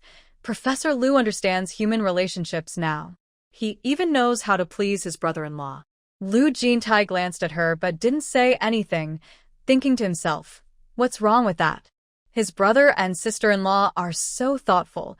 He should show his appreciation. They walked into the mall together, and Zhao Jinshu casually said, my brother and sister-in-law are always frugal. They haven't bought a pair of leather shoes in years. How about we buy each of them a pair? Lu Jintai. Sounds good. So they headed straight to the shoe store. Zhao Jinshu knew their shoe sizes, and since there weren't many styles to choose from, they picked out comfortable shoes, paid, and left. After buying shoes, they also got some fruits and snacks. It was almost time, so they headed towards the washing machine section. At home, before 5 o'clock, the peanut planting was finished, and Zhao Jianzhong was feeding the cows. Yu Shuang was sitting in the yard shelling peanuts. Zhao Jianzhong told her, shell more. Jintai likes fried peanuts. Let them take some when they leave. Last time, Jinshu sent some to her aunt and mother-in-law, and the rest was used for oil. Yu Shuang got it. This is all I can do now. Just then, they heard a car outside. She looked up. Why is there a car? Zhao Jianzhong went outside and saw his daughter and son-in-law getting out of the car. Why did you come back by car? Zhao Jinshu. We bought a washing machine. Zhao Jianzhong. What machine? Zhao Jinshu. A washing machine, Dad. Come help me bring it down. Zhao Jianzhong shot her a glare, but still went to help. After they lifted the washing machine down and the driver drove away, Zhao Jianzhong looked at the big item in front of him and asked his daughter, what is this? How much did it cost? Are you just wasting money? Zhao Jinshu replied, this is a washing machine. My mom's hands get cold when she washes clothes in winter. If you don't care about her, I do. How is this wasting money? Zhao Jianzhong said, that I care about your mom. Zhao Jinshu responded, if you care about her, then don't complain. We bought it, so you can use it. Zhao Jianzhong was silent. Lu Jintai smiled at them. When the washing machine was moved to the yard, Yu Shuang said, I just heard your voices. If you bought the washing machine, let your dad give you the money. You have many places to spend money. You can't pay for everything. What she didn't mention was that living in a big city costs a lot. She heard Jinqing say that even buying a green onion costs money, and her daughter spends too freely. Zhao Jinshu said, it's not just for you. We will use it too, and it didn't cost much. Her older brother and sister-in-law heard the car and guessed that the younger siblings were back, so they rushed over to ask about Jin Chung. Before they saw the washing machine, Zhao Jinshu took out the shoes she bought for them. These are for you. Wang Xiaomai was surprised and didn't take them. Why are you buying us shoes again? You already sent us shoes before. Do you have too much money, or what? Zhao Hongtai added. What's the point of buying shoes? Your sister-in-law has enough shoes already. It's a waste of money. Zhao Jinshu glanced at them. If you don't want them, who will wear them? Wang Xiaomai wanted to say they should wear them, but Zhao Jinshu said, your feet are bigger than mine, and Jin Tai and my brother have different sizes. Wang Xiaomai glared at her, and Zhao Jinshu continued, Jin Tai wanted to buy these for you, so just accept them. Wang Xiaomai asked, why? Zhao Jinshu explained, didn't you encourage me to go back with him? Now, he doesn't have to go home alone to take care of the kids, and he was happy to buy you gifts. Wang Xiaomai smiled. I take care of my mom. That's what I should do. Why should he buy gifts? Zhao Jinshu replied, you don't need to worry about that. Others want him to buy gifts, but he might not think of it. Since he bought them, just accept them. It'll make it easier for me to ask your sister-in-law for help next time. After all, it's hard to refuse a gift. She ended with a joke. Wang Xiaomai said, you just don't want to give me a gift. What do you want me to do? She took the shoes, looked at them, and said, you really have good taste. These shoes look expensive. Hongtai, you should try them on too. Zhao Jinshu replied, I'm glad you like them. Wang Xiaomai looked at the shoes again, amazed. Such nice shoes. I've never worn anything like them in my life.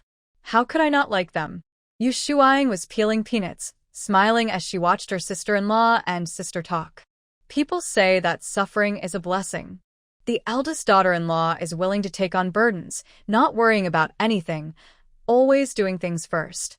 But whether it's Jinshu or Yuhua, both younger sisters think of their big sister-in-law whenever they have something good, afraid she might miss out. The eldest daughter-in-law told Jinshu to go home and leave things to her, while Jintai took Jinshu to buy a washing machine for the family and also got shoes for the couple. A few days ago, Junjie came back and said his midterm exam scores had improved again. His teacher was very surprised and said that if he keeps it up, he has a great chance at the county's top school. When asked about the reason, he revealed that his uncle had sent him a lot of materials from the capital and made a study plan for him. He followed the plan and gradually worked through the problems, so his scores naturally improved. Among siblings, there should be no selfishness.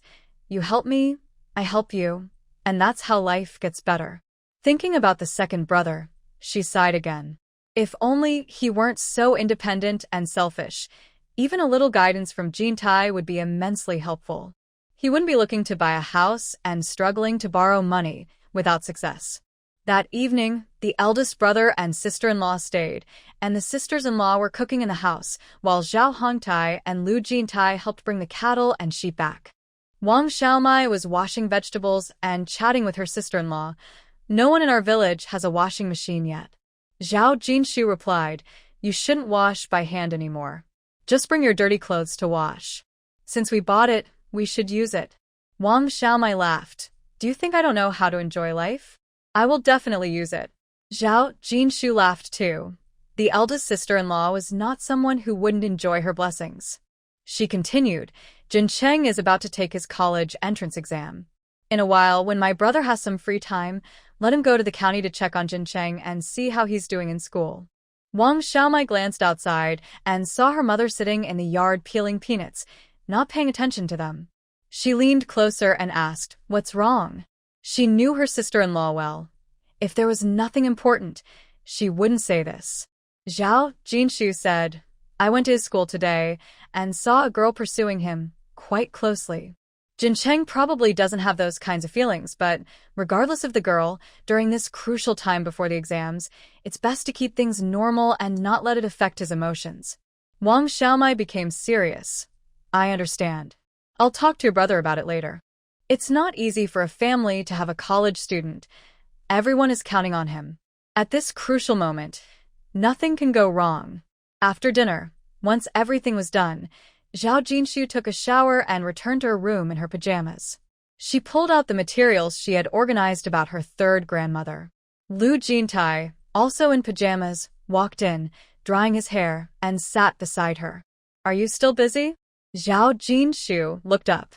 I have about 100,000 words left to finish the sword fairy story. I need to prepare for the next book. My third grandmother has been unwell lately, so I don't want to disturb her. I'll organize the materials first. If it doesn't work out, I might have to start a different book. Lu Jintai paused, his hair drying, and looked at her. You have inspirations so quickly? Zhao Jinshu replied. Of course. Lu Jintai asked, can you share it with me? I can help you with feedback. Zhao Jinshu shook her head. No, if I tell you, you will definitely have opinions. Professor Lu was very rational at that moment. This is your work. How could I have opinions? I will only support you. Zhao Jinshu looked at him. Even if I tell you, it's not a big deal. If you have opinions, keep them to yourself. Lu Jintai said, I'll try my best. Zhao Jinshu didn't care about his response. If he asked, she would tell him, but the story had already been swirling in her mind. Although she hadn't made a detailed outline, she had a general idea and wasn't going to change the setting. She slowly said, this is also a sword fairy story. Not long after the female lead gets married, her husband is taken as a disciple by a fairy master and goes to his sect. After listening, Lu Jintai stared at her for a moment and then said, this story is told from the female lead's perspective. Her husband doesn't die. He works hard to reunite with her after a long time. Why can't they be together in the end? You say that cultivating immortality requires going through hardships, but they have already faced many difficulties. Why can't they be together? Their initial wish was to reunite as a couple. Zhao Jinshu looked at him. You mentioned going through hardships. Past thoughts do not represent future thoughts. After saying this, she sat on the bed. Lu Jintai followed her and got on the bed. Why can't past thoughts represent future thoughts? Zhao Jinshu replied, they meet again after 100 years. During that century, the female lead has gone through so much. Her parents and in-laws have passed away, and she has faced everything alone. She is a self-made cultivator without a background or resources, walking her path in solitude. She has grown used to being alone and relying on herself. This is just a rough outline. I haven't detailed it yet, so I can't explain everything right now. Once I finish the outline, you can take a look. Lu Jintai leaned against the headboard and said, you say that cultivators can go into seclusion for years, even decades. Why do feelings change so easily? Zhao Jinshu thought for a moment and asked, was there something you really wanted when you were a child? Lu Jintai pondered for a moment before replying, I once wanted a specific fountain pen. I saved enough money, but by the time I went to buy it, it was sold out. Zhao Jinshu asked him, did you eventually buy that fountain pen? Lu Jintai nodded. Zhao Jinshu continued, how did you feel when you finally bought that pen? Lu Jintai paused. By then, he was already working and had received his salary. He bought 2 of those pens at once, and when he wrote with them, he felt they wrote very smoothly, without much else on his mind. Zhao Jinshu smiled and said, see, even something you once really wanted, after many years, when you finally get it, it's just okay. The urgency is gone. What you wanted as a child isn't necessarily what you want now. Lu Jintai looked at her and asked, what are you trying to say? Zhao Jinshu lay down and quoted, to buy osmanthus flowers and drink wine together is not like the carefree days of youth. Regrets can only be regrets. They can't return to the past. Time is invisible and intangible, yet it can wear down all passion. The female lead and her husband didn't betray each other, nor was there any misunderstanding, but she is no longer the girl who eagerly awaited her husband's return, and they can't be together anymore. Lu Jintai looked at her sharply. Zhao Jinshu continued, of course, if her husband hadn't left with the immortal teacher and they had worked hard together, climbing from the bottom, they might have lost their initial feelings through various hardships. That's why we should cherish the present and our bond. Lu Jintai stared at her for a while and said, you're right.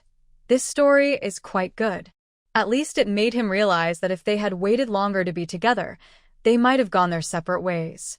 It also made him understand that if he didn't change, she might end up like the female lead, and they wouldn't be able to be together. Thinking of this, he looked deeply at her. She had many things hidden in her heart, and he knew nothing about them. Zhao Jinshu looked up and met his complex gaze. "What's wrong?" Lu Jintai gently touched her face and whispered, "It's nothing." Zhao Jinshu glanced at him. "Let me say it. You won't be happy to hear it." Lu Jintai forced a smile. He wasn't unhappy, just a bit lost. She said to cherish the present, so he decided to cherish the present. Looking at her eyes and brows, he suddenly said, "Today we have tools."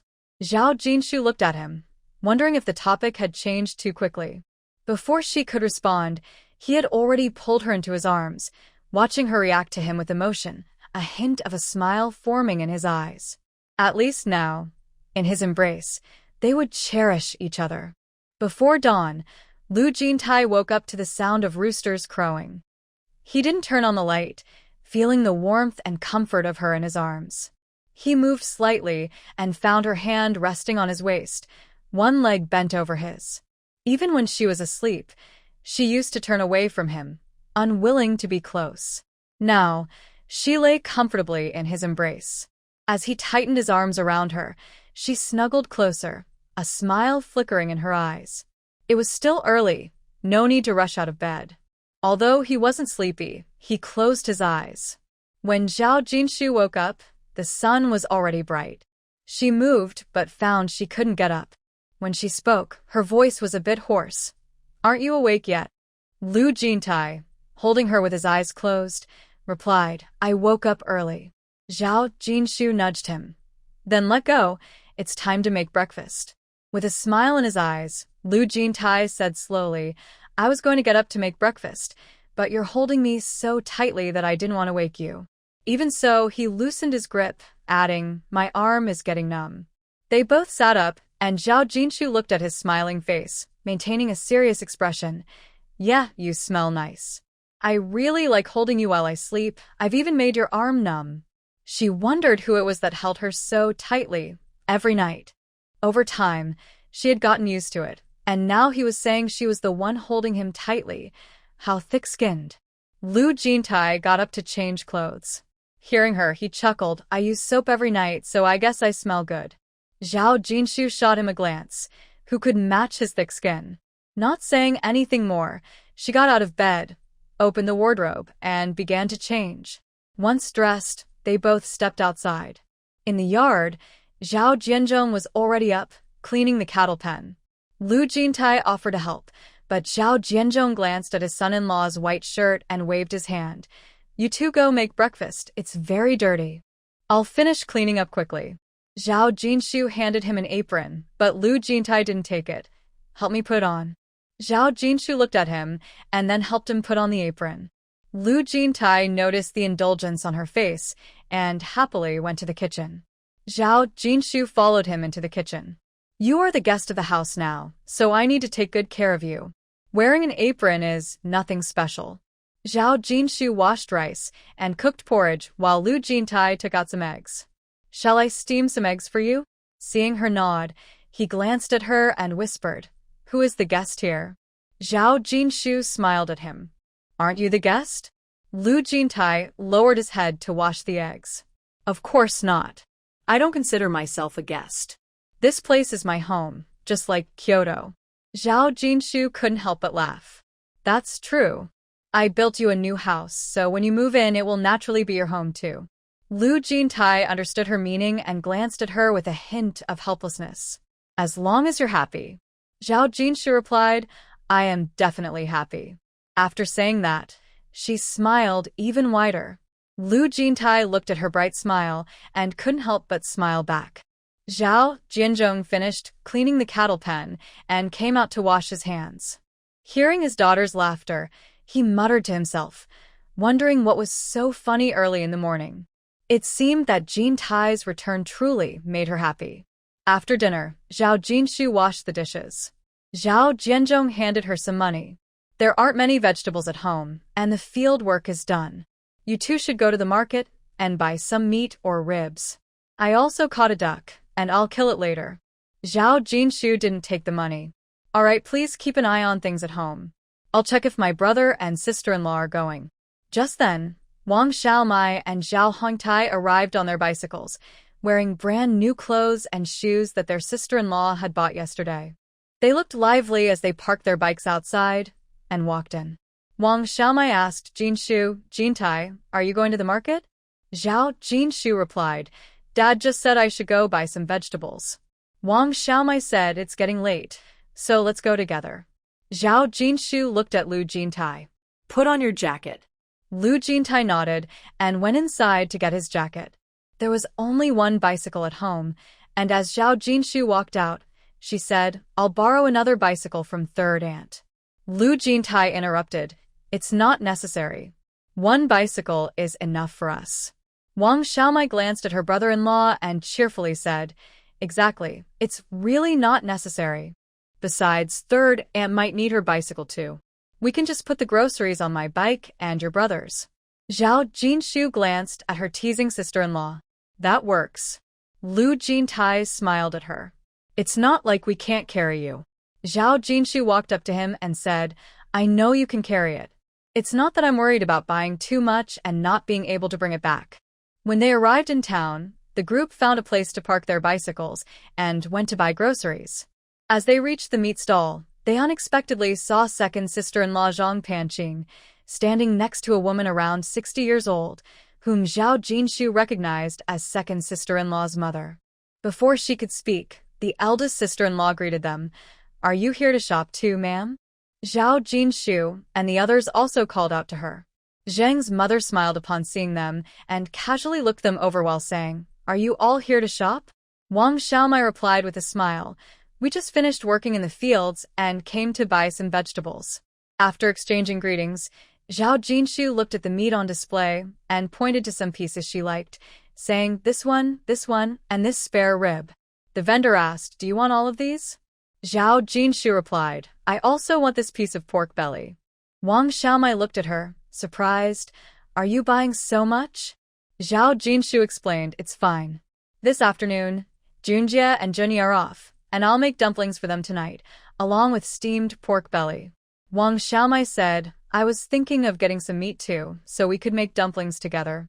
Zhao Jinshu replied, Since I'm buying so much, you don't need to buy any. Just come over to eat. Wang Xiaomai couldn't help but mumble, I've been following you around all day, eating and drinking. The clothes I'm wearing were made from the fabric you brought back, and the shoes were also bought by you. Zhao Jinshu smiled brightly. I enjoy having you around to eat and drink with me. Who cares? She worked hard writing to earn money, so she could spend it. It was rare for her to visit her family, so why be stingy? After weighing the meat, Zhao Jinshu paid, and Zhao Hongtai and Lu Jintai took the bags to carry them. Zhao Jinshu turned to Zhang Panqing and her mother, saying, Second sister-in-law, Ma'am, you're busy. We need to buy more groceries, so we'll head out first. Zhang's mother, surprised by her generous purchase, snapped back to reality and quickly said, Oh, you all go ahead. Watching them leave, Zhang's mother turned to her daughter and asked, Does your sister-in-law always buy like this?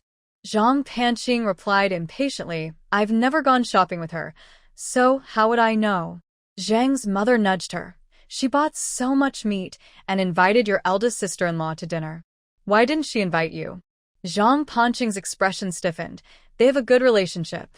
What am I to her? Aunt Zhang glared at her. What do you mean by that? No matter how bad the relationship is, you are still her sister-in-law, and Wei Dong is her brother-in-law. When you go back, if they make dumplings, will they not let you eat? Zhang Panqing didn't respond. Aunt Zhang pulled her to a secluded spot and frowned. What did I teach you before? You don't have to please your sister-in-law and brother-in-law, but as a sister-in-law, as long as you respect your in-laws, they won't dare to disrespect you. Look at the eldest couple from the Zhao family. They say everything they wear was bought by your sister-in-law. Zhang Panqing was impatient. I keep telling you, the Zhao family is not like ours. Their daughter is treated like a treasure, especially the sister-in-law. If she says anything, the whole family revolves around her. Even the younger brother in high school protects her. If you don't please her, who will pay attention to you? She paused and continued. If the eldest couple weren't following Zhao Jinshu around, do you think Zhao Jinshu would care about them? I can't lower myself to that level, and I don't want to take advantage of my sister-in-law. Whether she has money to buy meat or not, it has nothing to do with me. When she first got married, her mother didn't say this. Every time she went back to her parents' house, she was warned to be careful of her sister-in-law, brother-in-law, and elder brother and sister-in-law, especially since her sister-in-law got married and had nothing, relying on her in-laws for support. She wanted to be cautious, but as a new daughter-in-law, she had no say in the household. So how could she guard against anything? After a couple of arguments, she got frustrated and mentioned that they might as well separate. Her in-laws didn't hesitate and quickly arranged for them to split. It was clear they didn't want her involved in her sister-in-law's matters. She couldn't say a word. She had her pride, so she agreed to the separation. Now, her mother saw Zhao Jinshu buying meat and clothes for the elder brother and sister-in-law and became sour about it. In reality, she often didn't want to think too deeply about it. If she didn't think about it, she wouldn't feel upset. As long as she didn't think about it, her life was good. She had her pride too. No matter how wealthy they were, she didn't care. Aunt Zhang scrutinized her. What's wrong? Are you having conflicts with your in-laws? Otherwise, why would you be so stubborn? Zhang Panqing glanced at her mother. It's just the same old thing. Seeing her mother frown, she added. Right now, it's about me lending money to my brother to build a house. Wei Dong found out, and he wants to buy a yard, but the family can't come up with the money.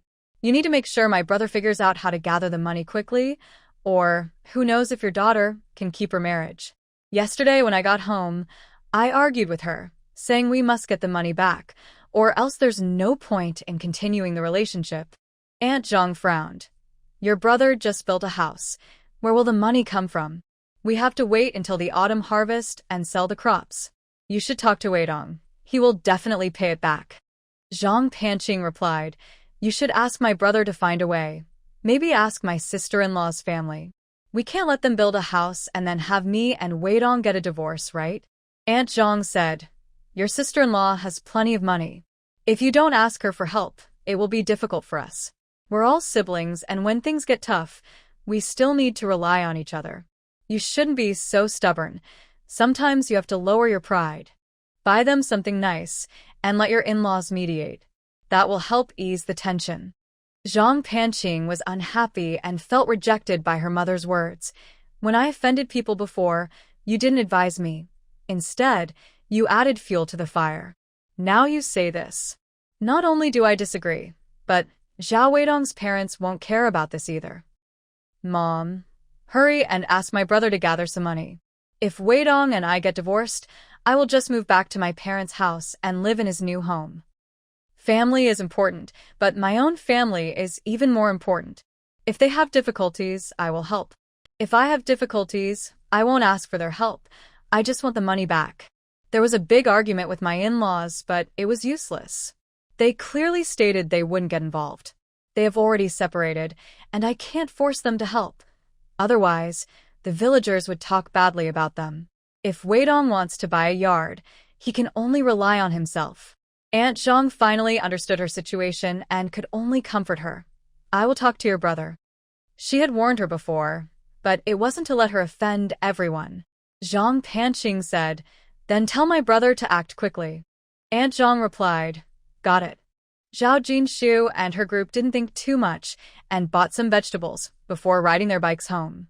When they got home, Zhao Jianzhong saw they had bought so much meat and wanted to say something, but thinking about his daughter and son-in-law leaving, he held back.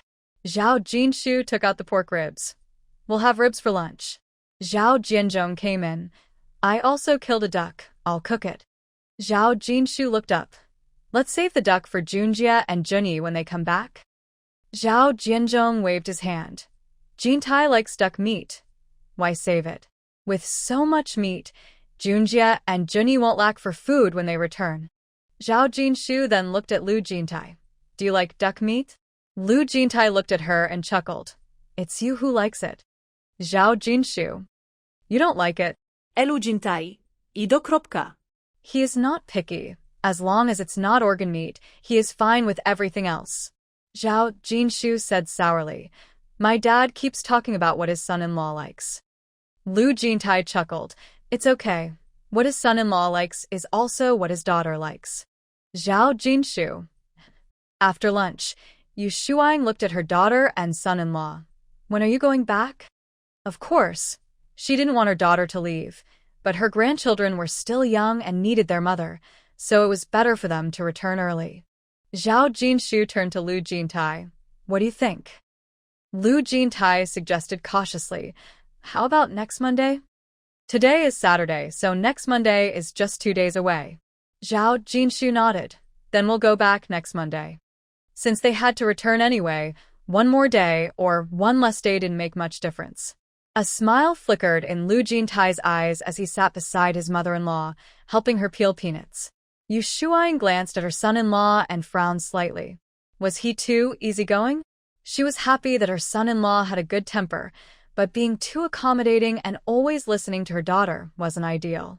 Even the best of people can have moments of weakness. After all, if her daughter did something wrong, he should point it out. Of course, if he made a mistake, given her daughter's temperament, she wouldn't keep it to herself. Thinking of this, she couldn't help but speak up. Jintai, Jinshu can be a bit stubborn. You can't just give in to her all the time. If you see something that isn't right, you should tell her. It's not good for her if you always agree with her. If you have any thoughts, you should express them. She often felt her son-in-law was too cautious around her daughter, as if he was afraid to speak up. Being overly careful might seem good, but it might not be beneficial in the long run. After all, why be so careful? Was it because their relationship wasn't strong enough, or was there some distance between them? If they were comfortable with each other, discussing things and making decisions wouldn't be so complicated. Lu Jintai replied, Mom, she is great. Zhao Jinshu, listening nearby, widened her eyes. Mom, do you think there's something wrong with me? Was she so bad that her mother was advising her husband not to listen to her? Was this mother-in-law being too nice? Yu Shuang looked at them, momentarily speechless. After talking for so long, they hadn't understood a word. She shot them a glare. I won't say more. Just remember, you both should speak up if you have something to say. Don't hold it in, or you might get sick. Zhao Jinshu. Of course, I will say whatever I need to say. In her past life, she might have kept everything inside until it made her sick, but this time, she wouldn't let that happen. Lu Jintai. Mother, I understand. Yu Shuang glanced at him, thinking, what do you understand? If you want Jinshu to go back with you, you can't even say it directly. She sighed softly. You both need to realize that you are the ones who will spend your lives together and are the closest to each other. If you can't talk to each other, who do you plan to talk to? Lu Jintai smiled slightly. Mother is right. A husband and wife are the closest. Yu Shuang. So that's all she heard. Seeing her sigh, Lu Jintai said seriously, Mother, we will discuss things together. Jinshu is very thoughtful. She is great, so you can rest assured. Many times, he wasn't as good as Jinshu, so listening to her was always a good choice. Yu Shuang looked at him. All right then. Junjie and Junie returned after a week of school and were naturally excited to see their aunt and uncle. After the excitement, their uncle asked about their studies. Junjie and Junie eagerly shared their achievements. Since school started, their grades had been steadily improving, and they weren't afraid at all when their uncle asked about their scores. After speaking, they smiled at their uncle, waiting for praise. Lu Jintai nodded. Not bad. The two brothers raised their heads and grinned. Lu Jintai looked at them. Since your grades are stable, you can challenge some difficult problems. I will send you some materials. The smiles on their faces froze, and they exclaimed in unison. Wang Xiaomai chimed in. That's good. Just send the materials, nothing else. The postage is too expensive. The brothers exchanged glances, thinking that while they wanted to improve their grades, they couldn't overdo it. Zhao Hongtai saw them sighing and shot them an annoyed glance. Others want materials and can't get them. You should appreciate what you have. The two felt wronged, but didn't dare to speak. Zhao Junjie secretly glanced at his uncle, and Lu Jintai noticed. What's wrong? Zhao Junjie ran to his side. Uncle, my grades are improving every day, and I'm aiming for the county's top school. Who knows, I might even get into a university in Kyoto. If we all go to Kyoto, will Aunt take care of us or not? Lu Jintai glanced at his nephew and casually replied, So what? Zhao Junjie said, So we can send fewer materials. Since we all went to Kyoto, we will definitely disturb you. My aunt is focused on us and won't have time for my uncle. Lu Jintai replied, That makes some sense. Zhao Junjie was pleased, so, about those materials. Lu Jintai looked at him. You're still thinking about this? It seems we don't have enough materials. Zhao Junjie slumped his shoulders. Zhao Jinshu laughed. Experience wins again. You still want to outsmart your uncle. Zhao Junjie, feeling down, leaned against his uncle. Did you hear that? My aunt said you're old. Lu Jintai shot him a cool glance and ignored him, continuing to shell peanuts. Zhao Jinshu huffed. It seems we really do have too few materials if we're causing trouble. We should send him more when we get back. Lu Jintai agreed. That's a good idea. Zhao Junjie sat up straight. Absolutely not. Definitely not. Zhao Hongtai glared at him. You have no respect. When Zhao Jinshu came, she didn't bring much, but on the way back, her parents and older brother and sister-in-law packed a lot of local specialties for them. Peanuts, soybeans, sweet potatoes, and other items were heavy, and she couldn't carry them all without Lu Jintai's help. Her brother drove them to the town, and with so much to carry, Zhao Jinshu finally sighed in relief when they boarded the train. Why are we bringing all this stuff home? You can buy it in Kyoto. Next time, I won't bring anything. Lu Jintai replied, Okay, next time we won't bring anything. Without kids around to keep them busy, time felt slow. Luckily, she had brought a book. After enjoying the scenery, she chatted with Lu Jintai and read, and time passed quickly. When they got off the train, Gu Qingye came to pick them up. Zhao Jinshu smiled. Sorry to trouble you every time. Gu Qingye said, Sister-in-law, you're too polite. Good brothers are meant to be a hassle. Otherwise, what kind of good brothers are we? Besides, I'll bother Jintai when I need something too.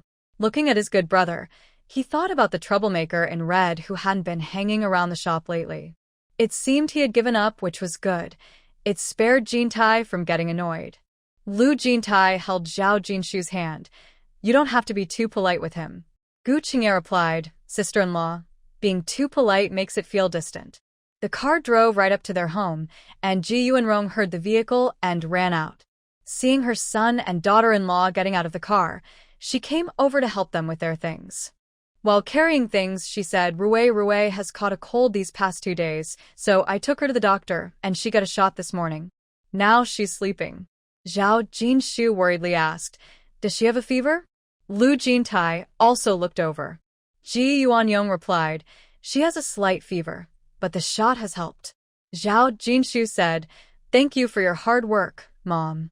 Ji Yuanyong replied, It's no trouble at all. Rue is very good. She's even more obedient than her dad was when he was sick. She was scared of the shot but bravely let the nurse give it to her. Lu Jintai remained silent. Once inside the room, Zhao Jinshu set down her things, washed her hands, and went to check on the child. Entering the room, she saw her little face flushed from sleep. She touched her forehead and found she no longer had a fever, letting out a sigh of relief.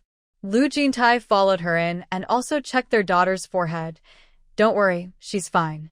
Zhao Jinshu replied, Let her sleep. They stepped out and Ji Yuanyong glanced at them. Gu Qingye came by to say hello. He knows you're back today. There's hot water on the stove, so go wash up.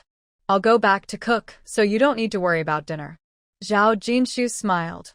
You're the best, Mom. I don't have to worry about anything when I come back. Ji Yuanyong laughed. You sure know how to flatter. Zhao Jinshu said, It's true. Mom is just wonderful. Ji Yuanyong replied, I won't chat anymore. I need to get back to cooking. While they were talking, Lu Jintai was already filling a basin with water. Zhao Jinshu grabbed some clean clothes and went into the bathroom.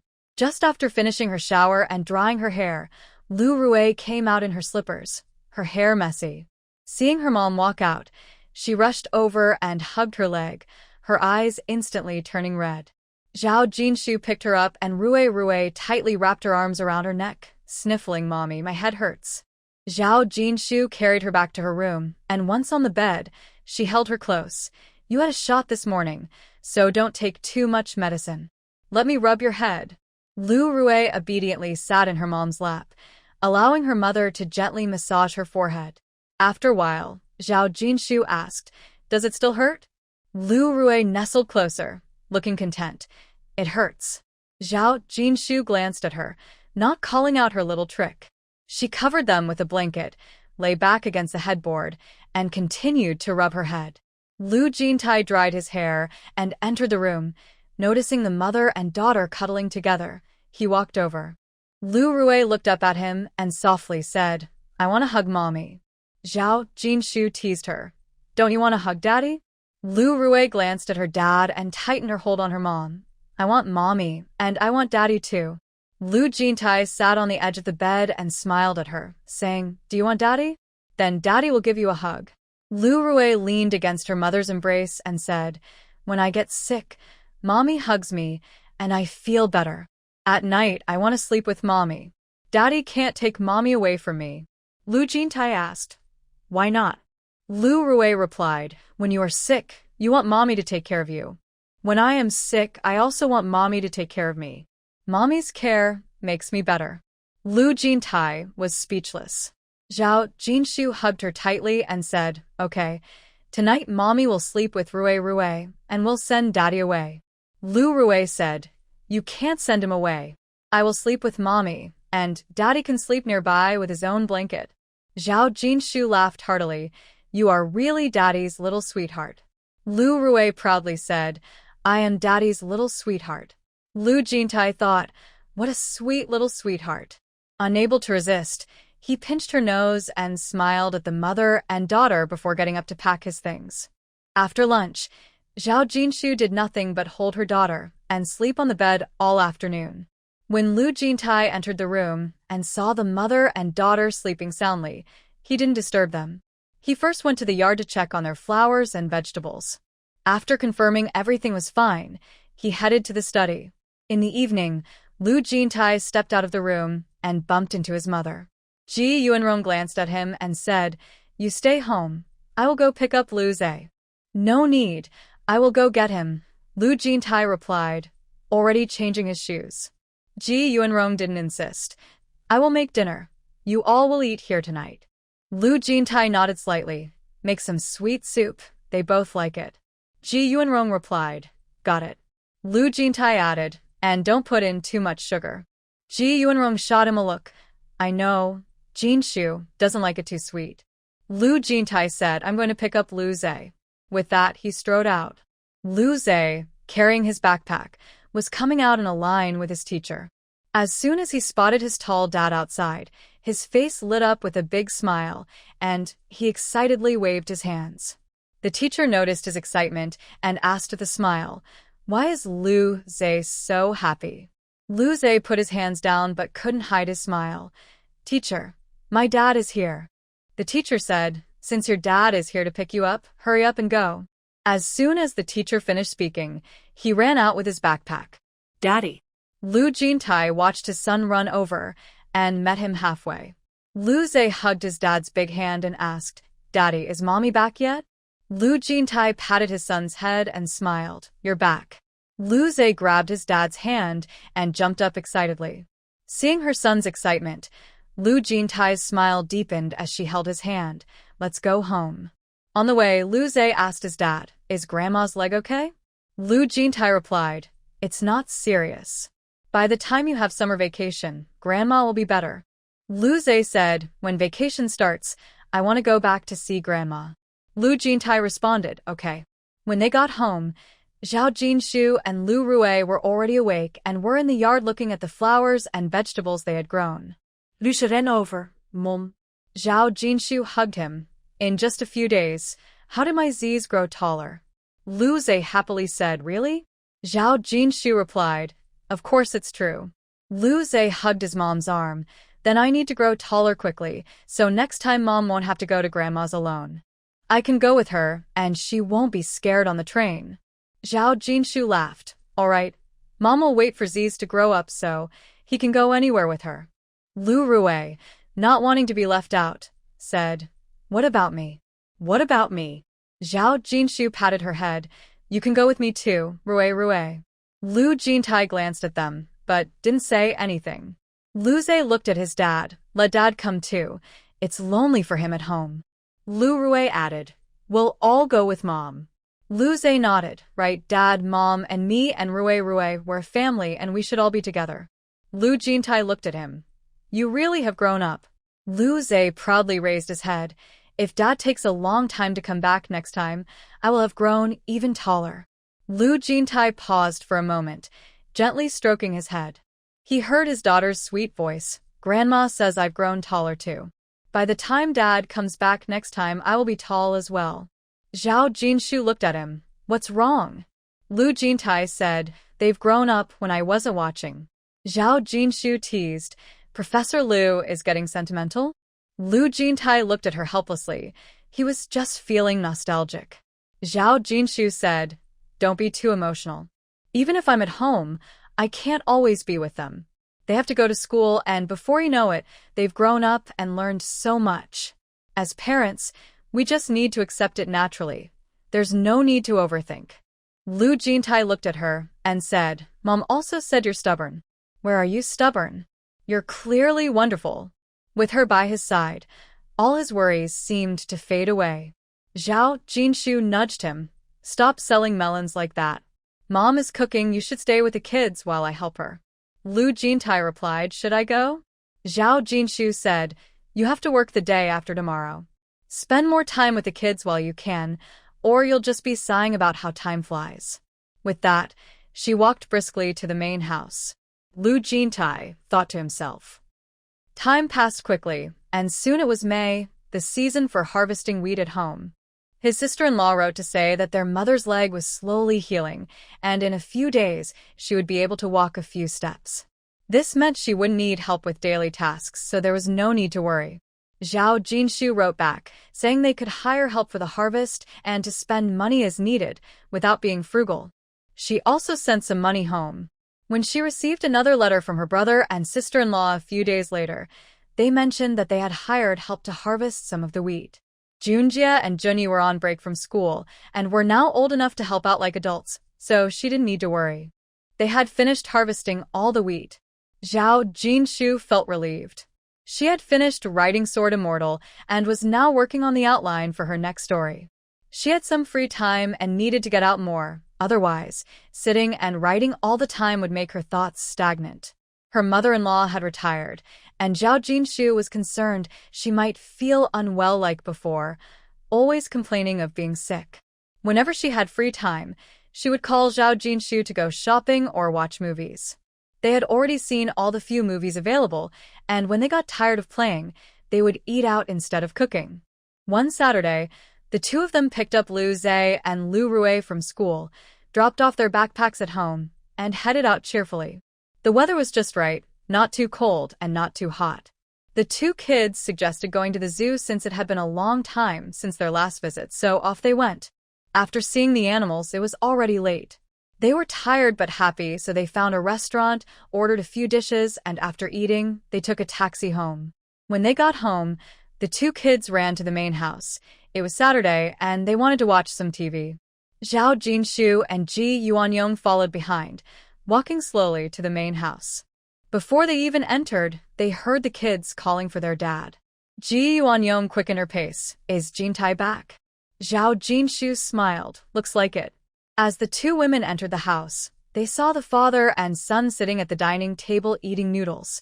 Ji Yuanyong glanced over and asked with a smile, Who made the noodles? Lu Huayuan replied with a straight face, It wasn't you, that's for sure. Once he retired, he spent all day alone, and she didn't even cook for him. He was busier than when she was working, and no one knew what he was busy with all day. Ji Yuanrong glanced at him and said, Oh, are you angry now? Lu Huayuan snorted and didn't reply. Ji Yuanrong huffed back, You better get used to it. There will be many times when I won't be home to cook. You can either eat out or learn to cook for yourself. Her strong attitude made Lu Huayuan's anger fade, and he simply said, "You can have your fun, but at least come back to cook for me sometimes." Ji Yuanrong replied, "I don't come back to cook because I'm tired from having fun." Lu Huayuan. When the in-laws were arguing, Zhao Jinshu didn't want to interrupt and just sat nearby watching TV, pretending not to hear. Lu Jintai glanced at his wife, quietly lowered his head, and continued eating noodles without saying a word. Lu Jiaming came over after finishing his meal and smiled at his mom, saying, "Dad can't cook." He spent half the time in the kitchen adding water to the pot, and when it didn't boil, he started cooking noodles in cold water. If it weren't for Jintai coming back, the noodles would have turned to mush. He couldn't help but laugh at the end. Ji Yuanrong scoffed, "How can you say that? When I'm not home, as the oldest after we raised you all these years, can't you tell your dad to come eat with you when he has no food?" Lu Jiaming replied, and Ji Yuanrong continued, "If you really let your dad eat with you, do you think he would treat you poorly? You ungrateful child. How can you come to me and say your dad cooked noodles in cold water? He has never been in the kitchen. It's a miracle he even knows to use cold water for noodles. What else do you expect from him?" Lu Huayuan finished his soup, looked up and said, "If you want to scold your son, just scold him. Why drag me into it?" Ji Yuanrong shot him a glance, too lazy to respond. He was even less helpful than their son. At least their son could help his wife with some things. What could he do? At home, he either hid in the study or sat reading the newspaper, so there was nothing to expect from him. After finishing his meal, Lu Jintai said slowly, later, "Mom, write down the steps for cooking noodles. Dad should be able to follow them and not make mistakes." Lu Huayuan glanced at his second son and lowered his voice, speaking so only they could hear. "Can't you manage your wife? She calls your mom out for everything." The problem was that not only did she call her out, but she also didn't come back to cook dinner, forcing him to eat out. He was used to eating at home and didn't like the food outside. Lu Jintai shot him a look. "If you can't even manage your wife, why do you think your son can manage his?" Lu Huayuan. Lu Jintai calmly said, "Father and son, it's in our blood, so don't be surprised." Lu Huayuan looked at him and felt like he deserved a punch. Lu Jintai ignored him and looked up at his mother, saying, "Dad can't cook, so let him relax. He can learn 1 dish a week, and in a month he'll know 4 dishes. That's enough for him to eat simply." Ji Yuanrong laughed heartily, completely unfazed by her husband's sour face, and said, "That's a good idea. Starting tomorrow, you should learn to cook noodles. It's the easiest and quickest." Lu Jintai stood up. "I'll cook, and Dad can wash the dishes." After saying that, he walked over and sat next to his wife, Zhao Jinshu. Lu Huayuan felt very frustrated and finally blurted out, "Even the sun is on your side." Ji Yuanrong's eyes were filled with laughter. "That's okay, he has a son too." Lu Huayuan then looked at Lu Zhe and asked him, "When you grow up, will you side with Dad or Mom?" Lu Zhe was watching TV and hadn't been paying attention. He was taken aback by the question, and seeing everyone looking at him, he thought for a moment and said, "Of course, I'll side with Mom." Lu Huayuan looked at his cheeky son, and his mood brightened. Lu Jintai had no reaction. Lu Zhe continued, "Mom worked so hard to raise us, so of course I'll support her. Dad listens to Mom the most. If I don't side with Mom, Dad would be upset." Lu Huayuan. Lu Jintai smiled. Lu Zhe is right. Old Lu needs to improve his understanding. Lu Huayuan had nothing more to say.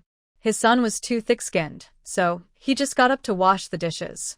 Ji Yuanrong looked at his pitiful back and felt no sympathy. She had finally retired. What was wrong with going out and having some fun? If her son wanted to learn to cook, he could definitely do it if he tried. Why should she spend her whole life cooking for him? After watching TV, Zhao Jinshu called the 2 kids to take a bath. After their bath, the 2 kids went to bed, and after the couple finished washing up, they lay down in bed. Lu Jintai saw her lazily sprawled on the bed and softly asked, "Are you tired?" Zhao Jinshu looked up. "Not too bad." Lu Jintai placed his hand on her leg. Let me give you a massage. Zhao Jinshu, what time did you get back? Lu Jintai, around 6. Zhao Jinshu had spent her whole life with her in-laws and had never seen them argue. This was quite an eye-opener for her. Thinking of her usually serious father-in-law and his earlier displeased expression, she couldn't help but laugh. Lu Jintai gently asked her, "What are you laughing at?" Zhao Jinshu asked him, "Has Dad been a bit unhappy with me lately?" Lu Jintai stopped massaging her legs and said, "Don't worry about him. It's just a meal. He shouldn't get upset over that." Zhao Jinshu casually asked, "If you come back and we're not home, will you be unhappy?" Lu Jintai replied gently, "No, you never know when I'll be back. I can't just wait at home every day." Zhao Jinshu responded, "So, if you came back every day and we weren't home, you'd feel the same way as Dad?" Lu Jintai was not fooled. "I would cook and wait for you to come back. My cooking is more to your taste. You like things clean, and the restaurant food can't be as clean as what I make." Zhao Jinshu laughed. "Professor Lu, you are so considerate." Lu Jintai smiled more broadly, and Zhao Jinshu continued, "It seems that when we're old, if I go out to have fun, I won't have to worry about you getting upset. I definitely won't have the same troubles as Mom." Lu Jintai's hand stiffened slightly, and he said with mild annoyance, "Can't we go out together? Do you have to leave me behind?" Zhao Jinshu glanced at him, and suddenly had a feeling that when he got old, he would be just as annoying as in the past, which she couldn't tolerate. Zhao Jinshu said, "What if you were still working like Dad? Should I take you along? Let's not be unreasonable." Lu Jintai paused, "But if I'm at home, you can't just leave me there." Zhao Jinshu kicked him playfully, "You're a person, not a toy. If you want to come along, I won't stop you." Lu Jintai grabbed her foot and playfully pushed her down, whispering, "Let's not talk about that. Time waits for no one. Let's do something meaningful." Zhao Jinshu rolled her eyes at him, thinking that if he was not satisfied, he didn't want to listen, and was changing the topic. Lu Jintai didn't give her a chance to speak, leaning down to find her lips and kissed her. In the morning, Zhao Jinshu woke up to find that Lu Jintai was no longer in bed. She yawned, got a dress from the closet, fixed her hair, and walked out in her slippers. Lu Jintai had already made breakfast, and was now in the yard checking on his cucumbers. He frowned. When he returned last night, it was already dark, and he hadn't had a chance to look at the vegetables in the yard. This morning, as soon as he got up, he went to the yard to check every pot of plants, paying special attention to the cucumbers that Jinshu had planted for him. He was pleasantly surprised to find that the cucumbers had started to grow. After counting, he realized that the 2 cucumber plants had produced 6 cucumbers in total, and one was already ripe enough to eat. He had planned to wait for Jinshu to wake up so they could enjoy it together, but to his dismay, by the time he finished making breakfast, the cucumber was gone. He couldn't believe his eyes. Such a large cucumber was hard to mistake. So, where had his cucumber gone? "Second brother, what are you looking at?" Lu Jintai looked up to see his brother. He wasn't imagining things. The cucumber must have been taken by someone living in the courtyard. The kids were still asleep, so it couldn't have been them, and they were always careful not to touch other people's things. If anyone in the courtyard was being careless, it had to be the person in front of him. He squinted and said calmly, "I saw a cucumber ready to be picked this morning, but I must have been mistaken." Lu Hufeng shifted uncomfortably. "You must have seen it wrong. How could such a big cucumber just disappear?" As soon as he finished speaking, Wang Meijing walked out holding a cucumber. "Lu Hufeng, where did you get that cucumber this early? How are you going to eat it? In a salad or stir-fried?" Lu Hufeng froze, hesitantly looking at his brother. He couldn't help but think, why ask about just one cucumber? Just eat it directly. It wouldn't expose him so easily. Lu Jintai's expression turned serious as he coldly stared at him. Being brothers, Lu Hufeng felt no real embarrassment, but he sensed he had annoyed his second brother. He quickly explained, "I was just bored this morning and saw the vegetables that my sister-in-law planted. They looked good, so I came over to take a look. I didn't expect that cucumber to be so fragile that it would fall off with just a touch." Lu Jintai scoffed, It's not so old that it would just fall off with a light touch. Lu Hafeng fell silent. Fine. He had examined it carefully before it fell, but no one in their family had ever grown vegetables, so he found it interesting. Wang Meijing, hearing her husband's words, rolled her eyes in annoyance.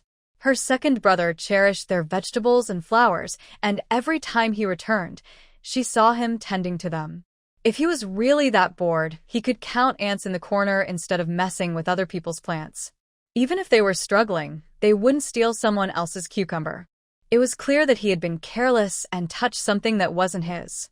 She quickly took the cucumber back and handed it to Lu Jintai. Second brother, we didn't touch this cucumber. You can have it. Lu Jintai didn't take it and looked at Lu Hafeng. Stay away from my vegetables in the future. After speaking, she turned around and saw Zhao Jinshu coming out of the house. He walked over and said softly, breakfast is ready. Please wake the kids up for breakfast. Wang Meijing jogged over and handed a cucumber to Zhao Jinshu. Lu Hafeng was careless and knocked the cucumber off while admiring your vegetables. Zhao Jinshu looked at the cucumber in her hand, then glanced at Lu Jintai, realizing why his expression was off. She held the cucumber and explained to the couple, your second brother loves cucumbers. I specially grew 2 for him. He has been looking forward to them, taking care of them every time he comes back. Now that they are ready to eat, he feels a bit disappointed that he didn't pick the first one himself. It wasn't that their second brother was stingy about one cucumber. It was just that this cucumber was grown by them, and it held special meaning. Lu Hafeng was careless and didn't mind such things, but their second brother did. Wang Meijing understood and glared at Lu Hafeng, who quickly said, I will definitely stay away from your vegetables in the future. Lu Jintai ignored him. His words weren't worth believing, and he pulled Zhao Jinshu into the house. He looked at the cucumber in her hand. I was hoping to eat it with you. How could a brother be so annoying? Zhao Jinshu replied, I'll make a salad with it later so the whole family can enjoy it. Lu Jintai nodded gently. Mom has retired, so you can start looking for a house together and see what's suitable. It would be better to move out sooner. Zhao Jinshu agreed. Himingguang is also looking for a house lately. Let's check together.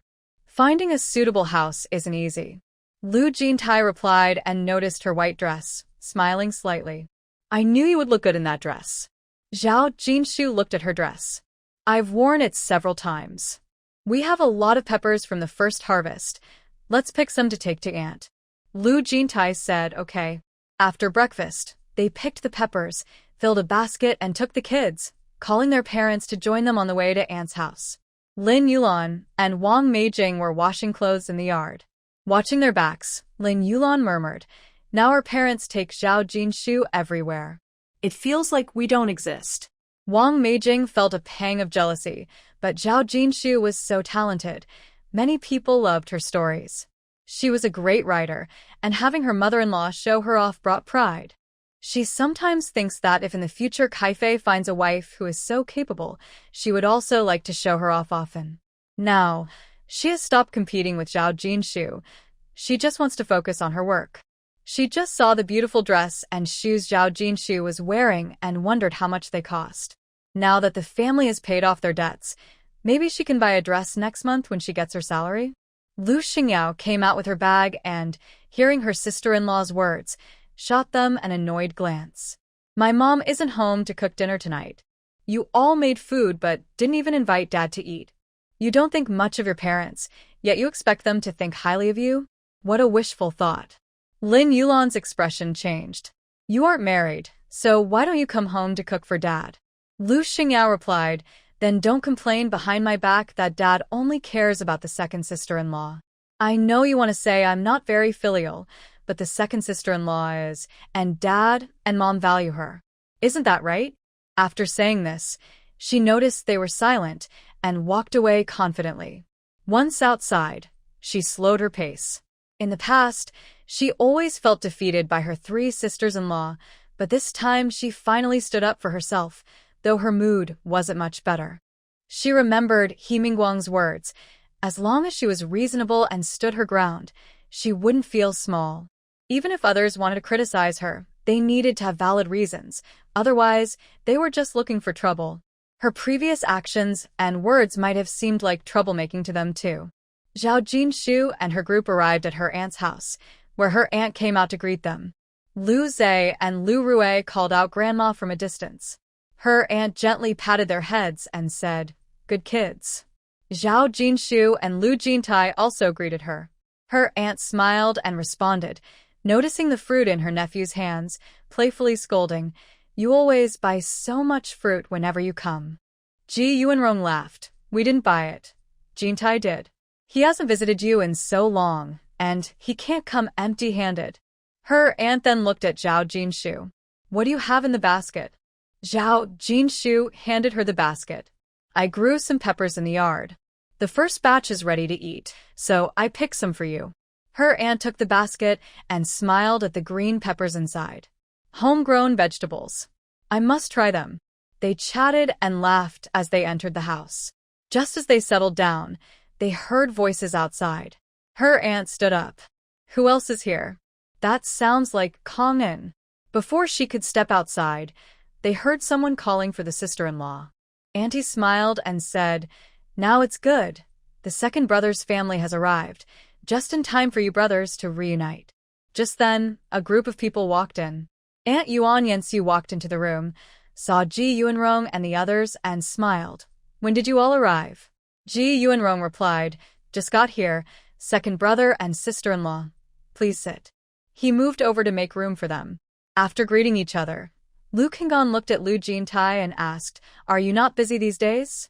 Lu Jintai replied with a nod, and Lu Qinggan smiled. "Since you're not busy, how about we brothers have a drink at noon?"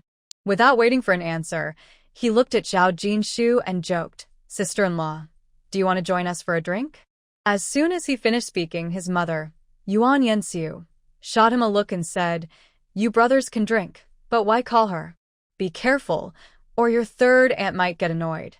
Ji Yuanrong shrugged it off, saying, "He's just being nice and inviting Jinshu to drink. Why would that annoy anyone? Jinshu doesn't drink much. She can just have a little." Lu Kanggan's wife, Lu Yu, looked on with envy and said, "No wonder everyone says third aunt is a good mother-in-law. Second sister-in-law, you must feel very comfortable being her daughter-in-law." Zhao Jinshu agreed, "Absolutely. Mom is very open-minded and doesn't interfere with our lives. We can live however we want, even sleep in as late as we like." In this era, it was rare for a daughter-in-law to sleep in until she woke up naturally. So far, besides her own mother, she hadn't met another mother-in-law who was so understanding. Ji Yuanrong smiled. "During the week, we work and take the kids to school, so we can only sleep in on weekends. Why wake you all up?" Zhao Jinshu looked at everyone and said, "See? I told you Mom is very open-minded."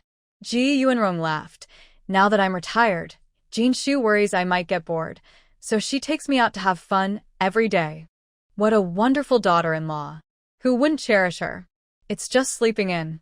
Besides, she has to write articles. Sometimes when I get up at night, I still see her light on. If it weren't for taking me out, she could finish her work during the day without needing to stay up late." After saying this, she felt quite emotional. With 4 children, in the end, it was still Jinshu who brought her joy. Andy couldn't help but smile. "You should treat Jinshu well and think of her when you have something nice." During this time, Jinshu often came to keep her company. They would garden and chat, and her health had improved a lot. Among her daughters-in-law, Jinshu was the one who truly won her heart. Ji Yuanrong replied, "Of course." Lu Yu felt even more envious. She had tried to please her mother-in-law for many years, but never received a kind word. Yet, Zhao Jinshu had been in the capital for less than a year and had already earned so much respect from Aunt San. This showed that her mother-in-law was too picky, unlike Aunt San, who was more open-minded. Lu Jintai held Zhao Jinshu's hand and squeezed it. "Didn't you say you didn't stay up late?" Zhao Jinshu looked at him, confused. "What's wrong? Why are you squeezing my hand?" Lu Jintai replied, "Is the light still on at midnight?" Zhao Jinshu said, "I fell asleep while reading and forgot to turn it off." Lu Jintai glanced at her, clearly not believing her. Zhao Jinshu ignored him and turned back with a smile. "I mainly go out to have fun, enjoy the scenery, and shop a bit. It helps spark my creativity. Staying at home too long can make my thoughts stagnant. Aunt said with a smile. Jin Shu knows how to talk. Jin Tai is lucky. Ji Yuanrong laughed along. It's true. He used to struggle to say a word, but now he talks more with Jin Shu. They can have a few conversations now. Though there were still moments that were frustrating. Everyone in the room looked at Lu Jintai, who just sighed. On the other side, Aunt Air was watching her sister-in-law smile and secretly glared at her daughter-in-law. This daughter-in-law had become quite bold. In the past, no matter what she said, her daughter-in-law would support her, always praising her. Now, she was even complimenting the family of the third son. She didn't believe her daughter-in-law was unaware of the tension between her and Aunt San, which had been simmering for years. Lu Yu noticed her mother-in-law's glare, but didn't care.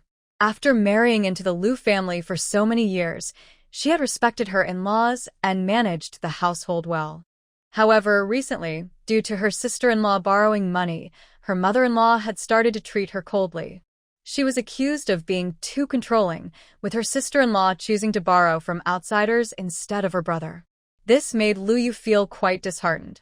She realized that no matter how many good deeds she did for the family, if she did one thing they didn't like, they would quickly change their attitude and even make sarcastic remarks, saying that there was no blood relation, and when issues arose, they would back away. She sneered. If they had any real family ties, they wouldn't turn against her so quickly over a small matter. Now, she understood better. Her mother-in-law was not her mother. No matter how well she treated her, when problems arose, her daughter would always be the priority. Only when she needs you will she say a few nice words. Anyway, she doesn't care about pleasing anyone anymore. Aunt Air noticed her daughter-in-law ignoring her and was taken aback. When she regained her composure, her expression darkened. It seemed she had become bold enough to show her displeasure.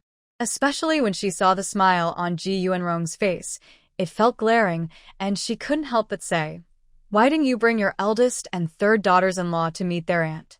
Are these two daughters-in-law not to your liking?" Ji Yuanrong glanced at her and replied, "Sister-in-law, you haven't changed at all over the years." Aunt was stunned. What do you mean? Ji Yuanrong scoffed. Whenever you're unhappy, you want others to be unhappy too. What's bothering you now? Do you want me to be uncomfortable as well? Aunt was festifend. It's no wonder she disliked this sister-in-law. Her words were too harsh and showed no consideration. Zhao Jinshu held back a laugh. Her mother-in-law was quite troublesome. Lu Yu saw her mother-in-law's stiff expression and felt a bit pleased. Her mother-in-law was clumsy with words and loved to pick fights. She knew she couldn't outsmart Senani. Aunt Air snapped back to reality and looked at her daughter-in-law, who was staring at her nails as if she hadn't heard them. This made her even angrier. Lu Yu rolled her eyes. Your daughter is right here.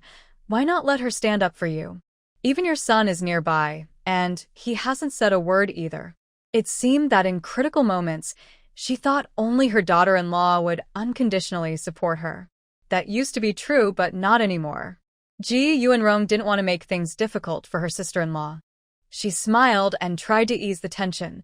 Sister-in-law, I know you care about me, but this is about Jin Shu and Jin Tai wanting to buy a house.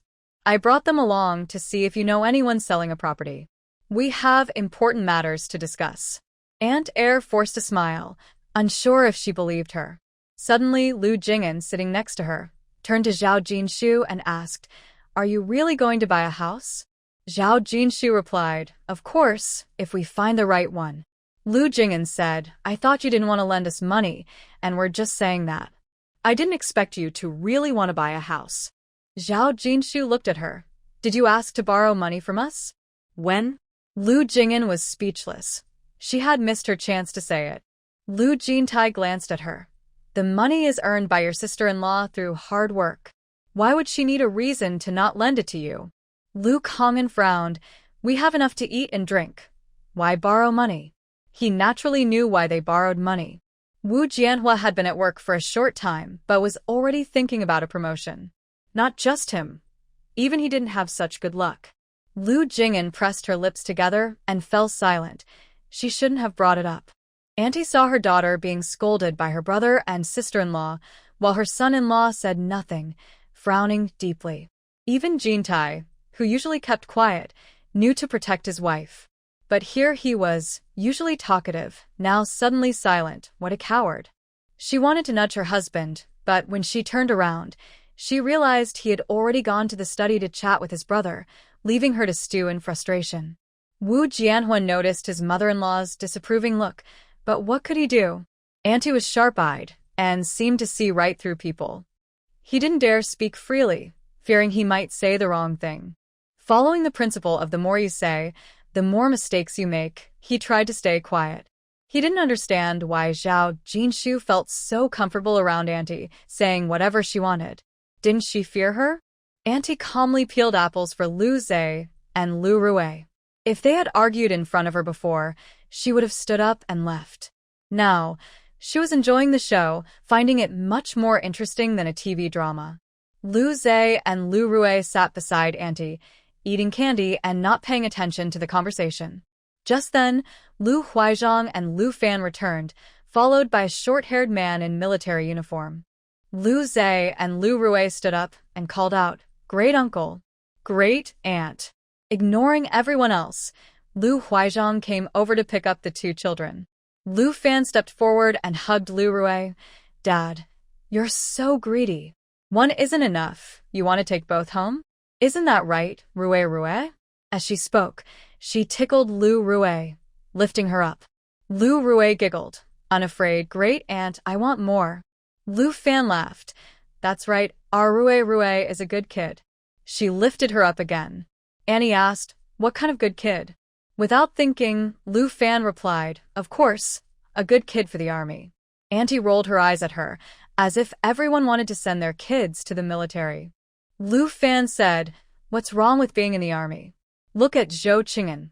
After training with me for a while, his whole demeanor changed." Zhou Qing'an looked nervous. He didn't expect to see her there. He no longer dared to have other thoughts, but when he saw her, he couldn't help but lose focus. He had never met a girl who suited him so well, especially after finding out that she wrote Sword Immortal. He had trouble sleeping for several days. Such an outstanding girl. That professor from the Lu family is so lucky. Lu Jintai looked up and met his gaze.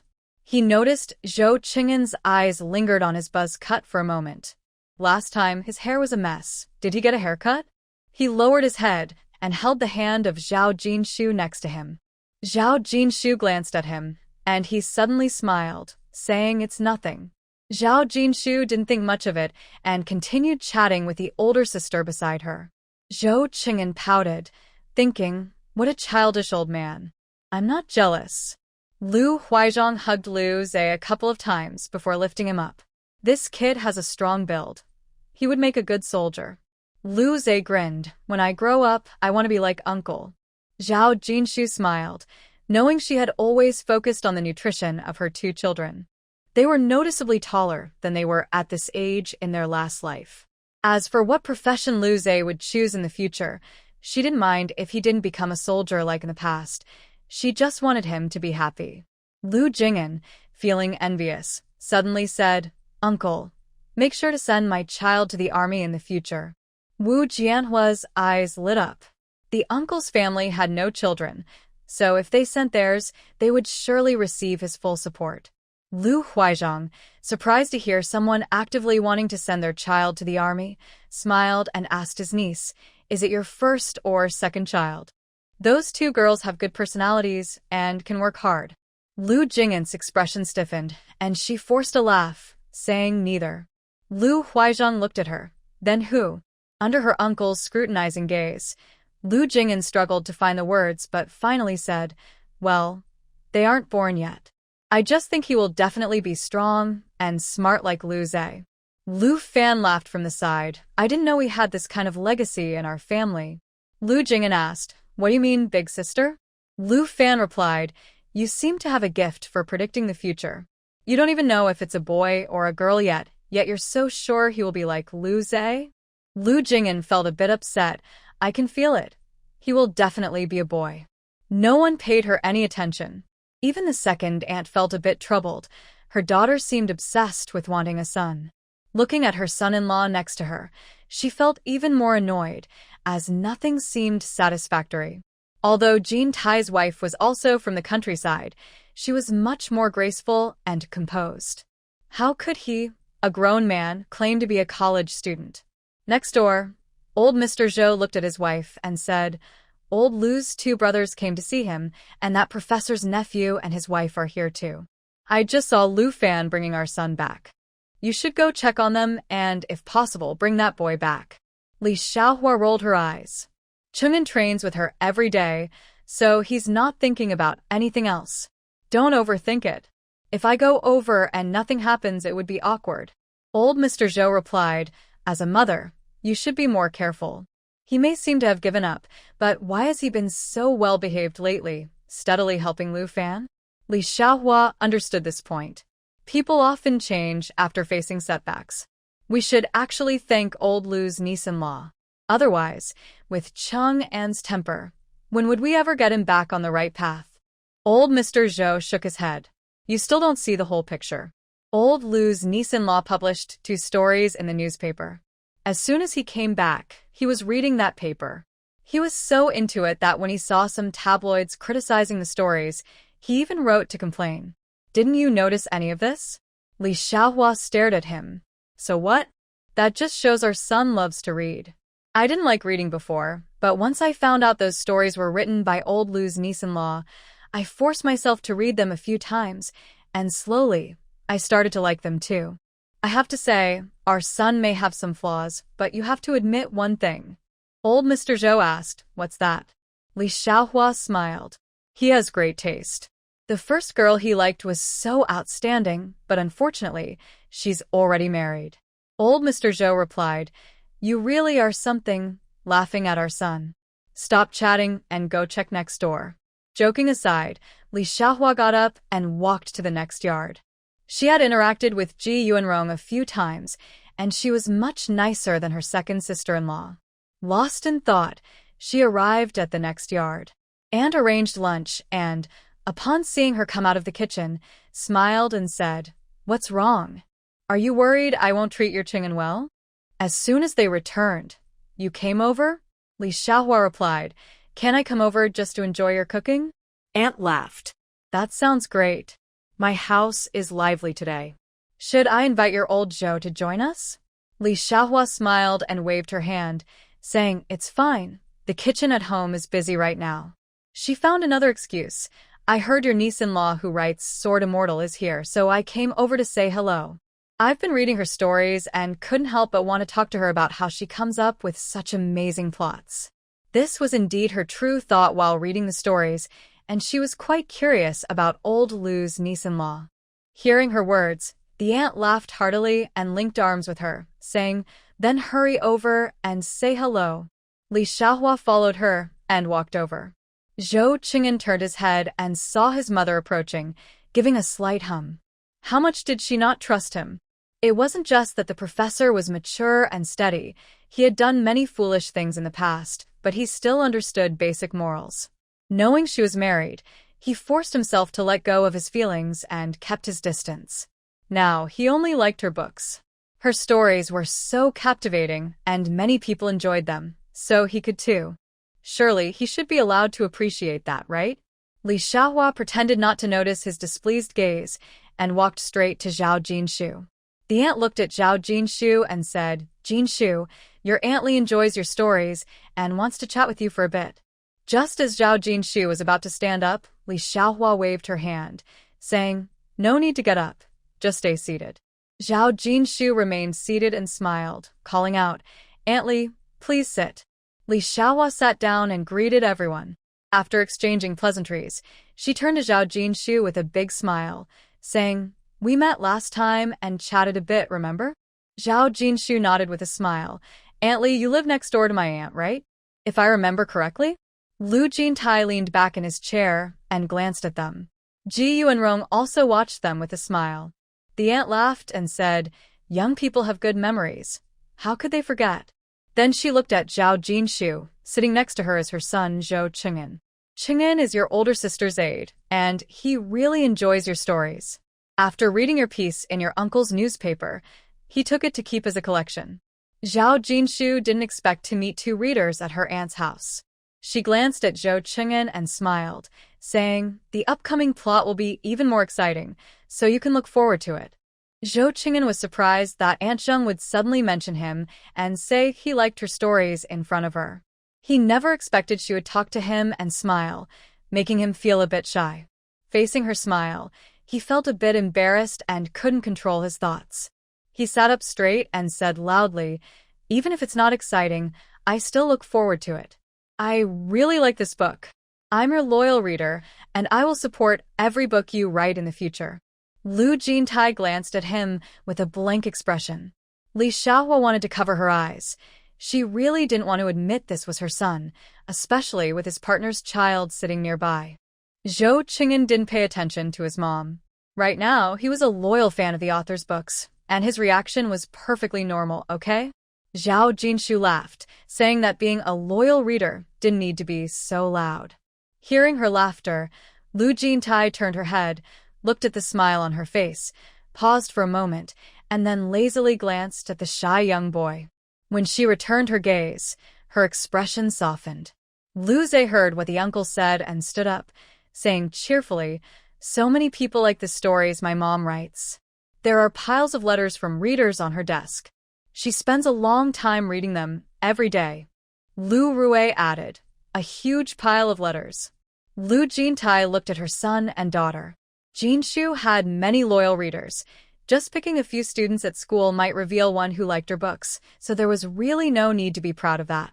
However, Zhou Qing'an's eyes lit up. "Right, you can also write letters to the author. Since she reads letters every day, she would definitely see the one he wrote." Lu Jintai shot him a glance, thinking what a clever young boy. Li Xiaohua glared at him.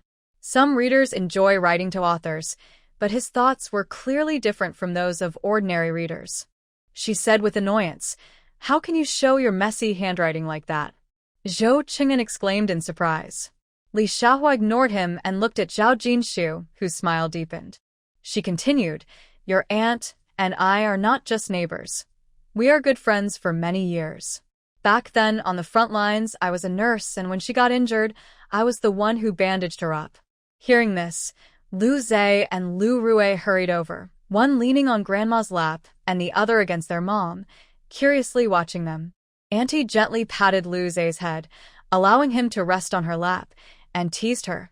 "You learned to give injections in just a few days. You didn't poke me too much." Li Xiaohua replied, "You didn't even blink at that time. I thought you weren't in pain." Auntie reminisced with a smile. "I thought it was tough for you as a young girl. I was afraid if I said something, you would cry." Lu Rui chimed in, "Grandma is brave and not afraid of injections." Li Xiaohua glanced at Lu Rui and smiled as she asked Zhao Jinshu, "Was that little one just now from your family? Is this little girl also yours?" Zhao Jinshu held Lu Rui in her arms. "This is my eldest, Lu Zhe, and this is my second, Lu Rui." Zeze, Rui, say hello to Grandma Li. Lu Rui raised his head. "Hello, Grandma Li."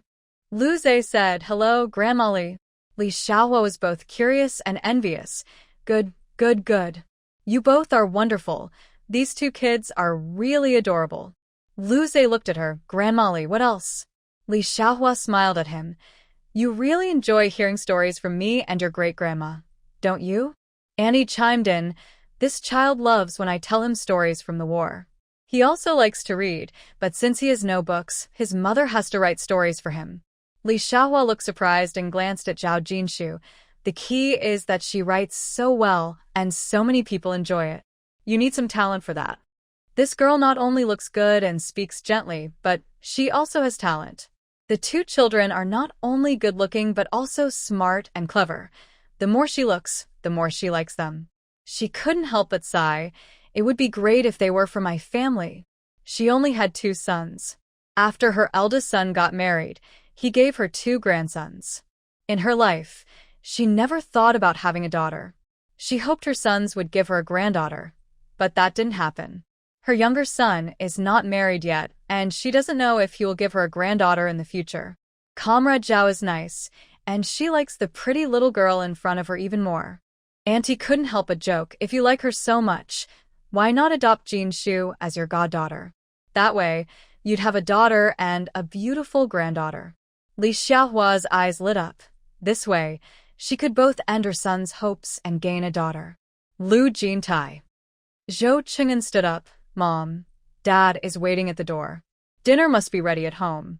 Let's hurry back to eat. It's already noon, and we shouldn't disturb Uncle Zhang and the others. Li Xiaohua checked her watch. It really is getting late. We should head back now and chat more later. As she spoke, she greeted everyone and quickly left. Second aunt kept her head down, lost in thought. Lu Jing'an sat there sulking, while Wu Jianhua lowered his head, deep in thought. He noticed that Zhao Jinshu not only got along well with Auntie, but also seemed to have a good rapport with Auntie's neighbor, showing she has some real skills. He regretted borrowing money from her that time, otherwise, he wouldn't have offended her. Seeing that the mother and son had left, Lu Jintai's expression relaxed slightly. Lu Kangan teased him with a glance. If they stay any longer, Jintai might end up with another mother-in-law. He laughed heartily after saying that. Lu Jintai shot him a look. It wasn't funny. Zhao Jinshu chuckled a bit, thinking it was just a joke, nothing to take seriously. Lu Zhe looked at his dad, then at his mom, and asked everyone, "What is a goddaughter?" Lu Kangan picked him up and laughed. A goddaughter is when your mom has a godmother, so there will be another mom in the future. Lu Zhe frowned and interrupted unhappily. Will this mom treat my mom as well as grandma does? Lu Kangan was taken aback, and Lu Yu shot him a look. Why are you teasing him? Lu Kangan replied, Isn't it fun to see this kid being so serious? Lu Jintai glanced at him. Go tease your own son when you get home. Lu Kangan shrugged. My son isn't as interesting as yours. Lu Zhe continued, if she can't treat my mom well like grandma, even though I really like Grandma Li, she can't take grandma's place. My grandma is the best, and even if you're city folks, you can't bully her. Lu Rue added, Grandpa and Grandma are the best. They can't take mom away. Lu Jintai smiled at his children. No one will take your mom away. Lu Zhe huffed, Uncle, you city folks see something good from others and want to take it, which isn't nice at all. He had heard people say they looked down on his mom for being from the countryside.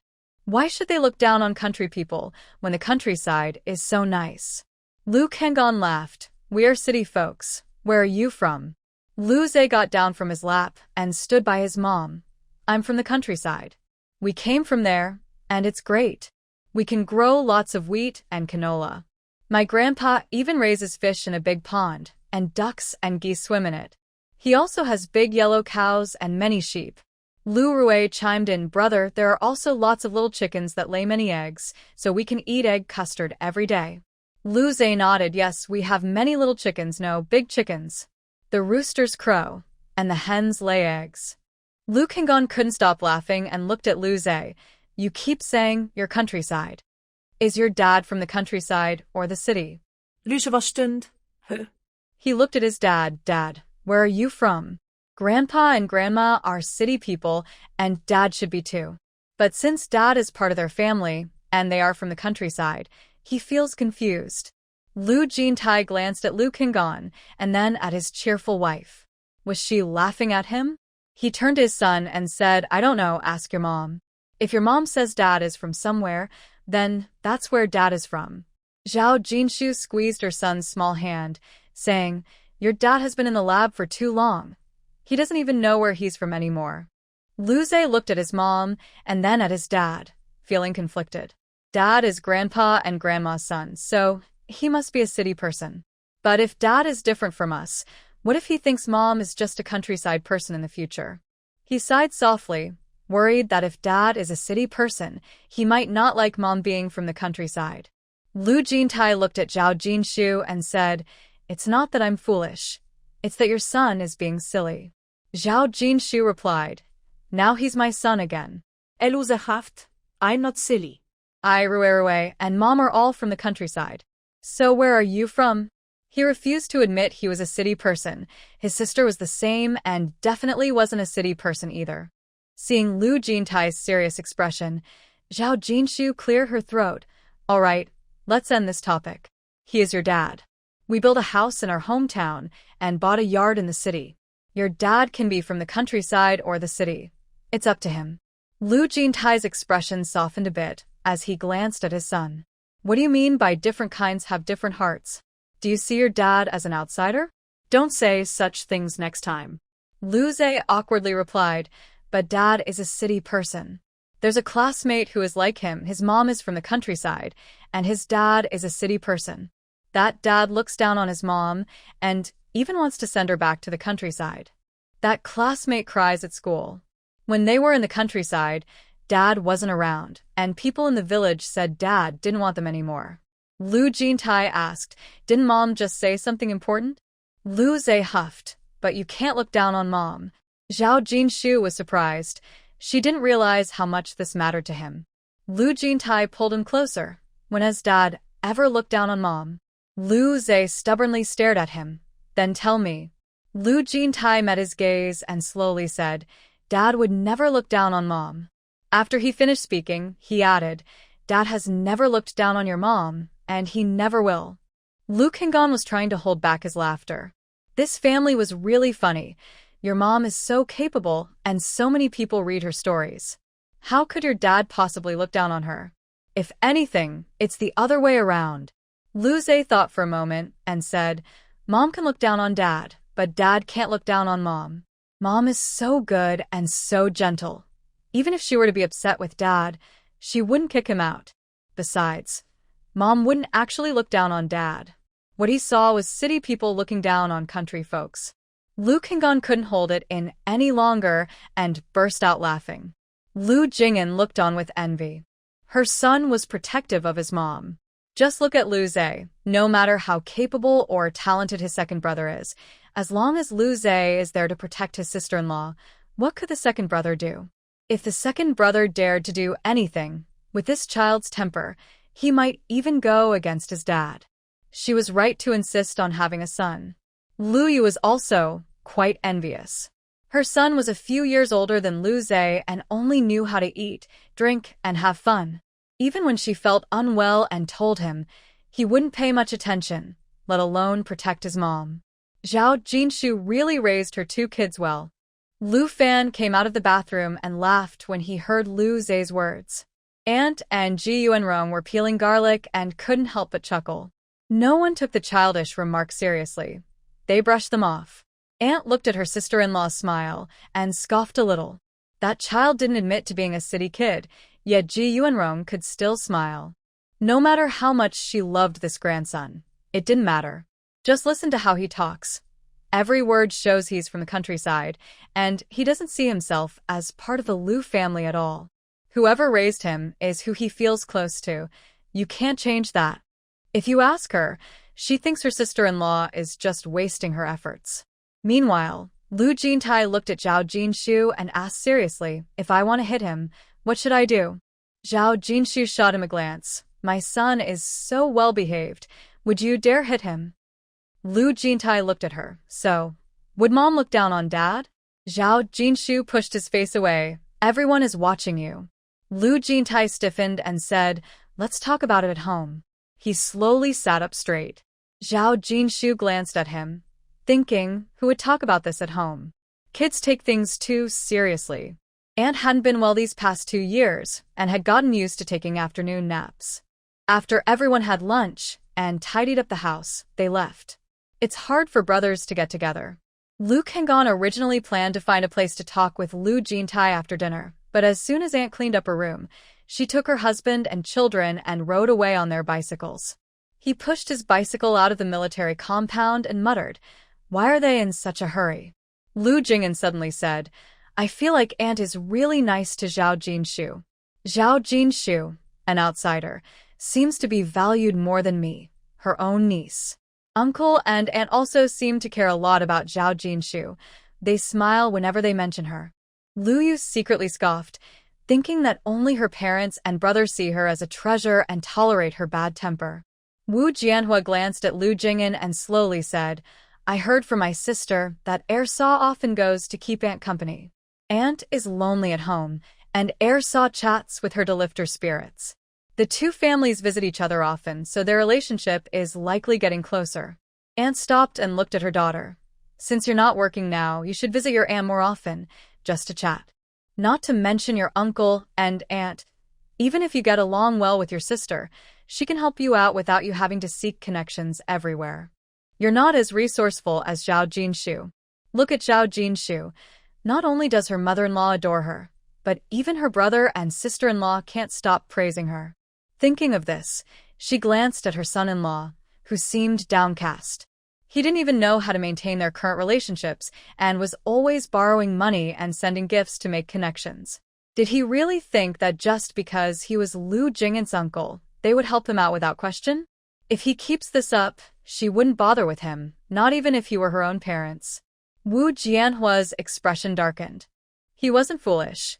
He could tell that his mother-in-law was openly criticizing Lu Jing'an but was really talking about him, saying he was inflexible and didn't know how to navigate social situations. He concealed his thoughts and said, Jing'an should visit Aunt more often. When the weekend comes and I'm not working, I'll accompany her to see Uncle and Aunt. Aunt's expression softened a bit. That's right. Even if we're family, we need to keep in touch. Familiarity breeds affection, and if we don't see each other for a long time, it won't feel good when we need something. Lu Yu rolled her eyes. What good words could Lu Jing'an possibly say? Don't start talking about her having a son. It would annoy Auntie so much. I might end up having to keep her company, and who knows who will be there for whom. We must avoid making things worse. That would be funny. Lu Kengon thought for a moment and said, Jing'an has nothing to do at home. She can come and listen to Auntie's advice. So she doesn't keep doing silly things or saying silly things. Lu Jing'an pouted. She didn't think she needed Auntie's advice at all. Meanwhile, as soon as Zhao Jinshu got home, she took Lu Rui for a nap. Lu Jintai and Lu Zhe didn't have a habit of napping, so the father and son went to the study. Lu Jintai looked at his son and pointed to the chair beside him. Come sit here. Lu Zhe ran over with a book and plopped down in the chair, opening the book to read. Lu Jintai also had a book in hand but didn't open it. His gaze fell on his son, who was reading seriously. After a while, Lu Zhe noticed his father's gaze and said without looking up, Dad, read your book. Why are you staring at me? I'm not playing. Lu Jintai slowly replied, Don't read for now. I need to ask you something. Lu Zhe put the book on the table, sat up straight, and said seriously, Well, Dad, you must have been a troublemaker in school, always bothering others while they read. But who cares, you're my dad, so go ahead and ask. Lu Jintai couldn't help but pat his shoulder and whispered, You little rascal. Lu Zhe glanced at him and said, If you hit me, the teacher will definitely punish you. Lu Jintai shot him a look. No more talking back. Lu Zhe chuckled, then hurry up and ask, I still want to read. Lu Jintai paused for a moment and then asked, Why do you want to know if Dad would dislike Mom? Lu Zhe's smile vanished instantly. He turned around, sat up straight, and hugged the book on the table, ignoring him. Lu Jintai sighed softly and hugged him tightly. He realized that in the past 6 months, this child had indeed grown stronger. Soon, he wouldn't be able to lift him easily. Lu Zhe squirmed in his embrace, mumbling, Hugging me won't help, but the corners of his mouth couldn't help but lift. Lu Jintai looked at his son's smile and didn't call him out. Can you talk to Dad about it? Lu Zhe said, There's a classmate of mine whose mom is from the countryside. He told me that his dad and grandparents want his mom to go back to the countryside and leave him in Kyoto. He feels so pitiful. Lu Jintai frowned. That's someone else's family. Have Dad or your grandparents ever said they want to send your mom back to the countryside? If Dad did that, you wouldn't have to recognize him as your dad. Lu Zhe snorted. Before, my aunt always bullied my mom. I heard my aunts talking behind her back, saying she was from the countryside, and looked down on her. Even my uncles didn't defend her. They thought I was too young to understand, but I know everything. Your brothers and sisters are really annoying, and my sister always takes our things. I like our hometown. I don't like it here. By the end, his eyes turned red. Lu Jintai tightened his grip on his hand and after a moment, spoke softly. It's okay to find them annoying. Dad allows you to dislike them, right? Lu Zhe wiped his face carelessly. If you don't allow me to dislike them, it doesn't matter to you. Lu Jintai replied, Okay, It doesn't matter to me. After a while of crying, Lu Zhe childishly said, so many people like the stories Mom writes. They can be jealous, but it doesn't help. Dad earns money, and he doesn't let them spend it. Lu Jintai handed him a handkerchief to wipe his eyes. We won't let them spend it. We bought a house and we won't live with them, okay? Lu Zhe looked at his dad, feeling that he was being very agreeable at that moment, and took the chance to make a request. Then we need to buy a big house so that grandparents can stay when they visit, and we need to leave a room for my uncle and for my older brothers too, and for brother Fingshou and sister Dongmei, and for my uncle and aunt and my third aunt and uncle. We need a really big house. Lu Jintai gently said, okay, we'll leave rooms for everyone. Only when you and Mom are happy will we buy it. Lu Zhe added, and Rue too. It has to be a place she likes or she will cry. Lu Jintai replied, all right. Seeing that his dad seemed a bit unhappy, Lu Zhe thought for a moment and awkwardly said, what I said was about before, when we first came to Kyoto. They were annoying, but Mom is so great and writes wonderful stories. Mom's children are so well behaved. They are all very envious. Lu Jintai said, you all are great. After a pause, he added, Dad is proud of you. Lu Zhe smiled suddenly and said, even though I don't really like it here now, many kids in my class like me and want to play with me. We share snacks, and Zhua Pengfei even calls me the leader. During the holidays, Mom and Grandma take us out to have fun, so I'm starting to like it here. This is Dad's hometown. If he always dislikes it, Dad will surely be sad. Besides, not everyone here is annoying. Lu Jintai's eyes showed a bit of a smile. Every place has difficult people, but there are also people you will like. You just have to discover them slowly. Lu Zhe nodded his head, thinking that his dad was right. Just like his dad is so nice, his brothers and sisters can be a bit annoying. He likes his uncle and aunt, as well as his third aunt and little uncle. He feels that his third uncle is not as bothersome as his dad's brothers and sisters. Zhao Jinshu woke up after half an hour. Lu Rue was still sleeping, so she didn't wake him. She wanted her nap to be a bit longer. Zhao Jinshu put on her slippers and left the room. She didn't see the father and son, but she heard sounds coming from the study. She opened the study door, and both of them looked up at her. Zhao Jinshu was surprised by the scene inside, then smiled and looked at Lu Zhe, asking, are you being cute with Dad? Lu Zhe blushed and quietly said, no, I'm not. Zhao Jinshu smiled widely, saying, okay. Lu Zhe held his head high, saying, I'm a big kid now, so I wouldn't do that. After saying this, he quickly climbed down from his dad's lap. Zhao Jinshu didn't tease him anymore and turned to leave. It was almost 4 o'clock. The sun was setting, and there was no sunlight in the yard. She walked to her little vegetable garden. There were many tomatoes growing, and they had a lot of fruit. Soon, the family would have plenty of tomatoes to eat. The eggplants were also bearing fruit, and the green beans were blooming. The more she looked, the happier she felt. It was the joy of harvest. In her first year of gardening, she was pleasantly surprised by how well they were growing. Do they need watering? Hearing Lu Jintai's voice, Zhao Jinshu turned around, saying, I watered them yesterday morning. The sun isn't strong today, so the soil is still moist. Lu Jintai looked at her and nodded, taking her hand. Shall we go for a walk? Zhao Jinshu replied, Rue isn't awake yet. Let's wait until she wakes up, Lu Jintai said gently. We'll go have dinner at Gu Qingye's place tonight. They visited his aunt's house in the morning, and Zhao Jinshu didn't feel like going far now, especially since his aunt's meals were quite hearty. I'd prefer something simpler for dinner. Lu Jintai nodded. That's fine. We can go tomorrow at noon.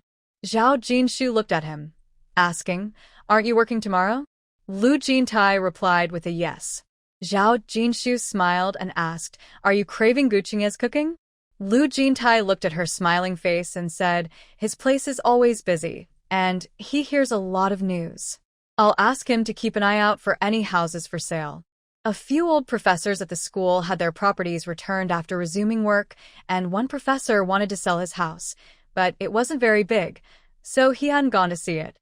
Zhao Jinshu said, that's a good idea. No wonder you're Professor Lu. You're so clever. Lu Jintai held her hand tightly, his mind filled with his son's recent words. Just as he was about to speak, Lu Hui suddenly ran out of the room, red-eyed and crouching in the corner, crying. After Ji Yuanrong returned, he was watching TV when he saw his eldest grandson run out and quickly followed. What happened? Lu Jiaming and Lin Yulan also rushed out of the room. Lu Jiaming looked angry. He scored just over 50 on the exam, and he still dares to cry. His voice was a bit loud, and Lu Hefeng and Wang Meijing heard the noise and came out as well. Lin Yulan was very worried. He used to score over 80, but this semester, I don't know what happened. His score dropped so much. With this score, he won't even get into high school. Lu Hefeng rolled his eyes. What good does it do to scold him for doing poorly? You need to see where he went wrong and help him understand what he doesn't know. Lu Jiaming replied irritably. It's his own problem. If he doesn't care, how can I help him? I'm not Jin Tai, who is educated enough to tutor him. Ji Yuanrong glared at him. You're a high school student. Can't you handle middle school questions? Lu Jiaming fell silent. He could do some of them, but just looking at the questions gave him a headache. How could he tutor him? Then he noticed his younger brother and his wife standing there, and his eyes lit up. Jin Tai, since you're home, why don't you help him? See where he's having trouble? Lin Yulan's eyes also brightened. Lu Jintai's expression was calm, showing no emotion. You said it yourself, I'm rarely home. Since I finally returned, I naturally want to spend time with my wife and child. Zhao Jinshu looked at him in surprise. Lu Jintai tightened his grip on her hand. Lu Jiaming was taken aback. He didn't expect Jintai to respond like this. Although this brother was usually quiet, he would help when needed, especially with his nephew's education. Was he really going to refuse so coldly? Lin Yulan's smile faded. Lu Hefeng chuckled. It won't take much time. Lu Jintai looked at him, his eyes devoid of warmth. Lu Hefeng suddenly felt a chill down his spine. Lu Jintai glanced at the family gathered in the yard and slowly said, It really won't take much time. Everyone felt a bit confused. Their second brother seemed off today. Lu Jintai looked at them. It really won't take much time, but during the days I'm not home, did any of you even take a moment to care for my wife and child? Zhao Jinshu remained silent. Lu Jiaming and Lu Hefeng's faces stiffened. Lin Yulan and Wang Meijing lowered their heads, showing no expression. Seeing they were silent, Lu Jintai said, I don't expect you to take care of them, but you shouldn't underestimate them either. Ji Yuanrong sighed, said nothing, and went back inside. Lu Hefeng opened his mouth, wanting to ask when they ever looked down on their second sister-in-law. They hadn't, right? Then he remembered how, when their second sister-in-law's children first arrived, Wang Meijing and the eldest sister often whispered about her behind her back and didn't talk to her. But that was a long time ago. Why bring it up now? Lu Jiaming's face turned red. He worked so hard every day and barely had time for his own 2 kids, let alone his niece and nephew. Since they came to Kyoto, he hadn't taken care of them at all. He felt it was his fault that when he needed his brothers, they ignored him. He straightened his neck and said, Don't worry, I won't disturb you. If Lu Hui studies well, that's great. If not, he can sweep the streets in the future, and you can't blame me for that. Zhao Jinshu scoffed. With that attitude, I can see Lu Hui really sweeping the streets in the future. Even if he doesn't blame his uncle, his irresponsible father will definitely blame him. After all, even now, he's already linking his son's future to his uncle, saying he can't blame him.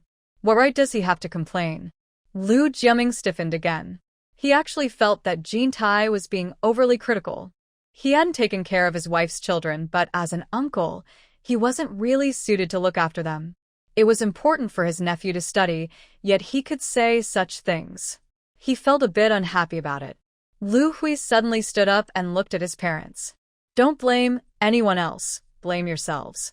Lin Yulan angrily replied, If you don't do well in your studies, blame yourself for not studying hard. You can't blame me and your dad. Lu Hui's eyes were red. For a week, we eat pickled vegetables for 5 days, and the rice is limited. Lu Xiang and I can't even get enough to eat. I can't sleep well at night, waking up hungry with cramps. In the morning, when I ask you to cook an egg for us, you refuse. You say Lu Zhe loves to study, but his aunt makes him and Lu Rui good food every day and even gets them milk. What have you given us? I can't even get enough to eat. How can I focus on studying? Lu Hefeng could hardly believe his ears. Wasn't this yard the poorest among their family? He looked shocked. Big brother and sister-in-law earn more than us, so why don't they feed their kids well? Even if they can't eat white rice and flour freely, there should be enough whole grains and mixed noodles, right? With not enough food to eat, I really don't understand why you save money. Is living like this interesting? Anyway, now that he has money, he will definitely enjoy it first. As for the kids getting married and having children, if they can help, they will. If not, they will have to rely on themselves when they grow up. Lin Yulan was already filled with anger, and when he said this, her face turned red. Especially with everyone in the yard looking at her in shock and disbelief, she felt utterly embarrassed and wished she could disappear into the ground. Lu Jiaming, who had been holding his head high, suddenly felt small. How could they not have money when the family is wealthy? The family's meals weren't always so frugal, but ever since hearing that Jean Tai was going to buy a house, she became worried. Every day, she reminded him that Jean Tai only has one son and is already going to buy a house. What about their two sons? They need to think about the future early.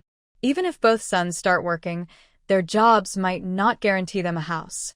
As long as they have savings, they can face any problems with confidence. After hearing her talk about it for so long, he thought about it and realized she was right. They only have fixed salaries and no extra income, so they can only save a little. But who knew that saving would lead to problems? He took a deep breath and looked at Lin Yulan. Go buy some meat. Right now. Lin Yulan didn't move. What meat can we buy at this hour? Lu Jiaming said firmly, if there's no meat, buy fish. If there's no fish, buy chicken. Just buy whatever you can find. If you really don't want to go, give me the money and I'll go buy it. Saving money while their sons are starving is pointless. They need to live well now. As for whether they will have money for their weddings or houses in the future, he can't worry about that. Both parents have jobs, yet their kids are starving. If people hear about this, he would be embarrassed. Lin Yulan sighed, I'll go buy it. Lu Jiaming reminded her, and buy 2 pounds of eggs while you're at it. Lin Yulan paused. Got it. Lu Hui didn't expect that after causing a scene, his parents would change their minds, and he would finally be able to eat enough tonight. Thinking of this, he forgot to cry and walked quickly into the house. Lu Jiaming asked him, Where are you going? Lu Hui replied, To do my homework. Then he added, If you give me an egg every day, I can study well every day. Lu Jiaming said, Eat, both of you can eat, 1 egg each day. He realized that he could wear patched pants and not buy new clothes for years, but the kids' meals must be satisfied. Otherwise, they wouldn't grow in the way he hoped. Lin Yulan didn't dare to say much. If her son really got too hungry, the Lu family might blame her. Besides, she felt sorry for her child. She had gone through the same when she was young. She never expected they would be so hungry. Wang Meijing saw her sister-in-law silently ride away on her bicycle and turned to her son and daughter. Why aren't you studying properly? Look at your older brothers. They can barely get enough to eat. At least I give you eggs every day, and sometimes I buy you meat to enjoy. Lu Mantai pouted. Ruerue has eggs to eat every day, milk to drink, and lots of new clothes. Her little shoes are so pretty, and her second aunt bought her many hair ties to make cute braids. I haven't had new clothes in a long time, and my shoes are from last year and a bit small. You won't buy me new ones. Lu Kaifei added, Mom, my clothes are a bit small, I can manage, but my shoes are too tight and hurt my feet. Can you buy me a new pair? They don't feel good for running in gym class. Wang Meijing felt a headache coming on. They wanted new clothes and shoes. Didn't she want them too? There were so many things that cost money, but where would it come from? Everything was compared to Lu Zhe and Lu Ruerue. Their parents could earn money. How could they compete? Being born into this family meant accepting their fate. Lu Hefeng walked in. Tomorrow is payday. After work, I'll buy them some shoes. If they want milk, let's order some for both of them. I've noticed Lu Zhe and Lu Ruerue have been growing fast. Milk is good for them. Wang Meijing weakly replied, Okay, we'll buy them tomorrow. They couldn't really not buy them shoes. She had also planned to buy a dress and sandals with her paycheck, but now it seemed she would have to wait for next time.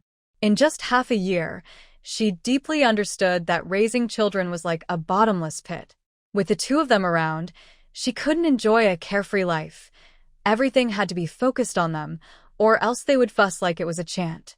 Meanwhile, Zhao Jinshu and Lu Jintai had just returned home when Lu Ruerue came out in her slippers. Zhao Jinshu patted her head. "Did you wake up?" Lu Ruerue hugged her mom's hand. "It's so noisy." Zhao Jinshu replied, "Now that you're awake, go play. Mommy has to get busy." Lu Ruerue asked, "Where's brother?" Zhao Jinshu said, "He's reading." Lu Ruerue ran to the study. "I want to read with brother." "Go ahead, let him find you a book." Zhao Jinshu returned to her room, took out paper and pen, and prepared to start writing a new story. Lu Jintai walked over and sat beside her. Zhao Jinshu looked at the pen in her hand. It was given to her by Lu Jintai, and after using it, she returned it to him, but he insisted she keep it. She had been using it ever since. She also noticed that the few pens Lu Jintai currently had were of the same color and style. She asked, "Is this the pen you wanted to buy when you were a child?" Lu Jintai glanced at the pen in her hand and softly replied, "Yes." Hearing his answer, Zhao Jinshu was not surprised. Lu Jintai was quite sentimental and valued family ties. For example, this pen was something he liked in his youth and wanted to have. Even if he no longer felt that urgency, he would still use it. Similarly, he might not be very close to his nieces and nephews, but when they needed help, he would still assist them earnestly. In his previous life, whenever Lu Hui's children had issues and sought their uncle, even if he was busy, he would find someone to help them. Today, she didn't know what mindset he had when he said those words, but looking at his silent face, she knew he must be very angry. With his anger flaring up and the matter involving Lu Hui, his older brother approached him. Not to mention his nephews, if his mother spoke up, he might take out his frustration on them. He had just mentioned how they looked down on his wife and children. Earlier in the study, she noticed that Lu Zhe's eyes were red, clearly indicating he had been crying. Seeing Lu Zhe's normal expression and his awkwardness in avoiding her questions, she understood he didn't want to talk about it, so she didn't press further. The father and son must have discussed this matter, otherwise, he wouldn't be so angry. Valuing family ties actually makes one more sensitive to betrayal from family. After a while of silence from her, Lu Jintai turned around and saw her lost in thought while looking at the pen. He slowly said, "When we got married, I knew my parents were not satisfied with me." Zhao Jinshu looked up, surprised. "What do you mean? Why was he suddenly bringing this up?" Lu Jintai looked at her. "My older brother, sister-in-law, and third sister are not really satisfied with me." Zhao Jinshu stared at him. "Are you looking for trouble?" Lu Jintai lowered his eyes and quietly said, "Even if they are not satisfied with me, after we got married, they still supported me in every way. I thought my parents and siblings would do the same, but they don't see me as family." Zhao Jinshu was speechless. Was he blaming even his in-laws now? A hint of sarcasm crossed Lu Jintai's eyes. Children are an extension of their parents. If parents do not behave well, it affects their children in many ways. He paused for a moment and said, "I'm not that forgiving. They should know that I have a temper too. They only care about their own little family, and I can focus on mine as well." Zhao Jinshu fell silent. Lu Jintai had really changed a lot in his life, and she no longer thought about why he had changed. Human nature is complicated, and she didn't want to dwell on such complex matters. She just wanted to live happily for the few decades she had, away from things and people that drained her energy. Otherwise, if she waited until she was so stressed that her health suffered, she would be the only one to bear it. Who could take that burden for her? Thinking of this, she smiled and said, "We've said what we needed to say and done what we needed to do. There's no need to overthink it." Lu Jintai remained silent. Zhao Jinshu continued, "What you think is just your opinion, not what others think.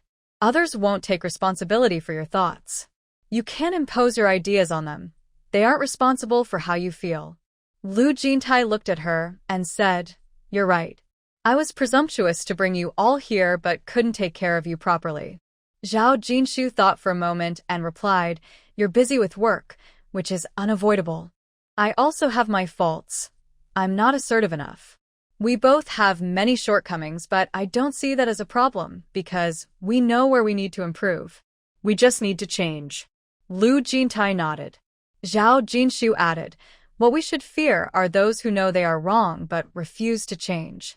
She glanced at him and said, "As long as we respect our parents and siblings, we can get along. If we can't, that's fine too. We just need to maintain a peaceful surface. Don't overthink it or place too much importance on sibling relationships. Even if we get along well now, after our parents are gone, we might still argue over their inheritance." In their previous life, they had argued about this for a long time, but unfortunately, their in-laws had left a will. She had taken care of them, and she ended up with the most. At that time, their family wasn't short on money. She didn't really care about how much there was. But seeing them argue so fiercely still felt satisfying to her. Lu Jintai remained silent. Seeing him quiet, Zhao Jinshu felt she had said enough. She picked up her pen to start writing. Just as she was about to begin, he coldly said, "If we really argue over this, that would be unfilial." Zhao Jinshu replied, "What we can do is take care of ourselves." Lu Jintai understood everything she said. It was just that when it came to family, no one could remain calm. Of course, it was his first experience too. Over time, he would get used to it and wouldn't be so sentimental anymore. Lu Jintai replied, "You should write your draft." The room fell silent. Only the sound of writing could be heard. In the main room, Ji Yuanrong and Lu Huayuan were talking. Ji Yuanrong said solemnly, "I regret being so busy with work when I was young and not taking care of the children. The eldest and the third really aren't doing well. They can't manage their kids and can't get along with each other." Lu Huayuan slammed the newspaper down on the table. "Whose kids aren't like this? It's all because they are spoiled." Ji Yuanrong remained silent.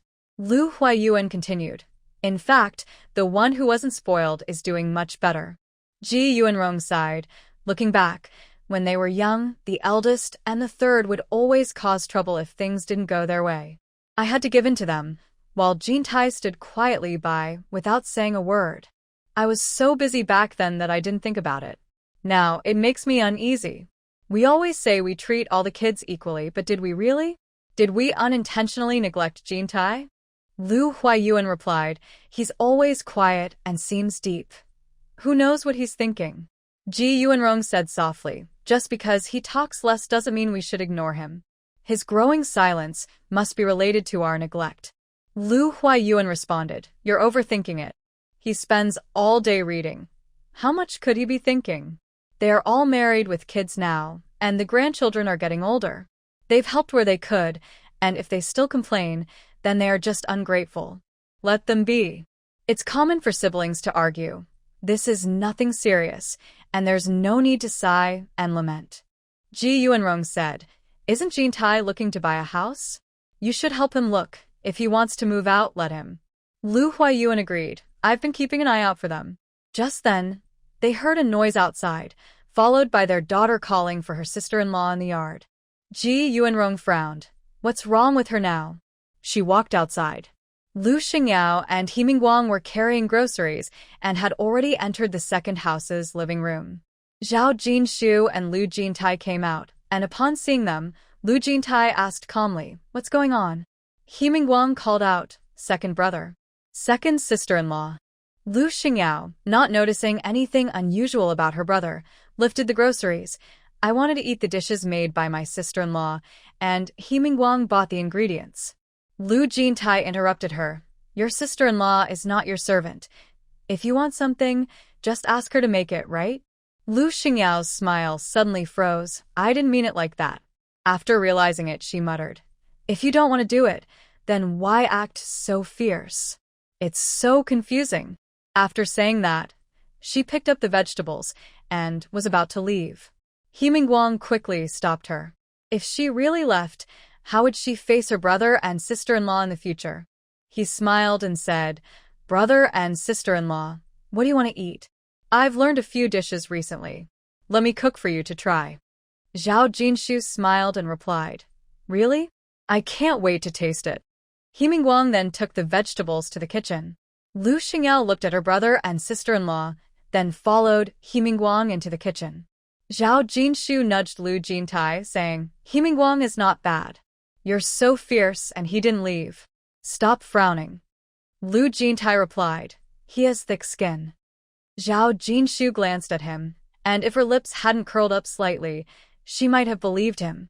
Who doesn't want siblings to get along well? She then asked, "I wonder if they bought a house?" Lu Jintai looked at her and said, "Let's buy a house a bit farther from them, otherwise they'll keep bothering us." Zhao Jinshu laughed. All right. Ji Yuanyong walked over and asked, "Is Mingguang here?" Zhao Jinshu replied, "He went to the kitchen to cook." Ji Yuanyong nodded and went in to help. Zhao Jinshu went in and asked, "Do you need chili for the dishes?" "The chili I planted is ready to eat." He Mingguang said, "Perfect, we didn't buy any chili. Sister-in-law, please pick some." Lu Jintai said, "I'll go pick it." Zhao Jinshu handed him a small basket. Lu Jintai took the basket and went outside, just in time to bump into Lu Hufeng coming out of the house. He smiled at his brother and asked, "I just heard Mingguang's voice. Did he come?" Lu Jintai pretended not to see him and walked past to pick the chili. Lu Hufeng thought, "Is he still holding a grudge? Are brothers really this petty? When did my brother become so stingy?" The atmosphere at home was off, and He Mingguang noticed it as soon as he arrived. After the meal was ready and served, he didn't call for anyone to drink. After eating, he cleaned up the dishes and left. After the family took a shower, Lu Rui stretched out her hand and said, "Mom, cut my nails." Zhao Jinshu looked at her hand, opened the drawer, took out the nail clippers, and carefully started to cut her nails. Lu Jintai leaned back in a chair with a book, glanced at the mother and daughter, then returned to reading. After finishing the nails, Lu Rui stretched out her little foot and said, "My toes too." Zhao Jinshu held her foot, looked at it and teased her. "No wonder your socks are all torn. It's because you keep running around." Lu Rui pointed to his foot and said, "Mom, scold it for being naughty and always running out." Zhao Jinshu laughed. "Okay, Mom will take care of it." After that, she took out the nail clippers and snipped off a toenail. Lu Zhe looked up from his book and said, "Mom, I want to cut my toenails too." Lu Rui replied, "Wait your turn. I go first." Lu Zhe said, "I didn't say I wouldn't wait." Zhao Jinshu glanced at him and smiled. "Once Lu Rui is done, I'll cut yours." After both kids finished cutting their fingernails and toenails, they were about to throw them away when Lu Jintai put down his book and said, "I need to cut my nails too." Zhao Jinshu handed him the clippers, but he didn't take them, saying, "My hands are full with the book." Zhao Jinshu rolled her eyes at him, took his left hand, and started clipping. Lu Jintai smiled slightly, glanced at her, and then looked down at his book. Lu Rui covered his mouth and laughed. "Our teacher said to let Mom cut our nails at home, and when we grow up, we can do it ourselves. Dad is already an adult, but he still lets Mom cut his nails. Dad is so shy." Zhao Jinshu found it hilarious. "Yes, your dad is shy. Such a big person still lets Mom cut his nails." Lu Jintai remained calm, glanced at his mom and sister, then returned to his book. After finishing his left hand, he extended his right hand at the right moment. Zhao Jinshu took a quick look, smoothly grabbed his right hand, and started clipping without saying anything. After finishing his hands, she asked, "Do you want to cut your toenails?" Lu Jintai looked up at her, his voice cheerful. "Are you going to cut them for me?" Zhao Jinshu handed him the clippers, saying, "What are you thinking? Your own feet, you cut them yourself." Lu Jintai didn't push her and quietly took the clippers, lowering his head to cut his nails. Zhao Jinshu glanced at his feet. They looked nice and were clean since he had washed them well that evening. However, she thought it was important not to spoil him too much. Lu Rui giggled. "Mom doesn't mind our feet." Lu Zhe added, "We are Mom's kids, so of course, she doesn't mind us. Lu Jintai looked at Zhao Jinshu and asked, "Are they saying you mind me?" Zhao Jinshu ignored them, saying, "I mind all of you, so I'm going to wash my hands now." The three of them were silent. After a while, Lu Jintai glanced at his sister and brother and said slowly, "Don't be upset. In a few years, when you grow up, you can cut your own nails, and you won't have to worry about mom minding." Lu Ze huffed, "When we grow up, we will definitely cut our own nails. We're not like Dad, who still lets Mom cut his nails at this age." Lu Rui said, "We will definitely cut our own hair. The teacher said we should do our own things, and Dad should handle his own matters too, instead of always relying on Mom." At that moment, Lu Jintai felt that while the children were growing up, it wasn't always a good thing. Zhao Jinshu entered the room, heard the kids' conversation, and saw Lu Jintai speechless. She couldn't help but laugh and teased him. "Doesn't that remind you of how you argue with Dad?" Lu Jintai paused for a moment. Zhao Jinshu walked over and gently patted her children's bottoms, saying, "Dad worked hard to come home. How can you talk about him like that?" After that, she turned to Lu Jintai and said, "See, I took care of them. Don't be angry, Dad."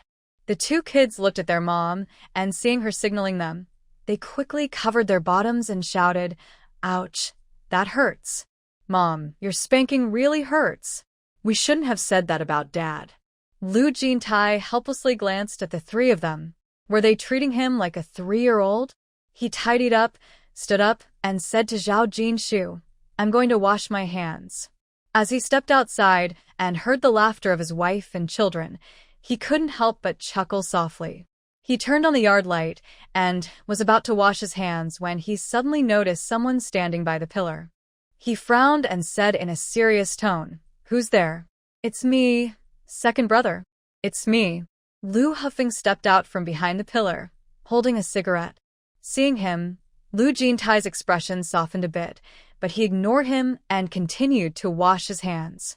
Lu Huffeng hurried after him, saying, "Second brother, you really don't recognize me as your brother anymore?" Lu Jintai washed his hands with soap, his face expressionless as he replied, "I can't." Lu Huffeng said, "Second brother, we are real brothers. When we were kids, you always protected me and shared everything good with me." Lu Jintai looked at him and asked, "What about you?" Lu Huffeng lowered his head and said, "I thought about it, and we did make a lot of mistakes. But we should at least be given a chance to change." Lu Jintai interrupted him, "But I don't want to give that chance." Lu Huffeng asked, "Why not?" Lu Jintai's face was cold as he replied, "Give you a chance? What about the suffering your sister-in-law and nieces and nephews have endured? You're not a child anymore. If someone treated your wife and kids like that, what would you do?" After saying that, he strode back into the house. Lu Huffeng watched his brother's back, his eyes suddenly filling with tears. It felt like he had lost his second brother. Even though his second brother usually had a serious face, he knew that as long as his second brother was around, he would always stand in front during family matters, providing a sense of security that even the eldest brother couldn't give him. He stood there for a while, shedding tears, wiped his eyes, and went back inside with red eyes. Wang Meijing was applying cream to her face. When she saw him return, she didn't pay much attention and continued with her routine. Lu Huffeng sat on the edge of the bed, looking at the cream on her table with a gloomy expression. It was this woman who had been the most reckless in the beginning, saying whatever she wanted without caring. When Wang Meijing turned around and saw his gloomy face, she was startled and said, "Who are you making that face for?" Lu Huffeng looked at her and replied, "Are you happy that my brother is ignoring me?" Wang Meijing was taken aback, then shouted back, "What does that have to do with me?" Lu Huffeng sneered, stood up, and swiped the cream off her table, causing it to fall and break on the floor. He provocatively looked at her and asked, "Does this concern you?" Wang Meijing stared at the broken cream on the floor. It was something she had saved up for, and he had just ruined it. Anger surged through her, and she rushed forward to scratch his face. Lu Huffeng pushed her onto the bed and walked out. Wang Meijing started to cry. When she saw the bottle of wine he had been reluctant to drink on the cabinet, she picked it up and threw it on the ground, wanting to make him suffer as he had made her suffer. Lu Hafeng heard the noise and rushed back in, overwhelmed by the smell of wine. He was furious that this crazy woman had smashed his bottle. They exchanged insults, yelling at each other in the room. The two children, hearing their parents argue, hid under the covers and cried. The noise was loud enough for Zhao Jinshu to hear from inside. Lu Jintai also heard it and looked indifferent. He only blamed his wife, showing no recognition of his own mistakes, and felt that their relationship was beyond repair. Thinking this, he pulled his wife to bed, saying, "The kids are asleep. We should sleep too." Zhao Jinshu looked at him, wondering how he could sleep through all this noise. Lu Jintai held her close, turned off the light, and thought, why couldn't he sleep? As Lu Hafeng and Wang Meijing argued more fiercely, Lu Manting hid under the covers crying. Lu Kaifei cried for a while, and seeing that his parents hadn't stopped arguing, he ran out shouting, "Mom and Dad, can you please stop fighting? Manting is crying." The two were so caught up in their argument, digging up each other's wounds, that they didn't even hear their son's voice. Lu Huayuan and Ji Yuanyong were about to sleep when they heard loud noises outside. Both felt a headache and quickly got dressed to go outside.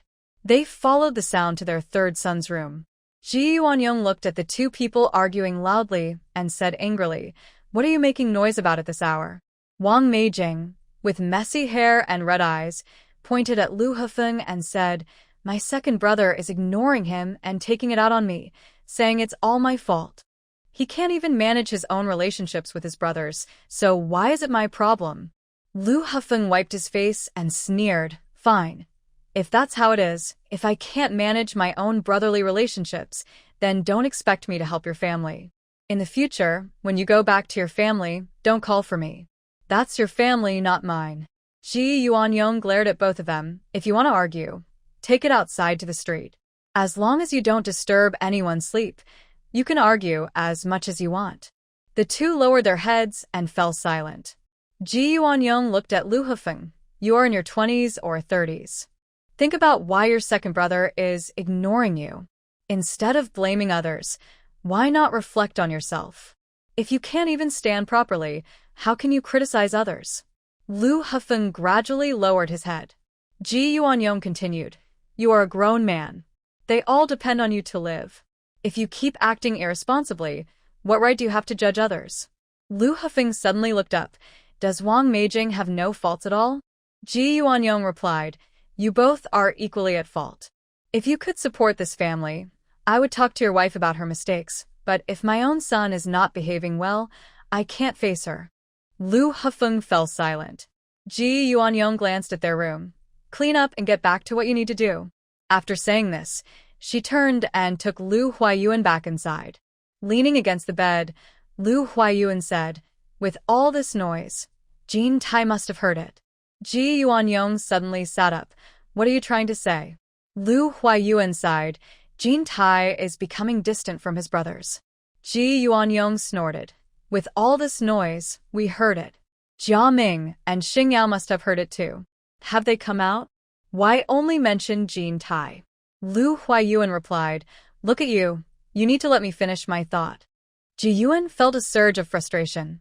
She realized her debt to Jin Tai and felt uneasy, not in the mood to listen to his rambling. "If you think Jin Tai is not good, then in the future, I will be with Jin Tai and Jin Shu, and you can go with your other children." Lu Huayuan replied, "I wasn't finished talking. You jumped to conclusions. Among our children, Jin Tai is the most successful. How could I think poorly of him? It's just that if he really distances himself from his brothers in the future." He frowned at this point. Ji Yuan's expression hardened. "What future are you talking about? Are you saying they can offend Jin Tai, and he should still try to please them? When they face problems later, should he rush to help them? Didn't you say that arguments are common?" Over the past 6 months, she had been disappointed by her eldest and third sons several times. She had her own opinions about them. No matter how well she treated them, they only cared about themselves. What good was it to be nice to selfish people? Thinking of this, she looked at Lu Huayuan. "Your son doesn't even invite you to dinner, yet you worry about their future. As a father, you are being overly considerate. But no matter how thoughtful you are, Those two ungrateful ones won't appreciate it. Don't let Jintai feel disappointed in you as a father. Lu Huayuan lay down. Arguments happen, but brothers shouldn't take it to heart. Forget it, let them be. As the children grew up and got married, they developed their own interests and parents had little influence. No matter how much he thought about it, it wouldn't change anything. Jiyuan shot him a glare. She felt he was being naive. Did he not see what kind of character their children had? Why should Jintai always be the one to consider the bigger picture? Just because he is educated and mature? They are all their children. If they have the ability, they can rise up. If not, they can keep their current jobs. Even if they are not wealthy, they won't starve. If they want support from their brothers, they should figure it out themselves. She would not interfere. Zhao Jinshu couldn't sleep due to the noise. Lu Jintai said, "Mom and Dad are out." After a while, when it was quiet outside, Zhao Jinshu turned over and said, "Let's sleep." Lu Jintai responded with a hum. The next day, the two children had to go to school. They got up early to make breakfast. After eating, they took the children to school and were just about to head to Gu Qingye's restaurant when a car stopped in front of them. Lu Jintai instinctively grabbed Zhao Jinshu's hand. The car door opened, and a man in a floral shirt and green bell-bottom pants, wearing sunglasses, stepped out. As soon as he got out of the car, he took off his sunglasses and smiled at them. Surprised? Excited? Seeing the visitor, Lu Jintai was naturally surprised and raised an eyebrow. "What kind of clothes are you wearing?" Xie Chang'an tucked his glasses into his collar. "What do you know? This is called fashion." He smiled and looked at Zhao Jinshu beside him. "You must be the younger sister?" "I'm Xie Chang'an, your brother Jintai Sr. You can just call me brother." Zhao Jinshu smiled. "Brother, I am." Xie Chang'an interrupted her with a smile. "I know. You are Jinshu, right?" Zhao Jinshu replied, "Yes." Xie Chang'an said with a smile, "Jintai often mentions you." Zhao Jinshu looked at Lu Jintai, who held her hand tightly, and asked Xie Chang'an, "When did you come back?" Xie Chang'an smiled at them. "Yesterday." Lu Jintai paused and quietly asked, "Did you visit the teacher and his wife?" Xie Chang'an's smile faded. "I did." Lu Jintai suddenly asked him, "Did you wear those clothes when you went?" Xie Chang'an replied, "Of course not. He wasn't that unreliable." Lu Jintai relaxed a bit. "How did you find your way here?" Xie Chang'an looked at him. "I went to your school and met Professor Li and the others. They said you were resting today." After saying that, he glanced around. This time back, it feels like the sky here has changed. He looked at Lu Jintai again, "But at least you are doing well now, which is better than anything." Lu Jintai looked at him. "You can be too." Knowing what he meant, Xie Chang'an shrugged and casually said, "I'll pass. This is how my life will be." Lu Jintai frowned and looked at him disapprovingly. Seeing the situation wasn't right, Xie Chang'an quickly changed the subject. "Where are you planning to go?" Can I take you? This wasn't a good place to talk, so Lu Jintai simply gave an address. Gu Qingye opened a restaurant there. Xie Chang'an thought for a moment. "Gu Qingye? Is he the guy who always follows you around?" Lu Jintai nodded. When they arrived at Gu Qingye's place, they all knew each other, so no introductions were needed. Monday was very busy, so Gu Qingye brought his apprentice, handed over the tasks, took some tea leaves, and came over to chat with them. Xie Chang'an glanced at the tea leaves in his hand. "If you serve this tea to customers, you'll lose money." Gu Qingye looked at the tea leaves and smiled. "Brother Chang'an has a good eye. I only bring this out for you all. Usually, it's locked away in the cabinet." Xie Chang'an smiled and looked around. "This place is quite nice." Gu Qingye glanced at Lu Jintai and said, "Jintai has come up with many ideas. I heard from him that Chang'an is also in business?" Xie Chang'an crossed his legs and leaned back in his chair. "I do all kinds of things. Even the clothes I'm wearing are made by our factory." Gu Qingye had just seen him walk in wearing those clothes, and his mouth twitched. In his impression, Xie Chang'an was usually more talkative than Jintai, but still reliable. This street-style outfit was quite shocking to him. It was no surprise that he wore clothes made by his own factory. How could he expect others to buy them if he didn't wear them himself? Xie Chang'an knew what they were thinking. "The factory was struggling before I took it over. Since we started selling this style of clothing, the factory has come back to life. From this, I've learned a lesson. No matter what business you do, you can't be too old-fashioned. You need to understand what people want and keep up with trends. Gu Qingye, also a businessman, was interested in hearing more about Chang'an's success. As they chatted, Lu Jintai and Zhao Jinshu stayed quiet. One slowly sipped tea, while the other cracked sunflower seeds. After a while, Gu Qingye asked, Chang'an, why didn't you bring your wife? Xie Chang'an sighed, I'm all alone. Where would I find a wife? Gu Qingye felt a bit awkward. Knowing it wasn't intentional, Xie Chang'an didn't mind. Since they were brothers, he felt like sharing his feelings and said, looking gloomy, it's not that I don't want to find someone. I finally decided to settle down and found a partner. I cared for her and treated her child like my own.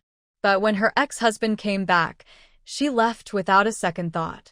No wonder people say it's better to be with your original partner. It doesn't matter how well you treat her. Lu Jintai put his teacup down on the table. So, what are your plans now? Xie Chang'an waved his hand. It's not that I don't want to find someone, but relationships can be too painful. Earning money is much easier, so I'll focus on that. Gu Qingye thought for a moment and said, with your qualities, Chang'an, if you want to find someone, you can still find a true partner. Xie Chang'an finished his tea in one gulp.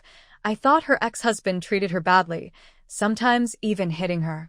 When I was with her, I tried to be considerate and help her with everything. Whenever her family needed something, I was there. But in the end, it's hard to understand. She didn't want someone who treated her well and went back to someone who didn't. It's really confusing. For a moment, Gu Qingye didn't know how to comfort him. Anyone in this situation would feel confused. Xie Chang'an poured himself another cup of tea and glanced at them, his gaze landing on Zhao Jinshu. Sister-in-law, you should also talk to Jintai and tell him not to keep worrying about me being single. Lu Jintai looked at him. This is what the teacher cared about the most when he was alive. Xie Chang'an paused for a moment, then turned to Zhao Jinshu. Sister-in-law, please tell him not to keep bringing up what his teacher said. Lu Jintai frowned. Don't make things difficult for Jinshu. Zhao Jinshu looked at Xie Chang'an and thought for a moment. Is it because you were hurt in love that you don't want to find someone else? Hurt in love. That term was fitting. Xie Chang'an scoffed. He had indeed been hurt in a relationship. Zhao Jinshu considered, actually, I think you should be glad she left you. Lu Jintai looked at Zhao Jinshu, and Xie Chang'an was taken aback. Zhao Jinshu continued, it's better that she left now than if you had married and then separated, right? Lu Jintai nodded. At least you kept your dignity. Zhao Jinshu. Gu Qingye couldn't help but laugh. Xie Chang'an ignored the two of them and sighed at his sister-in-law. That does make sense. Zhao Jinshu added, if she could leave her ex without hesitation, it means she wasn't meant for you.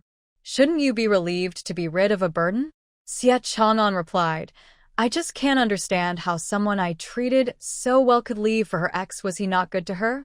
Zhao Jinshu said, why do you need to understand? Everyone looked at him. Zhao Jinshu thought for a moment and said, how we treat others is our responsibility. Whether they appreciate it or reciprocate is beyond our control. We shouldn't expect others to have a good conscience. She had proven over the years that giving without receiving anything in return was useless. Those who looked down on you would continue to do so. She continued, the only thing we can control is ourselves. We must love ourselves first. Any relationship requires equal effort from both sides to last. If you've given so much and received nothing in return, why waste time in that relationship? Aren't you just giving others the chance to hurt you? If you don't value yourself, why expect others to value you? So, there's no need to understand. Just recognize when someone treats you poorly and walk away. There's no need to overthink it. These words were meant for Xie Chang'an, but they also echoed her past self. Fortunately, she had gained clarity now, allowing her to speak so freely. Lu Jintai listened quietly, not saying anything, lost in thought. Xie Chang'an listened in a daze. Gu Qingye felt that it should be this way. In their family, Lu Minying contributed more, but all the family wealth was in her hands. Besides business, she made all the decisions, which made her feel secure and in control. No matter how much she gave, she didn't feel wronged, and the couple wouldn't drift apart. Zhao Jinshu added, "Once a relationship is over, it's over. Life is long, and going through a few relationships isn't a big deal. People come and go." Lu Jintai suddenly looked at her. Zhao Jinshu nudged him and whispered, "I'm talking about senior brother. Don't overthink it. Senior brother didn't marry in his past life, but whether married or not, once thoughts are clear, everything else becomes clear too." Lu Jintai glanced at her, but remained silent. "Gu Qingye." Xia Chang'an laughed. "To put it simply, we just haven't experienced enough. Sister-in-law is right. If she treats me poorly and thinks of someone else, she can leave. Getting rid of someone who brings me misfortune shouldn't be something to dwell on. It's just unnecessary emotional pain." Lu Jintai replied coldly, "You really are idle." Xia Chang'an. Isn't he supposed to be a good junior? Why is he being so harsh? At least comfort him like sister-in-law does. Lunch was naturally at Gu Qingye's restaurant. Xia Chang'an, eating, couldn't help but give a thumbs up. "Your business seems good?" Gu Qingye smiled. "It's okay. All thanks to my sister-in-law." Xia Chang'an, curious, turned to Gu Qingye. "What do you mean?" Gu Qingye explained, "Most of the dishes on our menu were revised by my sister-in-law. Ever since she changed the menu, our business has been getting better and better." Hearing this, Xia Chang'an looked at his junior brother with a teasing expression. Jintai was single for so many years in Kyoto, but once he got to the countryside, he found someone quickly. With a sister-in-law who cooks so well and is so charming, it's no wonder she's able to keep my junior brother close. Lu Jintai replied, "That's nonsense." At that time, he hadn't tasted Jinshu's cooking, so how would he know she was good? Plus, she hadn't talked to him much back then. Zhao Jinshu laughed and said, "That's not true. I was quite forceful back then." Lu Jintai looked up and saw her smiling happily, realizing she was just teasing them. He helplessly picked up a piece of rib and placed it in her bowl. "Let's eat." Xia Chang'an almost spat out his food and quickly swallowed it. "I really can't imagine the scene of Jintai being taken by force." Gu Qingye coughed. "Wait, Brother Chang'an, do you really believe that?" Zhao Jinshu smiled, knowing they didn't believe it, and said nothing. Xia Chang'an awkwardly picked up his water cup to drink. He really did believe it. Lu Jintai understood him. "Have you experienced it?" Xia Chang'an coughed, his cheeks turning red. "What do you mean by experienced? Don't say nonsense." Lu Jintai glanced at him, but didn't expose him. Xia Chang'an quickly said, "Let's not talk about that. Let's eat." Xia Chang'an was going to drive, and since they didn't drink, Zhao Jinshu, who had to go to the newspaper in the afternoon, didn't stay long. After eating, she said goodbye to Gu Qingye and his wife and headed out. Xia Chang'an had other matters, so he dropped them off at the newspaper's entrance and said, "I have something to do this afternoon, but I'll come by to visit uncle and aunt in the evening." Lu Jintai replied with an and Xia Chang'an continued, "I brought back a lot of things for Lu Zhe and Lu Rui. They're all at the guest house." Lu Jintai looked at him. "Staying at a guest house?" Xia Chang'an chuckled awkwardly. "I had to rush back. Although the old house has been returned, it's not livable yet. This trip is mainly for work, and I wanted to see you. The partner arranged accommodation, so I didn't want to disturb you." Lu Jintai nodded and said nothing. Once inside the newspaper, Zhao Jinshu handed the final draft of Sword Immortal to Editor Li, who looked at her hesitantly. Zhao Jinshu asked, "What's wrong?" Editor Li replied, "There's an author outside imitating your story background." Lu Jintai looked at Zhao Jinshu. Zhao Jinshu said, "As long as it's imitation and not plagiarism, it's fine. When a story becomes popular, imitation is unavoidable." Editor Li paused. "You don't mind others imitating you?" Zhao Jinshu responded, "It doesn't matter if I mind. After all, they didn't plagiarize. Even though I don't mind, I still want to see how well that story is written. Knowing your competition is important." Lu Jintai asked, "Do you have extra newspapers? I want to take a look too." Editor Li replied, "Of course, they're all in the conference room. Let's go." When they reached the conference room, they found someone inside. Editor Lee frowned and was about to speak when the person inside saw them and exclaimed, "Comrade Zhao is here?" Zhao Jinshu nodded. "Hello, Comrade Xiang." Lu Jintai stood quietly beside her. Xiang Wang Yuan looked at them. "Do you need the conference room? I can give it to you." "Thank you." Editor Lee was eager and didn't hold back, quickly walking in. After speaking, he looked at Zhao Jinshu and Lu Jintai, saying, "You both come in and sit down." With Editor Lee already seated, Zhao Jinshu and Lu Jintai had no choice but to enter. Once they were seated, Editor Lee turned to Xiang Guangyuan, who was still standing there, and asked, "Do you have something to say?" Xiang Guangyuan pointed to the newspaper in his hand. "I saw a story published by a newspaper that is very similar to what Comrade Zhao wrote." He paused and continued. At first, it seemed fine, but later it didn't make sense. The main character is supposed to become immortal, but instead of focusing on that, he starts meeting various girls. The author spends a lot of time describing his relationships with them, completely forgetting that he is supposed to be pursuing immortality. Even worse, he wrote that the main character's wife died, which upset many readers. Then he changed it to say that the wife was alive, and despite having a wife, the main character still dates other girls, deliberately going against the original story. Zhao Jinshu laughed, finding it familiar. Once someone becomes immortal, having many partners is a dream for many. I imagine a lot of people would relate to that, right? Many people in later generations enjoy this type of story, don't they? Lu Jintai glanced at her. Xiang Guangyuan disagreed.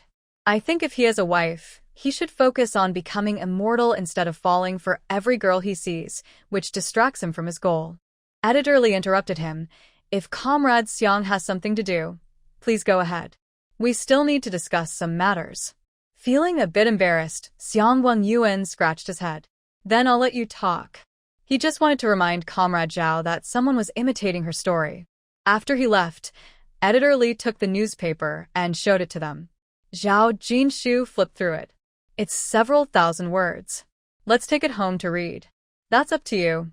Editor Lee smiled and then mentioned the publication of Xiao Shuai's work. Recently, many readers have been asking when Xiao Shuai will be published.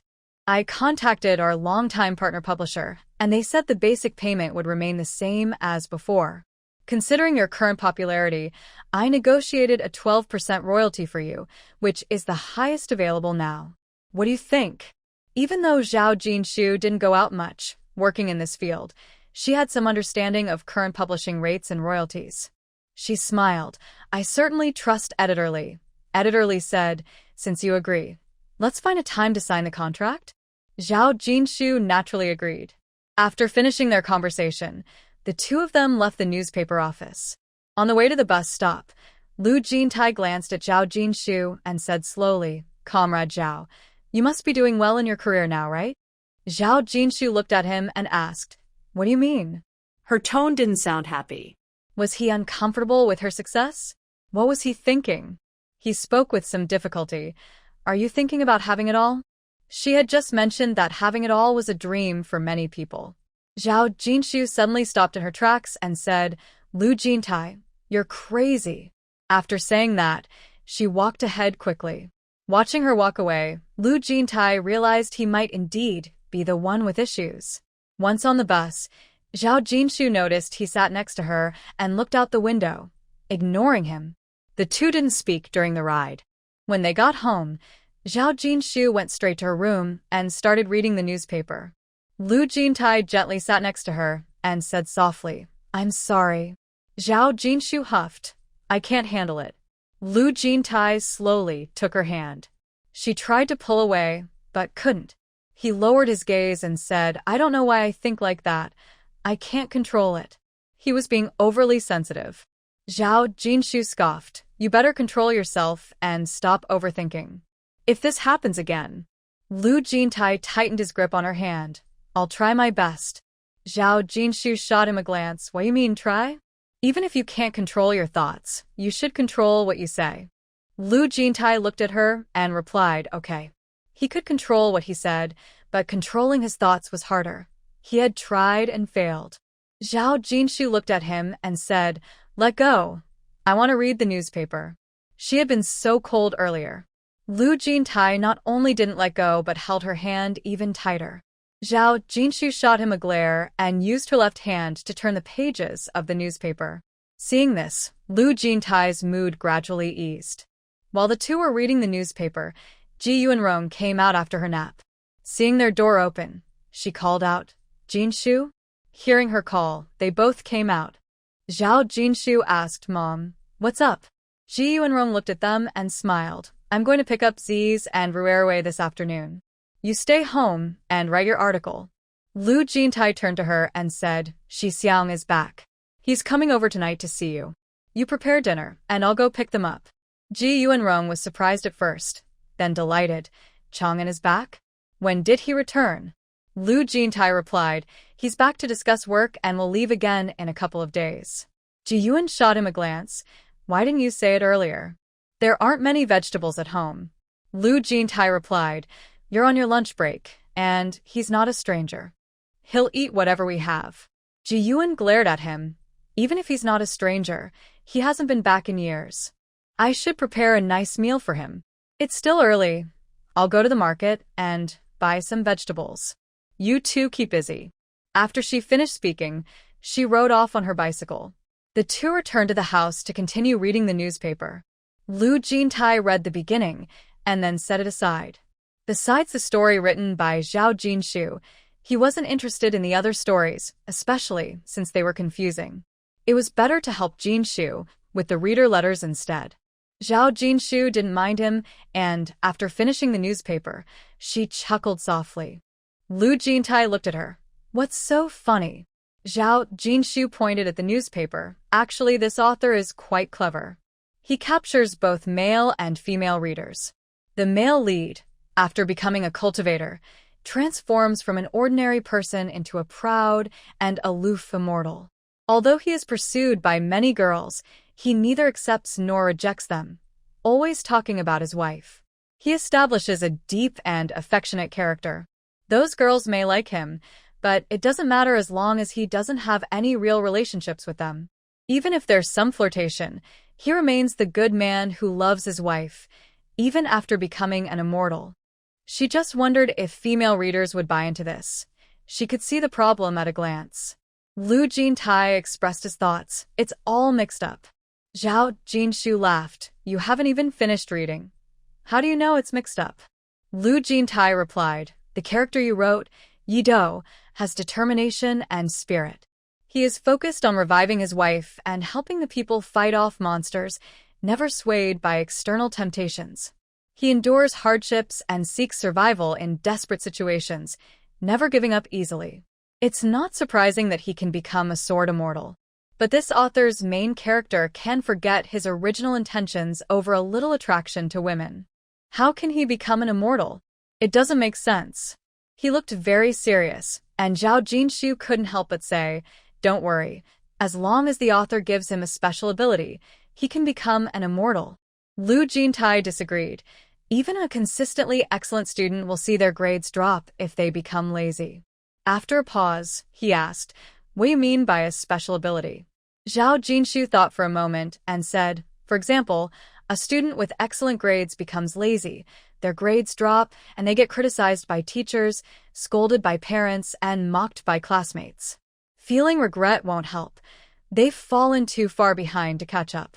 Then one day, they suddenly gain all of Professor Lu's knowledge, and everything becomes easy for them. They can learn anything and impress everyone." As she spoke, she noticed Lu Jintai's complicated expression and couldn't help but laugh. She asked, "What's wrong?" Lu Jintai thought for a moment and replied, "If someone really could access my memories, could I choose who gets them?" If his memories were so valuable, he wondered. He became serious, and she found it amusing. "Who would you want to give them to?" Lu Jintai said, "Maybe Zhao Hongyang. Sometimes he's quick to understand, but other times he's a bit slow. I have to explain things to him many times. With my memories, he should grasp my words quickly." Zhao Jinshu laughed hard. Thinking he was being serious, Lu Jintai added, "I could also give them to hardworking students like those with a character similar to Yido. Wouldn't that be a better use of the memories?" Zhao Jinshu laughed again. "Why are you so funny?" Lu Jintai replied. Seeing her joyful expression, he felt a bit helpless. Was it really that funny? Zhao Jinshu composed herself. Did you take that seriously? I didn't, Lu Jintai said, unable to resist ruffling her hair, smiling. Why do you have so many ideas? Zhao Jinshu grabbed his hand. If I don't have many ideas, how can I write stories? Lu Jintai thought for a moment. Even though you have many ideas, your stories show a strong sense of righteousness. The main character is positive and reaches their goals through hard work, which many people enjoy. That other author might have copied your background but wrote the story poorly, so don't worry. Those who like your stories will continue to appreciate them. Zhao Jinshu smiled. I know, I'm not worried. She had too many stories in her mind. After finishing her current book, she didn't plan to write more fantasy stories. Readers could get tired of them. Lu Jintai chuckled in agreement. Zhao Jinshu looked at him. See, this is a story. Why think so much? I'm not someone who falls for every charming person I meet. Marriage is just like that. If she were to separate from Lu Jintai, she wouldn't be interested in finding another man to start a new family. It would take too much time to adjust to someone new and their family, and it might not even work out. Instead, she would rather write another book and spend more time with her children. After so many years with Lu Jintai and having 2 kids, both of them have changed a lot. Lu Jintai is becoming more in line with her thoughts, and she feels their life together is good.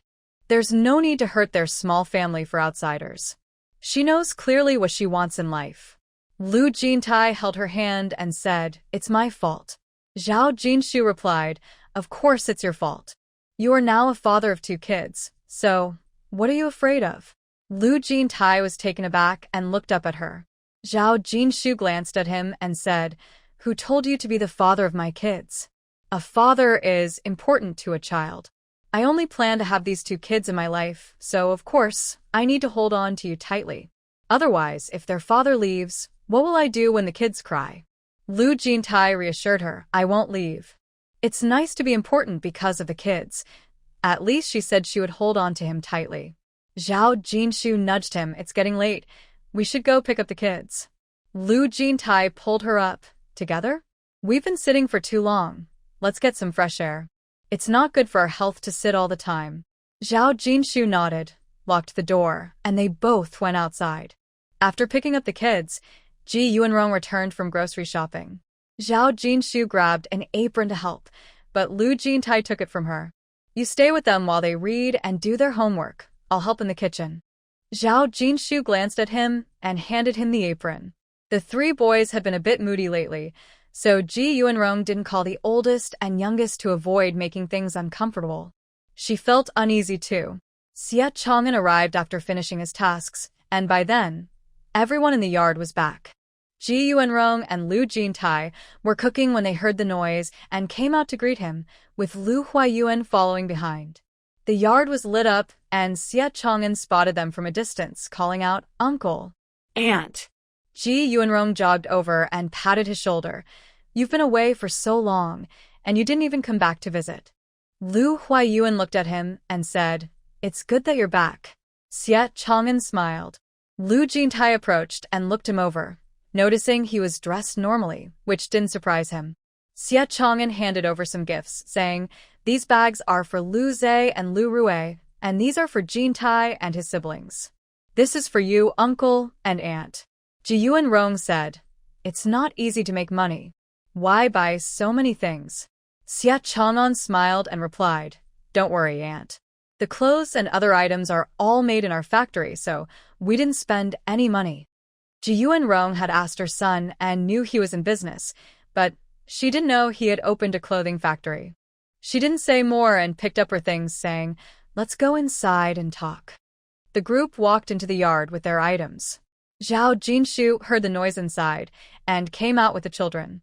Xia Chang'an spotted them and smiled widely, striding over with his things.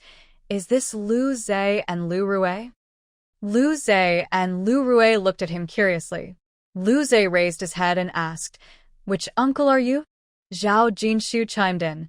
This is your dad senior, so you should call him Sherbois. Hello, Sherbois. Hello, Sherbois.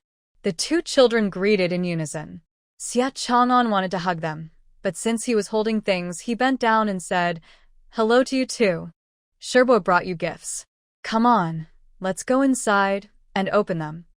Lu Zhe and Lu Rui had heard their dad mention Sherbo and obediently followed him toward the main room. Lu Mantai and Lu Kaifei peeked out from inside, and Wang Meijing scolded them. "What are you looking at? Hurry up and do your homework. Dinner is almost ready." The two quickly retreated like startled turtles. The noise from their parents last night had indeed frightened the children, and they were still a bit scared and hesitant to speak.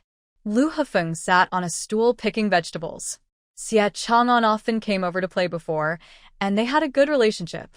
Regardless of whether his second brother acknowledged him as a brother, he should still greet Chang'an when he came. Meanwhile, the group reached the main room, and Xia Chang'an showed Lu Zhe and Lu Rui their gifts. "This is Z's toy gun and tank, and this is Rui's doll." Lu Zhe's eyes lit up. "Wow. Thank you, Sherbo. These are all my favorites." He immediately started examining the tank. Lu Rui followed suit, exclaiming, "Thank you, Sherbo.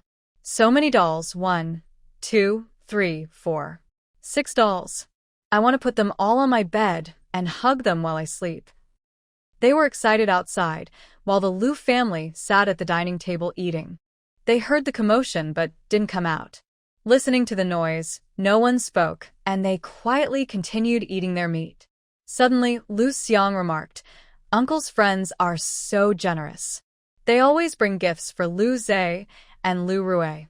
Why doesn't anyone bring us anything?" Lu Hui said, "That's because Uncle is good to his friends, so his friends are good to Uncle's children." He glanced at his parents, who didn't like making friends, who would spend their time buying things for them. It's not like they had extra money to waste. Lu Xiang thought for a moment. "That's true. Yesterday, Dad asked Uncle to help me with my homework, but he said he was busy. Is it because Dad and Mom treat Uncle and Aunt Lu Rui and Lu Zhe poorly? That's why he ignores us?" Lu Jiaming slammed his chopsticks on the table and looked at them with a stern face. "If you want to eat, then eat. If not, get out." Lin Yulan glanced at the three of them. At this moment, saying anything would be wrong, so she lowered her head and continued eating. Lu Xiang didn't dare to speak again and picked up his chopsticks to eat. Lu Hui also stayed quiet but had his own thoughts. His parents were stingy and stubborn, afraid of the strong and bullying the weak. They wouldn't change even if they were wrong. Uncle and Aunt were so nice, yet they couldn't get along. When he gets married in the future, if he chooses a weak wife, they would look down on her. If he chooses a strong wife, there would be constant arguments. His life would definitely be a mess. He couldn't live with them in the future. Lu Xingyao went out for dinner with He Mingguang and didn't come back. Outside, Ji Yuanrong had already prepared the meal. A group of people washed their hands and sat down to eat. Xia Chang'an brought some wine, and the three men had a little to drink. After a few rounds, Xia Chang'an felt a bit tipsy and said to Lu Huayuan and Ji Yuanrong, "If it weren't for Jintai giving me all his savings and food stamps back then, I wouldn't know where I would be now. I would have starved to death." Lu Huayuan and Ji Yuanrong were surprised to hear this. Xia Chang'an burped and continued, "Uncle and Aunt Jintai and I are like brothers, even closer than some real brothers. Some brothers don't have the bond that Jintai and I do."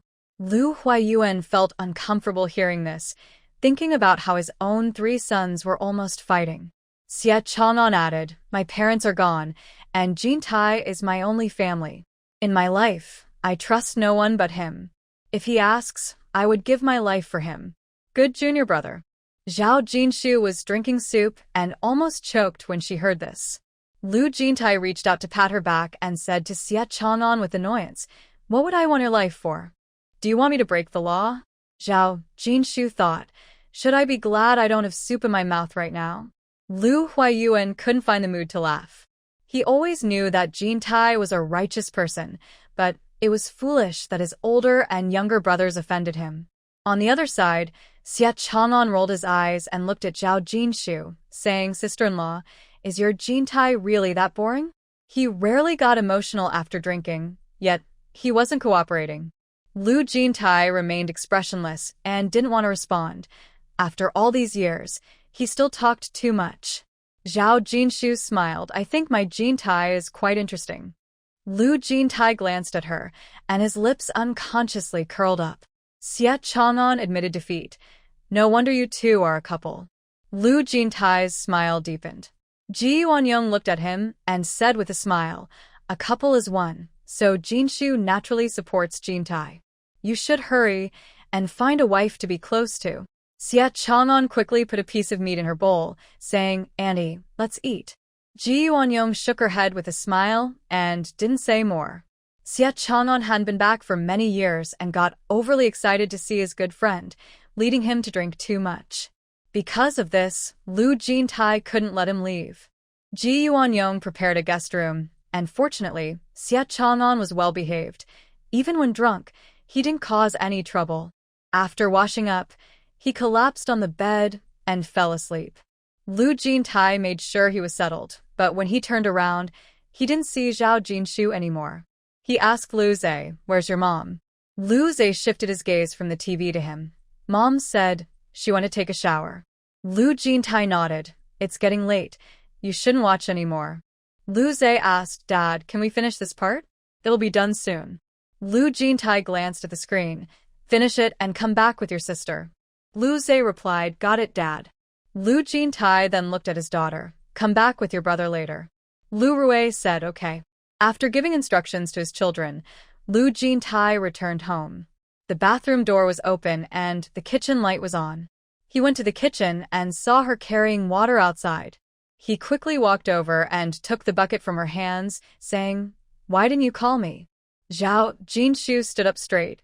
Weren't you busy? Lu Jintai noticed some stains on her skirt. Did your period start? Zhao Jinshu replied, It came 3 days early this month. She had just realized it, which was why she hurried back to wash up and change. Lu Jintai filled the water. Does your stomach hurt?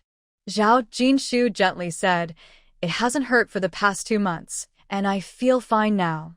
Lu Jintai nodded. After you shower, go rest. Don't write tonight. Zhao Jinshu agreed and closed the bathroom door. Looking at the closed door, Lu Jintai didn't leave. The moonlight poured down, and the stars twinkled in the night sky. Listening to the sound of water inside, he lazily leaned against the pillar, waiting for her. Lu Hafeng had finished eating and wanted to greet Xie Chang'an in the main house. He caught a glimpse of his older brother leaning against a pillar, with his head down, lost in thought. He didn't understand his own feelings. He knew his brother didn't want to talk to him, yet he couldn't help but pay attention to him. He always wanted to find a way to get his attention. This was his own brother. Even if he had done something wrong, it would be fine if he got scolded or hit. But instead, his brother ignored him completely, making him feel invisible. It was painful, like ants crawling in his heart, and he felt very uncomfortable. Thinking of this, he couldn't help but tiptoe carefully over. Lu Jintai noticed the sound and turned around to see him sneaking over. His expression turned cold. Get lost. Lu Hafeng was taken aback. Hearing the water running in the bathroom, he stammered, I didn't know. I'll leave right away. After saying that, he quickly ran back inside. Lu Jintai frowned. At 30, he was still so reckless and lacked responsibility. Why should he care about him? Zhao Jinshu came out after taking a shower, and Lu Jintai straightened up. Go back to your room. The next day, Xie Chang'an woke up and looked around, still a bit disoriented. After a moment, he remembered he was back in Kyoto, at his junior's house. Realizing this, he quickly sat up, got dressed, folded the blanket neatly, and headed outside. Ji Yuanrong had just gotten up and was washing up, while Lu Huayuan was reading the newspaper. When he saw Xie Chang'an come out, Lu Huayuan asked, Did you rest well? Xie Chang'an smiled and replied, Good morning, uncle. I haven't slept this peacefully in years. It's nice to be home. Lu Huayuan smiled back. He had to admit, this boy was more articulate than his own children. Xie Chang'an then greeted Ji Yuanrong. Aunt, I'm going to talk to Jintai. Ji Yuanrong replied, He should be up by now. You can go. When Xie Chang'an reached the second house, he immediately saw his junior busy in the kitchen. He smiled and said, Jintai has learned to cook now? Lu Jintai turned around. There's a toothbrush in that cabinet. Go find it yourself. Xia Chang'an replied, no rush. He stood there watching him skillfully make pancakes. It looks good. Lu Jintai didn't respond. Xia Chang'an glanced at him. Did you have a fight with your brother? Xia Chang'an was clever.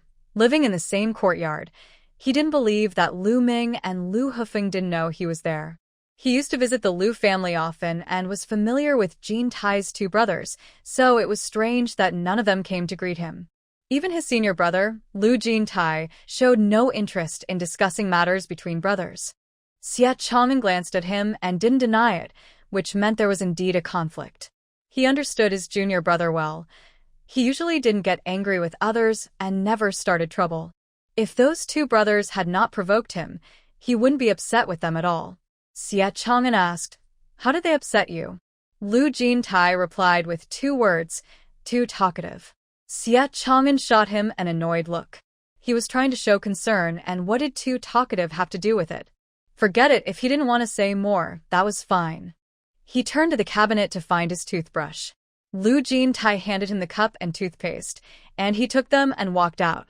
Lu Hufeng had just finished brushing his teeth and came over. Brother Chang'an, you're back?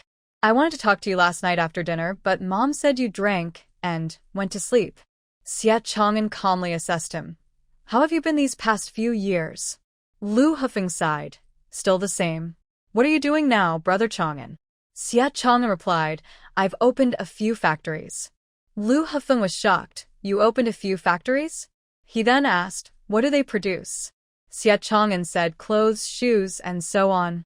Lu Hufeng responded with an "oh" and didn't say anything more. Xia Chang'an looked at him and suddenly asked, why didn't you come over to drink last night? Lu Hufeng's expression stiffened as he looked at Xia Chang'an. His eyes lit up. His second brother had always been close to Xia Chang'an. Maybe he could ask him to mediate? They couldn't keep being at odds like this. He cleared his throat and stepped forward, mustering his courage. Brother Chang'an, I offended my second brother. Xia Chang'an asked calmly, how did you offend him? Lu Hufeng stammered. Xia Chang'an looked at him. Hard to say? Lu Hufeng scratched his head. It's just that when my sister-in-law and my little nephew and niece came over, they felt a bit wronged. Xia Chang'an's expression turned slightly cold. So that grievance came from both your families? Lu Hufeng licked his lips. I know we didn't handle things well. Xia Chang'an interrupted him. You really didn't handle things well. Lu Hufeng didn't expect him to be so direct, feeling a bit embarrassed, but he still said, Brother Chang'an, could you help me talk to my second brother and make peace? If this keeps going on. Xia Chang'an chuckled softly, his smile carrying a hint of coldness, letting it go on like this isn't so bad either. These are just brothers, but it's so frustrating. Having them around is useless. The changes over the years have made him realize many things. Often, the ones who stab you in the back are those relatives, or even your own brothers. After saying that, he ignored how the other person reacted and went to brush his teeth. Lu Hufeng stood frozen in place. Xia Chang'an was no longer easy to talk to. Lu Zhe came out dressed, and when Xia Chang'an saw him, he picked him up. Lucia giggled. Uncle. Hearing his cheerful laughter, Xia Chang'an couldn't help but pinch his cheek. How could he bear to let such a well-behaved child suffer? Although he didn't have the right to say this, he had to mention that what good are uncles and older relatives? The two children were sent by Ji Yuanrong. After breakfast, Xia Chang'an didn't rush to leave. Zhao Jinshu and Lu Jintai were in the yard taking care of their vegetables. Xia Chang'an looked around and noticed they not only raised flowers, but also grew a lot of vegetables. He chuckled, you both have quite a bit of free time.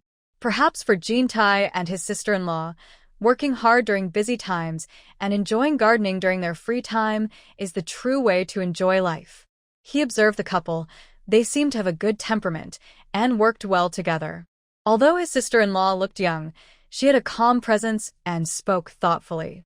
He wasn't surprised that such a girl could win Jintai's heart. Zhao Jinshu was pruning a tomato when she heard him and smiled. We call this self-sufficiency. After a while, we won't need to buy vegetables. Xia Chang'an joked, that's great.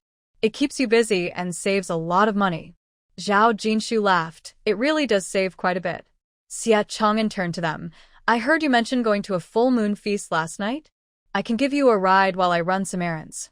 Lu Jintai replied, it's Hu Wenbin's son's full moon feast today. He then pulled Zhao Jinshu up, let's go change clothes. After changing, they all got into the car. On the way, Xia Chang'an suddenly said, if you can't buy a house for now, you can move in with me. I'm hardly home. This morning, he had somewhat understood the situation with Jintai and his two brothers. Although Lu Hufeng seemed unreliable, he at least recognized his mistakes and was willing to apologize. No matter his intentions, at least his attitude was there. With someone like that, if he is guided properly by his uncle, he might just turn out well. Instead, it seems that Laodalu's Jiaming has become quite downcast. This morning, he even hid away. Even though he has conflicts with Jintai, he is not Jintai, so why avoid him? Someone who can't let go of the past will live like this for their whole life. With brothers like these, can Jintai and his siblings live a peaceful life? It's hard to imagine. Lu Jintai looked at Zhao Jinshu, who said, no need. Moving around is too troublesome. Besides, they might buy a house at any time, so moving back and forth is really unnecessary. Xia Chang'an didn't pressure them and left after dropping them off. Lu Jintai and Zhao Jinshu carried their things and walked towards the Hu family's home. It was almost 11 o'clock, and there were many bicycles parked in front of the Hu house. Hu Wenbin was entertaining guests in the yard. When he saw them come in, he immediately welcomed them, saying, my brother and sister-in-law are here. Hu Wenbin's parents also came over when they heard his voice. After Lu Jintai and Zhao Jinshu greeted everyone, they followed Hu Wenbin into the main room. Lu Minying was already there, talking to Li Wenli in the bedroom. Hu Wenbin smiled and said, if sister-in-law wants to see the baby, you can go inside. Zhao Jinshu looked at Lu Jintai and said, you stay here and talk to Hu Wenbin. I'll go check on them. Lu Jintai nodded, go ahead. When Lu Minying and Li Wenli saw her come in, their faces lit up, and they both said, sister-in-law, come in. Zhao Jinshu handed over the clothes she bought for the baby, saying, these are for the baby, and here's a red envelope. Thank you, sister-in-law, Li Wenli said with a smile, not being polite as she took them and added, the clothes you bought must be nice. Zhao Jinshu leaned in to look at the baby. The face shape is like yours, and the eyes are like his dad's. This baby has taken the best traits from both of you. He will definitely be handsome when he grows up. Li Wenli couldn't help but say, Hu Wenbin says the baby looks just like him. Zhao Jinshu laughed. The three chatted about the baby for a while, and then Li Wenli suddenly said quietly, sisters, have you seen Lu Qingya? She is here too. Lu Minying smiled knowingly. Zhao Jinshu, who had been at home writing all day, had no idea what was happening outside. Seeing their expressions, could it be that Lu Qingya did something shocking? Li Wenli looked at them. Lu Qingya is back with her ex-husband. Zhao Jinshu paused. I remember her ex-husband got remarried, right? Lu Minying shrugged. Not only remarried, but they also have a child now. I really don't understand what she's thinking. She cried and made a fuss to get a divorce, and now that he's remarried and has a child, she runs back to him. Li Wenli saw the child was asleep, placed him in bed, and said, her ex-husband isn't good-looking, but he knows how to make money. Zhao Jinshu. Did her ex-husband and his new wife get divorced? Lu Minying. Divorced? This is something Gu Qingya might not even want to tell you. A while ago, she and her ex-husband came to the restaurant for a meal. They booked a private room, had some food, drank a bit, and ended up hugging and kissing. His current wife heard about it and rushed over, catching them in the act. It was quite embarrassing, but luckily it was around 3 o'clock, and there were no other customers in the restaurant. Li Wenli. What's even crazier is that the wife said as long as the man brings home money, he can do whatever he wants with women outside. It's not like he's the first one. If it weren't for our family having connections with the Lu family, I wouldn't have invited her to my son's full-month banquet. You should have seen it. As soon as she arrived, all the men flocked to her. She used to have her eye on Lu Ge, but knowing she couldn't have him, she went back to her old boyfriend. But the problem is, her old boyfriend is taken. Are there no other men in the world? Why does she keep chasing after someone else's man? Lu Mining. What's her goal? Just for money? No one answered her. They weren't involved, so who could know her intentions? The banquet started, and Lu Mining sat next to Zhao Jinshu and Lu Jintai. Gu Qingye didn't come. The restaurant couldn't do without him. No one at their table was drinking. Lu Jintai looked at Zhao Jinshu and served her a piece of braised beef. You're not feeling well, so don't eat anything cold for the next few days. This beef is good. Zhao Jinshu glanced at the beef in her bowl. I know. After saying that, she picked up the beef and ate it. Lu Jintai nodded, took a piece of chicken, put it in his mouth, and immediately frowned. Zhao Jinshu looked at him and saw beads of sweat forming on his forehead. She couldn't help but ask, what's wrong? Lu Jintai finished the chicken, picked up his cup, and took a sip of water. Don't eat the chicken. It's too spicy. Zhao Jinshu nodded. She had a history of menstrual pain, and it had only gotten better in the last 2 months, so she didn't dare eat spicy food during her period. Drink more water. She took out a handkerchief from her bag and handed it to him. Wipe your sweat. Lu Jintai took it. Lu Mining added, it is a bit spicy. I wonder which chef made this dish. She could handle spicy food, but she still thought this dish was a bit too much. Zhao Jinshu, some peppers are really spicy. Lu Jintai wiped his sweat and tried some other dishes. After tasting, he looked at Zhao Jinshu and said, the braised pork is good. This dish is also nice. Zhao Jinshu replied softly. On the other side, Lu Qingye had a few drinks and was already a bit tipsy. She gazed intently at someone in front of her, watching their every move. Suddenly, she stood up, holding her glass, and wobbled over. Lu Jianjun looked at her and asked, where are you going? A man nearby teased, Qingye, where are you off to? Don't leave. Let's have another drink. Lu Qingye replied, I see Jintai. I'm going over to have a drink with him. Lu Jianjun frowned. Calm down. He might not want to drink with you. Lu Qingye glared at him. We're all acquaintances. What's wrong with having a drink? Ignoring them, she walked straight to Lu Jintai's table. Lu Jintai and Zhao Jinshu had finished their meal and were about to leave, not noticing her staggering towards them. Lu Qingye stared at Lu Jintai, searching for him, and found that he was the man who caught her interest the most. Her gaze moved from his handsome profile down to his throat, pausing for a moment, imagining how interesting it would be to kiss there. She smiled and looked at him as he ate, noticing he had unbuttoned 2 buttons of his shirt. She felt a bit disappointed, wishing he would unbutton a few more. Her eyes landed on his arms, which were rolled up, revealing strong muscles. Being held by such arms would be very comforting, unlike that other man who was all soft. She couldn't tear her gaze away from him. A man like this shouldn't be out of reach. Even spending one night together would be nice. With many people around, Lu Jintai held Zhao Jinshu's wrist and was about to leave when he turned and saw her standing behind him. Her gaze was too intense, and Lu Jintai's expression darkened instantly. He suppressed his discomfort and, holding Zhao Jinshu, walked briskly through the crowd. Seeing him leave, Lu Qingye panicked. She stumbled after him. There were many guests at the Hu family gathering, and it was noisy. Lu Jintai focused on making his way through the crowd and didn't notice her following. Zhao Jinshu sensed something was off with him, but before she could react, he pulled her along. Turning her head, she caught a glimpse of Lu Qingye standing there, staring fixedly at Lu Jintai. Her expression darkened. How hungry could someone be to stare at another person's man in front of so many people? A group of children gathered at the entrance, causing the two to slow down. Lu Qingye's eyes lit up, and she quickly ran over. Just as she was about to grab Lu Jintai's arm, a foot suddenly kicked towards her from the side. Lu Qingye let out a scream, swaying like a weeble, spilling her drink everywhere. She waved her arms, trying to find something to hold onto, but ended up falling into the arms of a man standing nearby. The man's wife was right next to him and saw everything clearly. She shouted, "You little troublemaker." Hearing his wife's voice, the man quickly pushed Lu Qingye away. His wife stepped forward and gave him a hard pinch. "You let her lean on you? Aren't you afraid of getting sick? The man looked wronged. She fell into my arms. Didn't you think to push her away?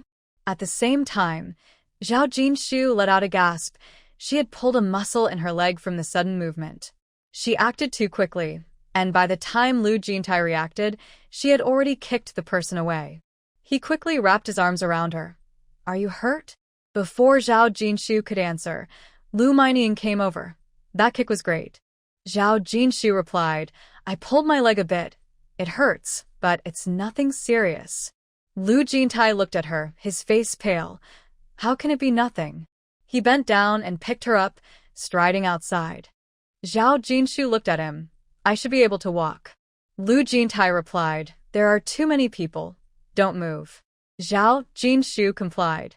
Lu Mining followed them outside, glancing back at the tipsy Lu Qingya, truly shocked. The Lu family really knows how to raise trouble. The guests at the banquet saw the situation and whispered while pointing at Lu Qingya. Seeing Lu Jintai carrying a woman away, Lu Qingya's expression soured, and she tried to chase after them. But Lu Jianjun grabbed her and pulled her back. Lu Jintai carried Zhao Jinshu outside and ran into Hu Wenbin, who asked worriedly, What happened to your sister-in-law? Lu Jintai replied coldly, and Zhao Jinshu said, I pulled a muscle in my leg. Hu Wenbin exclaimed, How did that happen? Lu Mining pointed inside. It was Lu Qingya's fault. Hu Wenbin's face darkened. She's always causing trouble. We didn't even invite them. Lu Jianjun's child is 1 month old, and we sent a gift. They knew we were having a celebration, and insisted on coming to return the favor. Just as he finished speaking, someone nearby called out to him, Brother, the 4th aunt is leaving. They have other matters to attend to. Wait a moment. Hu Wenbin looked at Lu Jintai and said, Brother Lu, should we take sister-in-law to the hospital for a checkup? Zhao Jinshu replied, No need. Just resting is fine. Lu Mining looked at her and said, Sister-in-law, you should really see a doctor. Zhao Jinshu insisted, It's just a minor strain. There's no need to go to the hospital.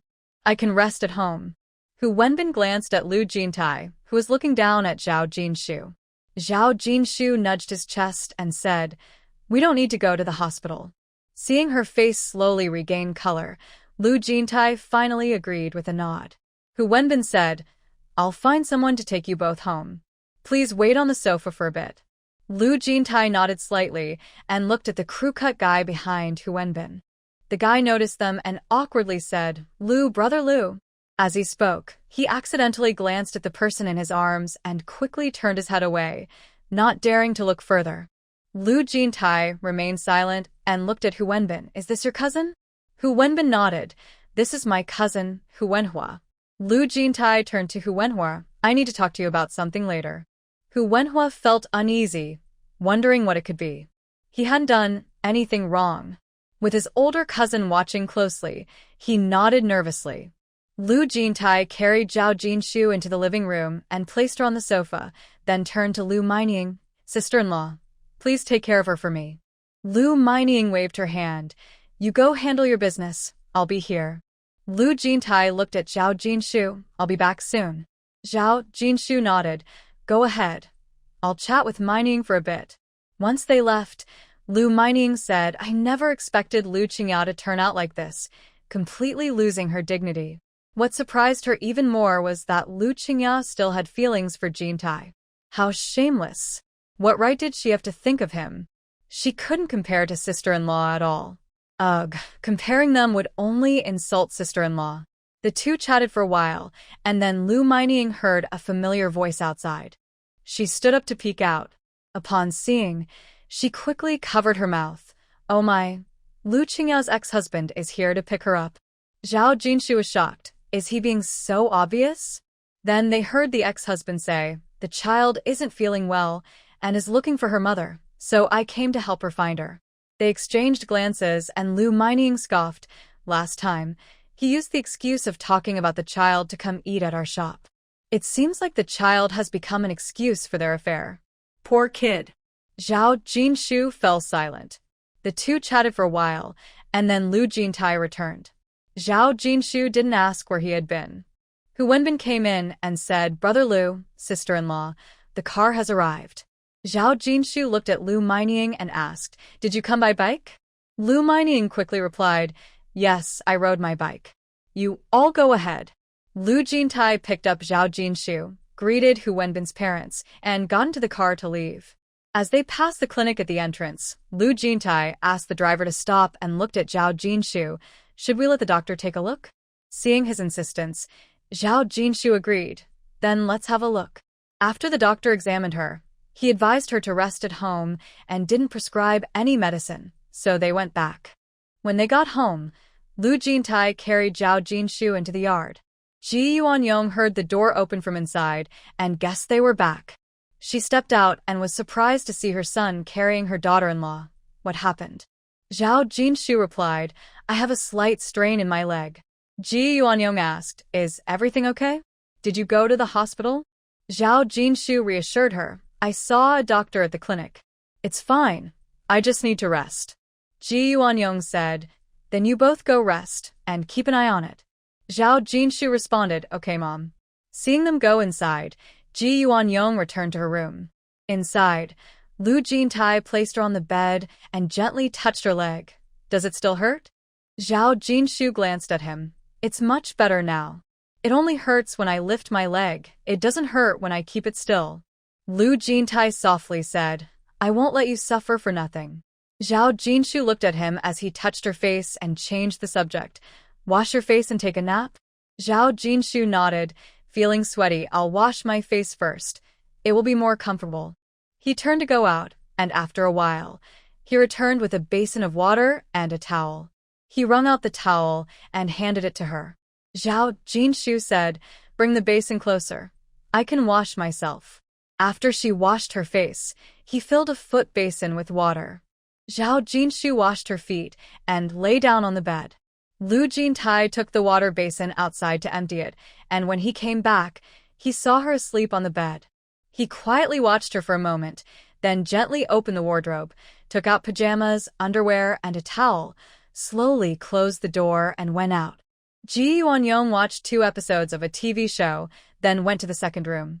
Standing outside the door, she was about to call for Zhao Jinshu when the bathroom door opened. Seeing her son come out of the bathroom, she asked, "Why are you taking a shower in the middle of the day? Isn't it going to be necessary to shower again at night?" Lu Jintai paused, a hint of coldness flashing in his eyes. Ji Yuanyong was just asking casually and didn't dwell on it. "There's still a chicken in the fridge. Since Jinshu's leg is uncomfortable, I'll stew it for dinner. Are you both coming to eat?"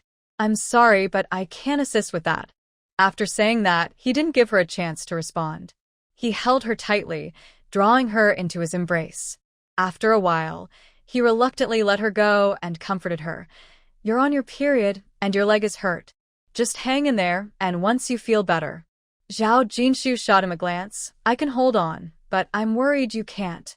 He sighed. Zhao Jinshu couldn't help but laugh. Lu Jintai squeezed her hand and was about to speak when they heard Ji Yuanyong's voice from outside. "Jintai, I'm cooking at home. Go pick up Ziz and Ruerue." Lu Jintai replied, "Got it." Then he leaned back against the headboard. Zhao Jinshu rested in his arms and laughed. Lu Jintai looked at her. "Do you know when men are the hardest to deal with?" Zhao Jinshu quickly understood, when they have unmet desires. Lu Jintai replied, "You really dare to say anything to me now?" Despite his words, a smile appeared on his face. Zhao Jinshu playfully kicked him with her uninjured leg. "You can't tell anyone else about this." Lu Jintai responded, "No way, don't even think about it." Realizing his tone was a bit harsh, he softened, "If you want to talk, we can do it in the room." What was there to talk about? Her body wasn't cooperating, and teasing wouldn't help. Zhao Jinshu nudged him. "Are you ready? It's almost time to pick up the kids." Lu Jintai glanced at her. She was right there in his arms. How could he be ready? He sighed softly, released her, got out of bed, and went to change in the bathroom. Zhao Jinshu was puzzled. Why was he changing clothes and going out? Did he think she would jump on him? Looking at her leg, she knew it wasn't possible. After a while, he came back in. "I'm going to pick up the kids." You can read for a bit. Zhao Jinshu waved her hand. "Go ahead." When the 2 kids returned and learned that their mom had hurt her leg, They surrounded her. One wanted to massage her leg and the other wanted to give her medicine. Zhao Jinshu quickly said, "Mom's leg is fine. No need for medicine or massage. It will get better in a couple of days." Only then did the kids relax. Seeing their mom reading, they quietly took out their books and sat with her. Lu Jintai peeked in, smiled, and quietly left.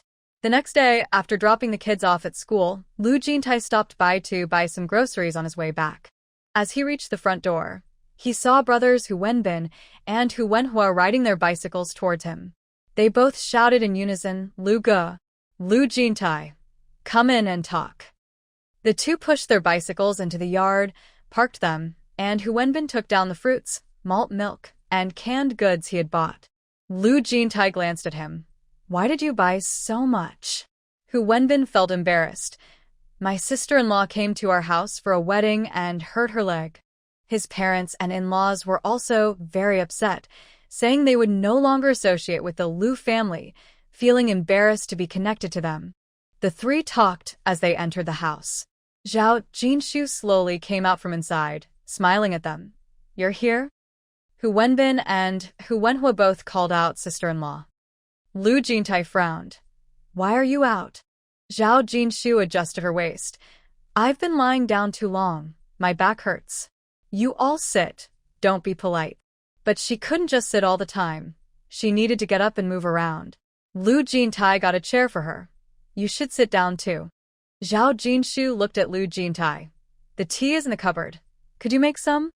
Hu Wenbin quickly said, "Sister-in-law, we have something to do later. Don't let Lu go do all the work." Lu Jintai looked at them.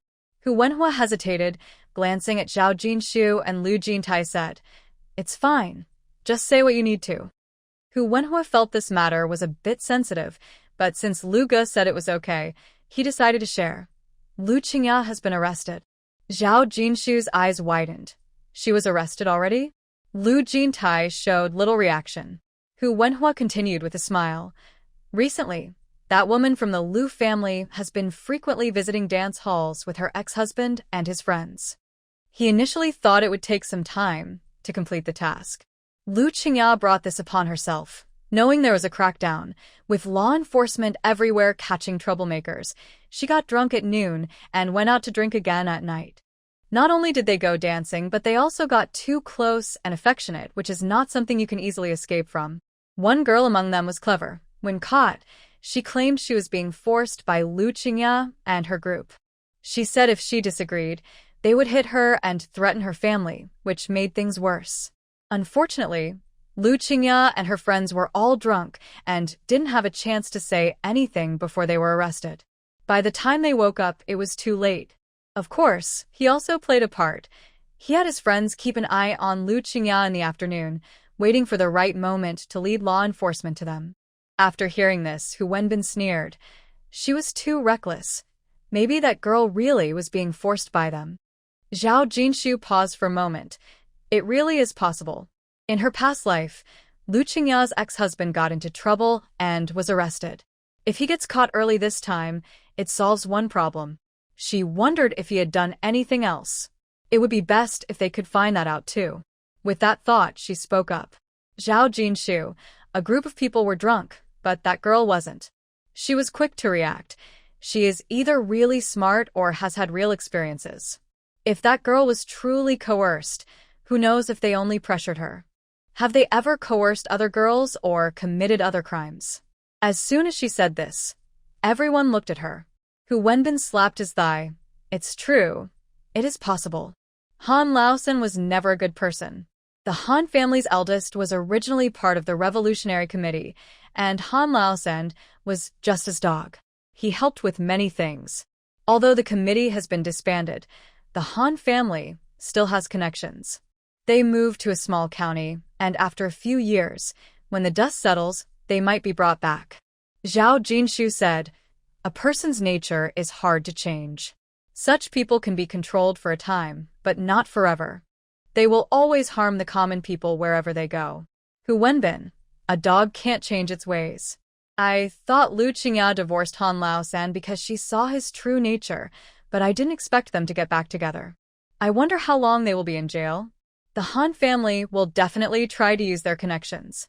Hu Wenhua, then let's make sure they can't find any connections. The circle is both big and small. People in this circle have a good idea of who is behind the Han family. Lu Jintai didn't say much but remarked, "Thank you for your help this time." Hu Wenhua chuckled. "We have nothing to do all day. With the strict rules now, we can't just wander around. We're getting bored at home and would love to have something to do." Lu Jintai looked him over and asked, "Do you want to find something to do?" Hu Wenhua's eyes lit up. What man wouldn't want to find something to do? He didn't want to follow the usual routine. He wanted to go out and do something.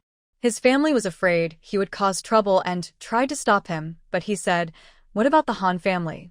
Lu Jintai. "They should be the ones in a hurry." Hu Wenhua exclaimed, and Hu Wenbin looked at him in confusion. Zhao Jinshu smiled and said, "The Han family members have been caught. They should be the ones worried. Why should we be anxious? If an apple is rotten, it will eventually fall. Just sit back and enjoy the show." Lu Jintai smiled and glanced at her. Hu Wenhua said, "But..." Lu Jintai replied calmly, "The rest of the matters are not for you to interfere with, so don't worry about it." Hu Wenhua responded, "Brother Lu, we're not afraid. We have nothing to lose anyway." He was excited to finally be involved in something. Lu Jintai looked at him and said, "Even if you have nothing to lose, I can't let you get involved. This has nothing to do with you." Hu Wenbin looked at his cousin and said, "Listen to Brother Lu." Hu Wenhua replied, "Okay." After responding, he felt reassured. No wonder his older brother always listened to Brother Lu. Sticking with him was definitely the right choice. Zhao Jinshu said, "So many people have been caught, and it involves too many people. The Han family acts recklessly, and many want to see them fail. Everyone is watching. No matter who is behind the Han family, anyone who values their reputation wouldn't dare to get involved right now." Hu Wenbin wasn't foolish. He quickly understood. No one knows how many people Han has dealt with over the years. Those who have returned to the city and resumed work must have buried many grudges during those years. Indeed, we should just wait and watch. After chatting for a while, the two brothers took their leave. Lu Jintai took out 2 packs of cigarettes and a few bottles of alcohol from the cabinet and handed them to Hu Wenhua. "Take these and share them with your friends. In a couple of days, invite them for a meal and discuss some matters." Hu Wenhua's eyes lit up at the sight of the cigarettes and alcohol. They were good items, and he accepted them with a smile. "Thank you, Brother Lu. Don't worry. Even though we're just hanging around at home, we've never caused trouble outside. We're all very loyal. Just let us know if you need anything." Lu Jintai nodded. After the Hu brothers left, Zhao Jinshu looked puzzled. "I feel like I've seen Hu Wenbin somewhere before." Lu Jintai looked at her and couldn't help but pinch her nose. Zhao Jinshu asked, "What's wrong?" Lu Jintai chuckled softly, bent down, and picked her up, carrying her toward the room. Zhao Jinshu was speechless for a moment, and once they sat on the bed, she asked, "What are you doing?" Lu Jintai leaned down and kissed her lips, smiling as he asked, "Really can't remember?" Zhao Jinshu shook her head. "Should I remember him?" "You don't have to. He's just a young kid." Lu Jintai said lightly. "Young kid?" Zhao Jinshu suddenly realized, "I remember now." Lu Jintai sat close to her, holding her hand and playing with it. "What made you remember all of a sudden?" Zhao Jinshu smiled and said, "In the cinema, you mentioned that young guy. You've never said that about anyone else before, and I remember it." Lu Jintai softly responded with an Zhao Jinshu continued, "So it was him. Didn't you say he was just a young guy? Why is he still asking for help?" Lu Jintai replied, "One thing at a time. That young man was quite perceptive, clever, and knew how to handle situations." Zhao Jinshu said, "True. Even though he's young, he does his job well." Before she could finish her sentence, he kissed her again. Zhao Jinshu pushed him away, thinking that he had been doing this a lot lately, whether there was a reason or not. But then again, that was all he could do. Thinking of this made her want to laugh, so she gently pushed him away and leaned on his shoulder, giggling. Lu Jintai looked at her and held her close, looking helpless. "Is it that funny?" Zhao Jinshu quickly stopped laughing, saying, "Not funny." Lu Jintai glanced at her and changed the subject. What do you want for lunch? Zhao Jinshu replied, nothing special. You decide. Lu Jintai nodded, and Zhao Jinshu sat up from his embrace. He said, you sit here, I'll go cook. She watched him walk away, leaned back on the bed, and picked up a book to read. After Lu Jintai finished cooking, he called her to eat, only to find she had fallen asleep on the bed. Not wanting to disturb her, he gently covered her with a light blanket and sat nearby with a book, waiting for her to wake up. Just as he sat down, there was a loud knocking at the front door. Lu Jintai's expression darkened, and he instinctively looked at Zhao Jinshu. Zhao Jinshu was startled awake and asked, who is it? Lu Jintai softly asked her, are you scared? Zhao Jinshu replied, not really. Who is knocking so loudly in the middle of the day?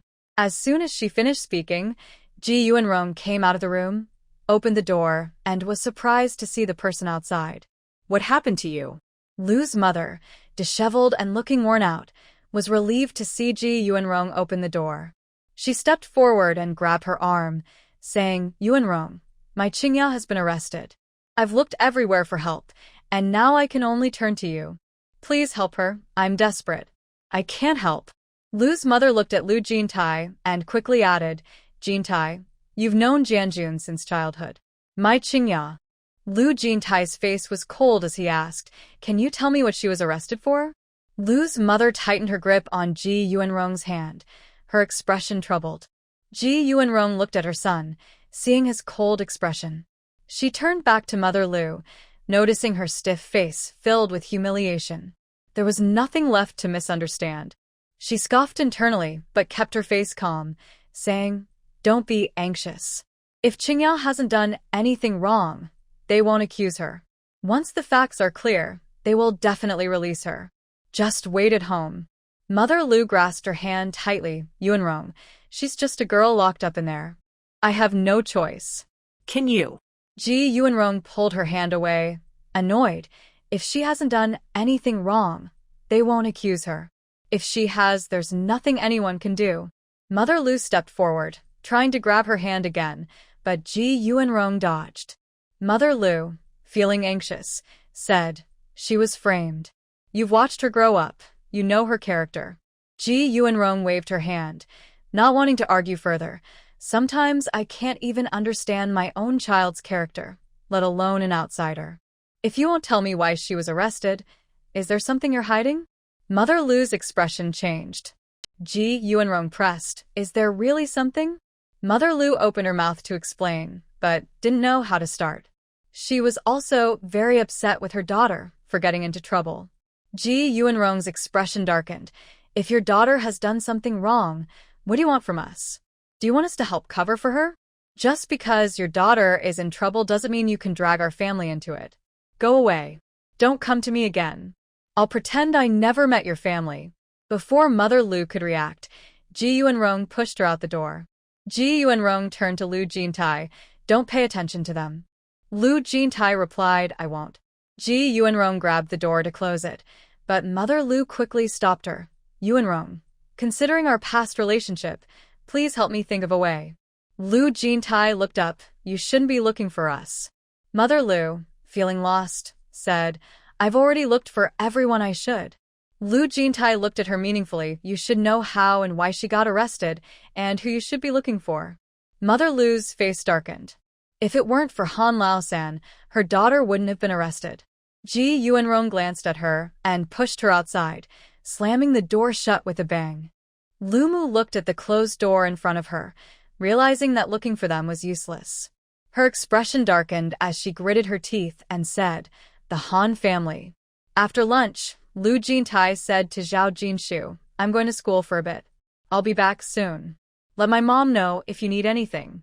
Zhao Jinshu replied, it's fine, go ahead. When Lu Jintai arrived at the school, he headed straight to Principal Zheng's office. Principal Zheng smiled when he saw him and asked, aren't you supposed to be resting? Lu Jintai sat down and looked at him. Do you know about the Han family situation? Principal Zheng's expression turned serious as he replied, stay out of this.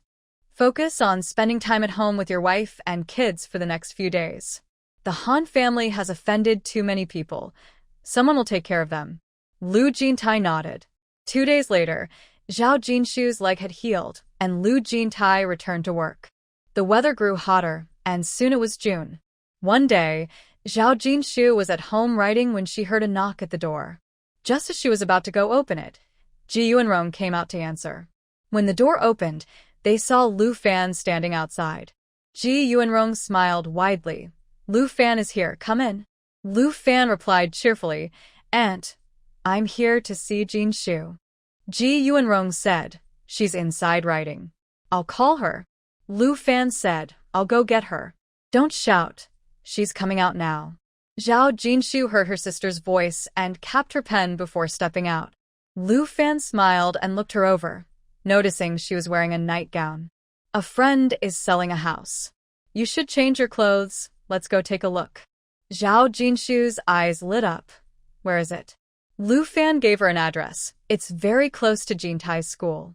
Zhao Jinshu turned to Ji Yuanrong. Should Mom come along to take a look? Ji Yuanrong glanced at her outfit and said, All right, I won't change then. Zhao Jinshu changed her clothes, and the three of them got into the car. When they arrived, Lu Fan went to knock on the door while Zhao Jinshu looked around, saying, It's quite peaceful here. Ji Yuanrong agreed. The environment is nice and not too noisy. Soon, someone opened the door. It was an elderly lady. You must be here to see the house. Please come in. They entered a traditional courtyard, which was well-kept and slightly larger than their current home. Lu Fan introduced the place while they looked around. The yard might not be as big as you wanted, but it's close to Jintai School and has no disputes. The elderly lady showed them every room, and Zhao Jinshu was quite satisfied. After searching for so long without finding the ideal large yard, this place was enough for now. Besides, a bigger house would be harder to clean. They could stay here for now, and buy a larger yard later if they found one. She turned to Ji Yuanyong. Mom, what do you think? Ji Yuanyong replied, It's good, mainly because it's close to Jintai School. I can come back late from work at night. Zhao Jinshu nodded. On the weekend, when Jintai comes back, we can bring the kids to take another look. After finishing the house tour, Lu Fan said to Zhao Jinshu, This house is well maintained and doesn't need repairs. The owner is asking for 30,000. If you really want it, you can negotiate the price. With her manuscript payment, savings, and some bonuses from her senior and Guqingya, they could manage the 30,000. Zhao Jinshu replied, Today is Thursday. Jintai comes back the day after tomorrow. Let's decide after we see it together. After all, it's a house and the whole family needs to be happy with it. Lu Fan nodded. Let's go. It's almost noon. Let's have lunch at our place. Auntie saw them and sighed in relief. The food will be ready soon. Come in and rest. Once inside, Zhao Jinshu spotted Lu Jing'an sitting there. Surprised to see her, Lu Jing'an smiled and greeted her. Ji Yuanyong looked at Lu Jing'an. Jing'an, come over and keep your aunt company? Auntie added, She's pregnant, and I told her to rest at home, but she doesn't listen. She's been coming over every day. Not only does she come, but she stays for lunch, then dinner, and waits for Wu Jianhua to pick her up, making it hard for her to take a good nap. Not to mention, she keeps talking about things that aren't helpful. If it weren't for her being pregnant, she would have asked her to leave long ago. Lu Jing'an smiled. It's okay. I don't feel tired keeping Annie company. Lu Fan had been busy lately and hadn't been home much. She had run into Lu Jing'an a couple of times but didn't know she had been coming every day. She looked at Lu Jing'an. Your aunt has just gotten her health back. She needs to eat and drink regularly and have her naps on time. Since I'm not home, can you help keep an eye on her? Don't let her eat just anything. Lu Jing'an was taken aback and looked at her in confusion. Aunt said she hasn't been sleeping well during her naps these days. As for what to eat, Aunt's meals were good, and she was too busy focusing on her own food to pay much attention. Lu Fan rolled her eyes, having never seen someone so oblivious. Maybe it's because you're here that your aunt can't relax and take a nap.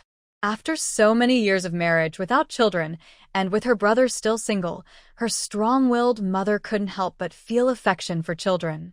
Even if she was annoyed with Lu Jing'an, she wouldn't have the heart to send her away, especially considering the baby in her belly. Lu Jing'an's face paled, and she squeezed her clothes nervously. I don't know. Aunt didn't say anything. Aunt looked at Zhao Jinshu and asked with a smile, "Are you satisfied with the house?" "It's great," Zhao Jinshu replied with a smile. "The yard is spacious for our family. Once Jin Tai comes back, we'll take another look, and if all goes well, we'll buy it." Aunt glanced at her daughter with a smile. "Finally, you've done something reliable." Ji Yuanrong shot her a look. "Sister-in-law, don't always criticize Lu Fan. When has she ever been unreliable?" Lu Fan leaned back on the sofa. "Exactly. Look how well my third aunt knows me. I only recommended that house to Jinshu because I thought it was good. Otherwise, it wouldn't have even reached her." Zhao Jinshu laughed. "Sister, you care so much for us. Once we buy the house, we'll treat you to a nice meal." Lu Fan chuckled. "You can't escape that meal." Suddenly, Lu Jing'an spoke up. "The yard has a lot of rooms, right? You only have 4 people. Can you fill them all?" Lu Fan didn't want to hear her talk anymore and handed her an apple. "You're pregnant, eat more, and don't let the baby go hungry." Hearing this, Lu Jing'an took the apple and fell silent. It was almost mealtime and she was a bit hungry. She didn't mind being hungry herself, but she didn't want the baby to go hungry. Thinking this, she wiped the apple casually and took a bite. After dinner, Zhao Jinshu and Ji Yuanrong said their goodbyes, and Lu Fan saw them home. When she returned, she found Lu Jing'an still sitting there. She wasn't her mother and wouldn't spoil her. "Your aunt needs to rest. I'll take you home." Lu Jing'an was taken aback. "Jianhua will come to pick me up tonight." Lu Fan looked at her. "Didn't you hear what I said? Your aunt needs to take a nap, and you're disturbing her." Lu Jing'an's face turned red. She felt wronged and stood up, saying, "I understand, I'm going back." She started to walk out. Lu Fan couldn't let her leave alone. What if something happened? He hurried after her, saying, "Get in the car, I'll drive you home." Seeing her older cousin's serious expression made Lu Jing'an a bit scared. She didn't know why she wasn't afraid of her uncle and aunt but felt uneasy around her cousin. Not wanting to argue, she quietly got into the car. When they arrived at her house, Lu Jing'an's mother opened the door. Seeing Lu Fan, her face lit up with a smile. "Lu Fan, come in and sit." Lu Fan smiled back at her. "Aunt, I thought Jing'an had nowhere to go since you weren't home, so she kept coming to my mom's place. My mom loves having company, but she hasn't been well these past 2 years and needs her afternoon naps. If you're not busy, please spend some time with Jing'an so she doesn't get bored." Lu Jing'an's aunt felt a bit uncomfortable but couldn't say much since Lu Fan was her niece. She forced a smile and said, "She said she felt lonely at home and wanted to talk with me." "Did I disturb you?" Lu Fan replied, "Jing'an is pregnant now, so we should prioritize her comfort. We shouldn't tire her out. If she gets worn out, my mom will feel guilty. Let her rest at home. My mom spends her time taking care of plants, napping, and chatting with the neighbor, so she won't feel lonely." Her aunt could only agree and said politely, "Once she has the baby, I'll go visit her." Lu Fan said, "Let's see. Aunt, you're busy. I have things to do, so I'll head out now." After Lu Fan left, her aunt looked at her daughter and asked, "What did you do to upset your aunt and cousin?" Lu Jing'an frowned. "Aunt doesn't like me. Please don't let me go over there again. It was so embarrassing. It felt like she wanted to send me away." Her aunt sighed in frustration, tapping her forehead. You're useless." She understood her sister-in-law. If she were truly annoyed, she wouldn't have let Lu Fan drive her home. That evening, Lu Yu came home from work and saw her sister-in-law. "Oh, you didn't go to keep Aunt company today?" Every weekend, she would drop her 2 kids off with her, saying, "Sister-in-law, we're going to visit Aunt," and then leave. Seeing her obviously unhappy expression, she felt a bit of schadenfreude. Did she upset her aunt, and now her aunt wouldn't let her accompany her? Lu Jing'an's face darkened. Seeing her like this, Lu Yu felt even happier, thinking she deserved it. The second aunt glanced at her daughter-in-law, wanting to say something, but, remembering her daughter-in-law's short temper lately, she decided to stay quiet. After all, her daughter still needed to rely on her brother and sister-in-law. If she had to endure some of her sister-in-law's displeasure, so be it. who told her to lack ambition. Recently, Zhao Jinshu's vegetables were ready to eat, so the family didn't need to buy any. Today, her mother-in-law went back to her family, and after dropping the child off at school, Zhao Jinshu went to the market to buy some meat and ribs, carrying them in her hands while thinking about the story she needed to write as she walked home.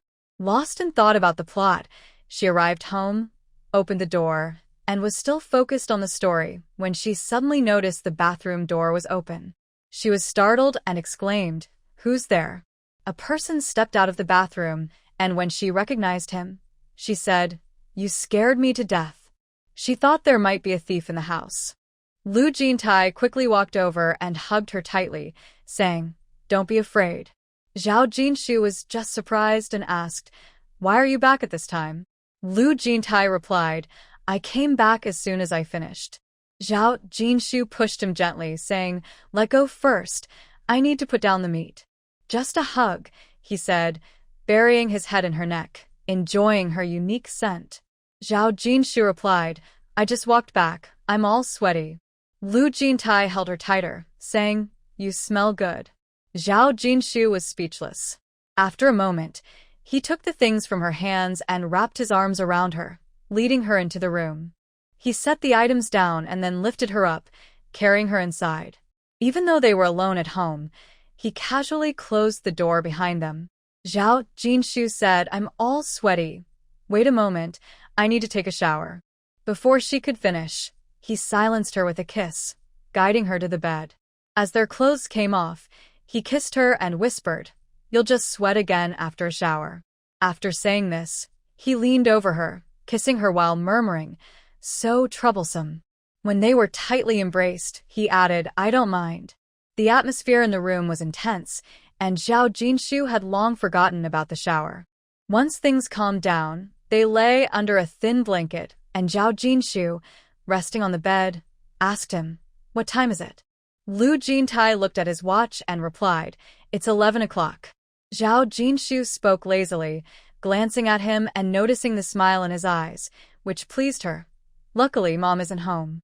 With the noise just now, if her mother-in-law had been there, she might have heard it. Lu Jintai didn't say anything and held her in his arms. After lying there for a while, Zhao Jinshu slowly said, "Yesterday, my sister took us to see a yard close to your school. I think it's nice. The kids are off tomorrow. Should we go take a look together?" Lu Jintai replied, "Sure."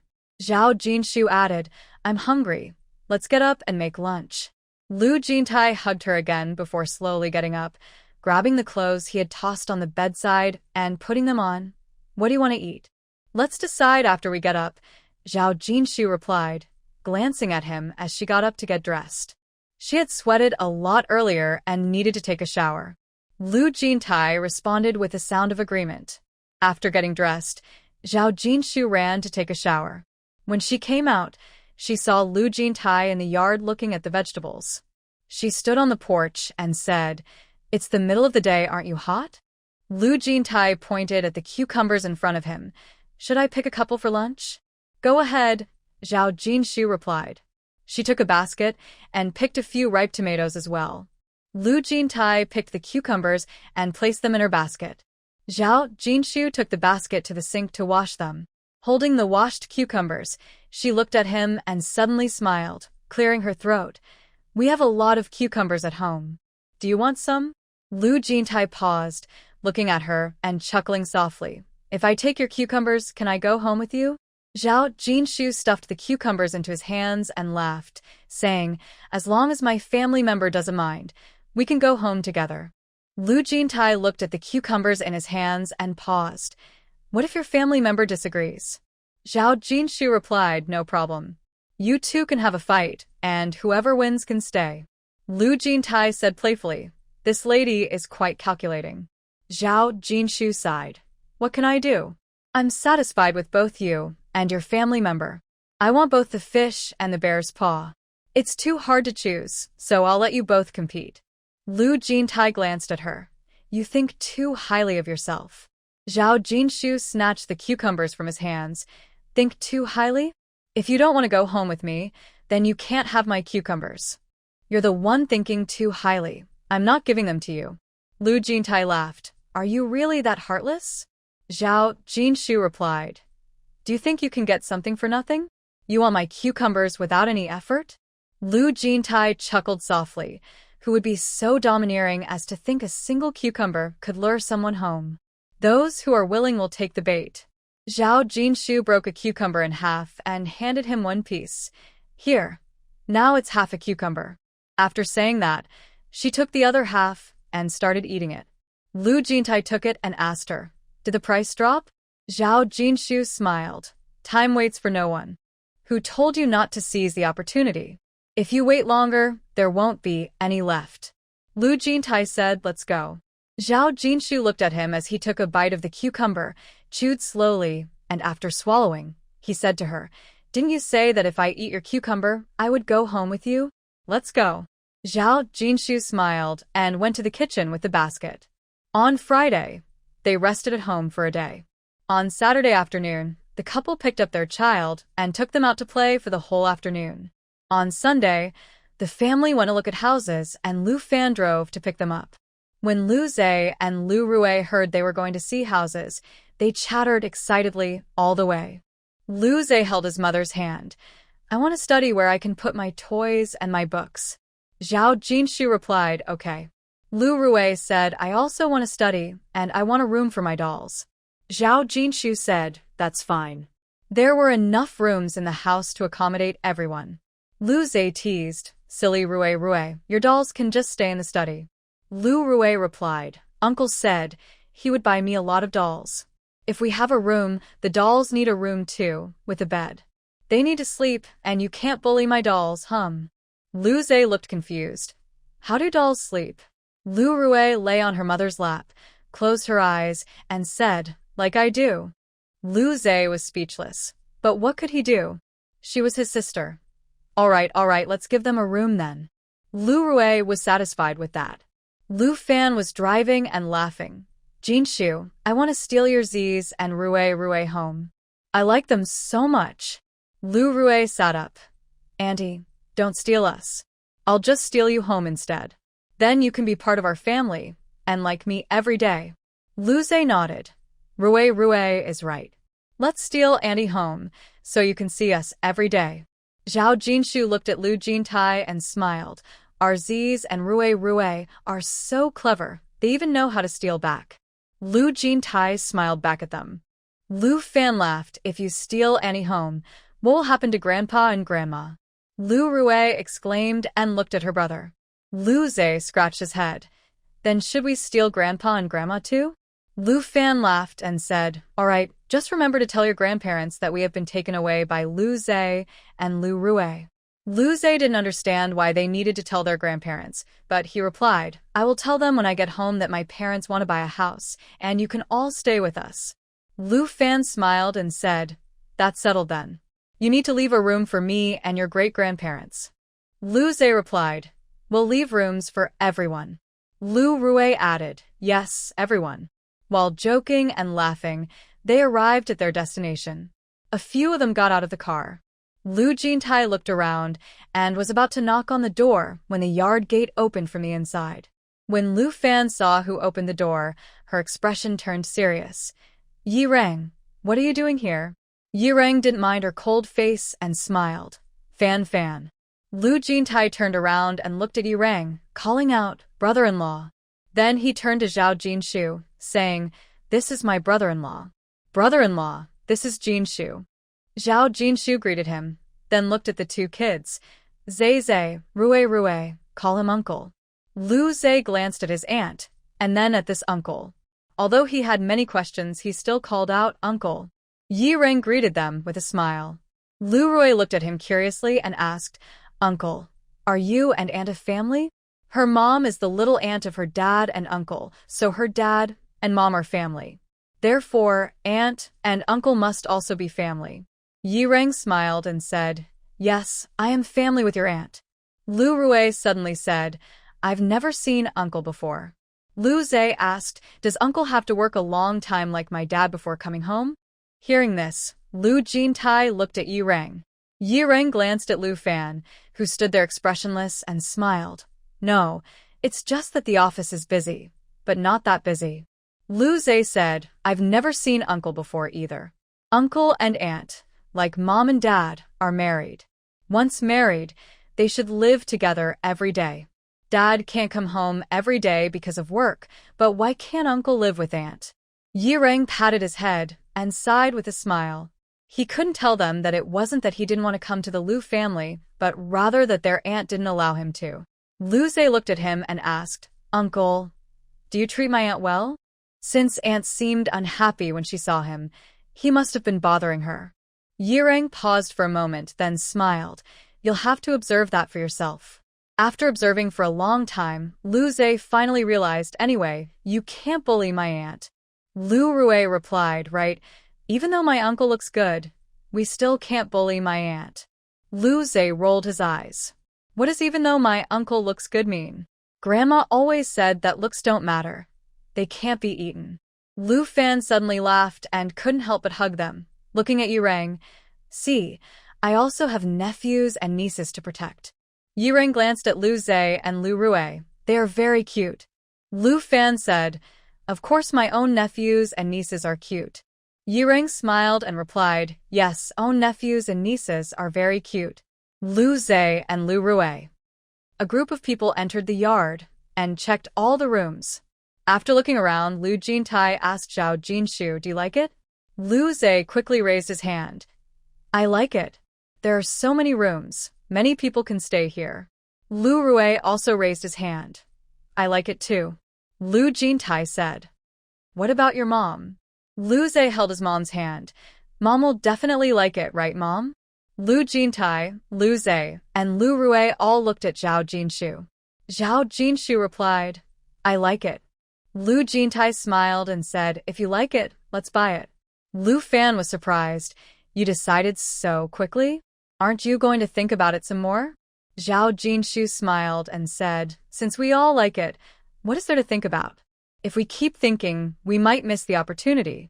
The homeowner, a friend of Yireng and Lu Fan, sighed softly. This house was renovated just 2 years ago. At this price, you won't lose out. If I weren't in a hurry for money, I wouldn't sell it for anything. Lu Fan looked at him. This is my brother.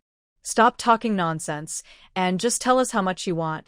The homeowner glanced at them. Selling to friends makes me feel secure.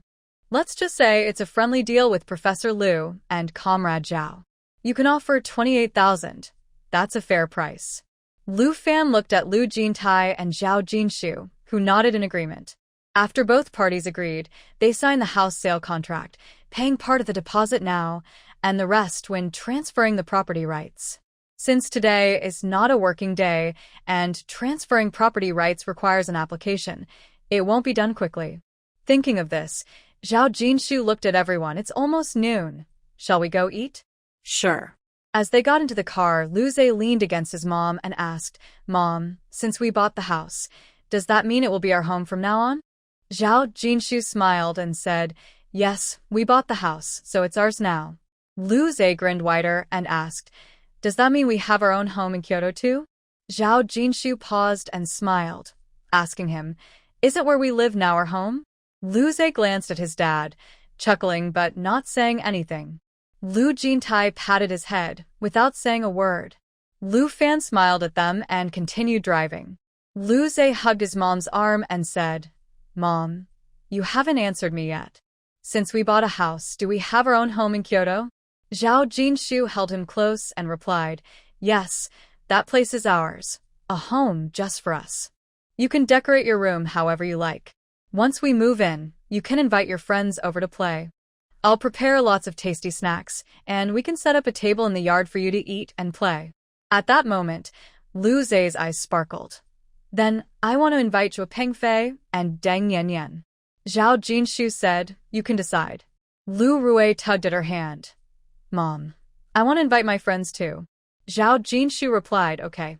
Lu Jintai smiled as he watched her talk with their son and daughter. Lu Fan laughed, hearing you all makes me excited too. Lu Rui added, Annie should come too for the good food. Lu Fan turned to look at them. All right, just don't forget about Auntie.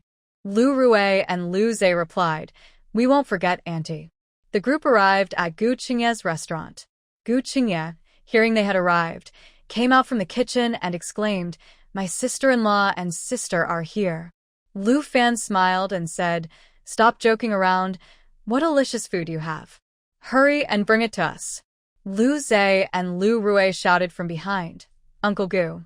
Gu Qingye patted their heads. "Come on, let's sit in the back room." Yi Rang, walking behind, looked around and said, "This place is nice." Gu Qingye turned back. "Long time no see, Yigo. What have you been busy with lately?" Yi Rang smiled. Same old, same old." They chatted and laughed as they entered the private room. Once the food was served, Gu Qingye greeted them and went back to work. After the meal, Lu Fan took them home. Yi Rang followed and got into the car. Lu Fan glanced at him. "You went to my third aunt's house empty-handed?" Yi Rang quickly replied, "I'll go buy something now." Lu Jintai stopped him. "No need, we have everything at home." Lu Fan looked at Lu Jintai. "Let him go buy something." Yi Rang looked at Lu Jintai and said, "I'll be back in a bit." After Yi Rang got out of the car, Lu Jintai turned to Lu Fan and asked, "What's going on with you all?" Lu Zhe and Lu Rui also curiously looked at their aunt. Lu Fan replied, "Everything's fine," clearly not wanting to say more. Knowing he wouldn't get any more information, Lu Jintai stopped asking. Yi Rang went out and bought some fruits, malt milk, canned goods, and snacks for the kids. Lu Fan glanced at the items and seemed satisfied before driving away. When they arrived home, the Lu family was there. The kids were watching TV in the main room, while Lin Yulan and Wang Meijing were chatting in the yard. As soon as Lu Zhe and Lu Rui got out of the car, they ran towards the main room. Lu Jintai and Zhao Jinshu followed behind, helping to carry things, and the four of them walked together to the main room. Seeing their older sister and brother-in-law arrive, Lin Yulan and Wang Meijing quickly stood up to greet them and followed them into the main room. Ji Yuanrong came out to welcome them, saying, "Lu Fan, Yi Rang, come in and sit." After they put down their things, Lu Zhe and Lu Rui surrounded their grandparents, saying, "Grandma, my parents bought a house." Ji Yuanrong paused for a moment and looked at her son and daughter-in-law, asking, "You bought one?" Everyone else turned to look at Lu Jintai and Zhao Jinshu. Zhao Jinshu nodded, Jintai checked it out, and they bought it right away. Ji Yuanrong smiled. "That sounds great. A nice house is a good buy." Lu Hui asked Lu Zhe, "Are you moving out now that you bought a house?" Lu Zhe nodded. "Of course. We have our own home in Kyoto now, so we'll live there. I want Mom to make me a study for my books and toys." Lu Rui quickly added, "And I want a place for my dolls." Lu Hui's eyes widened. "You need a separate room for books and dolls? How many rooms do you need?" Some of his classmates don't even have a place to sleep and have to sleep on the floor or share with siblings, yet his little cousins have separate studies and doll rooms.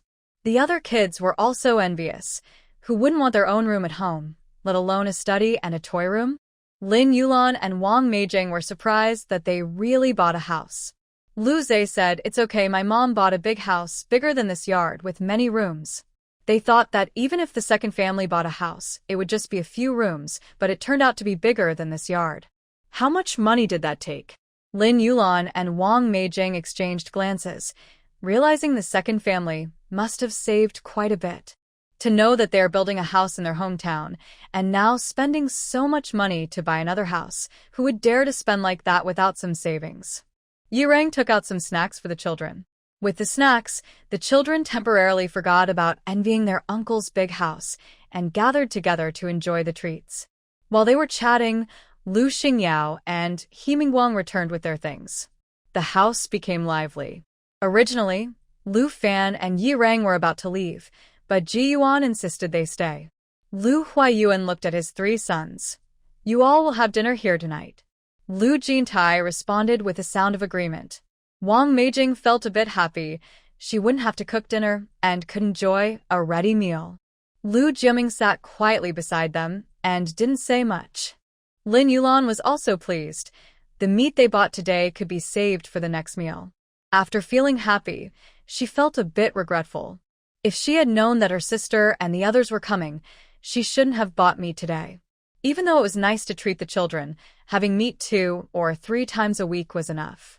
Eating meat today at her mother-in-law's and again tomorrow felt a bit extravagant.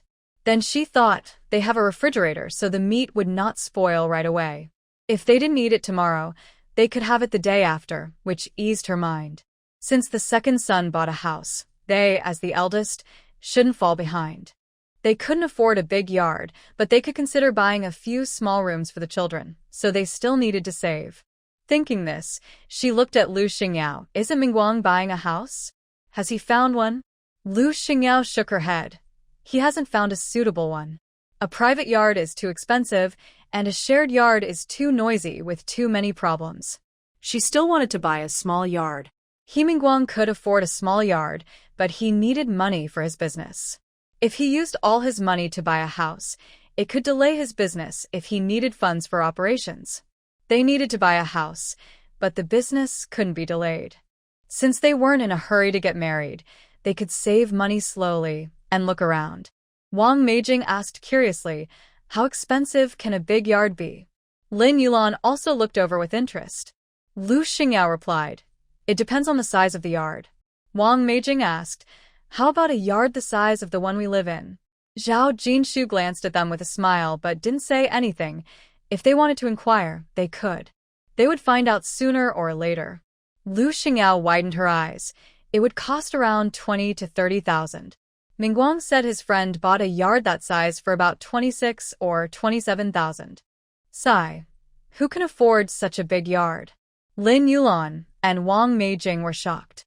They knew the house the second brother bought was expensive, but they didn't expect it to be that costly. Their feelings were mixed. Lu Hufeng looked at Lu Jintai in surprise. Second brother, Lu Zhe said the house you bought is even bigger and definitely more expensive. How could you spend so much money on a house? With that much money, there are so many other things you could do. Why buy a house? Besides, such a big house can't be fully used anyway. Lu Xingyao turned to her second brother and sister-in-law. Did you buy a house? Lu Jintai didn't want to respond. The house was for his own use, so why should he hesitate? He looked at Zhao Jinshu. Go change your clothes. Zhao Jinshu glanced at him. You can change, I'll talk with the eldest sister. Lu Jintai replied. Help me find some clothes. Zhao Jinshu. Lu Fan stood up. I haven't seen your little vegetable garden yet. Let's go take a look. She felt she couldn't really connect with these two sisters-in-law, so it was better to check out the garden. Zhao Jinshu then stood up. Lu Jintai couldn't help but squeeze her hand. Zhao Jinshu shot him a glance, and he smiled. The group headed outside, with Yi Ran following behind. When they reached the vegetable garden, Lu Fan waved her hand. You two go change, don't mind us. If I see something edible, I'll pick a little. Zhao Jinshu handed her a basket and went inside to find clothes for Lu Jintai. Zhao Jinshu brought him the clothes she found. Lu Jintai took them and changed out of his slightly sweaty shirt. Leaning against the headboard, he frowned.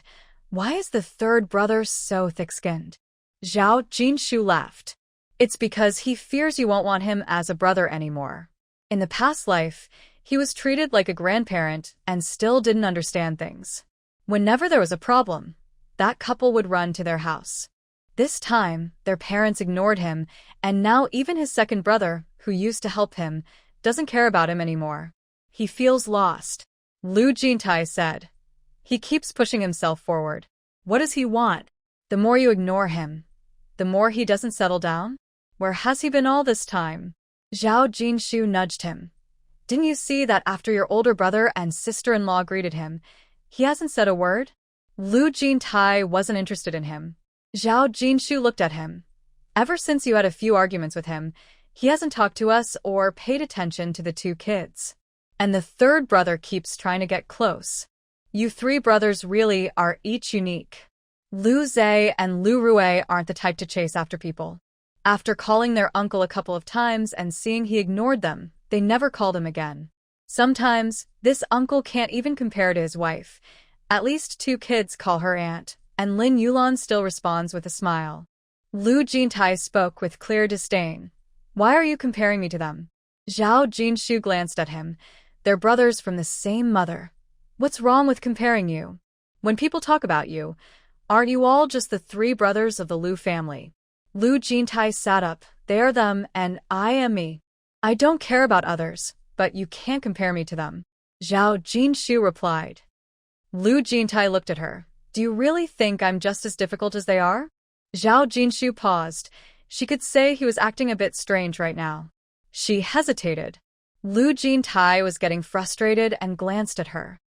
Who said I was doing well and that she was satisfied? In his mind, Lu Jiaming and Lu Hefeng, one brother and one sibling, were extremely unreliable. As sons, they were unfilial. As fathers, they didn't know how to raise children. As husbands, they didn't seem great either. In short, he hadn't found any good qualities in them yet. Zhao Jinshu moved closer to him. Sister and brother-in-law are outside. If they hear what you said, they might be shocked. Lu Jintai stiffened for a moment and ruffled her hair irritably. You're getting on my nerves. Zhao Jinshu laughed.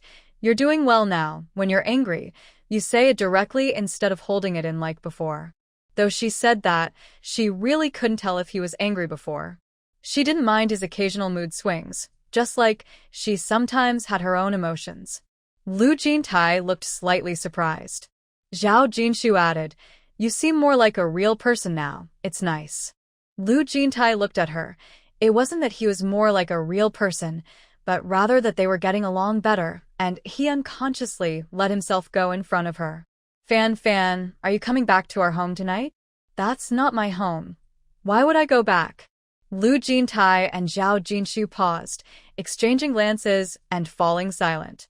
Yirang said, If that's not your home, then it's not mine either. Wherever you go, I go. Lu Fan replied, Yirang, be straightforward. As a grown man, don't be so clingy. You know my situation. Yirang responded, If my wife doesn't want me, what should I be straightforward about? I know what you care about, but I don't care. It doesn't matter who cares. No one can make me leave. Wherever you go, I will follow. You can't push me away. I won't leave you for life. Lu Fan, it's up to you. Zhao Jinshu smiled and whispered, Actually, my brother-in-law is not bad. Lu Jintai said he's too clingy. He doesn't handle things decisively. He has a thick skin. Thinking of this, he paused slightly. He is not as good as him. Zhao Jinshu, hee. Lu Jintai looked at her, wondering why her hee sounded so strange. While cooking, He Mingguang brought the fish he bought into the kitchen to prepare it, and Yi Reng followed in to help. Ji Yuanrong told him to take a break, but he was unwilling. Lu Jintai also entered the kitchen. With 3 big men in the kitchen, it quickly became crowded. Lin Yulan and Wang Meijing peeked in and then left, as they were not needed at all. The eldest sister was outside playing with a few children, while Lu Xingyao peeled garlic and green onions slowly. Zhao Jinshu, with nothing to do, took the clothes Lu Jintai had just changed out of and went to the sink to wash them. When Lu Jintai returned to get an apron and saw her washing his clothes, he smiled and said, Why aren't you using the washing machine? Zhao Jinshu looked up, just 2 or 3 summer clothes. A few scrubs are enough. It's not hard work. Summer clothes are light, and she likes to wash them right after changing to avoid them getting smelly.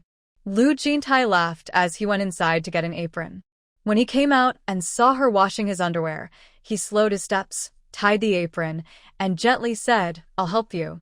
Zhao Jinshu. Okay. Lu Jintai glanced at the clothes in her hands and went to the main room. In the main room, Lu Huayuan came out of the study and saw his eldest son and daughter-in-law, as well as his youngest son and daughter-in-law, sitting there watching TV and eating seeds. His second son and daughter-in-law were not present. Xingyao was peeling garlic and potatoes, and there were sounds coming from the kitchen. He looked at Ji Yuanrong and asked, Who is cooking in the kitchen? Ji Yuanrong smiled and replied, Mingguang went into the kitchen to prepare the fish, and Yireng followed him in. Jintai came home to get an apron, and went to help too. Hearing this, Lu Huayuan glanced at his eldest and youngest sons. Yi Rang and Mingguang were guests, but didn't act like it. They came in and helped in the kitchen, while the other 2 were just sitting there, leisurely eating seeds and watching TV. He said nothing and turned back into the house. Once the meal was ready, everyone gathered together, and it was natural to have a few drinks.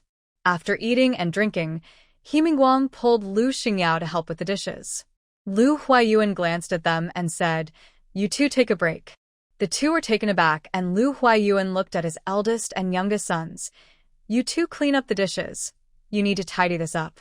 Lu Jiaming's face suddenly turned red. In a room full of people, they had to make the two big men wash the dishes. His dad was definitely doing it on purpose. Lu Hufeng didn't mind much. He was used to being asked to help by Wang Meijing at home. After eating well at his parents' place, washing a few dishes was no big deal. Lu Huayuan glanced at his eldest son and felt more disappointed seeing him blushing. He had been observing quietly and noticed that his son lacked ability but had a big temper. As the eldest in the family, he should not only take care of his younger siblings but also appreciate their efforts. Jean Tai could open his heart to a non-blood-related senior, yet his son pushed his brothers further away. When Jean Tai wasn't home, his nieces and nephews spoke to him, but he acted like he didn't hear them. The more he looked at the son, the more he felt he was not living up to expectations. Even the carefree third brother was better. At least he knew when to apologize if he upset their second brother, while this son just put on airs. Thinking about this, he coldly said, "What are you sitting there for? Go wash the dishes." Lu Jiaming didn't dare to say much and stood up. Lin Yulan glanced over and quickly came to help. Ji Yuanrong said nothing and chatted with Lu Fan and Yi Rang, who pretended not to see. Zhao Jinshu and Lu Jintai sat nearby, without saying anything either. Once they finished cleaning up, Lu Fan and Yi Rang said their goodbyes. Just as the group reached the front door, there was a knock. Lu Jintai opened the door and saw his two students outside. He frowned. "What brings you here so late?" Zhao Hongyang and Li Wenshan called out to Professor Lu. Lu Jintai looked at them. Zhao Hongyang seemed a bit down. "Professor, I'd like to ask for a few days off." Lu Jintai asked, "What's wrong?" Zhao Hongyang lowered his head. "My mom was attacked. If it weren't for our neighbor, who is close to my mom, I wouldn't have known." His eyes turned red as he spoke. As his teacher, Lu Jintai knew a bit about Zhao Hongyang's family situation. He remembered that his father had passed away early and his mother remarried. Last year, his stepfather also died. Thinking of this, Lu Jintai asked, "What happened that led to your mom being attacked?" Zhao Hongyang spoke with anger. "They say it was my stepbrother's relatives who did it, but I don't know why. His mother worked hard to raise them, and they treated her like that? A bunch of ungrateful people." Lu Jintai looked at his two students. "Let's talk inside." Two people followed behind and entered the yard. Zhao Hongyang felt a bit uneasy. He didn't want to disturb the professor's family. Lu Fan and Yi Rang noticed they had something to discuss, greeted them, and left. Inside the house, Lu Jintai invited them to sit and asked Zhao Hongyang, "When are you going back?" Zhao Hongyang replied, "I asked for leave, and I will buy a ticket right away to go back tomorrow." Lu Jintai nodded and said, "Don't act impulsively when you return. They have their family, and you have yours too." Zhao Hongyang hesitated but said, "After my grandparents passed away, my mom and uncles have been in touch less. They only meet during family events." Zhao Jinshu added, "You are such a promising child. Any relative would welcome you. Even if you don't see them often, it's still your uncles. When you visit, don't go empty-handed. It's okay to be humble when asking for help. Every family faces challenges. Life is long, and who can guarantee they won't need help at some point? Besides, they are your aunts. As long as you visit, they will help you." Lu Jintai looked at Zhao Jinshu with warmth in his eyes. Zhao Hongyang nodded. He hadn't thought much about it. Upon hearing that his mom was hurt, he wanted to rush back and confront those people. "Professor, Mrs. Sher, we should head back now." Zhao Jinshu stopped them, saying, "Don't rush." She then opened a cabinet, took out some snacks and fruits, along with 2 bottles of malt extract and a few cans, and handed them to him. "This malt extract and these cans are for your mom, and take these snacks with you." Zhao Hongyang and Li Wenshan quickly said, "Mrs. Sher, we don't need them. We have food in the dorm." Lu Jintai looked at them. "It's from your Mrs. Sher, so take it." Only then did they accept the gifts. Lu Jintai then asked Zhao Hongyang, "Do you have enough money?" Zhao Hongyang was taken aback and quickly replied, Yes, professor, I have money." He had borrowed some from his classmates. Lu Jintai glanced at him. He usually sent most of his money home, and what was left was mostly for living expenses and books. What money did he really have? Seeing this, Zhao Jinshu went back to the room and brought out some money to give him. Take this. Zhao Hongyang hurriedly said, Mrs. Sure, I have money, I really do. Zhao Jinshu pressed the money into his hand. Take it. When you go back, spend it where you need to. You're still young and capable. You'll have plenty of opportunities to earn money in the future. Don't make things difficult for yourself over a little money. Lu Jintai said softly, just take it. Zhao Hongyang's eyes suddenly turned red, and his voice trembled a bit. Aunt, you think of everything for me, just like my own mother. No, you are like my own mother. Zhao Jinshu smiled. This child was too easily moved. Lu Jintai's face broke into a grin. You took the things, now hurry back. Your aunt cannot be your real mother. Zhao Hongyang looked at his very young aunt, his face flushed. She was so gentle and considerate, and he felt touched. Stammering, he said, we will leave now. After watching their figures fade away, Lu Jintai turned his gaze back to Zhao Jinshu. Seeing her smile, he paused. That kid called her his mother, and she seemed completely unfazed. He couldn't help but ask, you don't really treat that kid like a son, do you? Zhao Jinshu gave him a light tap. What are you thinking? He is your student. As a teacher, you boss him around all day. I have to treat him well as his aunt. Lu Jintai felt a bit uncomfortable. He had indeed been bossing that kid around all year. He doesn't know how happy I am to have him help me. With a smile in his eyes, he added, I know you do all this for me. If it weren't for him, Jinshu wouldn't care about that kid at all. Zhao Jinshu shot him a glance and turned to leave. Lu Jintai asked, where are you going? Zhao Jinshu replied, to boil water for a bath. Lu Jintai said, I'll come with you. Zhao Hongyang and Li Wenshan carried their things outside the courtyard. Li Wenshan suddenly said, for so long, Professor Lu has only asked us to help Aunt with the library card. Other than that, he has never asked us for personal favors. When we have problems, he and Aunt are very caring. Aunt really treats us like family. Zhao Hongyang nodded. Li Wenshan continued, I heard from a friend that the author who mimicked Aunt's story background seems to have readers stirring up trouble. They posted some negative comments about Sword Immortal in a tabloid. I bought the newspaper to read it, and I wish I could write reviews, but I'm not good at it. Otherwise, I would have written an article to discuss it with them. Zhao Hongyang frowned. Professor probably doesn't know about this. Li Wenshan replied, if I hadn't heard it from others, I wouldn't know either. He's so busy. How could he have time to pay attention to this? Zhao Hongyang looked at him. We may not be good at writing story reviews, but those people in the literature department can write. Li Wenshan's eyes lit up. Wang Junhua has a friend in the literature department. I'll talk to her about this when I get back. Zhao Hongyang nodded. I have family matters to attend to, so please pay extra attention to this. Li Wenshan replied, do I need to be told? As they talked, they walked out of the courtyard. The weather was a bit stuffy. Lu Jintai was boiling water, while Zhao Jinshu just wanted to take a quick shower to cool off. She turned to call the two kids back for their baths. Lu Zhe, excited, tugged at his mom's hand. I want to watch a little longer. Lu Zhe could shower by himself, so Zhao Jinshu didn't stop him.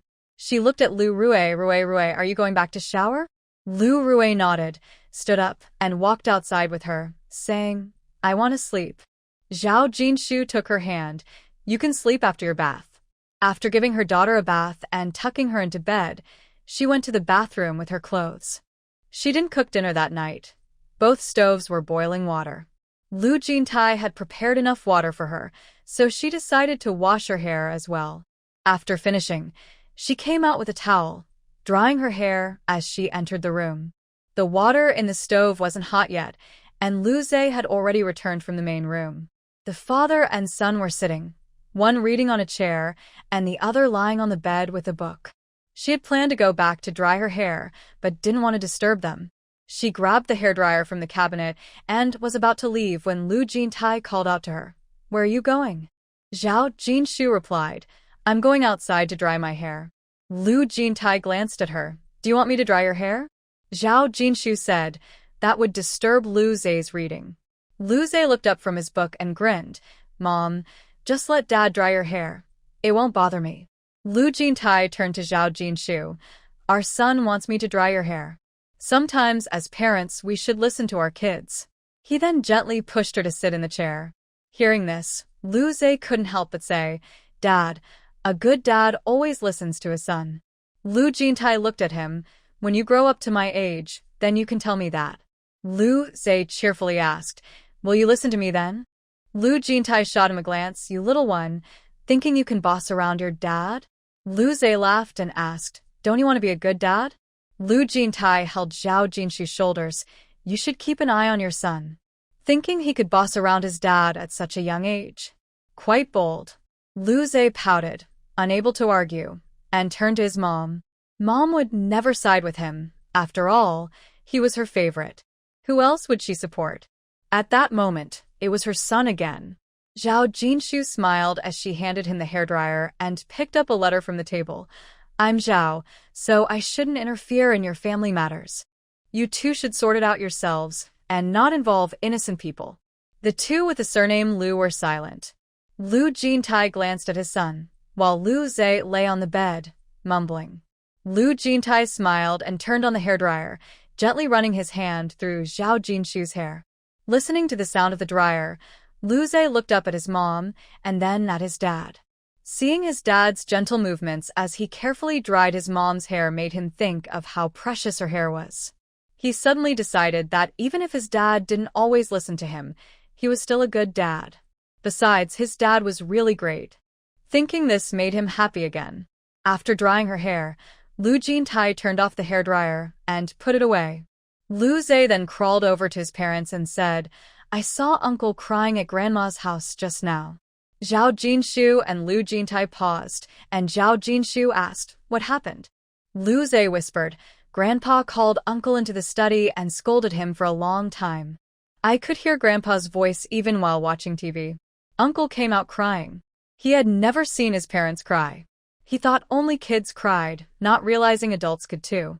The two remained silent, and Lu Zhe continued, Mom said everyone makes mistakes sometimes, and it's okay as long as you fix them. If I make a mistake, Mom helps me correct it. Uncle just needs to fix his mistakes too. Dad, didn't you say real men don't cry easily? So why did he cry? Zhao Jinshu replied, Your uncle might be very sad. Anyway, let's not think about why he cried. Go take a bath, you have school tomorrow. Lu Zhe responded, Okay, and got off the bed. My good dad, can you run my bath water?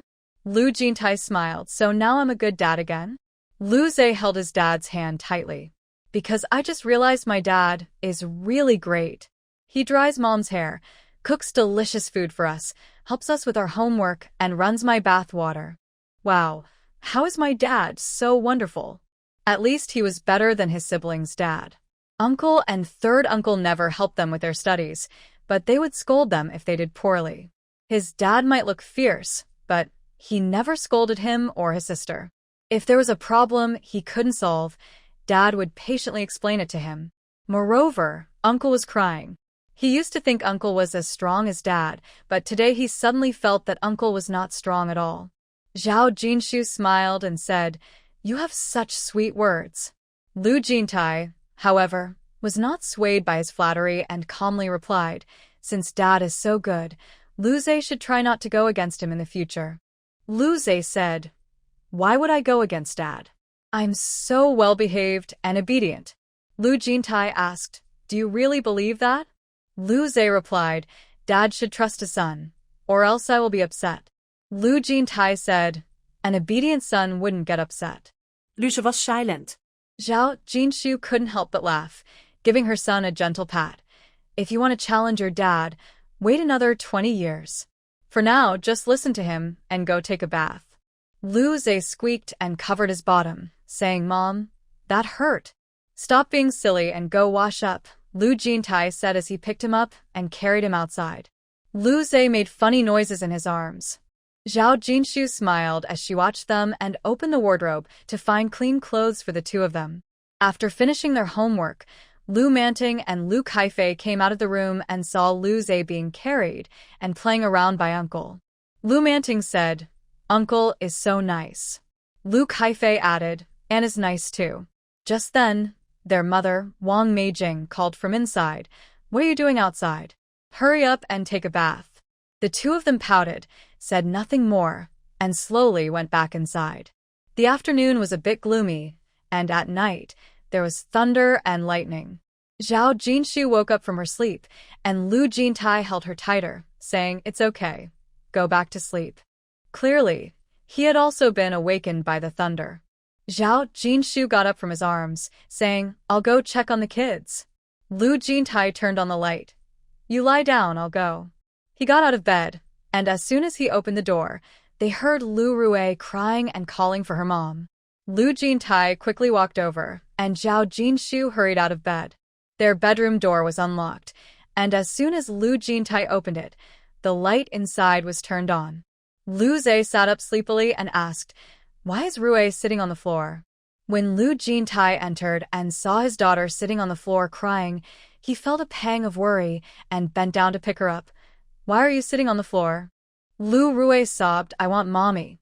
It's dark, and I fell off the bed." Zhao Jinshu rushed in, saying, "Mommy's here." "Did you hurt yourself?" Lu Rui noticed her mother was crying a bit louder. Zhao Jinshu took her from Lu Jintai's arms, saying, "It hurts." Lu Jintai gently patted her head and asked, "Did you hit your head?" Lu Rui replied, "No, I didn't." This child had not only grown taller during this time, but had also gained some weight like her brother.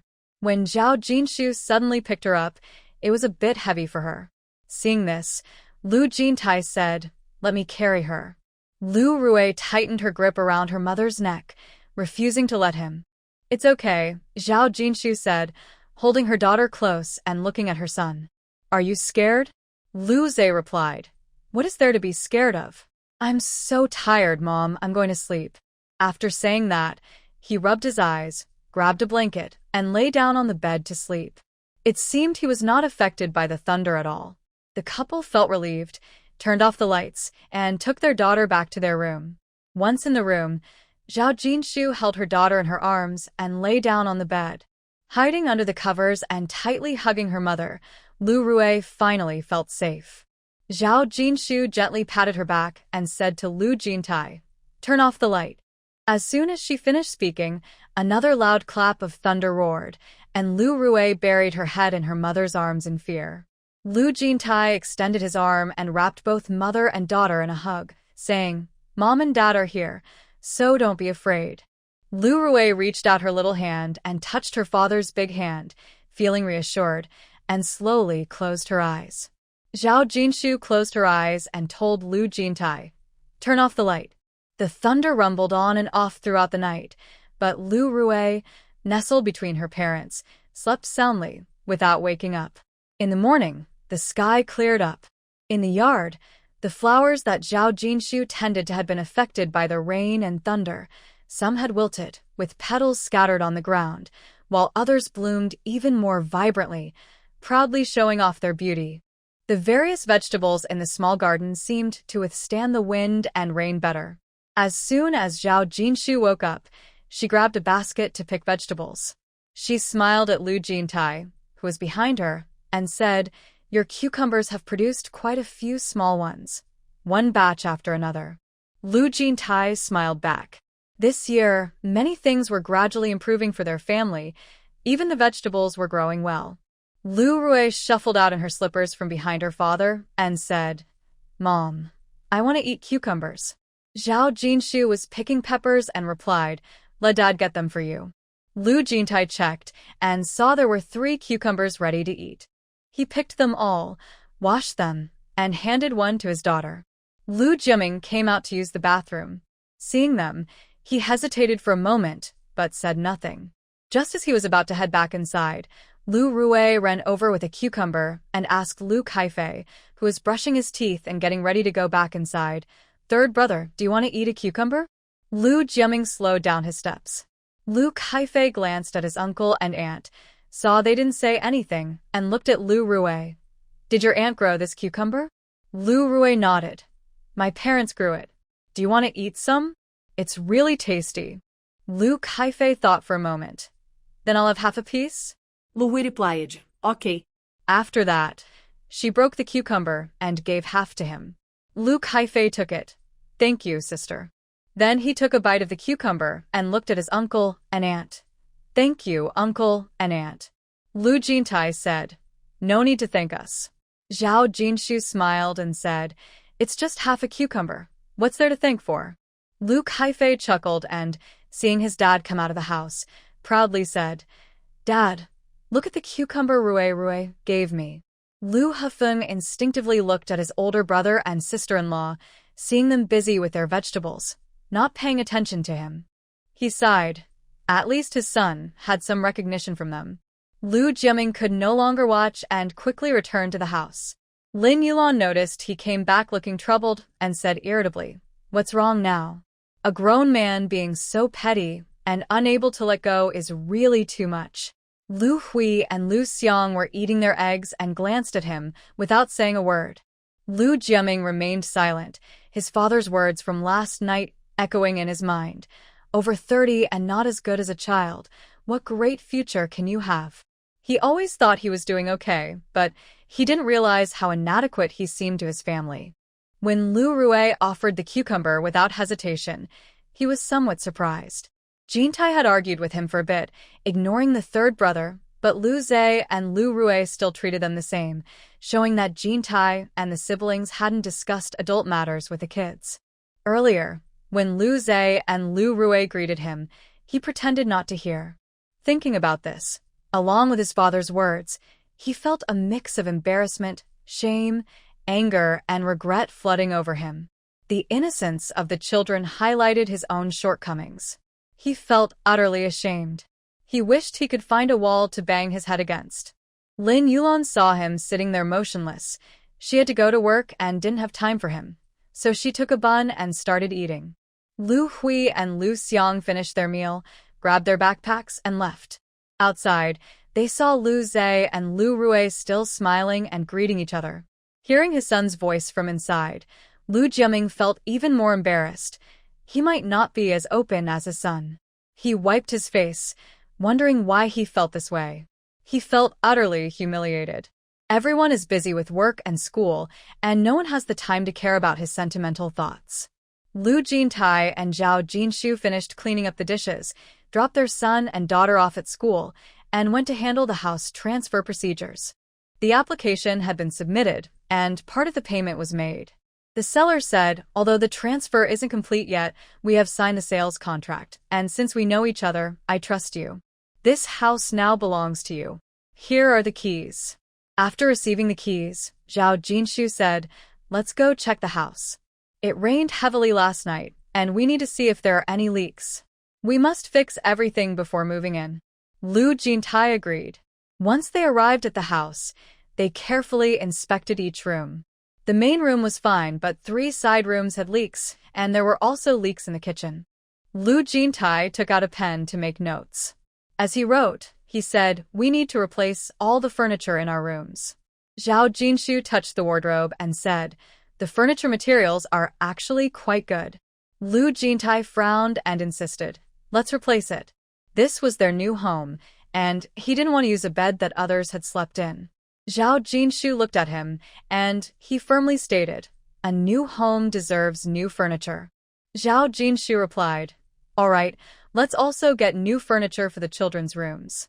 Lu Jintai nodded and pulled Zhao Jinshu to look around, saying, we should repaint, and you can choose the curtains you like. The couple inspected the house, noting where renovations were needed and where leaks had to be fixed. After checking inside, they went to the yard. Zhao Jinshu looked around and said, we can divide this space into sections for flowers and vegetables.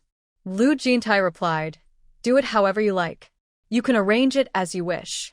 After that, they stepped out of the yard to check the outside environment. As soon as they got outside, they saw an elderly lady with a young pregnant woman carrying a basket of vegetables approaching them. The elderly lady noticed them coming out of the yard and asked, did you buy the house here? Zhao Jinshu smiled and nodded. The elderly lady looked them over and, noticing their refined appearance, smiled back. We live next door. This is my daughter-in-law. The young daughter-in-law smiled at them. Zhao Jinshu smiled back. The elderly lady glanced at them one more time before leaving. After finishing their visit, they locked the main door and left. On the way, Lu Jintai said, "Since it's just our family of four living here, the house is quieter. Should we get a pet?" If he wasn't home at night, he wouldn't feel completely at ease with the three of them in such a big house. Zhao Jinshu looked at him and asked, "What do you mean?"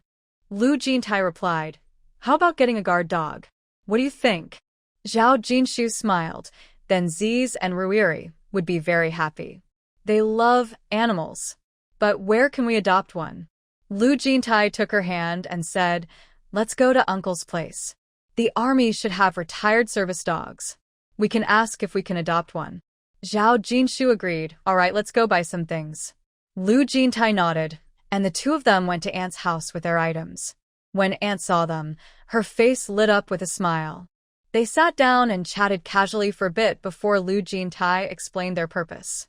Upon hearing this, Aunt said, "I might not feel comfortable with others adopting retired dogs, but if Jinshu adopts one, I would feel completely at ease." Zhao Jinshu couldn't help but laugh. "Aunt, you think too highly of me." Aunt looked at Lu Jintai and playfully asked, "Do you think I overestimate your wife?" Lu Jintai glanced at Zhao Jinshu, smiling. "Aunt can think even more highly of her. Whether it's animals or people, as long as they are in our home, she will treat them well. She has a kind heart, so you can rest assured." Aunt teased Zhao Jinshu. "See? Your Jintai thinks I don't appreciate you enough." Zhao Jinshu rolled her eyes at Lu Jintai and replied, "Aunt, don't listen to his nonsense. But if we really adopt a retired dog, I will take good care of it and treat it as part of the family. I won't let it suffer." Lu Jintai smiled warmly at her.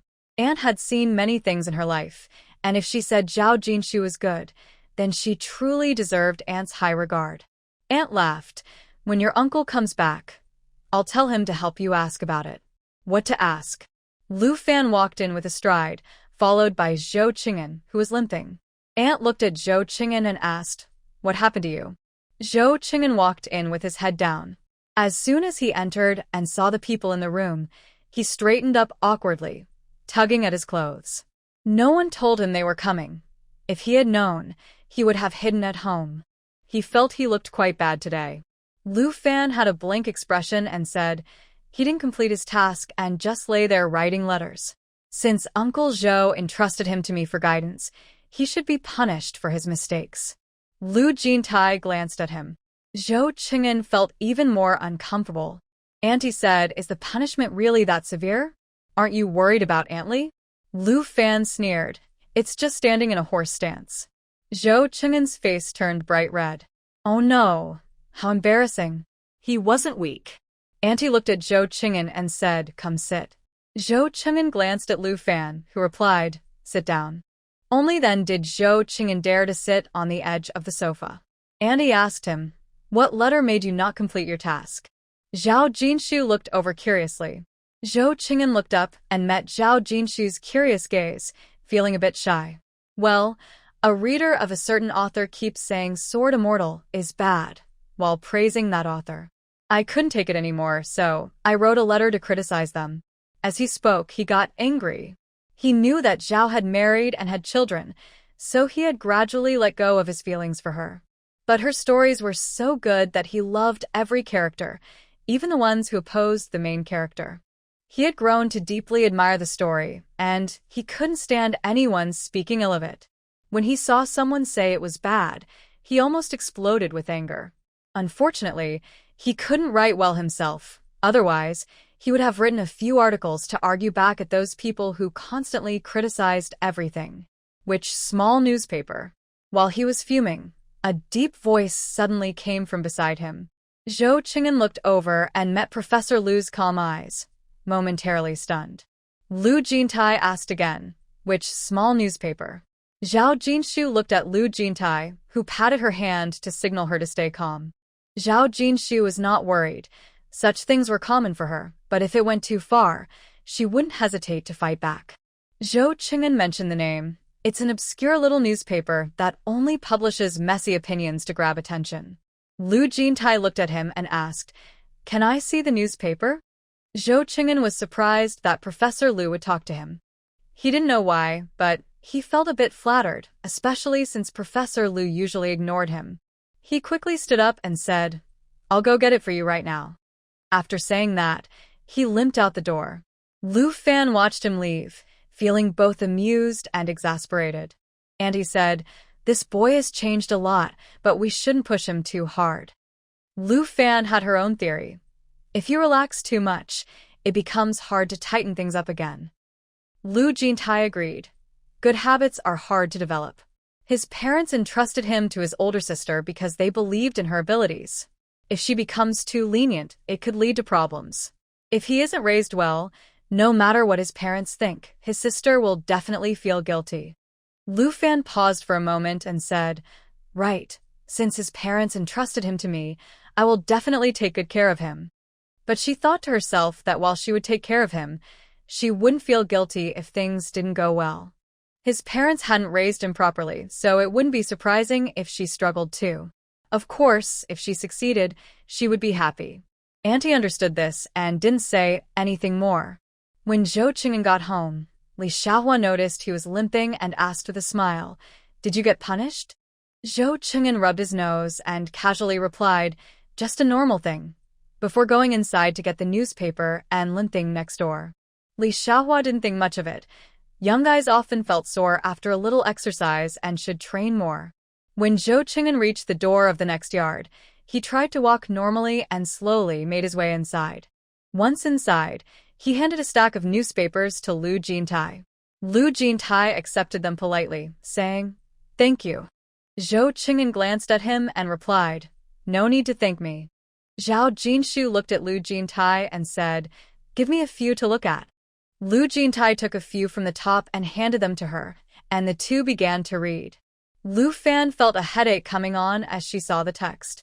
She poured herself some tea and sipped it slowly. Annie, having trouble seeing the small print, rarely read the newspaper.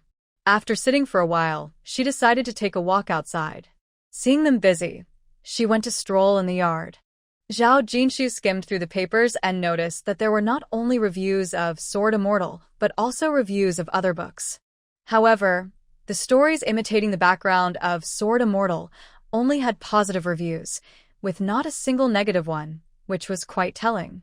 The reviews about Sword Immortal are likely written by someone who imitates her work, or perhaps the small newspaper is backed by that author, or even that author works for the newspaper. As she pondered this, Lu Jintai beside her furrowed his brows tighter, nearly crumpling the newspaper. Lu Fan, watching nearby, found it amusing and asked, "What did it say that made Jintai so angry?" Lu Jintai tossed the newspaper aside, not wanting to look at it anymore, and said, "Nonsense." He and Jin Shu had a good relationship, and it would continue to be good. Curious, Lu Fan picked up the newspaper to read. Zhao Jinshu smiled and comforted him. "Since you know they are talking nonsense, why get upset?" Zhou Qing'an quietly added, "I felt angry after reading it too." Lu Jintai gave him a calm glance. Zhou Qing'an looked up, puzzled by the coldness hidden in his calm gaze.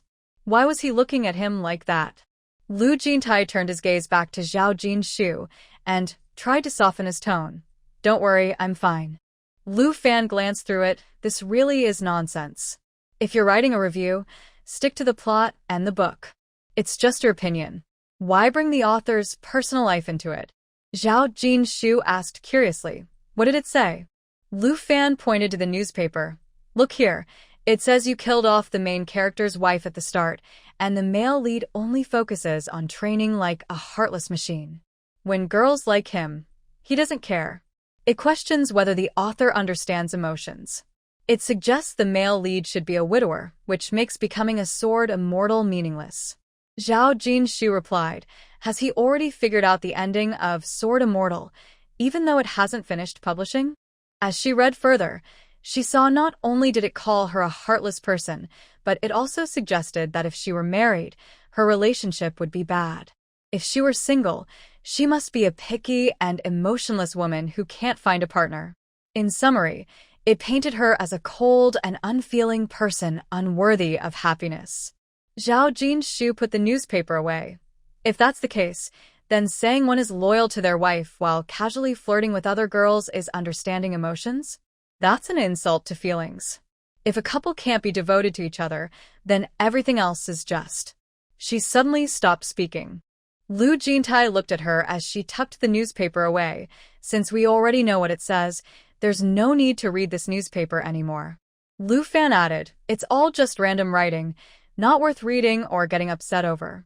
Lu Jintai was understandably upset, but he didn't say anything at that moment. He glanced at the name of the newspaper and remembered it. After having lunch at his aunt's house, the two returned home. Once they were inside, Lu Jintai couldn't help but say, tomorrow, I'll have someone investigate that newspaper. They publish anything. As soon as he spoke, Zhao Jinshu knew he was still thinking about it. She replied, his story has many flaws. If I wanted to counter him, his article wouldn't even get published. I gave him some leeway, but he wants public opinion to crush me. Moreover, when she wrote a story, Lu Jintai tended to overthink. Their writing aimed not only to undermine her career, but also to disrupt her life. Thinking of this, she suddenly looked at him and said, it's all nonsense. Don't overthink it. Just because Yi Do wants to bring his wife back to life, does that mean it's true love? I believe that a couple should be devoted to each other. Everything else is. Lu Jintai looked at her and asked, what is everything else? Everything else is just driven by desire. Zhao Jinshu replied, finishing the thought she hadn't completed at her aunt's house.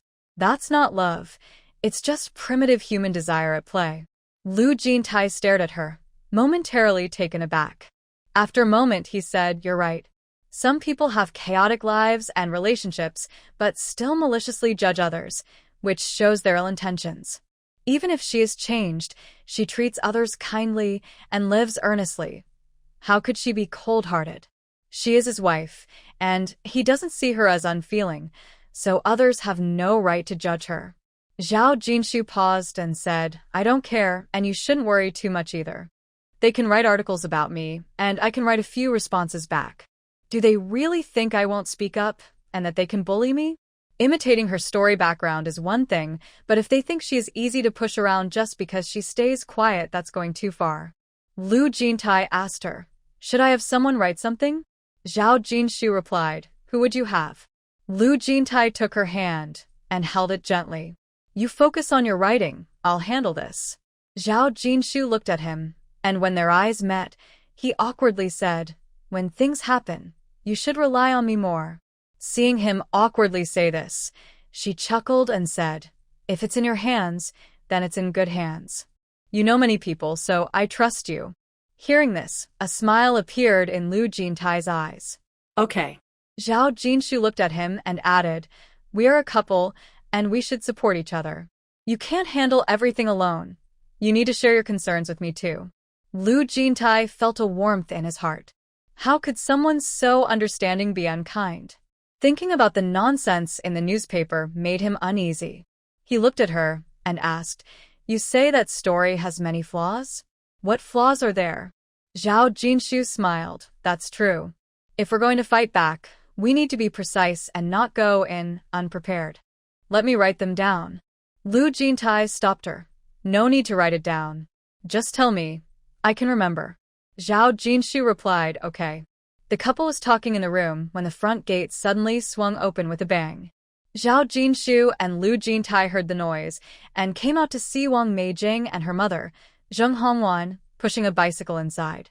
As soon as Zheng Hongwan entered the yard, she shouted for Ji Yuanrong. Ji Yuanrong was watching TV inside and came out upon hearing her voice. Oh, my dear mother-in-law has arrived?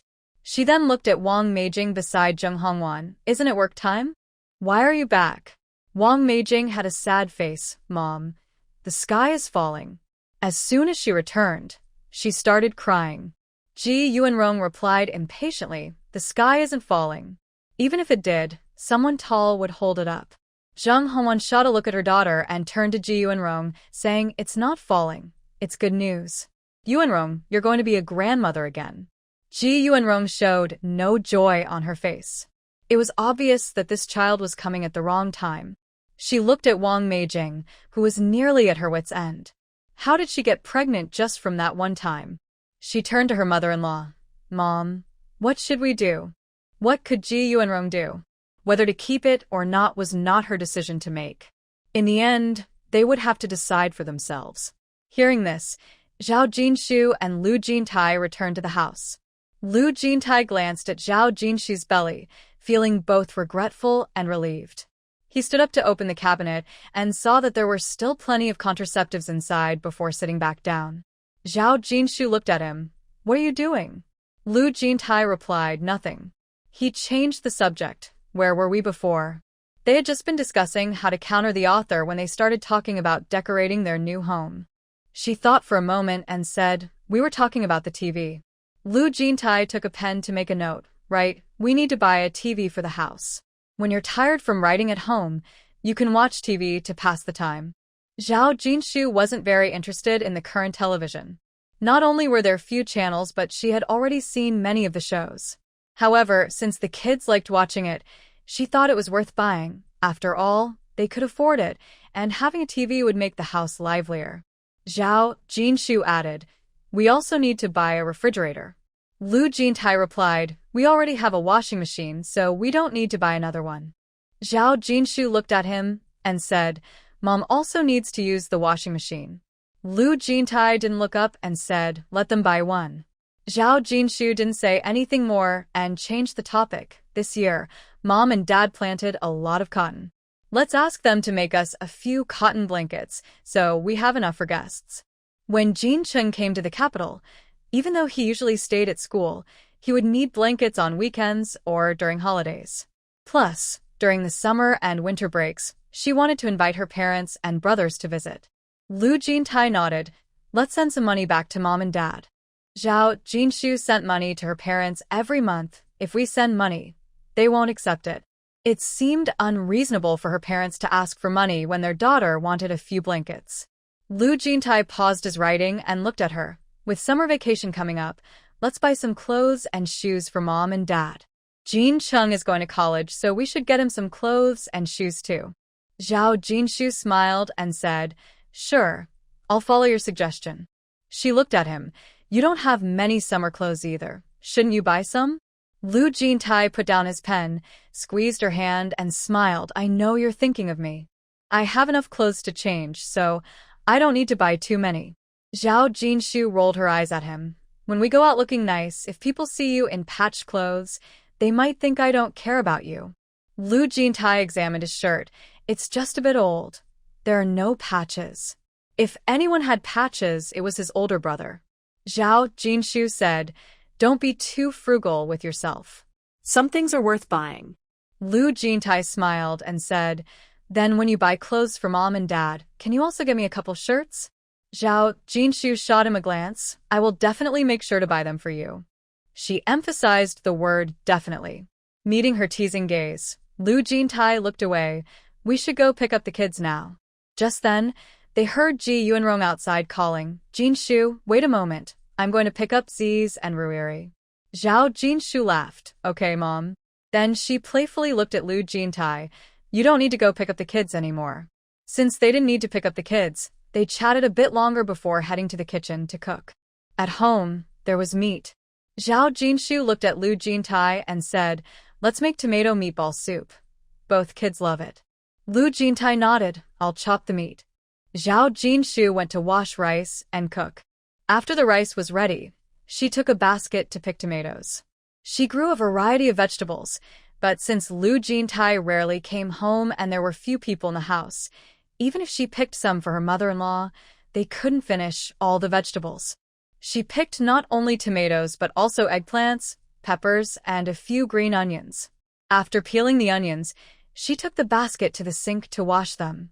Wang Meijing's mother, Zheng Hongwan, came out of the house. Seeing her washing vegetables, she approached and said, your sister-in-law has grown some nice vegetables in this yard. There are quite a few. Zhao Jinshu called out, Auntie, and smiled. They're okay. Zheng Hongwan looked her over, surprised. Meijing's sister-in-law seemed to be getting younger. Her face looked even fairer and more radiant than during the new year. But thinking about it, it made sense. Lu Jintai had a good job, and Meijing was said to be writing some stories. Both of them could earn money, so it was normal for their family to have good meals and for her face to look healthier. With that thought, she said, "Sister-in-law, my Meijing is pregnant. Did you hear that?" Zhao Jinshu nodded. She had no hearing problems, especially since they were speaking so loudly.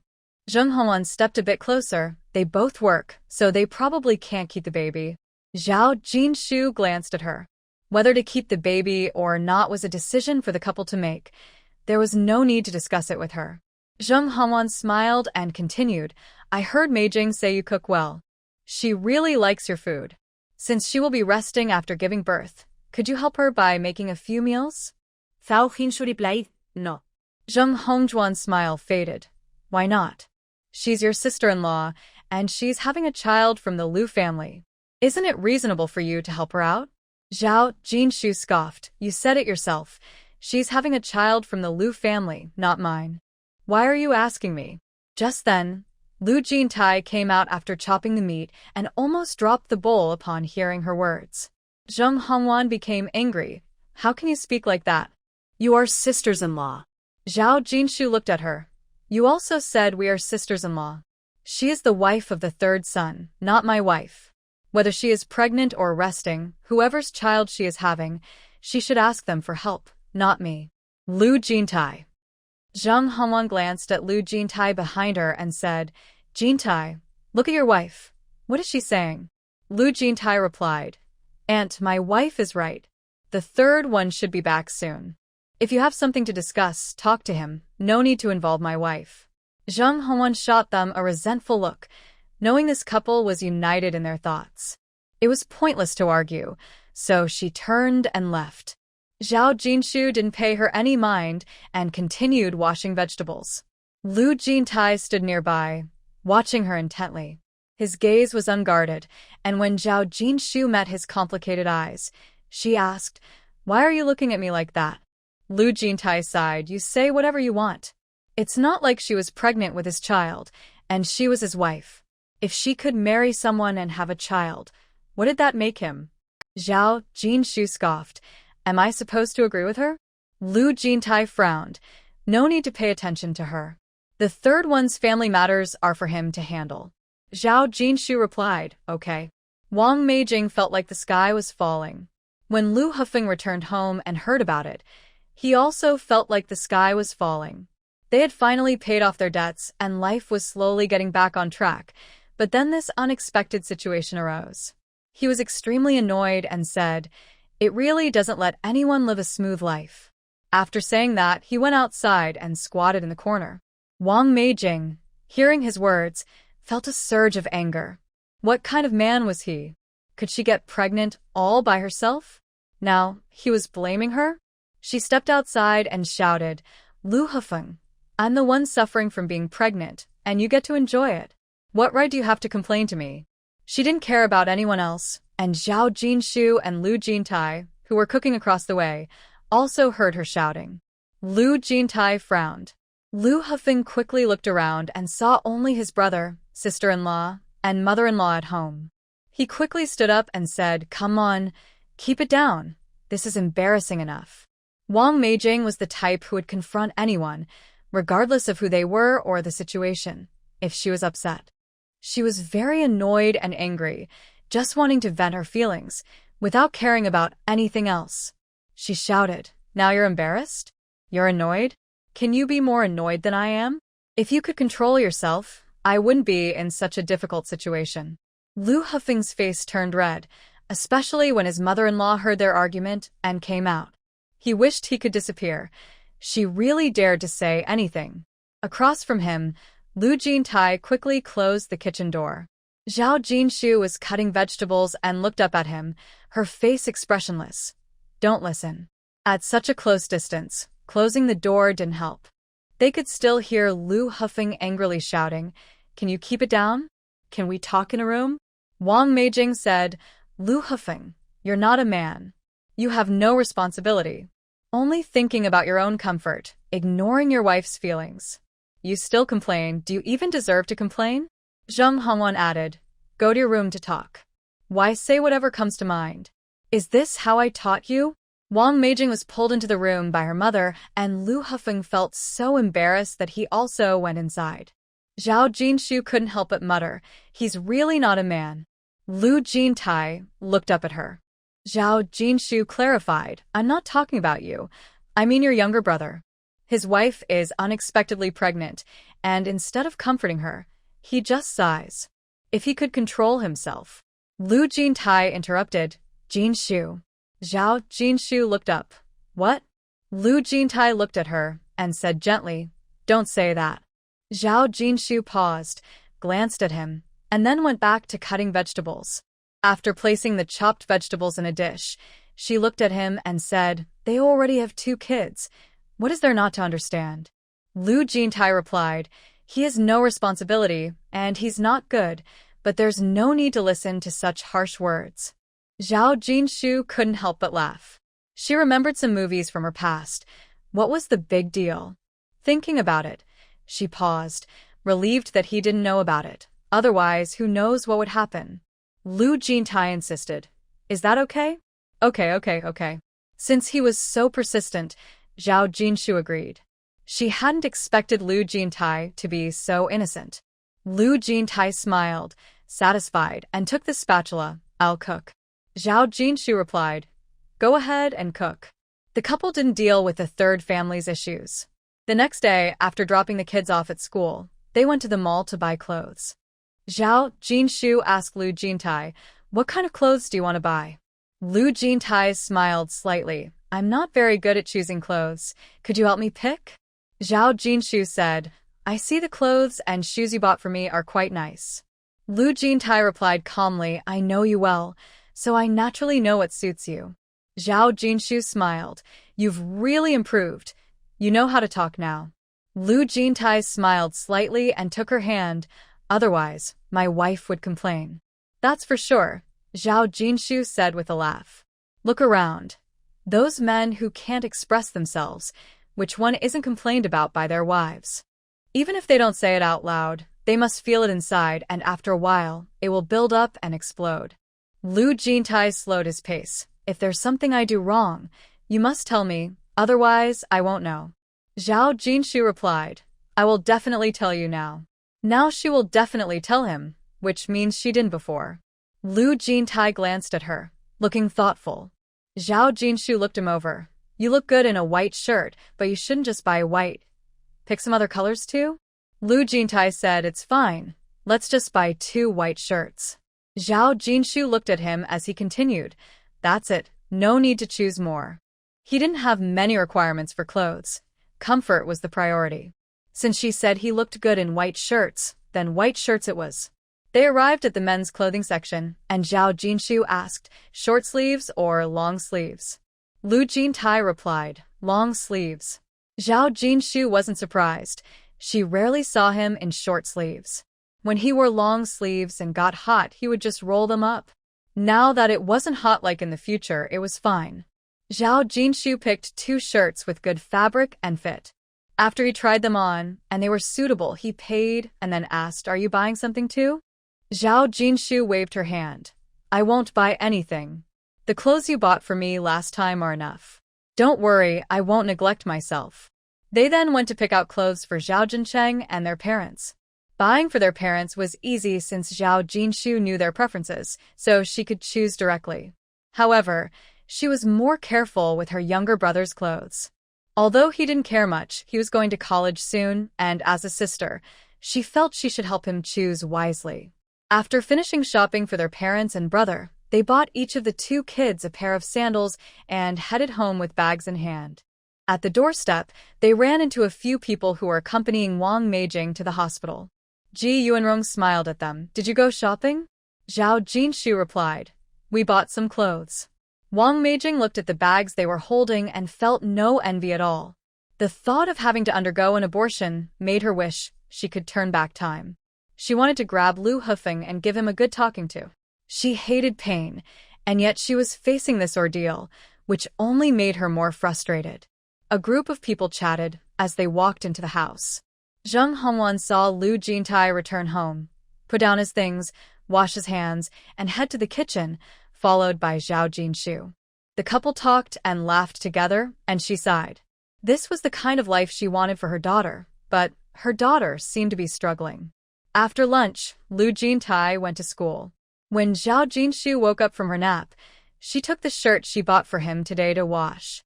After hanging the clothes to dry, she went to the room to write. Zheng Hongwan sat at the door, watching her busy around the house, feeling a mix of emotions about her relaxed and comfortable life.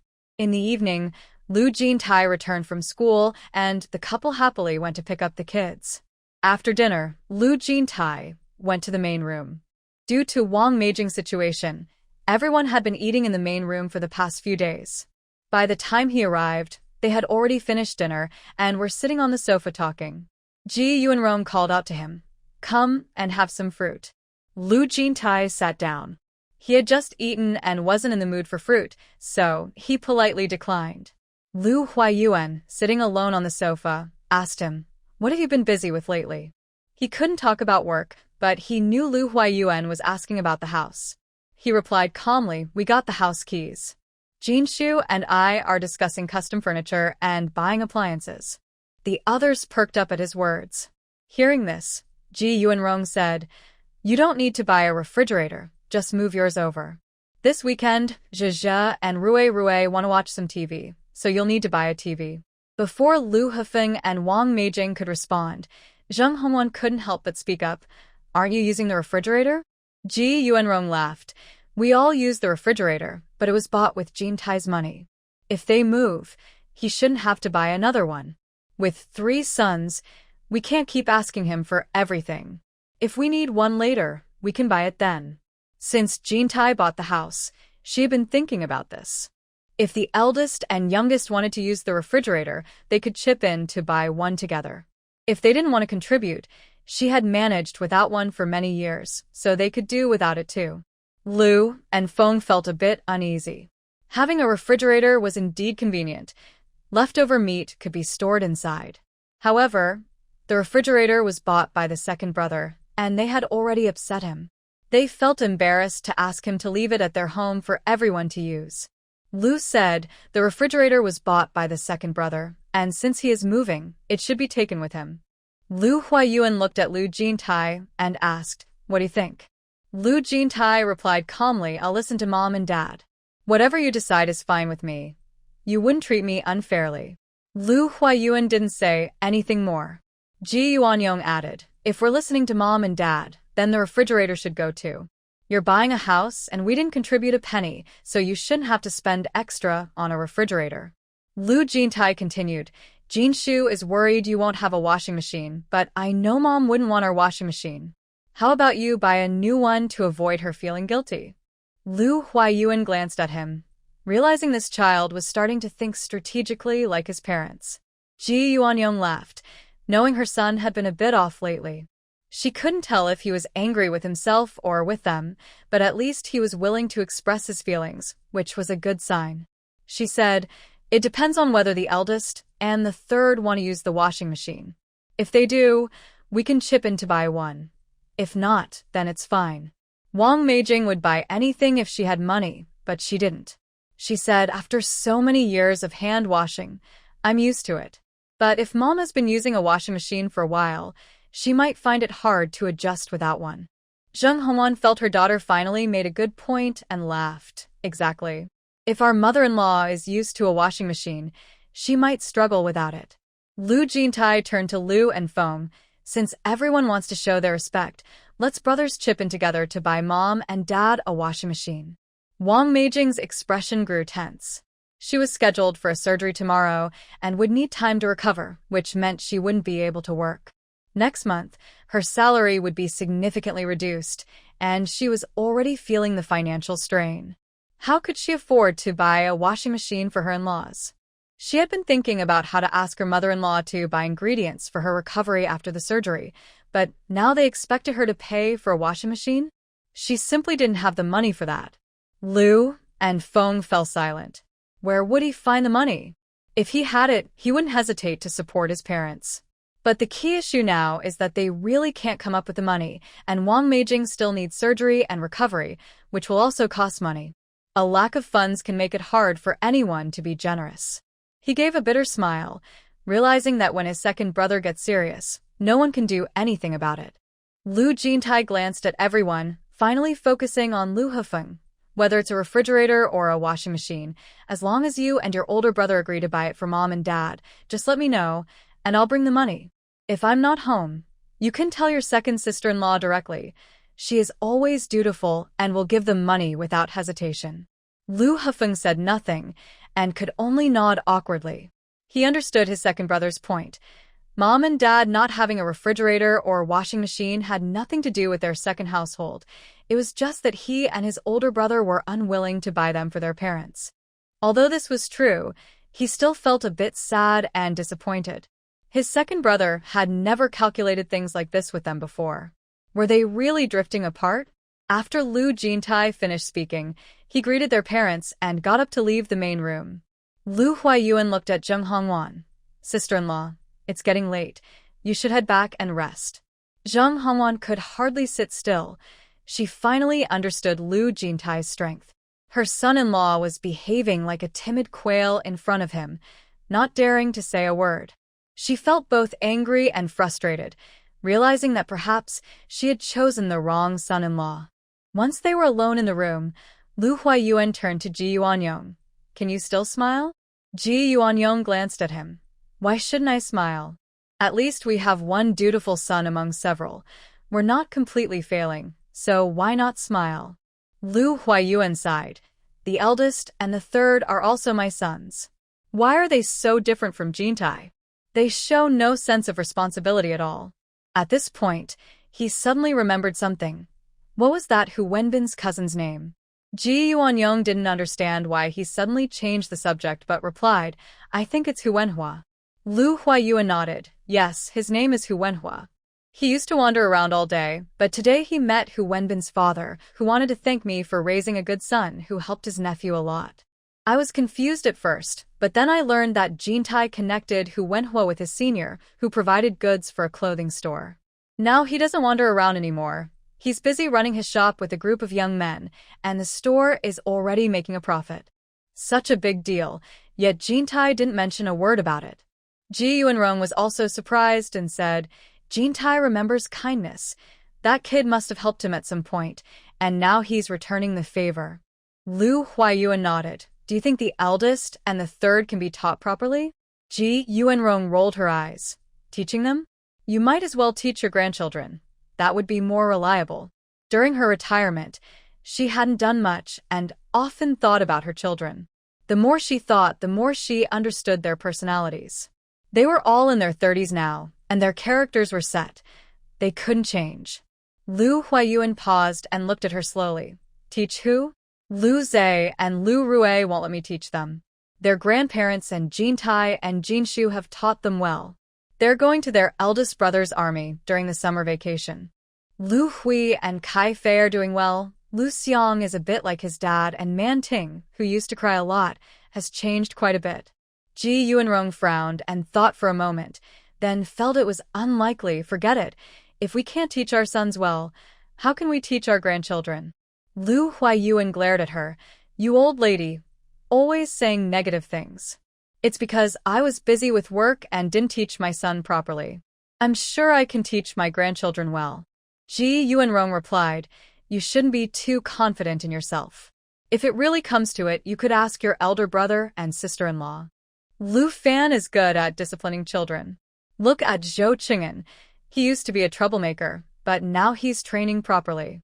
Lu Huayuan said, That's true. When brothers face difficulties, it's not shameful to ask the elder brother for help.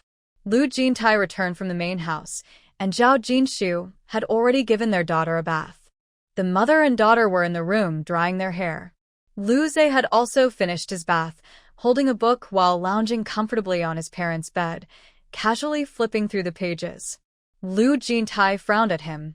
Is this how you read a book? Lu Zhe glanced at him. Mom didn't say anything. He mumbled as he straightened up. Seeing his father looking at him with a serious expression, Lu Zhe quickly said, I'm sitting up straight. Lu Jintai glanced at him and said softly, If you're tired from reading, you can get out of bed to play with your toys or go outside to see the flowers your mom takes care of. Take a half-hour break. Lu Zhe smiled. That's what Mom says to me. Sometimes when he got really into a book, he would forget. Lu Jintai nodded and didn't say anything more. Zhao Jinshu looked at the father and son, then continued to dry her daughter's hair. Lu Zhe sat properly while writing. He loved reading and could hold a book for a long time. Sitting straight for too long was tiring, so sometimes he would lie down or rest his head on the table to read. She didn't mind. Being too strict could annoy both kids and adults. After the children were asleep, Lu Jintai came in after taking a shower. They lay in bed and he said slowly, "We should just buy another TV." Zhao Jinshu looked at him. He calmly added, "Mom said we should move the fridge. She wants to use the washing machine, and we'll buy it." Zhao Jinshu nodded, acknowledging she understood. In the morning, Lin Yulan learned from Wang Meijing that the second family would be moving and taking the fridge. Lin Yulan didn't react strongly. She had realized that the fridge was bought by Lu Jintai, and how they handled it was their choice. It didn't matter if they had opinions. Lu Jintai and Zhao Jinshu wouldn't care, so why think too much? Without the fridge, she would just buy less meat and vegetables, getting only what she needed each day. She wouldn't have to worry about leftovers and might even save some money. She could live well, and she could also endure tough times. Soon it was Saturday. After dropping the kids off at school, the couple headed to Aunt's house. When they arrived, they found that the in-laws were also there. Aunt smiled at them and said, "You all came at the same time, huh?" Lu Jintai and Zhao Jinshu looked normal, as did Ji Yuanyong, but Lu Huayuan seemed a bit uncomfortable, though he didn't say anything. After sitting for a while, Lu Fan took Lu Jintai and Zhao Jinshu to the camp to see retired dogs. When they arrived, Zhou Qing'an was waiting for them at the entrance. As they walked inside, Zhou Qing'an introduced them. "This German Shepherd's trainer is no longer here. It was adopted for a while but returned. Now, it is a bit resistant to being adopted by strangers. Whether it will come with you depends on how you interact with it. Even if you are willing to take it, you need to undergo some training first to learn how to care for it. You also have to submit an application, identification, and proof of income." At this point, he awkwardly added, "I don't mean to offend, but adopting a retired dog involves a lot of expenses. If your family situation isn't suitable, the military won't approve it." Zhao Jinshu and Lu Jintai understood this well and said nothing. As they entered, the wolf dog stood up, watching them alertly. Zhao Jinshu looked over at the golden wolf dog, which had a strong and muscular build, eyeing them with a challenging stance. She couldn't help but say to Lu Jintai beside her, "It looks so impressive. Its fur shines beautifully in the sunlight." After she spoke, she noticed the wolf dog subtly shook its body. Doubting her eyes, she asked Zhou Qing'an beside her, "What is its name?" Zhou Qing'an replied, "Big Tiger." Zhao Jinshu said, "Big Tiger? The name suits it well. It looks very majestic." After she spoke, she noticed Big Tiger's head lifted slightly. Zhao Jinshu thought. She couldn't help but laugh, realizing that Big Tiger enjoyed being praised. Thinking of this, she moved a little closer, and Lu Jintai instinctively held her hand, saying, "Jinshu?" I'm fine.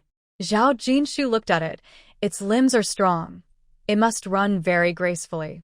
Before she could finish, its tail shot up high and wagged side to side, showing its pride, but its alertness didn't waver. Lu Fan laughed from the side. It seems Jinshu's words touched its heart. The trainer watched for a moment and then approached. The wolf dog immediately relaxed and walked over to the new trainer. The trainer looked at them. It's actually easy to understand. Once it recognizes you, its temperament will become gentle. However, gaining its trust and getting it to follow you will take some time. As the trainer spoke, he brought it closer to them. You can reach out your hand and gently stroke its back. Just as Zhao Jinshu was about to reach out, Lu Jintai said, "Let me try." He raised his hand, but Big Tiger suddenly turned and walked away. Lu Fan couldn't help but laugh. The trainer chuckled. It's normal for it to act like this at first. Lu Jintai didn't mind the rejection and smiled, slowly lowering his hand. Zhao Jinshu asked, "Should I give it a try?" The trainer called Big Tiger over, and Zhao Jinshu extended her hand. It lowered its head and stood still. Lu Jintai looked at it. Lu Fan turned to him and said, "Don't be nervous. The instructor is here, so it won't jump at you." Lu Jintai replied with a sound and added, "I'm not nervous." Lu Fan smiled a little and didn't say anything else. Under the instructor's signal, Zhao Jinshu gently stroked its back. The instructor said, "It seems it likes this young lady more." Lu Jintai wasn't embarrassed. Instead, he seemed a bit more relaxed. That morning, they all played with the big tiger. By the time they left, the tiger was willing to interact with Lu Jintai, which made him quite happy. Jinshu seemed to really like the tiger, and he hoped to adopt it. When they arrived at Annie's house, she eagerly asked, "How was it?" Zhao Jinshu smiled and said, "I think I will get along well with the tiger. It's a bit proud and likes to be praised." Auntie laughed and said, "Then you should praise it more. Jintai is quiet, so he should learn to compliment others from Jinshu. It will help the tiger bond with you both faster."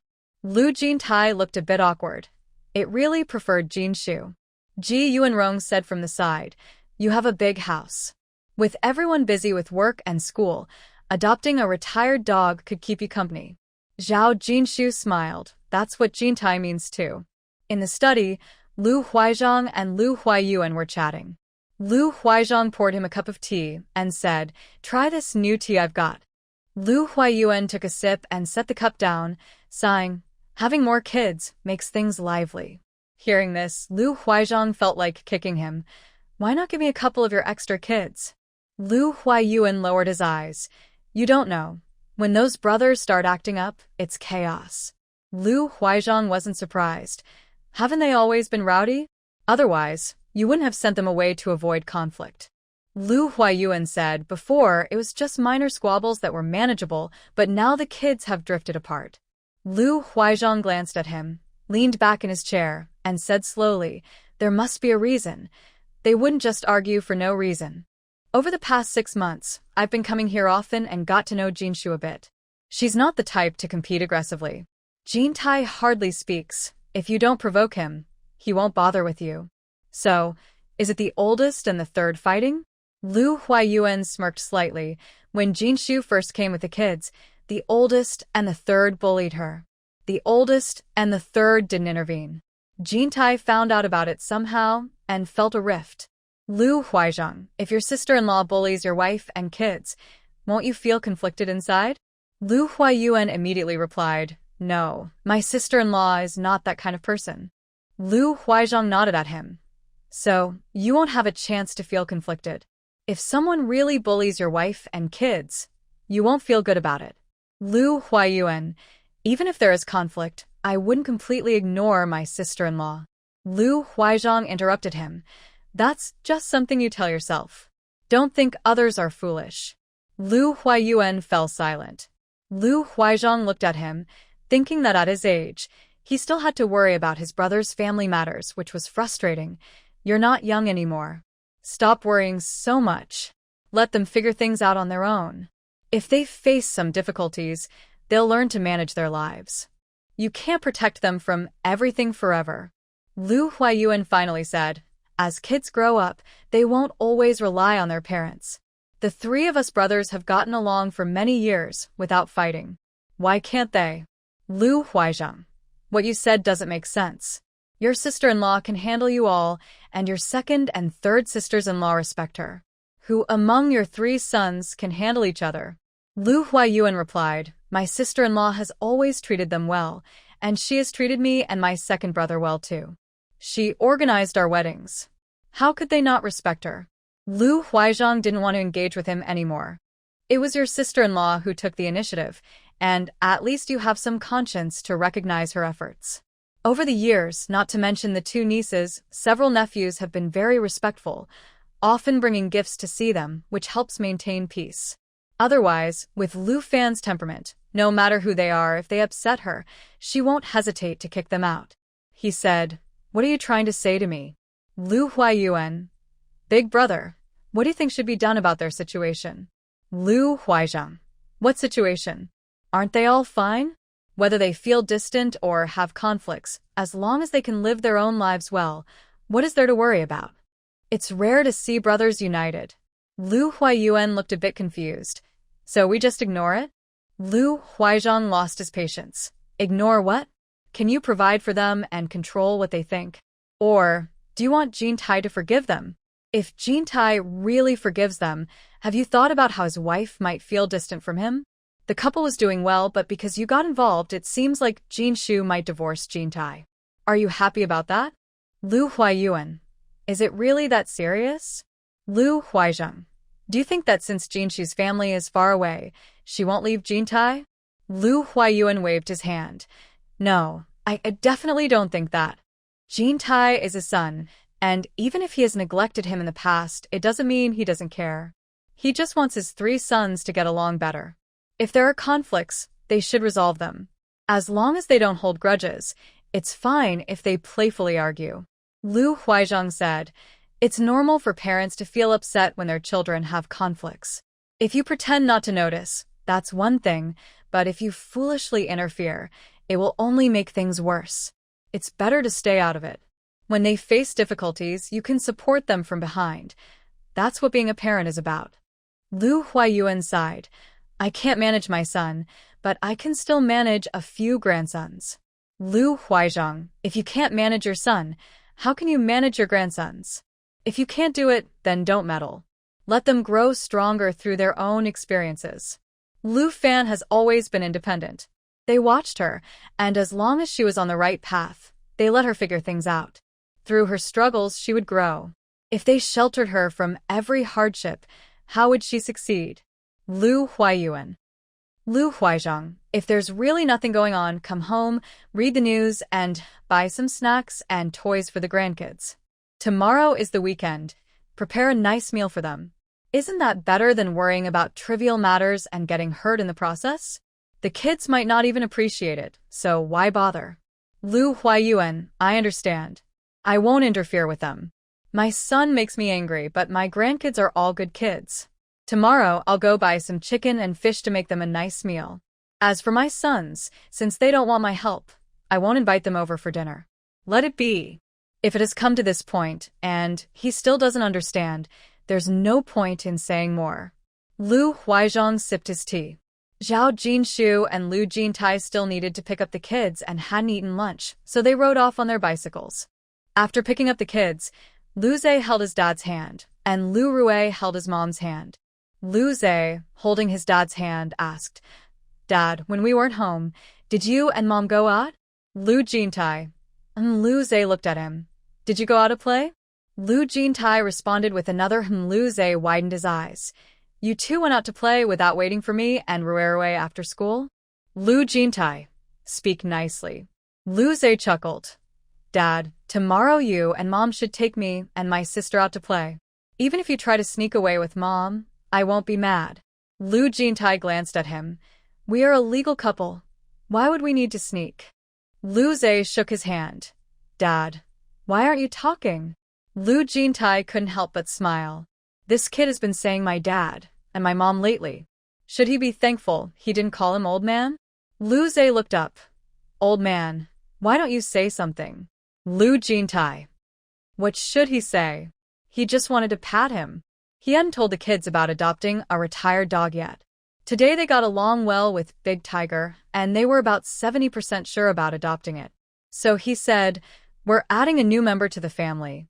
Lu Zhe jumped up, letting go of his dad's hand and running to his mom. Mom, I want a little brother. I already have a sister. Can you have another baby for me? Uncle who said that if they add a new member, they would have a little brother so their family would too. Zhao Jinshu looked at Lu Jintai. What are you two talking about? Lu Jintai sighed. He ran off before I finished speaking. He walked over. No little brother, but we have Big Tiger. Lu Zhe looked at his dad. Who is Big Tiger? Lu Rui also looked at Dad. Lu Jintai slowly introduced. Big Tiger is a retired dog. Lu Zhe exclaimed, hugging his dad's hand. Are we really going to adopt Big Tiger? Is it true?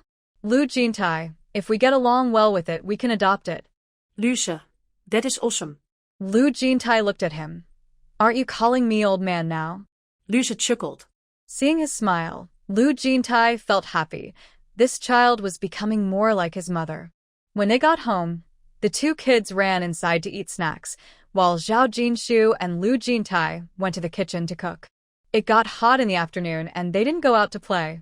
The whole family stayed in the house, some reading and others taking a nap. In the evening, both adults and kids returned, and the yard became lively. Lu Zhe and Lu Rui played in the yard. Zhao Jinshu wanted noodles, and Lu Jintai was rolling out the dough in the kitchen while Zhao Jinshu worked on her writing inside. The family was busy with their own activities. Lu Jintai had just finished rolling out the noodles and was about to put them in the pot when he suddenly heard a commotion outside, including voices from Lu Zhe and Lu Rui. He quickly stepped outside and saw a group of children in a scuffle. Zhao Jinshu also heard the noise and ran out of the house. Seeing the situation, the couple moved forward together. At that moment, Zheng Hongwan rushed out as well and saw her grandson being pushed around by a group of kids. She shouted and went to grab Lu Rui, who was pushing against her granddaughter. Zhao Jinshu stepped forward and picked up her daughter while Lu Jintai separated the fighting children. He looked at them with a serious expression and asked, "Why are you fighting?" The kids were out of breath and didn't respond. Wang Meijing came out of the house and saw her nephew with a bruise on his face, feeling dizzy. Zheng Hongwan hugged her grandchildren and complained loudly, "Wang Meijing, Lu Hefeng, your children were bullied at your house. If you don't explain this to me, don't come back to my house next time." Lu Hefeng rushed out, forgetting about cooking, and looked at his two kids, asking, "Why are you fighting?" Lu Zhe stood by his dad and pointed at Wang Meijing's niece, saying she grabbed Rui's hair clip. When Rui wouldn't give it to her, she pulled her hair and hit her. "If she bullies my sister, I can't let her get away with it. When I pushed her away, her brother came and hit me, and that's how we started fighting." Wang Meijing's niece shrank her shoulders and hid behind her grandmother as she saw all the adults in the yard. Lu Rui told her mom, "Mom, she pulled my hair so hard. She's a bad kid, bullying others." Zhao Jinshu quickly put her down, saying, "Let me see." Lu Jintai also went over to help untangle her hair. Wang Meijing turned sharply to her two kids, asking, "What's going on with you two?" Lu Manting pouted, "They bullied my little brother and sister." "My brother, and I can't let that happen." Lu Kaifei nodded, "Yes, in our family, we can't let anyone bully our own." They also pointed out that they were older than Zhe and Rui, saying it was shameful for older kids to bully younger ones. Zheng Hongwan, feeling heartbroken, looked sternly at her grandchildren. "They are your brother and sister. Are Jianxiang and Nanyan not your brother and sister too?" Lu Kaifei wiped his nose and spat out the dust he had gotten from the fight, saying, "Didn't Grandpa and Grandma say we are the Lu family and you are the Wang family? We are outsiders, not part of your family?" He clearly understood who was close to him and who was not. "Mom and Dad are having a conflict with my uncle and aunt.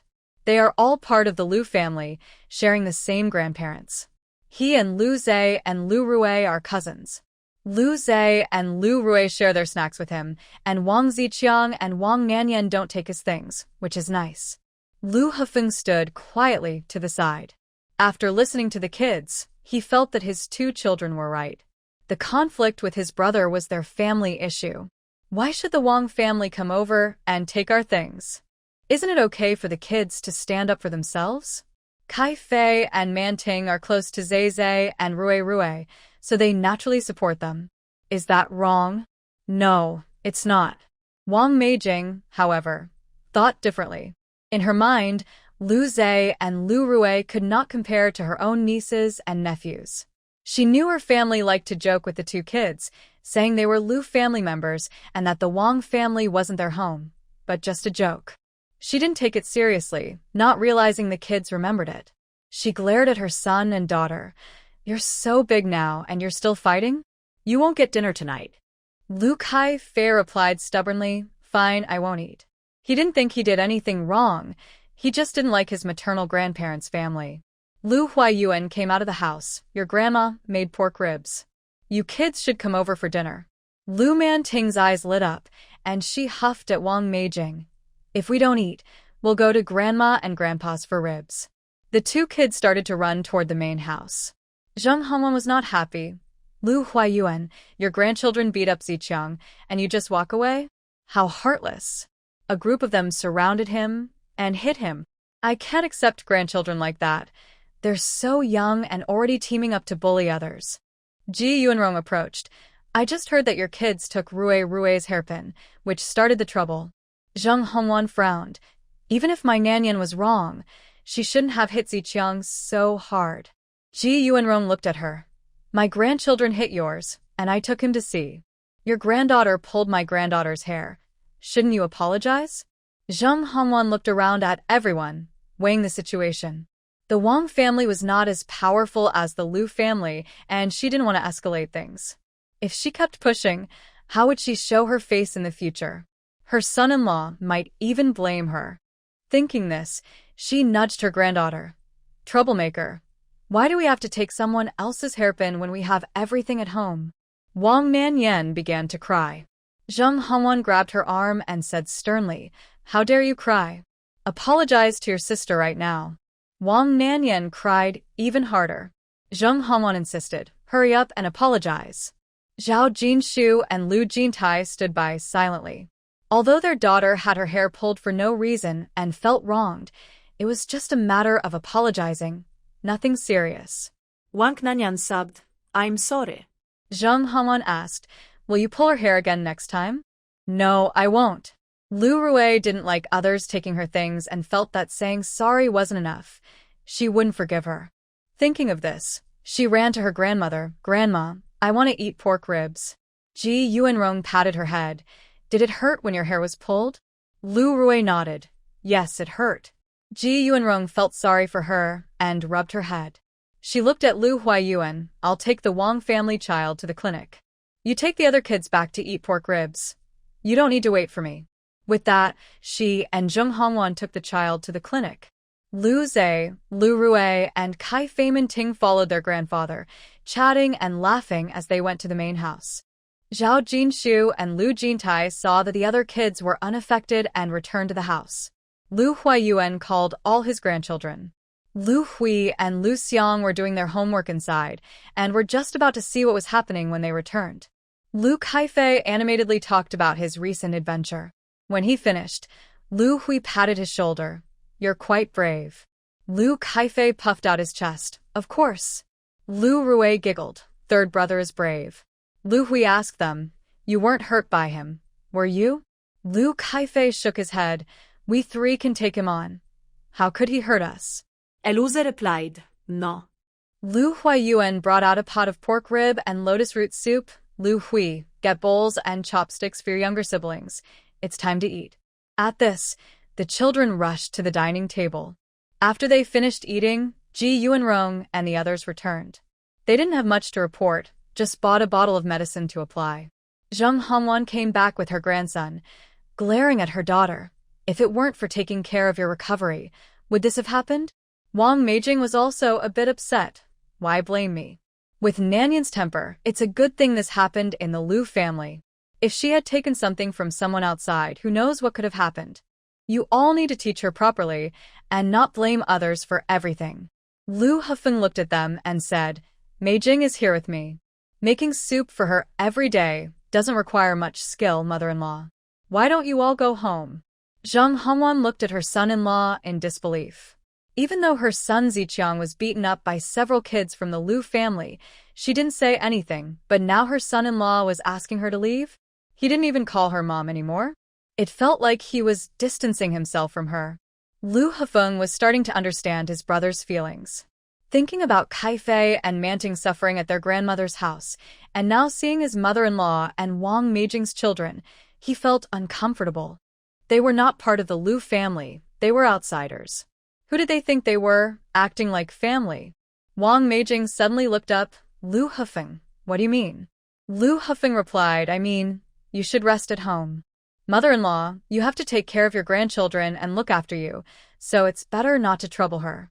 Since her son-in-law said that, Zheng Hongwan couldn't stay any longer and pulled her grandchildren to leave. Lu Hefeng glanced at them. It's not safe out at night. Let me take you. Zheng Hongwan paused. Was he really not going to give her any face? She decided not to be polite, sitting down in a chair and looking at her daughter.